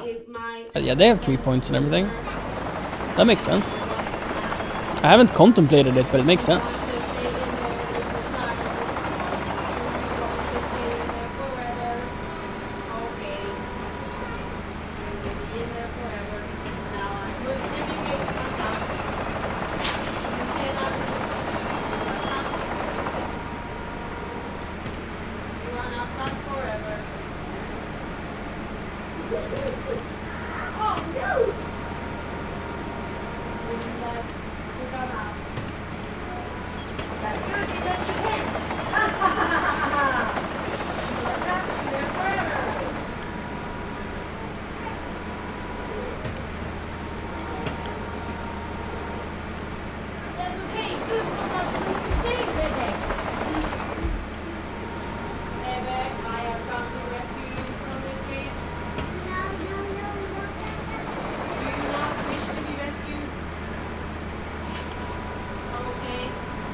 Daddy comes to help!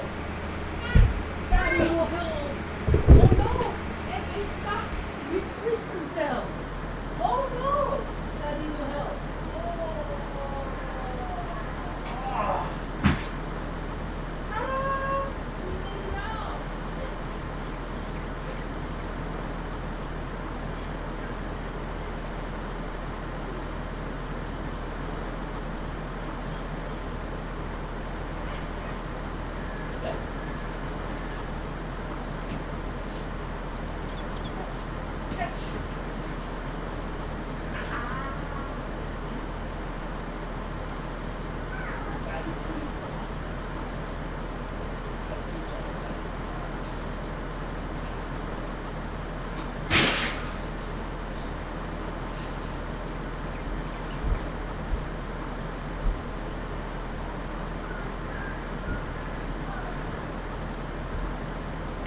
Kron, are you using a normal tractor as a forestry tractor?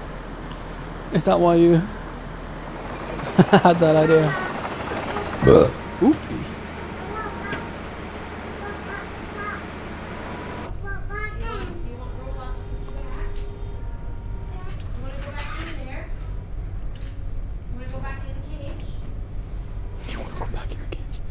So I guess now I'm standing on like uneven terrain, right? And I guess that would be when you would wanna. Well, let's see. When you would wanna use the tilt feature, so you can get it flat to the ground and then poof, shoot a tree down. Ooh, Jack is gonna saw now.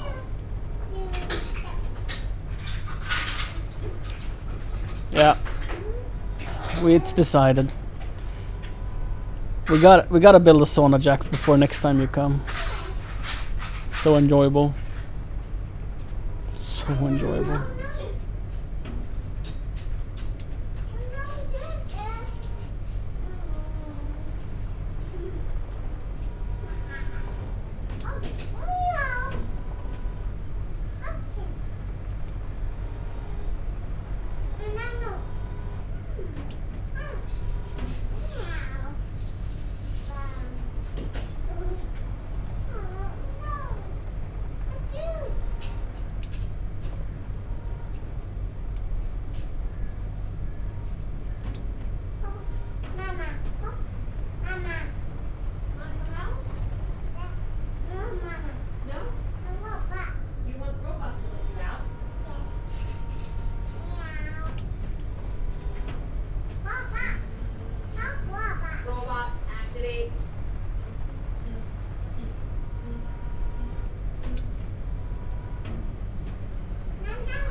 Would you not like assistance?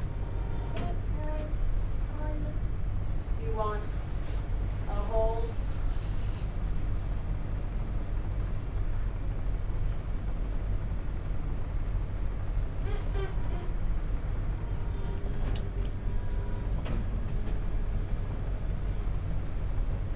Yay! Freedom!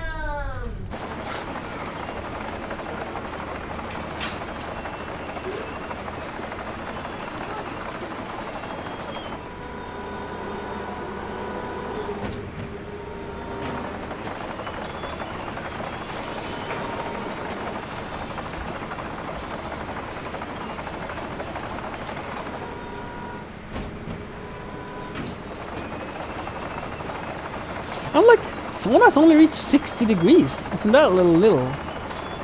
And then I remember Jack has an electric sauna that is insulated with a permanently heated rock collection, so that the rocks are always at temperature, so you could get nice lole, the steam. And the temperature 60 degrees, it's just like for the room itself, but the rocks are always hot and ready. So you don't need to get the room like super hot. Well, you never need to get the room super hot. The room gets hot from you pushing steam out. If you have too big of a sauna heater in for the room gets hot before the stones gets hot. And then you get like an uncomfortable sauna experience. The best is when you can have it a little cooler and then get that sweet steam. That's the best. A good lole. I don't know what lole would translate to, but yeah, the steam. But I don't think it is the steam. I think it's like the sensation more than the phenomenon. What do I know? I got you. Ha ha ha ha ha ha ha ha.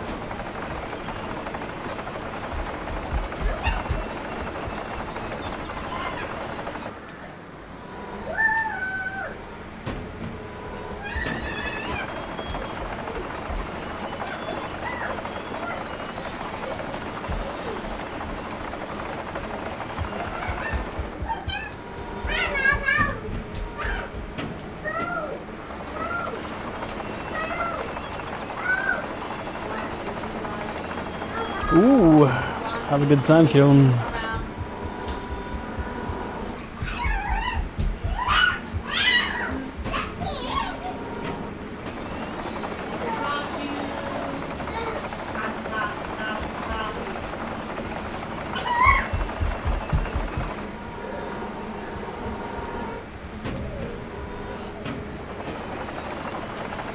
Siri, you know how some people play The Sims and they have their little family there.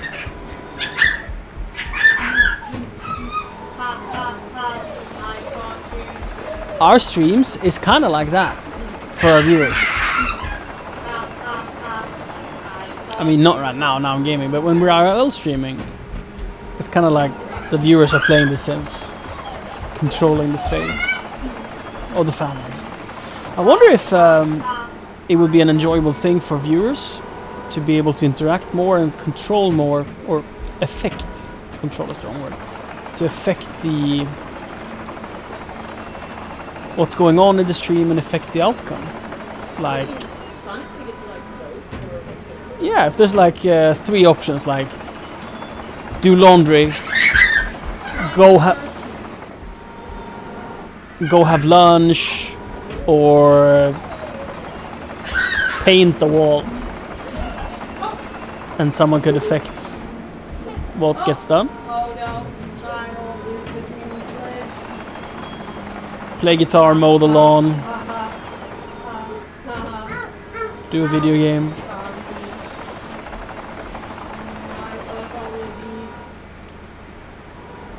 Would child like free continue chasing?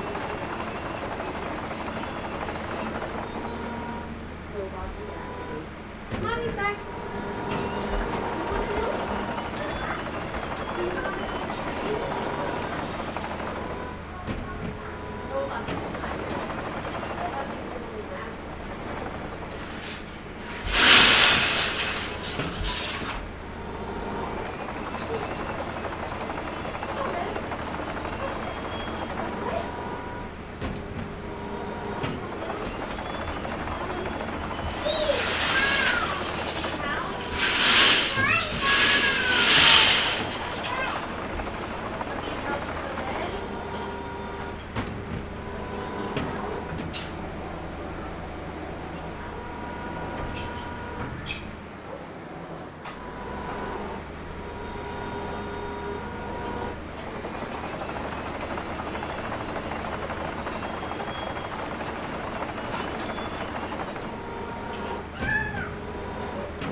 Whoopee.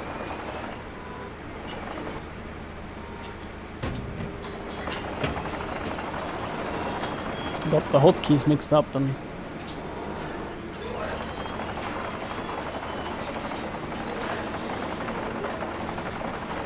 took dropped the attachment.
Hi, Ulebil.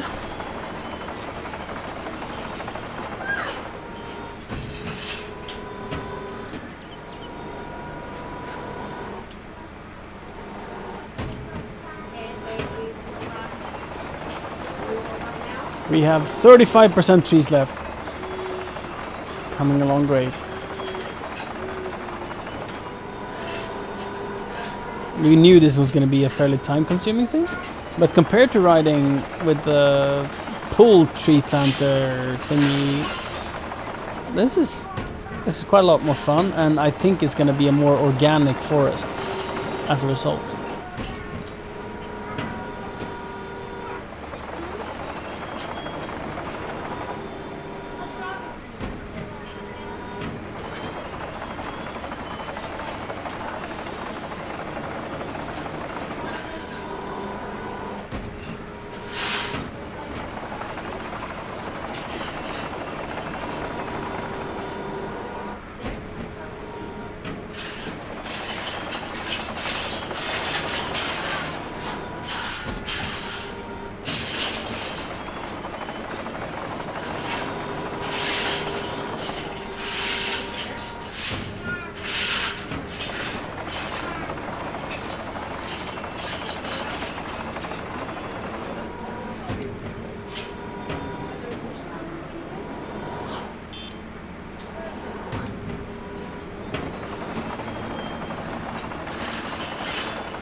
Another fun thing is this excavator feels slow, but it drives at 10 kilometers an hour. Ours do 2.5 kilometers an hour. So that is, let's see if we can set the cruise control that low. Yep. This is the top speed of our excavator. I mean, it kind of does 3 on the high speed mode, which it only drives on the high speed mode when it's flat ground. Any hill or unevenness, and doesn't have the power to use it.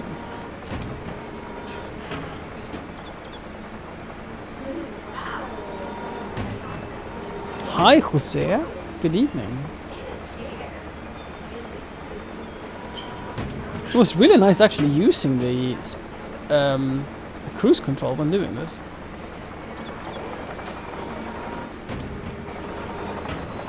Maybe at 4 kilometers an hour. Too fast and it's hard to manage.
Now we're getting too close to the field's headland. So it becomes annoying to harvest if we keep going that way.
I'm so curious how this is gonna look when the trees pop up. I think it's gonna look very beautiful.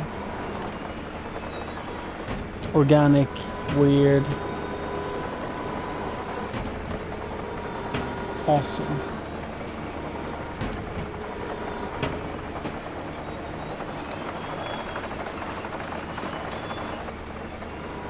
And we can also, this is only spruce. Stuff we have here is only spruce.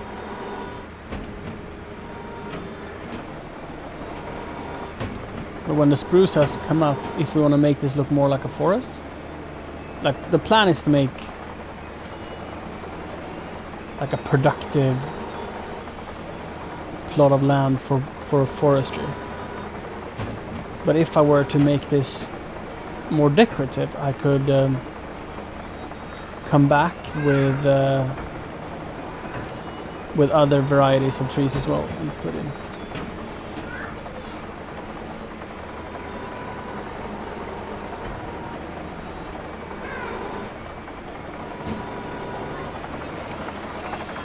So 35 trees left. Let's drive around. I think this area is pretty full. Okay. So let's go to the other side of the field and plant upwards.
Whoa, whoa, whoa, whoa, whoa, whoa. Again with the misclick.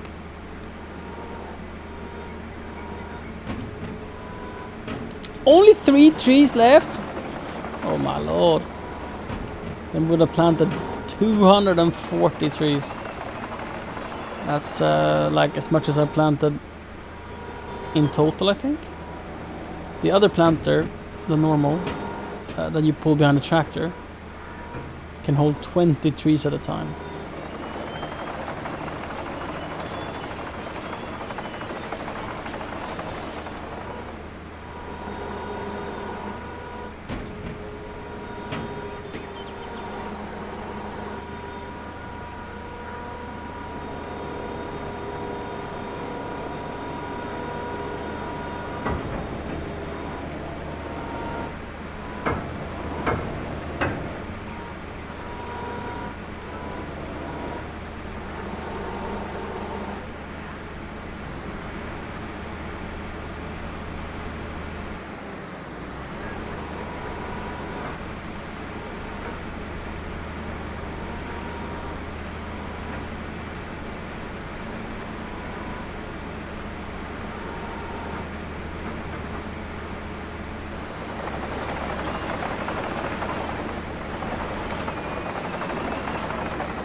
I guess we could park the tractor here for now. Tractor, I mean, the excavator there for now.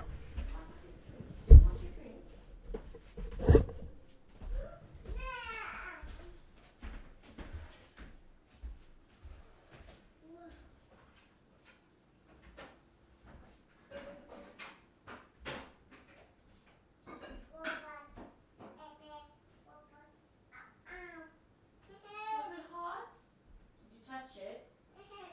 You okay? You hurt yourself on the toaster. It's pretty hot, huh?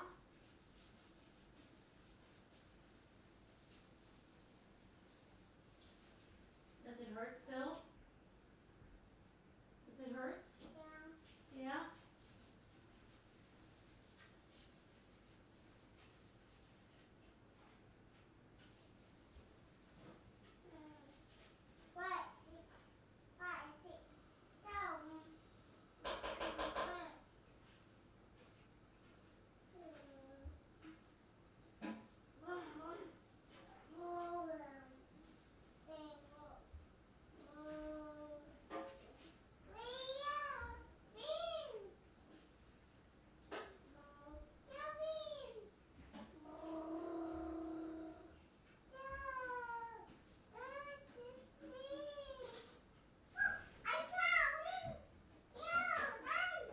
All done, but it's still hot. So we wait for it to cool down a little bit. And it's hot. Yeah, I see. It's done, but it's still very hot. So we wait. So it doesn't, so it's not too hot. Yeah, we wait.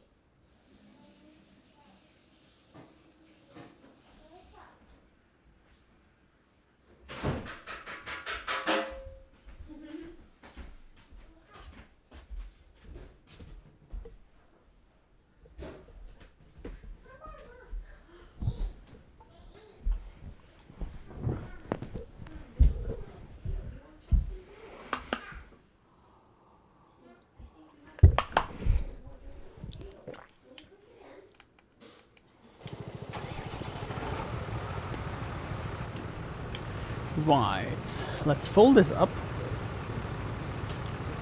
Because I don't think we're gonna need it here in the woods no more.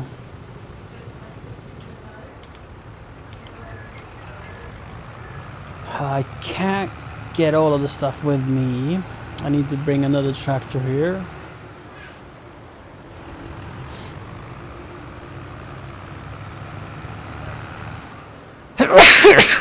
Ooh. Ooh. I think what we'll do is drop the fuel tank off.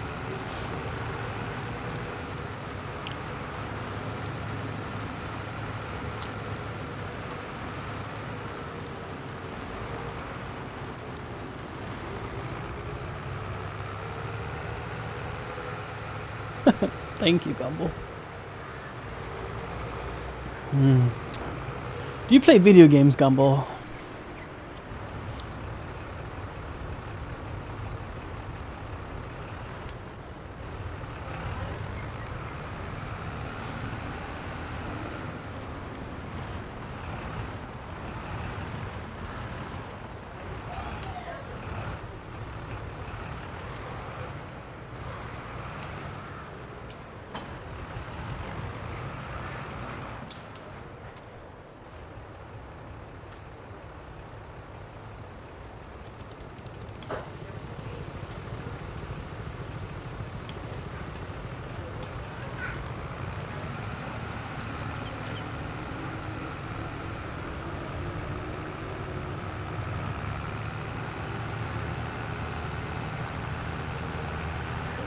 Oh shit, I realized what happened. I left my drawbar. I think I had a drawbar on this tractor. I'm not 100% sure.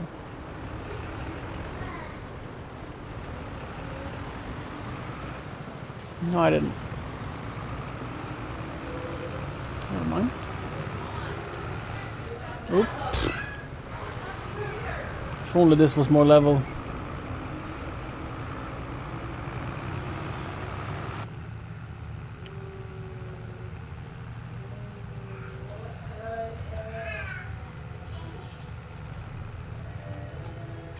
So I haven't yet had a need for the front loader on this tractor. I have a silage fork for it. I think I have silage forks and I have pallet forks. But I've never needed to use it. I've got a wheel loader, and since I haven't used this at all.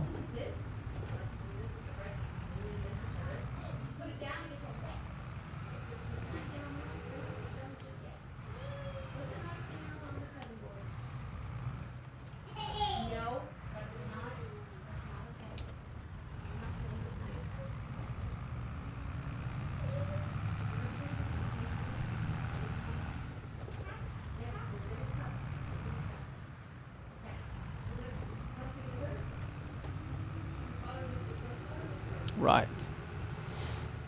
I see, Gumball.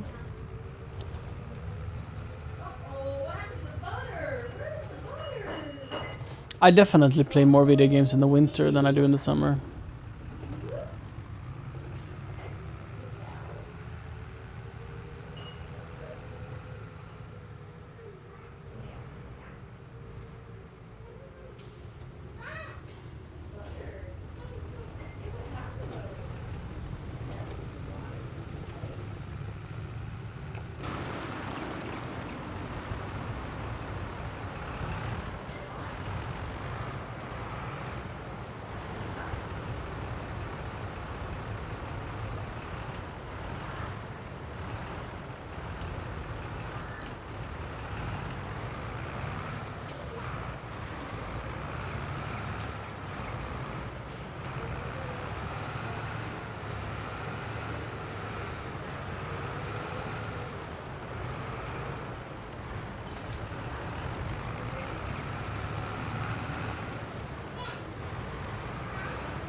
Yeah, it's a lot of gardening summertime. And just enjoying being outside, yeah.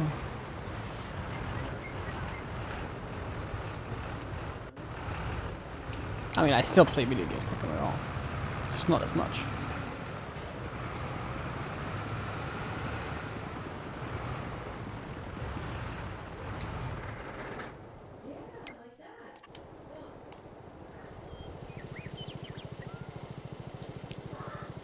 I think this yard is gonna turn out great when we figure out how we want to use it.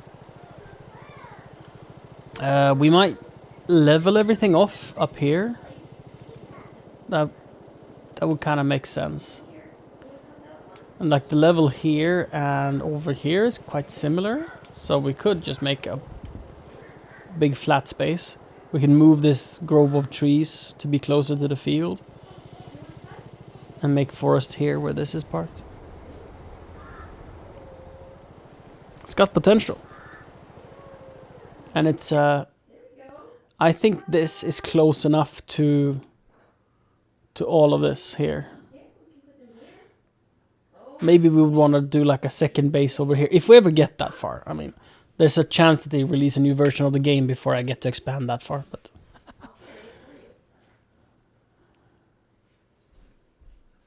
we will see. It's like this would be the hub for this area. Build another hub over here. And we have our original hub here that maintains these fields. And build one hub here in the north for this section.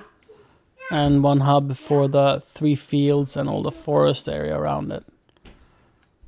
Just gotta find it, okay? And that's like main hubs, like this one, like a larger hub. But I also see like smaller sheds with just a few specific tractors or things. For example, I'll do all my logging here. That's where I will store all the logs. But then I could have like a small shed here where I have a planter and a harvester. Maybe planter, harvester, and forwarder. But then I would log everything here. And then I maybe have another harvester over here. But then I'll log it all there. Because harvesters are tricky to transport. And they're very slow at moving about. And I could see myself having like different style of harvesters for the different areas, different terrains, different needs. I could see that happening.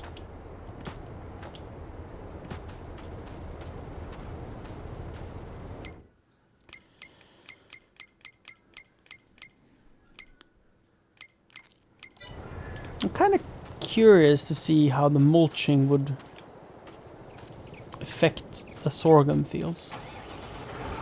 Let's run down and get our mulcher. And after that we're gonna set up the cultivating contracts we have.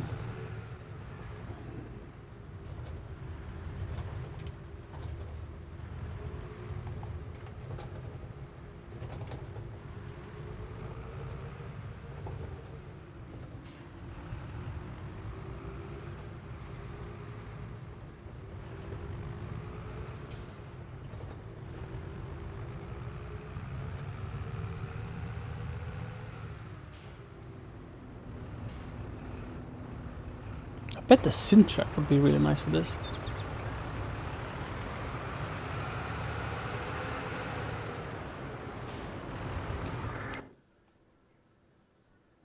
Does anyone remember where we parked the Syntrack? Here? Oh! First try.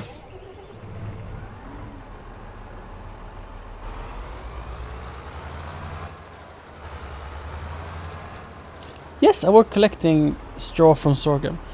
Was it you who said you couldn't do that?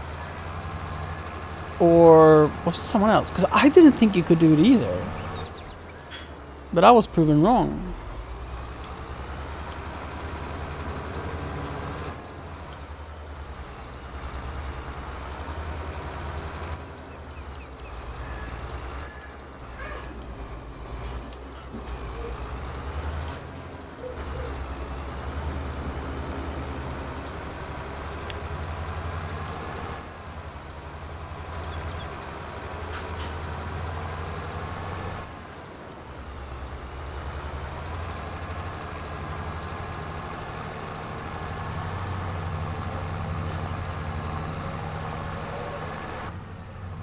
It wasn't very nice to drive with it in the front. let me change that.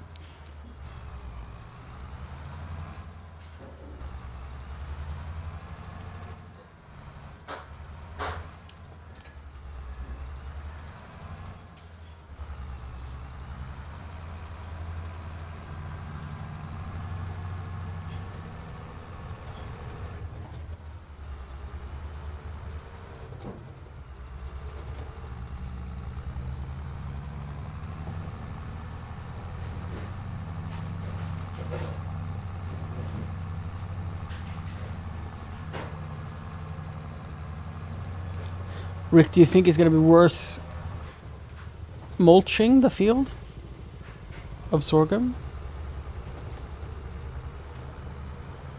to get rid of the stubble and get some of the nutrients in the ground?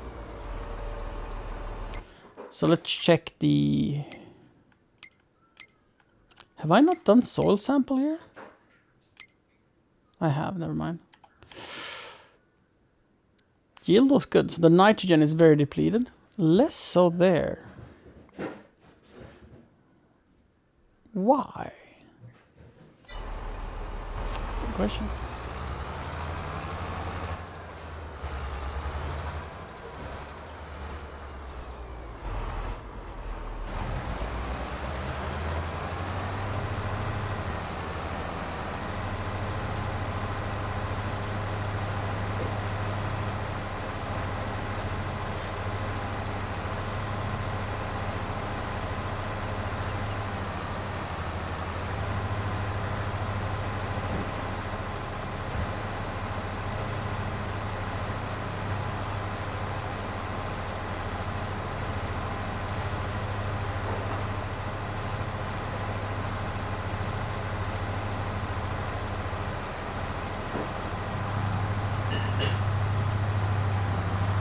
This tractor is just not made for field work.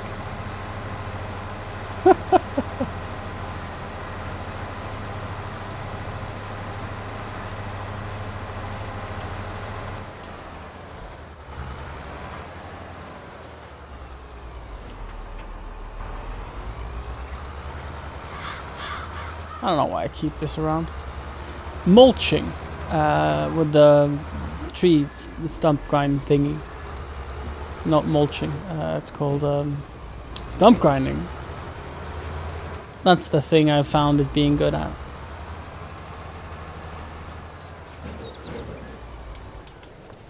But I'll keep searching.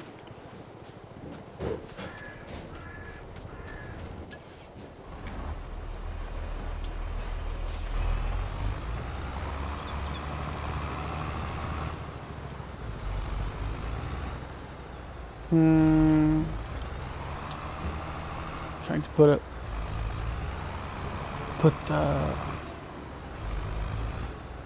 whatever it's called away. Our son is like in such a he wants one of everything mood. Past couple of weeks, it's like give him apples because he asked for apple, and he wants pear.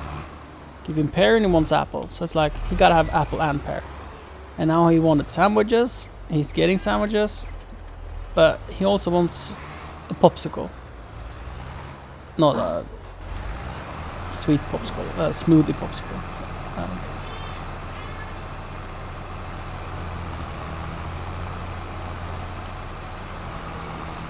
Here we go. Let's see how it handles it. So allegedly it should give you an increase of nutrients in the soil. Allegedly. But I mean, I don't see a change. Do you? And when I did testing, I think it changed, but like insignificant amounts. So it's more about making it look pretty, I guess.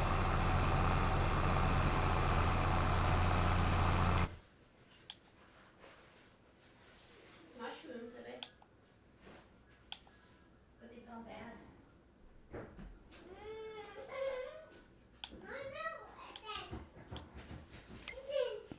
But I mean, we changed the state from harvested to mulched, I guess. Where's the mulched? Yes, here. Huh? We get the purple field state.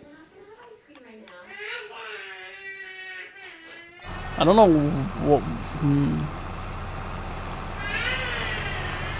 Oh, that's something we can do. Right, wait, we can see here. Nitrogen at 40 kilos per hectare.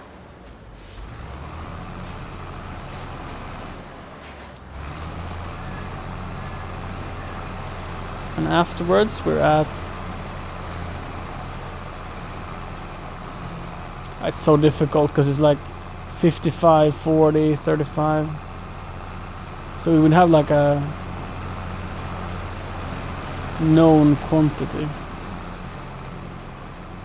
So like if I'm standing here looking exactly there, we're at 15. Let's see, 20 here. Can you drive past me? It changed from 20 to 20. So yeah, it looks good though. But we could also need to cultivate before anything happens. So that's like the next step is when we're getting to the end here. We cancel the contract and we go and get the cultivator. Where's my 1050? Should we put on duals? I don't think it's needed. The cultivator is not that heavy to put.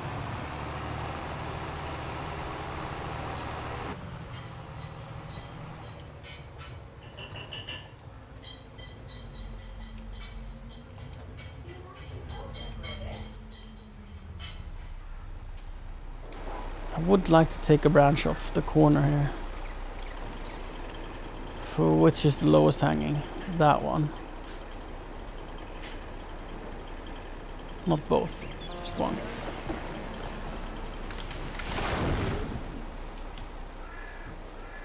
Is that enough though? I will consider taking one more. Yeah.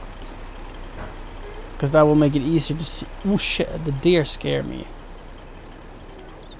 It might be too sparse after I do this. So it's a risky move.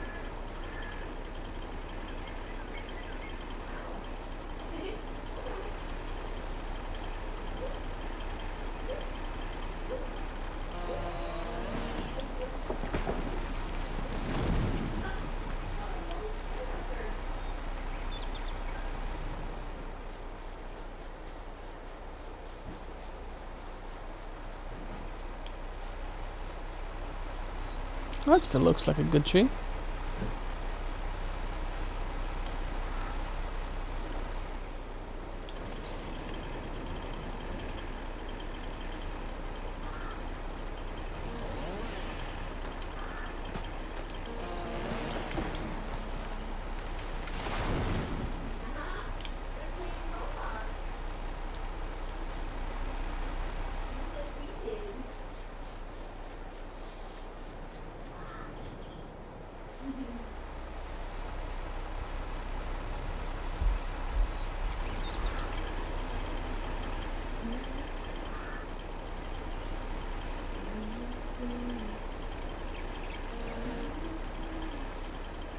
So I was trying to do a thing in Logic, and I cannot listen to it in my headphones, and I also couldn't get it to even play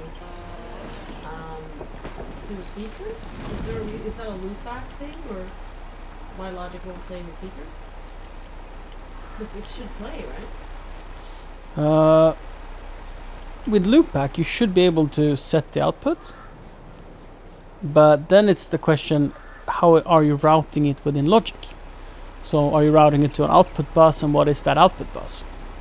So Logic is kind of similar to loopback in that you can, it's like a mixer, just like the one in front of you.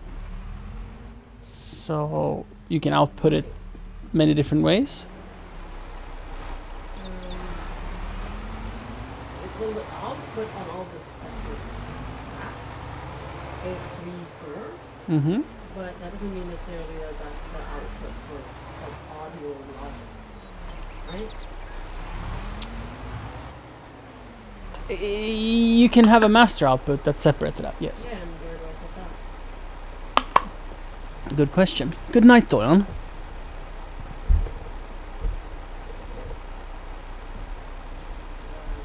So in the audio properties, I think you can only set like what device in general. So if we go Logic and settings, audio, you have like the input and output device. So that's where it's going to play it. So it's going to play it on the Logic.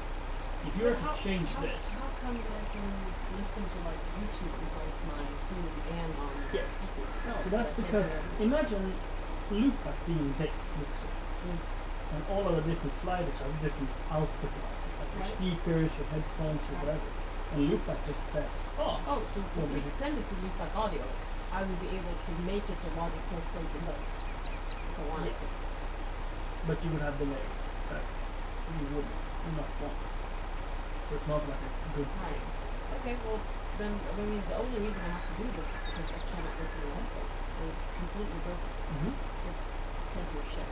At least not from Logic, I couldn't hear anything. It's a bus. Can you hear a bus? Play something.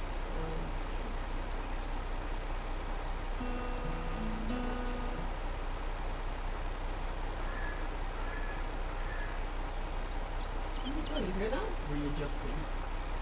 Well, I tried so much later or earlier. I don't know.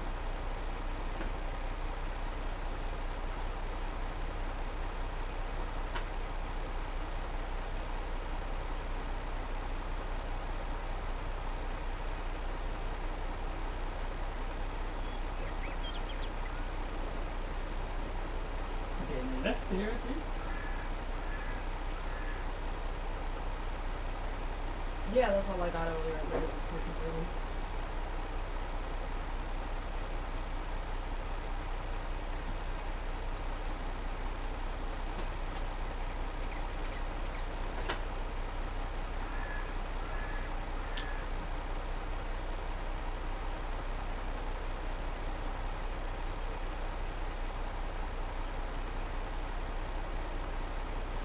Yeah, left there is all I can do. Alright, well, better than nothing, I guess.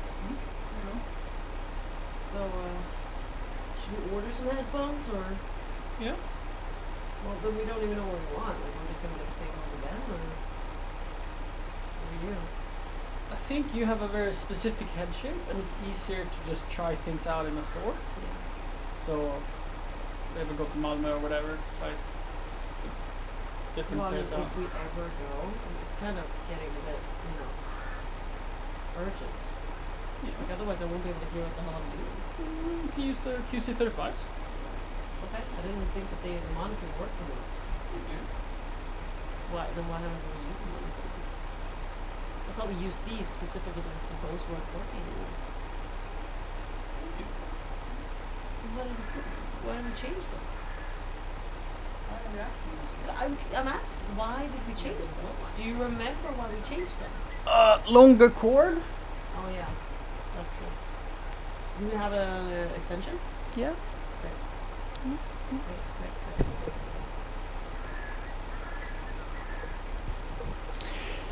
Great. Using a newer but older model Xbox controller with a PC and the joystick dead zone, or not dead zone, slidey zone, we call it, is pretty hilarious. Only smidge annoying. One of these days I get a new one. I think so I have a wired Xbox controller. That one, if you put the joystick in like specific spots, it just slightly moves like this. And I think that's awesome, because that makes it like a orbital shot. It's beautiful. And it's so slight that it's not annoying. But if I just shift it a little left, a little right, a little up, down, it stops. So it's kind of like you have to put it in just the right spot and it spins. I don't think that's annoying at all, because it's the right joystick. So it's not turning the vehicle, it's just moving the camera. So it's awesome. If it was the left stick, it would be awful. Welcome back, Goober. Anyhow. Thanks for the follow.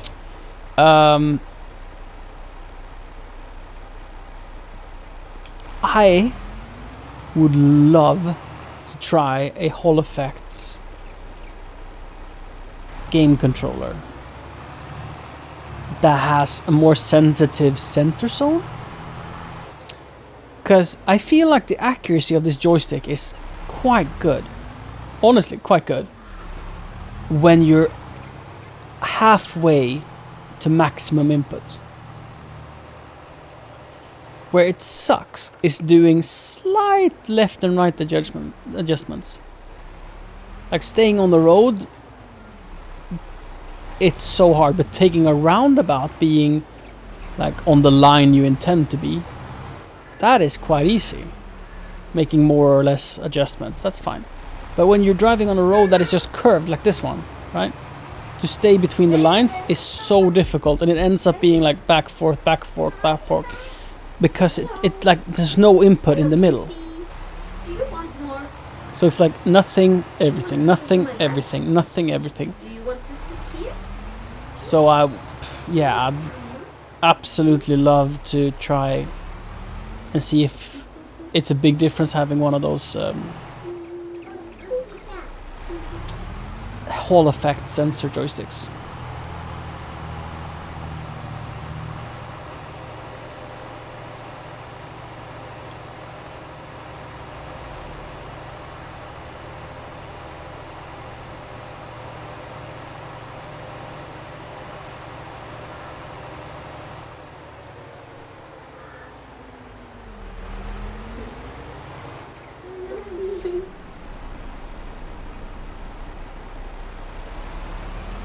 I'm using the wireless Xbox One controller. Xbox One, yeah, the new one. The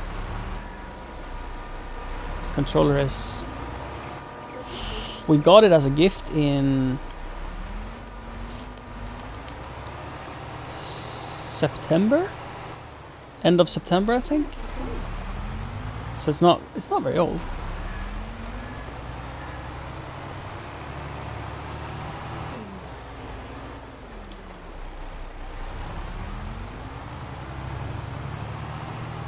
Are you saying the thing with the joystick is a bug or like a? Well, that it orbits. It's a, no, it's a wear thing. Oh.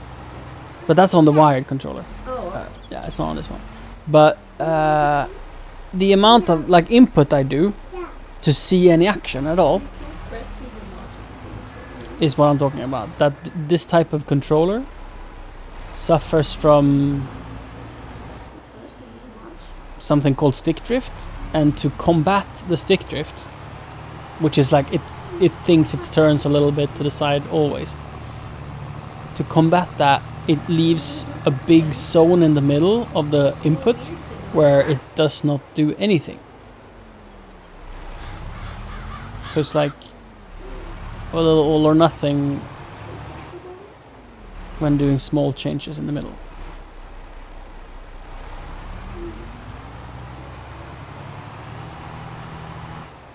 I think you smell like butter. Yeah, you smell like butter. Do you like your sandwiches?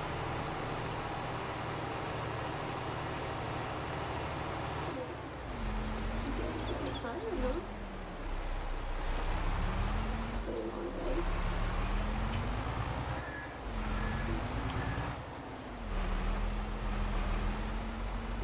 day. But do you look forward to sleeping?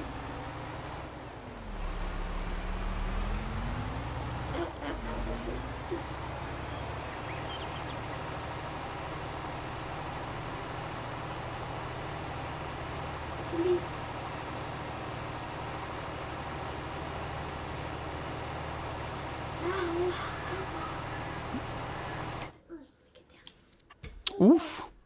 Oof. Big sale. On the Claas pack. So I don't know, is this the one I have?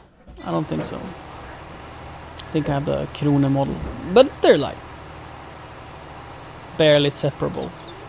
They're pretty much the same thing.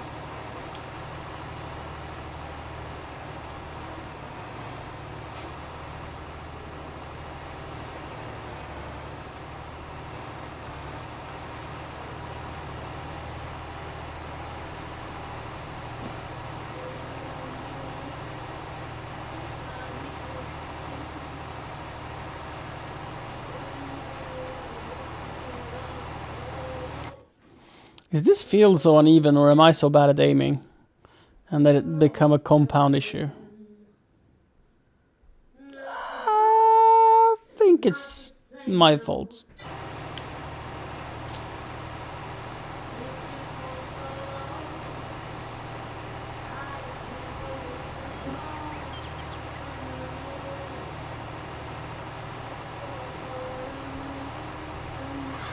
Can you do more vibrato? You're asking Me? Yeah. Yes, but not today. Okay. That's a strenuous thing. Strenuous Yeah. thing to do. Yeah, it takes a lot of effort. Yeah. I see.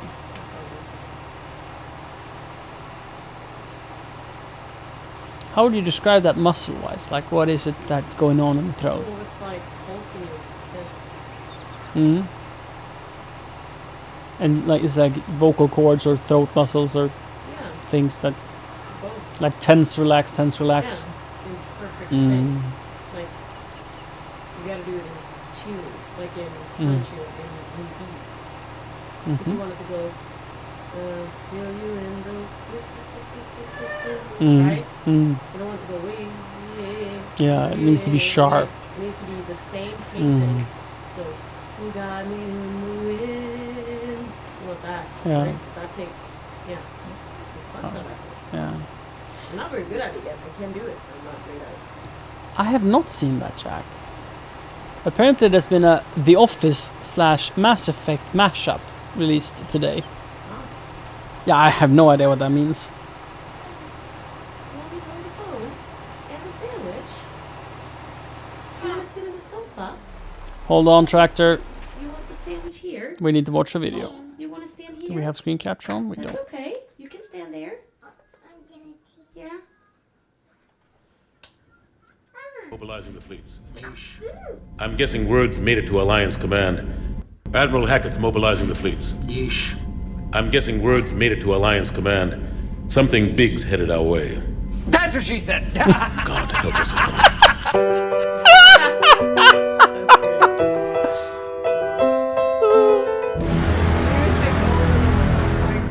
Oh God. Like, I haven't played this, People but say I am the best boss. They go, God, we've never worked in a place like this before. You're hilarious. And you get the best out of us. I think that pretty much sums it up. Oh my God! Okay, it's happening. Everybody stay calm. What's the procedure, everyone? What's the procedure? Stay calm!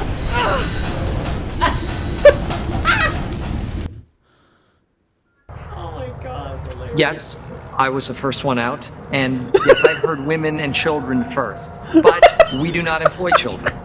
We are not a sweatshop, thankfully. And women are equal in the workplace by law. Just hit me, you'll see. Okay, loco. Alright, come on!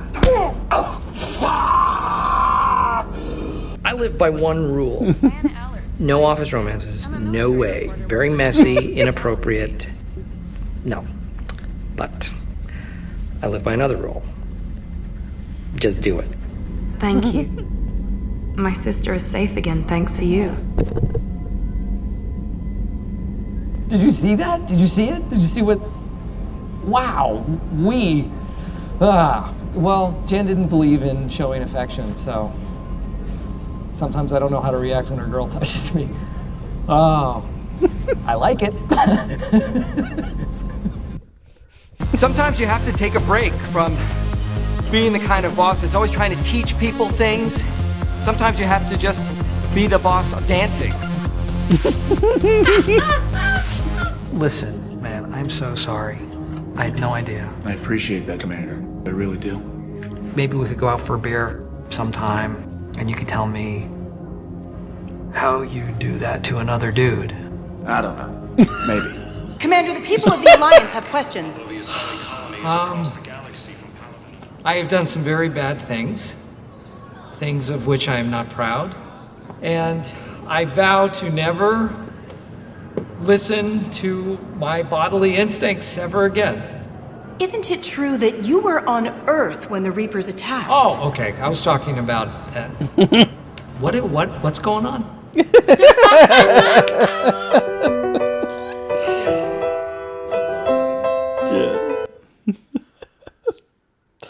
That is great. Mm-hmm. That's great. That's great. Oh, they make others. They, him, them. Shrek and Fallout 4. The Mask in Witcher 3, Kermit the Frog in Half-Life 2, Tony Soprano in God of Wars, Ace Ventura in Witcher 3.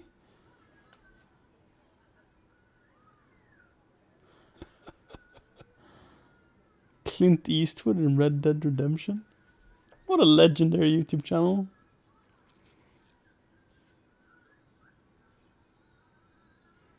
Aragorn in Elden Ring.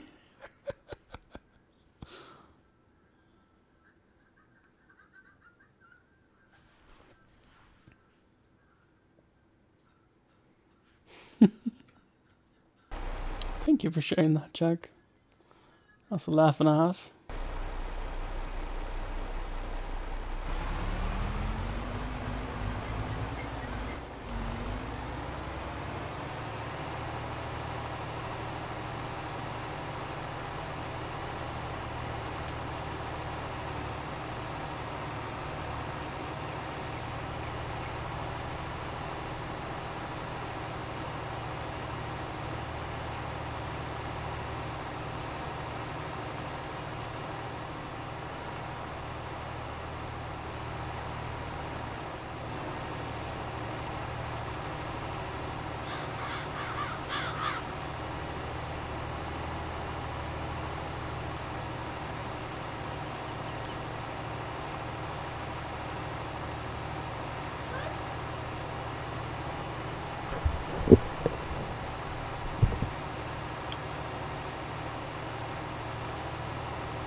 Let's actually, because we're so close to base that it's worth experimenting.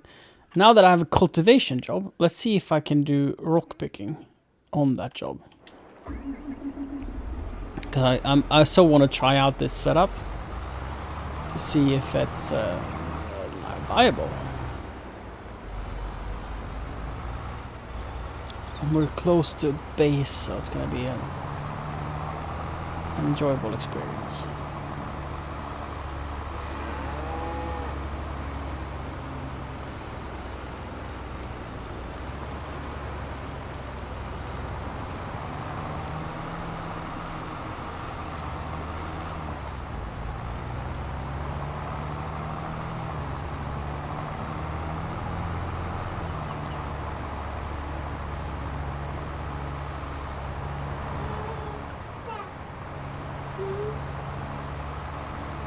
If I can trade, you can't by default, but through mods you can sell it. You can get selling point, and you can get a crusher, which is what I do. I crush it into lime, and lime you use in the fields to adjust the pH value. So it's something you don't have to spread lime every season. Depends on the field and the crop, of course, but like you probably only need to spread lime every 2-3 years or so.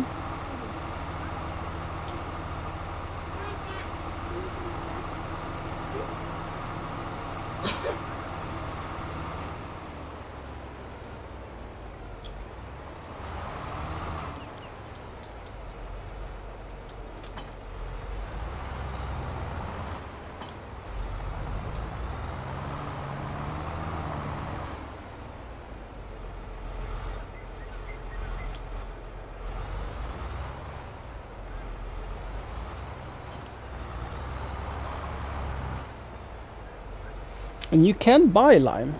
It's not a very expensive thing, but I love the idea of making it.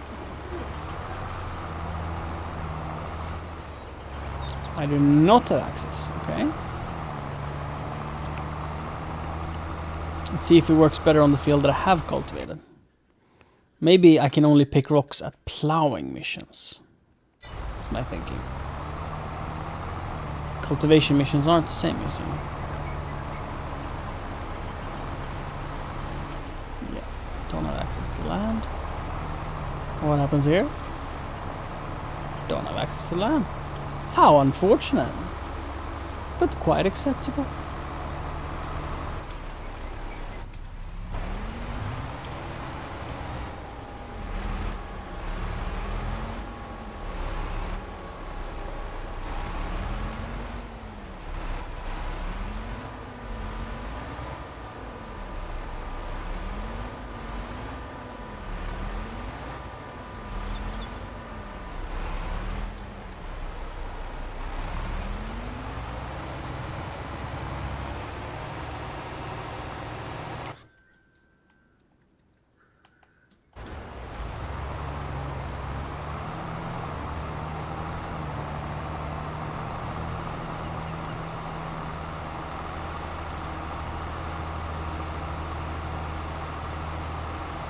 You would think so, Rick.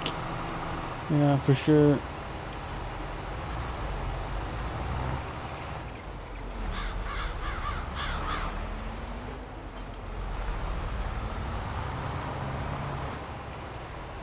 Like, hi, I've relieved you of your problems.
It could be that I don't have the mod installed either. We had it before, I'm pretty sure.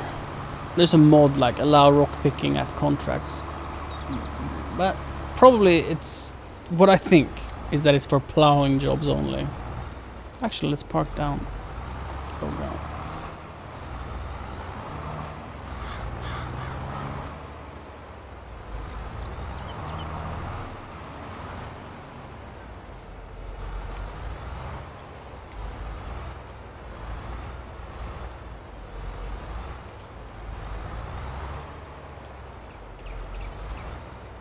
Like, by default, you can't collect straws as straw at missions either.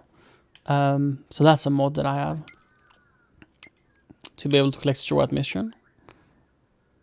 It's not a game changer by any means. But it's kind of nice. What are we going to do with all this sorghum? We're not just going to sell it, that's for sure. But we have so much flour that I think we're going to store it. Either to sell when we have a mission.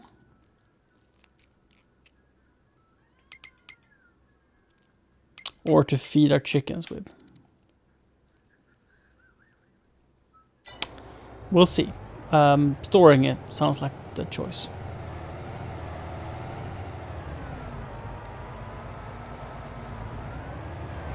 And so if you wanna collect straw, for example, you have to do it before you complete the contract.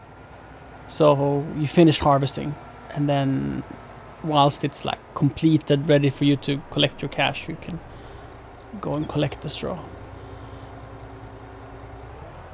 Whoa! Accident! I swear I know how to drive.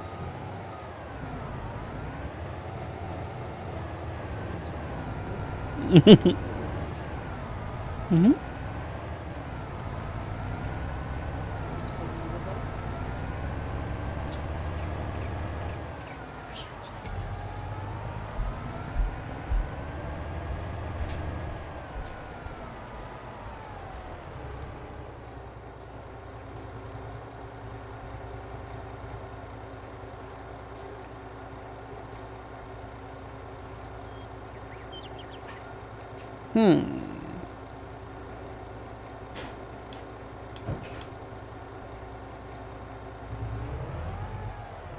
Can I not put sorghum in here?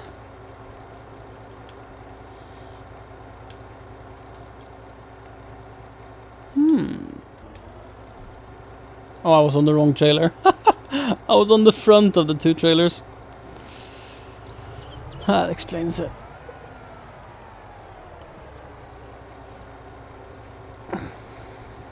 That baffled me. I'm like, surely we can do sorghum here. This is a very cool bin, as you can store multiple grains at the same time. And then just like when you're doing filling, let's see if we can do that. Alright, it's just filling the same variety. Let's see. Here, you get a menu. So you can do like barley, sorghum. Okay, I only have barley and sorghum, but yeah, you can fill what you want. Which is pretty neat. Well, let's close cover. Look at that. How neat.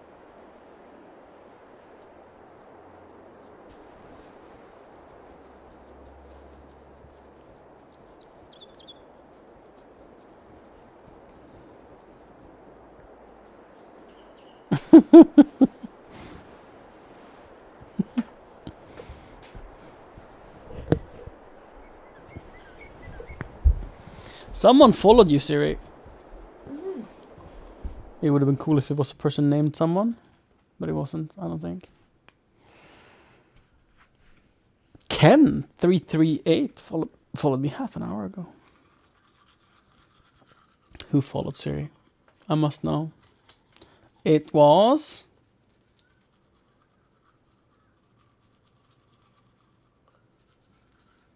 Oh, you don't have follows on. Neon Ryu. Neon Ryu. Yeah. And Rocky 5000 4 hours ago. Right. I wonder how. Hellmaker 2002. Hellmaker.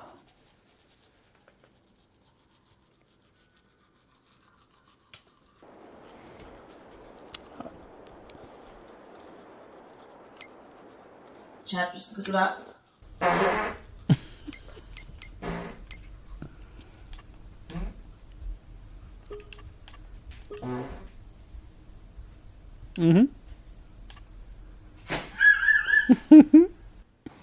Jack Joe lingers around. Thank you for the bits, Jack. That is so disturbing. Does it come up with GIF and everything, Rick? That is from the Subathon. We streamed. I don't know. You're so new, right? You didn't know. I don't think you've heard about this, but in September, Siri does a yearly Subathon, an uncapped Subathon, and last 2021, it went on for like 14 days. 16 days. 16 days. Or 14 days, I'm not sure. 24/7, 14 days. And 2022, last year, it went on for 65 days, 24/7. It was a lot of streaming. 65 days! Like, holy moly. We even went on road trips. One of them, for example, we went to Jönköping, which is 2 hours away from here. And we took a night at the hotel room. and that clip comes from the hotel room. So in the morning when we wake up, she's like sitting. It was like this glorious hotel. We were on the 19th floor or something with floor to window ceilings. No, floor to ceiling windows. Right, and the view was just breathtaking over the city and over the lake, and it was so beautiful. And we set the timer for like 5 something a.m. when the sun went up, and watched the sunrise. Super tired, but we watched the sunrise after a few hours of sleep.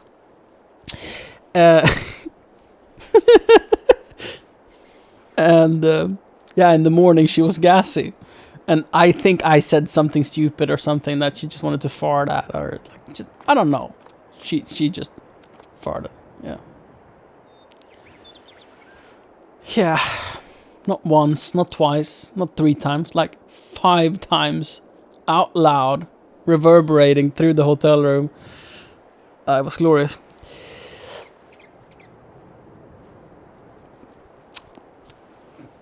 Yes, Gumball. Yes. So her deal is 1 minute per dollar donated, or 2.5 minutes per sub gifted. So start saving, and we can extend it for 3 months this time. Dude, it was such a coming off a high when the subathon ended.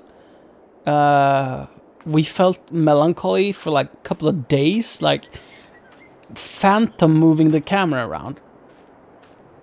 Because it was so like, my job was more like moving the camera around, making sure the tech worked, and sometime I was camera operator, and sometime I was just tech support, right? And when the stream was over, it's like, it felt so wrong going to bed without bringing the camera. It's just weird. Because like we filmed ourselves sleeping. And everything. It was like everything was on camera.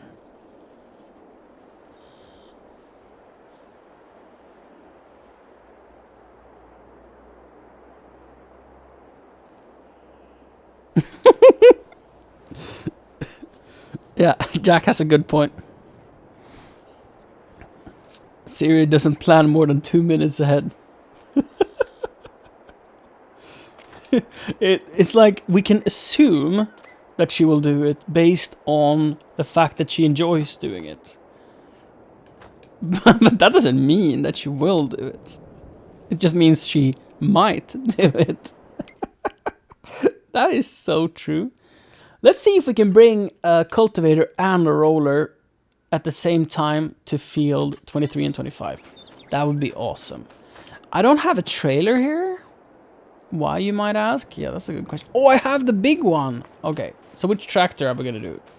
Are we gonna do it with the 1050? Right. Let's do it with the 1050. So, it is in field 17. Boop. Because I need to bring the cultivator anyway. So, let's smash the cultivator together. We have been talking, like, some people do more than 1 subathon a year. And it might be a thing, like doing a spring subathon and a fall subathon. What do I know? But there's no, we haven't discussed more than, like, mentioning it. Whoa! Too fast.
Siri has found a technique, and she's so good with Ebba for brushing his teeth.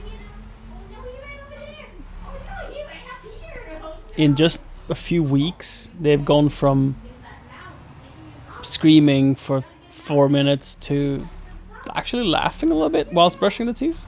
Such a change. It's both his acceptance that have grown, but it's a lot down to Siri's technique.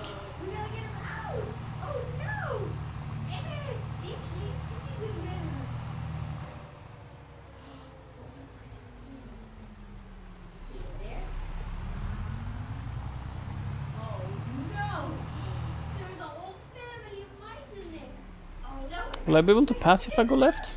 I think I have made a bit of a parking mistake there, so I can't.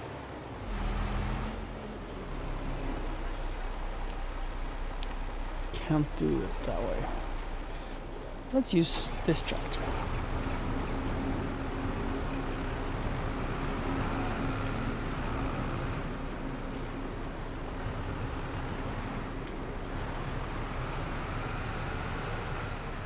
She's playing find the mouse with him to brush his teeth. I don't know if it's something she came up with or a tip or something. Maybe. Actually, I don't know if it was communicated, but Amber just said that there was a mouse in his mouth. Oh. So, and it was right after he stayed the night with them. So they might have been a dream like a kid came up with, so I just went along with it. Because it made me excited. Oh shit, is that... Oh no, I have the small roller as well. I'm like, do I only have the big roller? That will never fit on the trailer. I don't even think I'm gonna fit the small roller, but... damned if I don't try. I wish I had a little ramp to get them up there. So it can be up further. That'd be cool.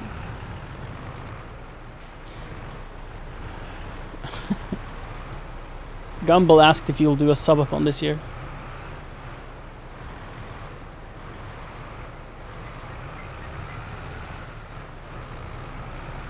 Jack says,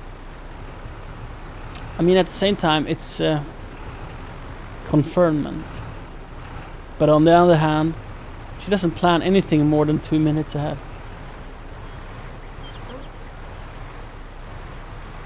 That you have done it twice. Subathons. So you will likely do it a third time. Yep. But at the same time, you don't plan. Unpredictable. Yeah. You never know. You never know. You never know.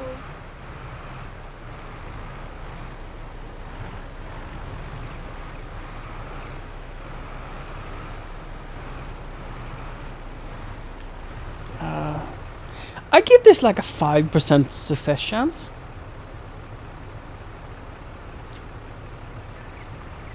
Six maybe.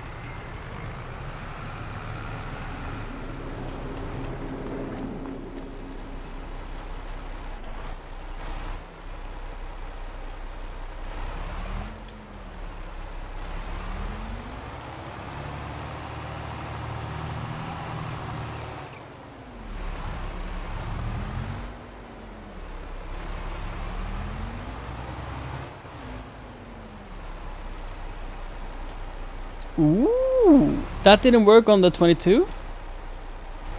Oh. Okay, it starts out questionable. Oh, fixed itself. All right. That might become an issue.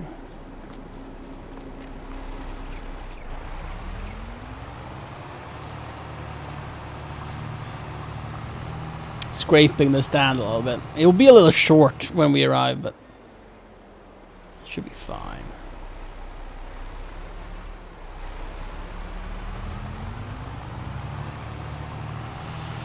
It'll be fine.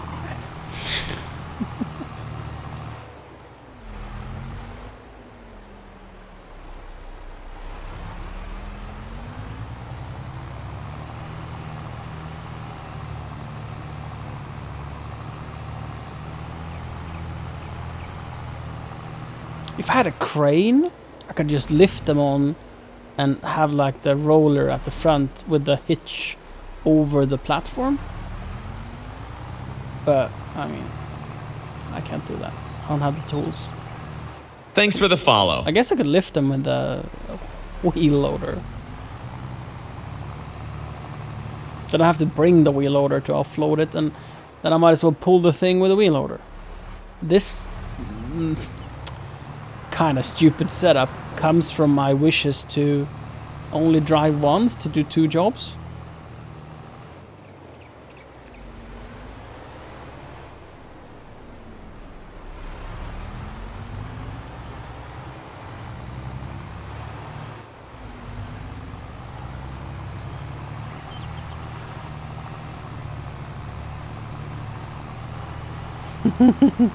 Right. Who cares if a scratch on the stand happens? It's gonna be fine.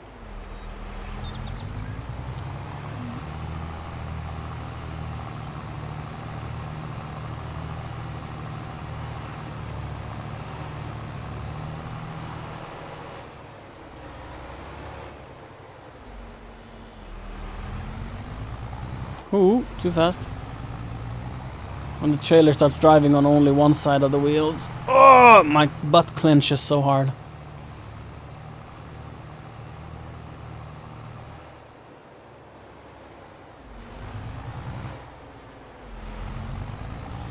So we'll stop on field 24. Because I think the contracts are on 23 and 25. Yeah. So we'll stop here.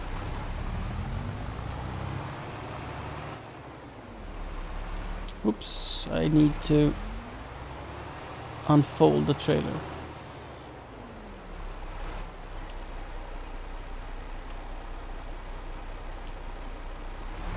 There we go.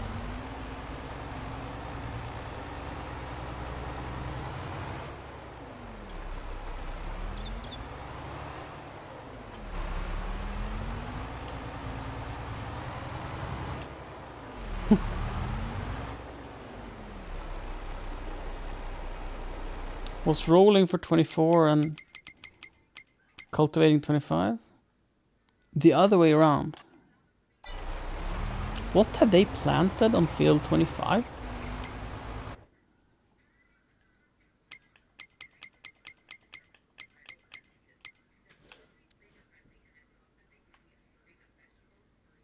Grass. That makes sense.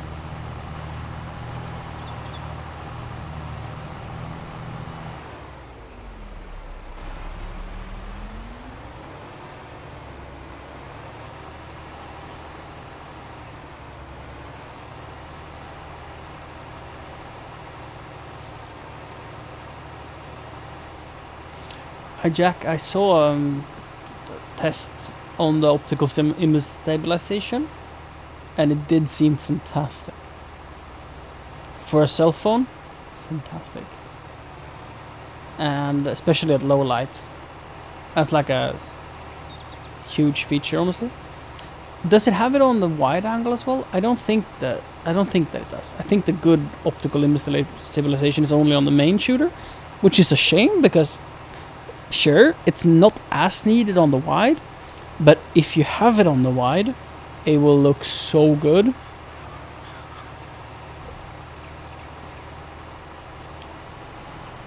Since in general, wide angles are less susceptible to shakes, but if you remove the shakes on a wide angle, it's gonna be glorious.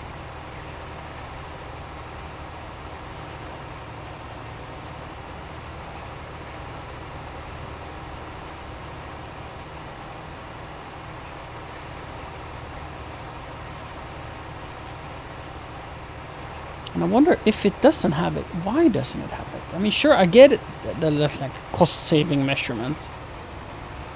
But that doesn't make sense on a flagship phone, that it would cheap out.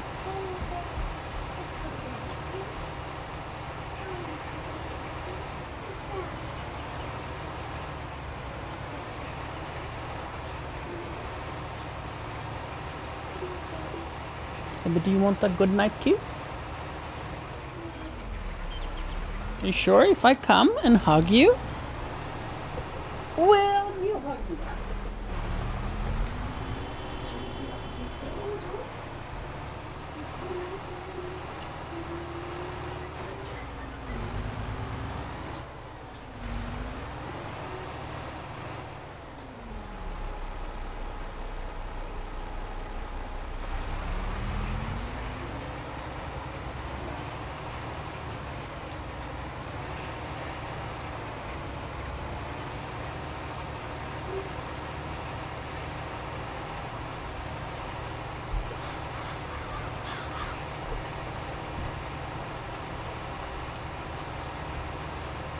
So if you have light rocks, using the roller pushes them down. Though this field has red rocks, I'm pretty sure. If we look at them, it's going to be red rocks, yeah. So if you have yellow rocks, I think perhaps even orange rocks can be pushed down. I mean, I haven't seen on this map, I think, ever yellow or orange rocks. I think I only see red rocks. I don't remember even... I think it could be like only some implements, like certain types of cultivators, like shallow cultivators or whatever, can bring out the different types. I don't remember completely, but I have memories of someone saying something like that to me. I'm also thinking it could be map related, but this map doesn't have it. Don't know.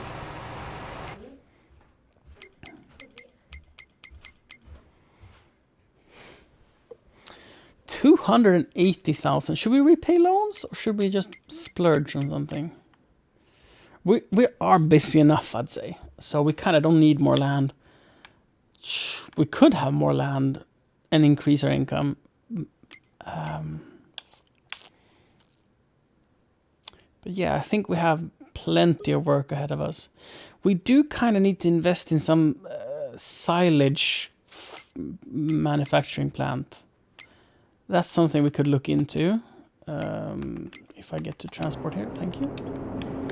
Previously, I've had my silage here. It makes sense as this is the what is it called? Biogas? Biogas plant, yeah. So it was situated here, my silo.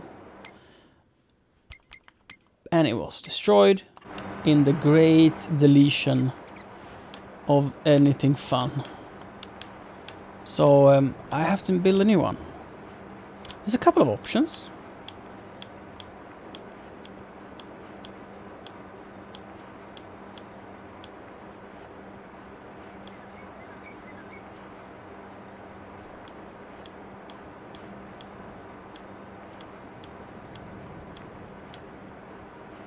Ooh, we need to buy a shingles factory.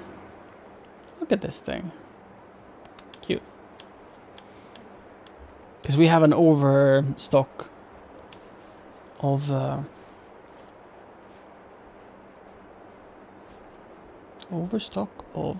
planks. And the great deletion. Okay, yeah, my I don't know what happened.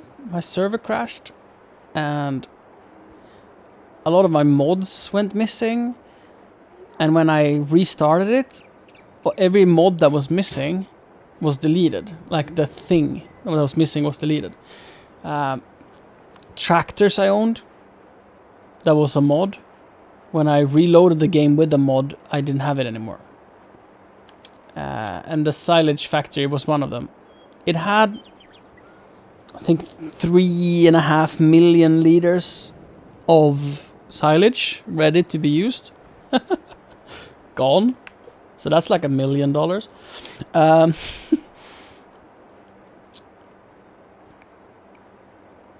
And tractors, implements, other factories, like my industrial bakery was gone with all of its stored products. So the industrial bakery is 90,000, so it's like whatever, 90,000. But I also had like all the cake, all the bread, thousands and thousands of eggs, bunch of sugar, strawberries, you name it. Like all of that was gone. So that kind of sucked. But it's okay.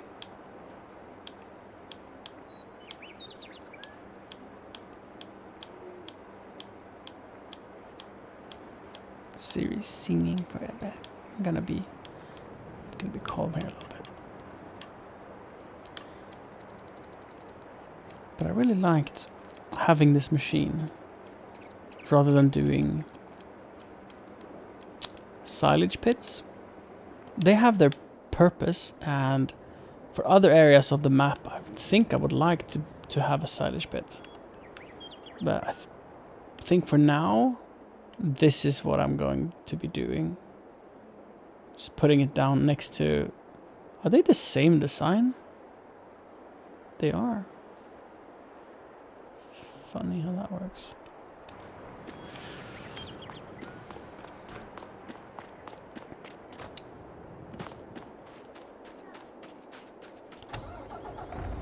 Let's move these out of the way.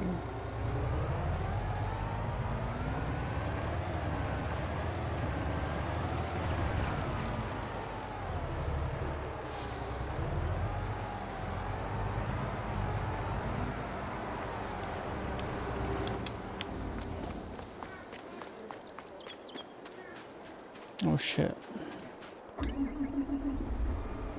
Well, yes, I have the truck there. I need to move the water tanker as well. Oopsie. Let's see if we can get it in there.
I wonder why the folding didn't happen all the way.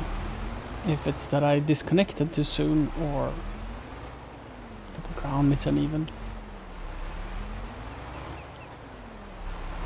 But I think we can ignore it. Just apply more speed. Maybe it will be hard to get the implements up there.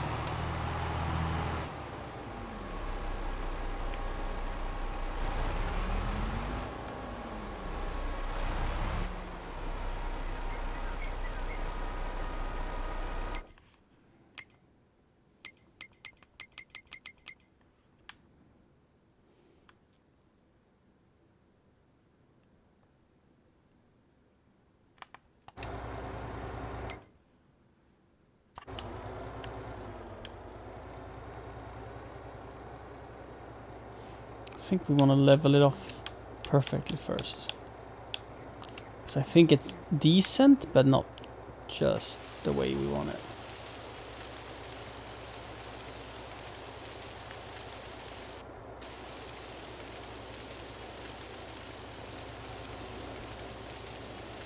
That looks a little low, if you ask me. Is it really the same level as over here?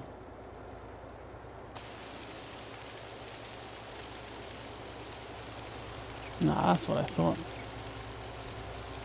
It lowers around here. For some reason.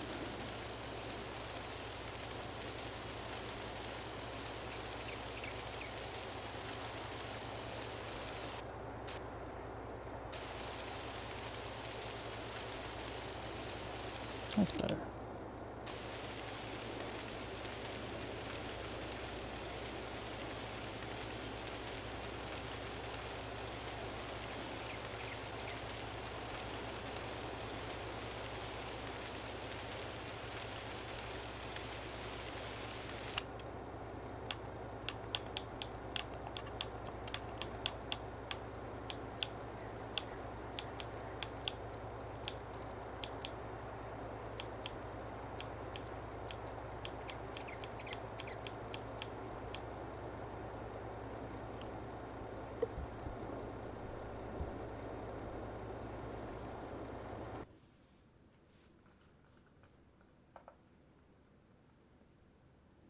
Is that a bot?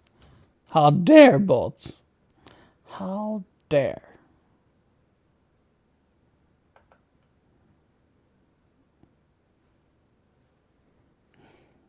No. I was too slow.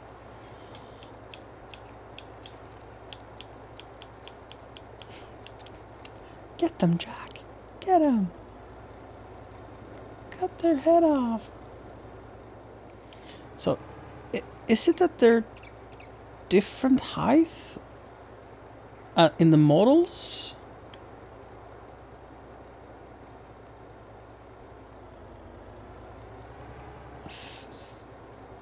I think this is just like a larger version of the same product. Interesting.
She's so fast. Wow. I think that is so healthy rather than to say like, oh, now it's 4 o'clock, go to bed. 4 o'clock? What am I on about? No, but like, you know what I mean? Like just letting him get super tired rather than saying like, oh, it's 8:30, let's go to bed. And the solution would be to make him tired by 8:30, not to tell him that he should go to bed at 8:30. The way you did it today was just amazing. Yeah, you played? Tried to make everything fun. When I was teaching him lessons, like in the main lessons, I tried to clean it up and make it nice. Hmm. And made a game out of it. He loves doing the right thing. Yeah, and then he wanted to continue cleaning. Hmm. He found the little tube of numbing cream that was at the desk. Hmm. And he was like, this doesn't belong here. And he went to put it in the bathroom. Because that's where we have the creams, right? Hmm. And I was like, oh, you're absolutely right. We have pretty much all the creams in there. This one specifically belongs in the medicine cabinet. And he's like, oh. And so we went to put it there. Just that he, I don't know if it was random chance, but it was something that's not usually there. And he was like, oh, it's a tube, so it belongs in the bathroom. Maybe he thought it was toothpaste, I don't know. But just that he went on his own initiative and picked something up to put it away where it belongs. That's really cute.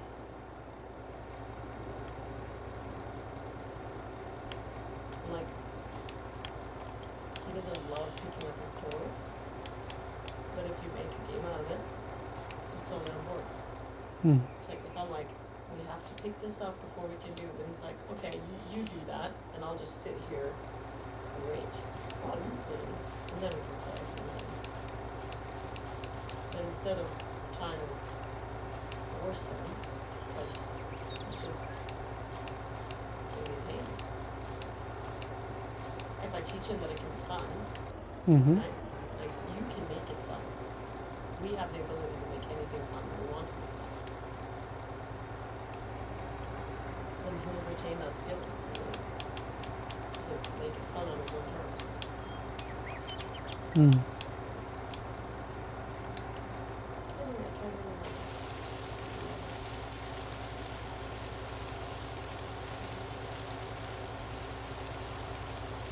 You just smoothing it out.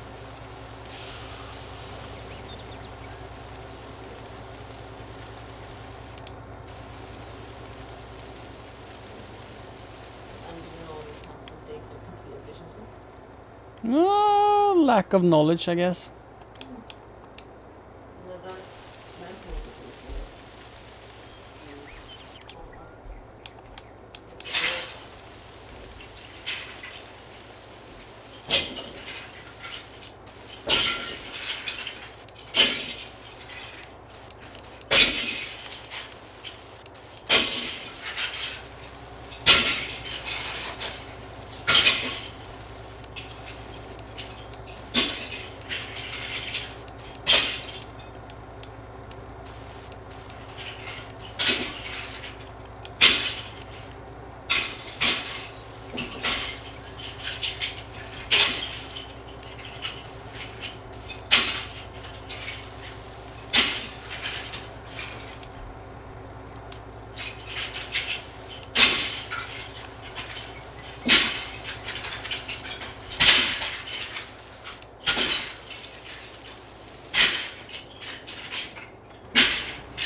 Series Smash.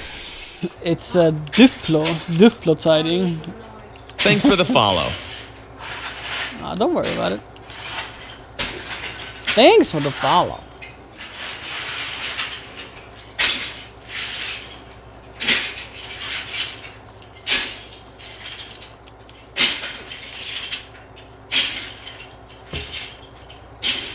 Are you intending on getting on the stream tomorrow morning? Before I stream, are you intending to stream? Yeah. Would be.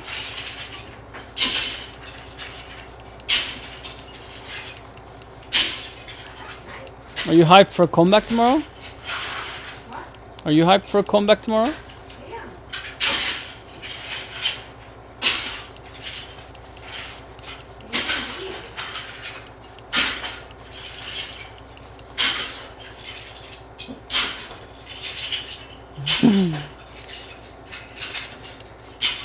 The noise in the background is Siri cleaning up Duplo.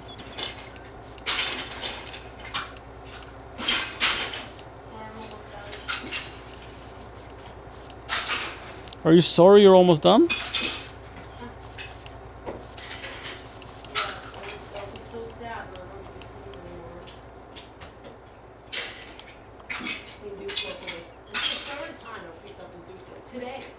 every day.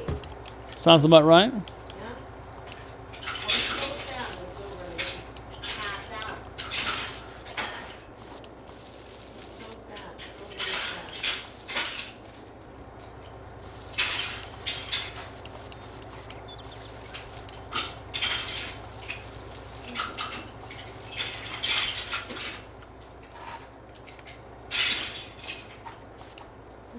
Imagine being Evan. Imagine just being lullabied to sleep in someone's warm embrace, and they carry you to bed and pet you over the hair as you drift off. Huh? Jesus Christ.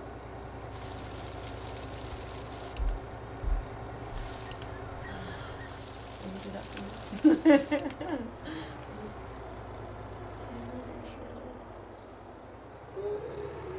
no, no takers. I'm gonna give you a good kiss because I'm gonna Whoop.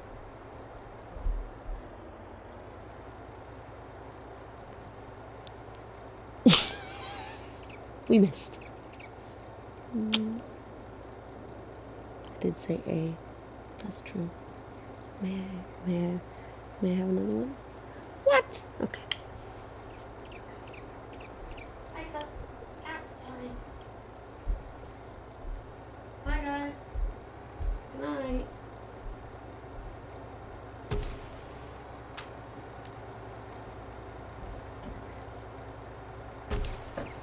Want a half-eaten sandwich? Otherwise, I'll save it for myself for breakfast. Probably nice and stale. I don't know. It's on my list if you want it.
Feels awesome. Coming down. My new silo. Some storage space. next to it. Put a trailer or two there. Move this tractor there just for fun. Reverse! Full speed! Vroom, vroom.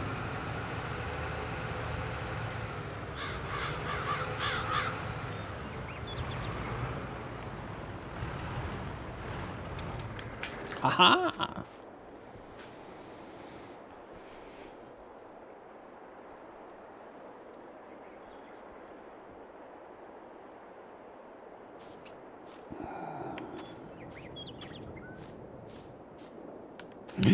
Is the cotton doing fine?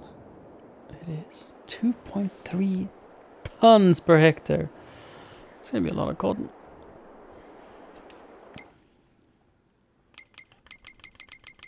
Are my contracts finished? Thank you. Planks, grapes, can't supply. What we can do is get our machines back home.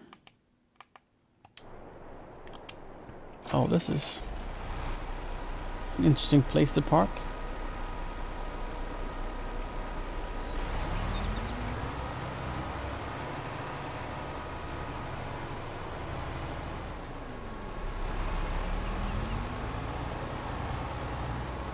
Let's see if we can get him back on the trailer. Let's continue the shenanigans. I guess if I come in heavy enough, I could treat it like a ramp now that I don't have a tractor on it, right?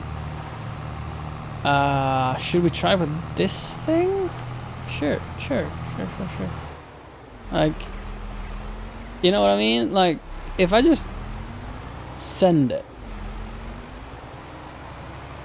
Oopie. So apparently we need to fold the ramps first, right? This is like, if this works, it's gonna be glorious. Chances that this will work is 5-10%. There we go. So why they were like half down, I think, is because I disconnected too quickly. If I remove the dolly, I think my chances will be slightly bigger as well, because the dolly might make it just swerve.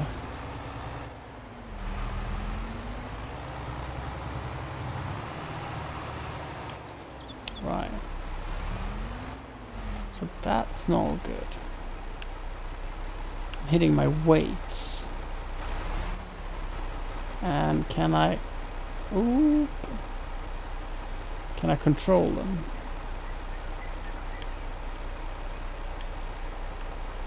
That only controls the rear. Right. Whoa.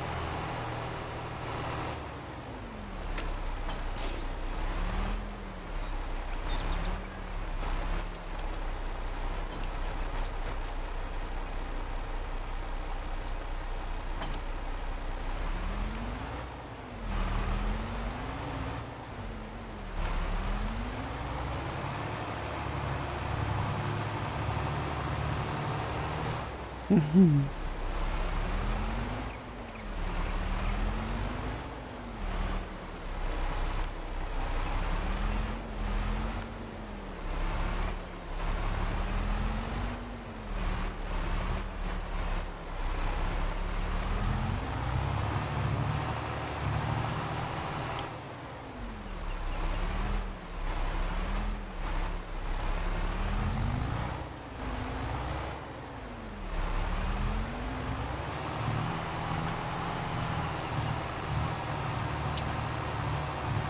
Almost feels a little weird to me how I can't do it. Let's see if I can help by pushing this down. So I need to send it. Weird.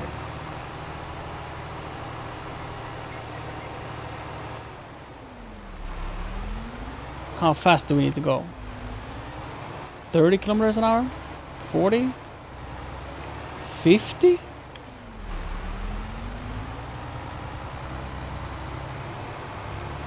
30, 40, 42. Ooh. Disconnect.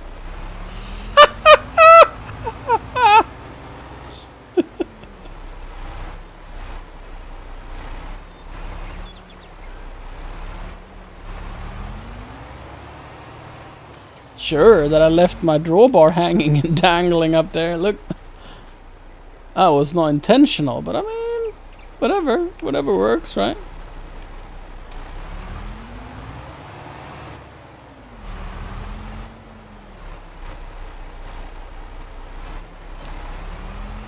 Thanks for the follow.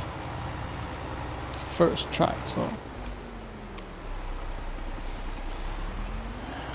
It's not how you're supposed to load it. I just want to make that abundantly clear. It's not supposed to be done that way.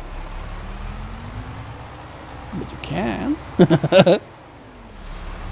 Funny thing is, I didn't do it on the way here, and I could still load both machines. It's just tight. This way I can properly get it on. And since the roller might be a little lighter, not necessarily though. It could be similar in weight. It's probably lighter. To do it with a roller might have been a better idea.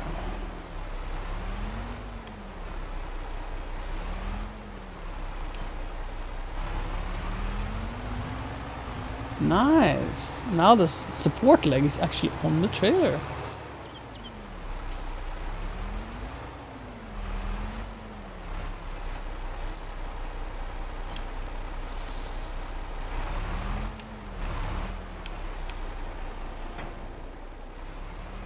We even have space for more things on it.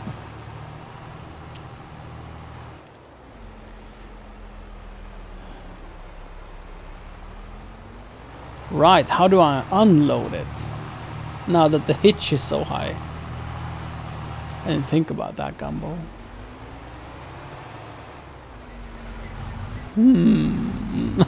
I have maybe that is an oversight on my part, not thinking of that. I'm just so glad I could get it up there, you know. How are you doing, Sea Dog? And wheelie high. Well, I'm reading chat and kind of like making a mess out of things. Why are these trailers so unstable? Maybe because, I mean, the center of gravity makes sense that... Thanks for the follow. It would be kind of unstable. Right. What are these trailers good for? Driving like a grandma?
I like how I prepared my cotton harvester.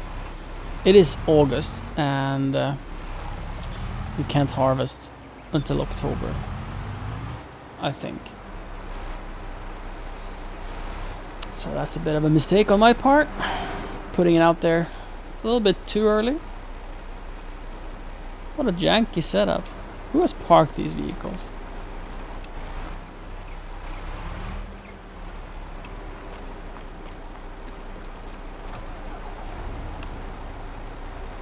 I mean, I know it's me. It's not a rhetorical question.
Thank you for hanging out and making my evening better, Rick. I wish you a good night. And I wish your family health and success. Yeah, that's it. Nothing more. Just health and success. Whoa, whoa, whoa, whoa, whoa, whoa, whoa, whoa, whoa, whoa, whoa, whoa, whoa, whoa. It's like left, right. Overcompensating. Undercompensating. Overcompensating. What a snake move.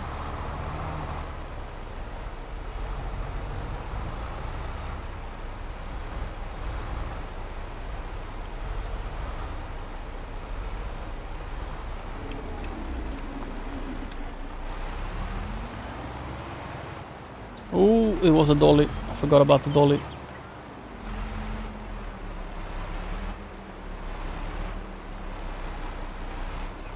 Dollies are my weakness. Or any trailer with an axle, honestly.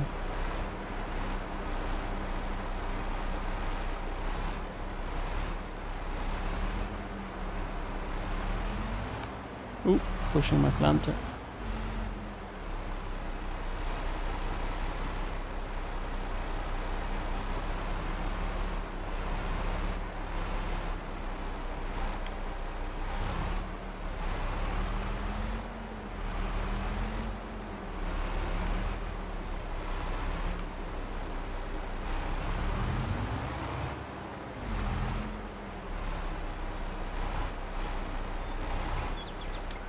Haha!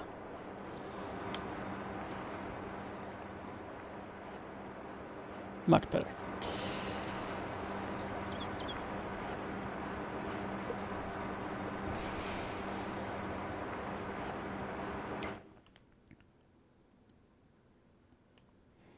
Since we're out of contracts and out of jobs to do, we could cultivate our own field, but I think we'll do all of that.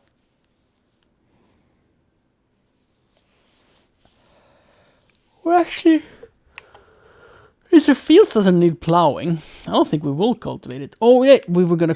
Oh, we had a mission, chat. We've forgotten about the mission. We are going to cultivate. We just have to get the cultivator off the trailer. Oh Jesus! How do we do that? How do we make that happen?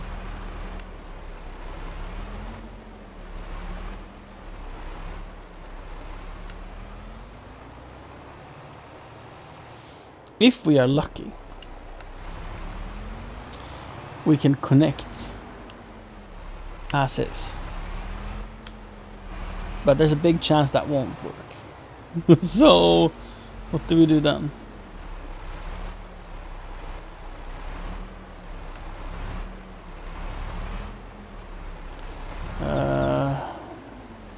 I'm sure that any time saving have been lost by the fact that I'm making it so janky.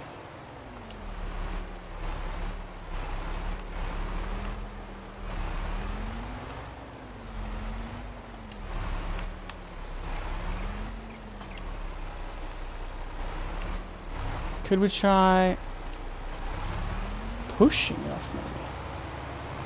It's like we only need to nudge it a little bit. No, we need something with a... we need something with a lift. I didn't need to shut it off. So maybe the 4220 with a front loader could push it off.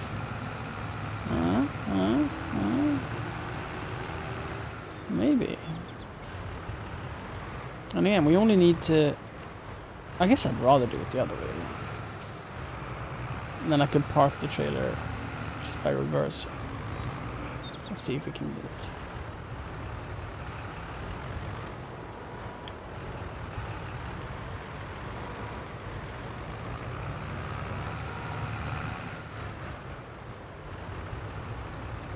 Aha!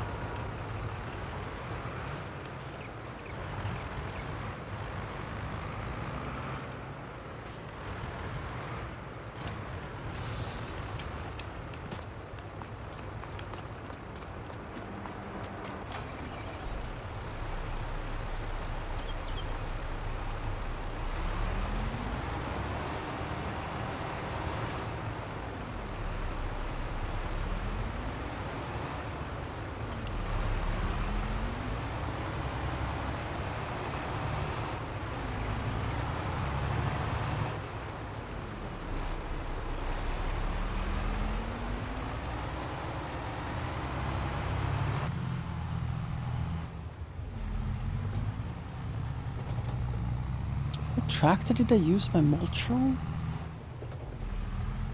And where did I park it? Because I gave up on it, if I remember correctly. But this is where we're going to, we're going up now to make an experiment on the mulching. If we cultivate it, if that makes a difference to the field state.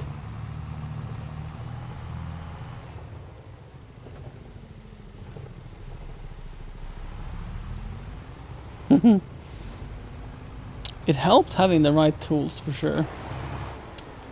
I mean, right, I don't know if I want to call it right tools. Just pushing it off. Do we, what is this? Oh, the 8330 is what we use for mulching. I guess our plow or cultivator is so wide that we could do another pass. So that we get a bit of a larger line to see if it has a positive effect. And also, I don't know what's up with that pre-existing line. So I feel it could be beneficial to just rip another pass. It's not gonna take me more than a moment. And the machine needs to go back anyway. So I might as well mulch on my way back. It's only slightly slower.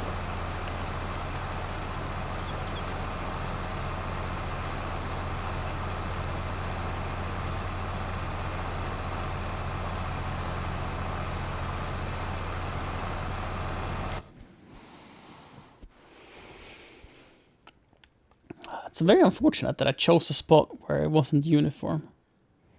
Because that's going to make the whole seeing the result thing, you know, the important bit. It's going to make it much more difficult.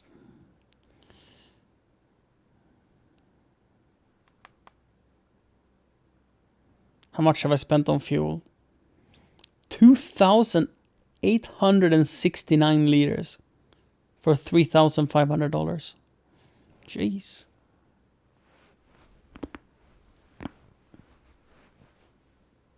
It's more fuel than I use in a year for a car. Right, that's not going to work very well, is it? Oh, drifting. We are for sure going to have to do something about the steepness and the unevenness of this field. Either not farm it or fix it, because that's too uneven.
Has it been that long though? I don't think it's been that long, Royal. I mean, it's been a stream and so, but has it been that long? I don't know. The stream was interrupted in the middle, so I can't check on the uptime. I were to guess it's not like... When did I wake up? 10? I mean, I guess it's like 13 hours or so.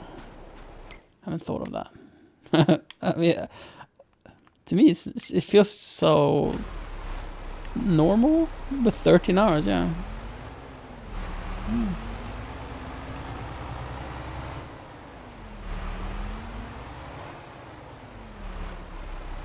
Oh, 11:46. Is that how long I've been going today?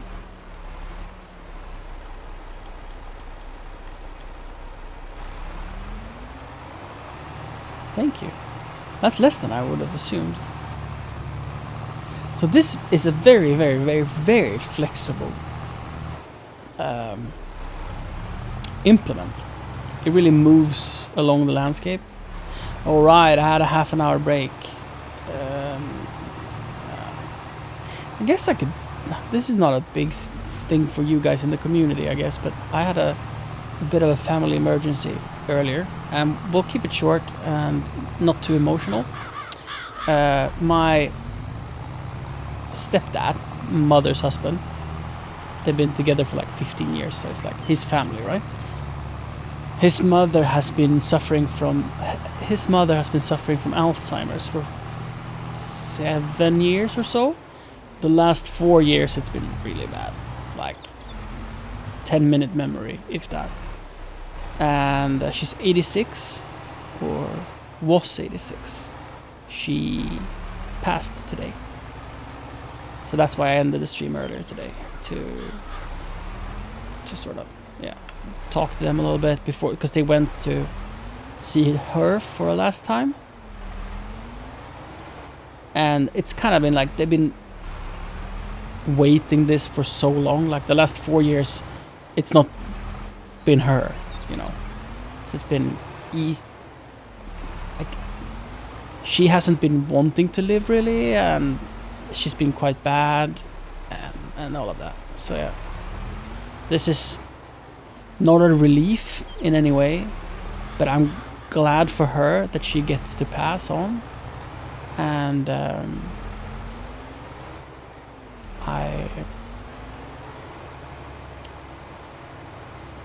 I feel a sort of peace in that her suffering is over. So yeah, that's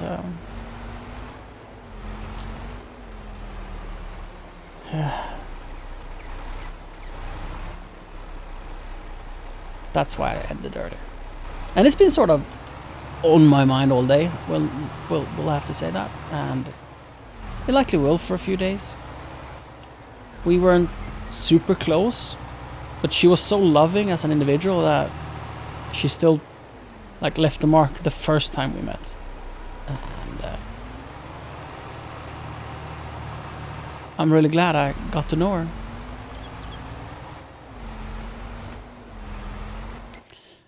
So did it make a difference? Cultivating the field, or mulching the field?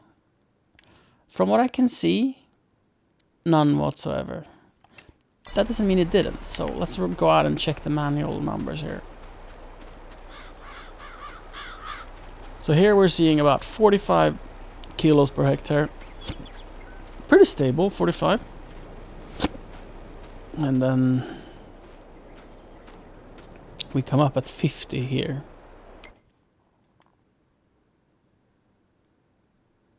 But that strip was there all along. And if we check over here, for example, which then should be 50. It isn't. 40, 45. It doesn't make any sense. And that means we can conclude this test, because with our planter we don't need to cultivate first. So let's save the time.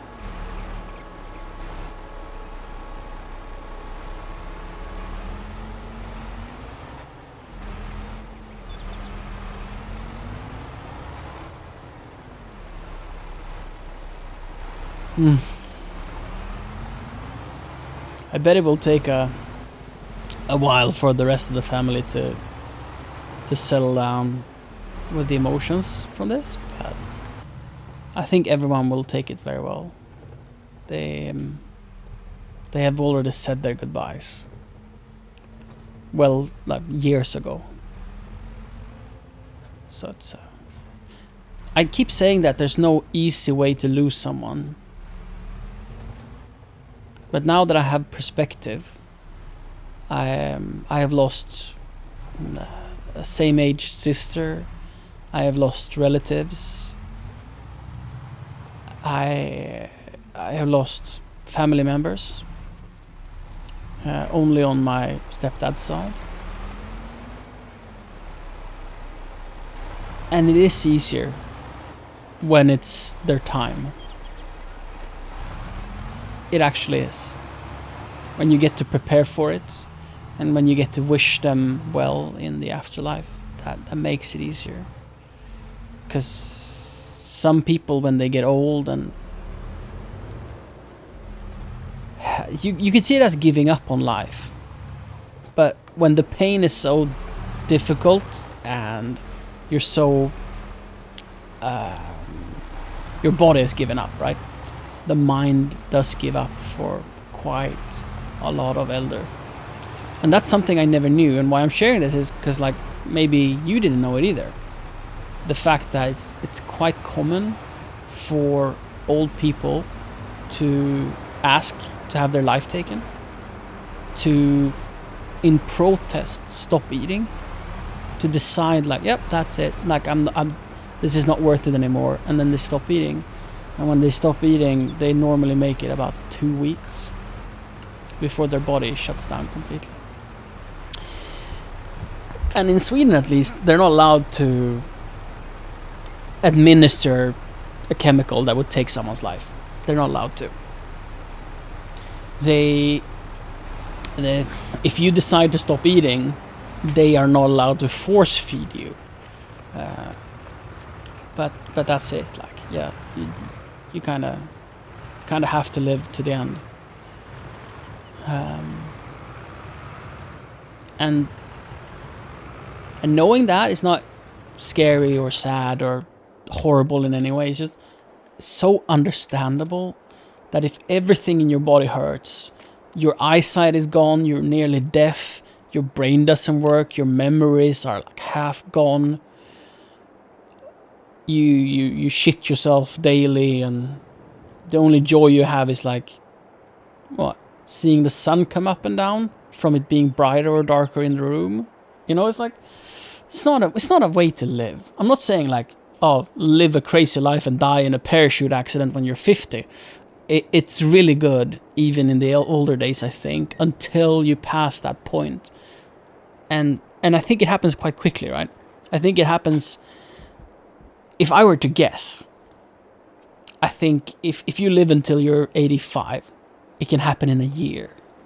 going from life is awesome to life is just not worth it. At least that's the anecdotal evidence from how it happened to my stepdad's parents. It was all fine, and then she got dementia. I said Alzheimer's before, I'm sorry, I'm wrong. She got dementia.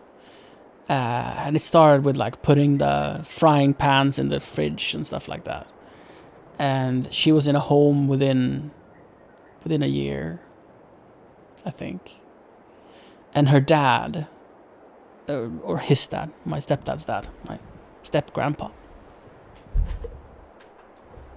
he was perfectly fine before, but as soon as she lost it, and he sort of lost her, he was also at the home within another year.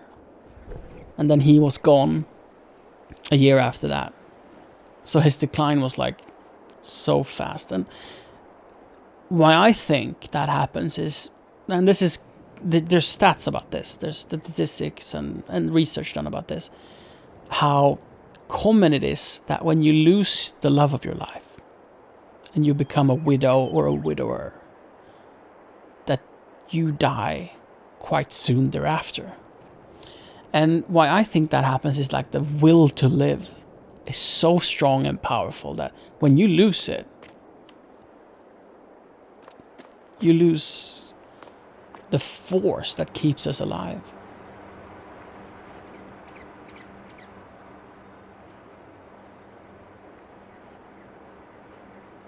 That probably can teach us a lot about being 30 or about being 50 or about being 20, to make sure we find something that we do that makes it worth being alive. And I'm talking about a job, right? I'm talking about not having a job with no future that you hate doing. That there's so much value in finding something you love, no matter if it pays well. If you find something you love doing, smart people have said this before. Love what you do for work and you'll never work a day in your life.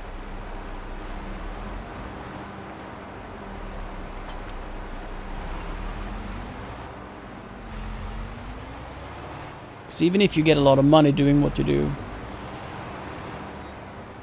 if it takes away your will to live, it's not worth it.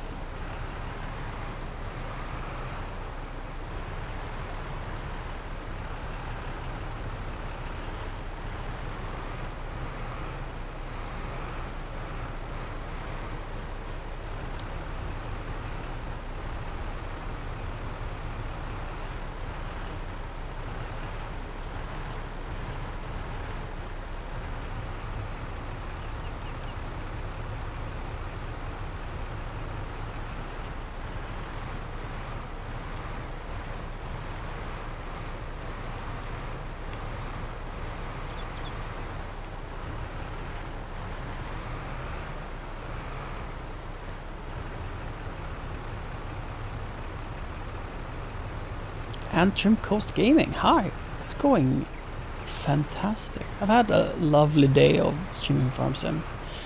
Had a bit of a emotional moment sharing the news that my step-grandma passed today. And that's why I'm still like I'm a little shaken up. It's like whenever you touch on emotions, they tend to grow, and I find that to be very healthy. And I think this is gonna come in waves, emotionally speaking. Feeling fine, feeling difficult, feeling fine, feeling difficult. And if you're new to my stream, my stream is a window to my life. There's no filters. There's like as real as it can be. You are in my living room watching me play video games. Or, I mean, I do a lot of IRL streaming as well, so sometimes we like literally look into my home. Now we're just looking at the video game. But it's unfiltered and very raw. So if I'm having emotions, I'm sharing them. I know it's very common to be a character, have an online presence, have a work presence, persona, I mean, I think. Yeah, an online persona, a work persona,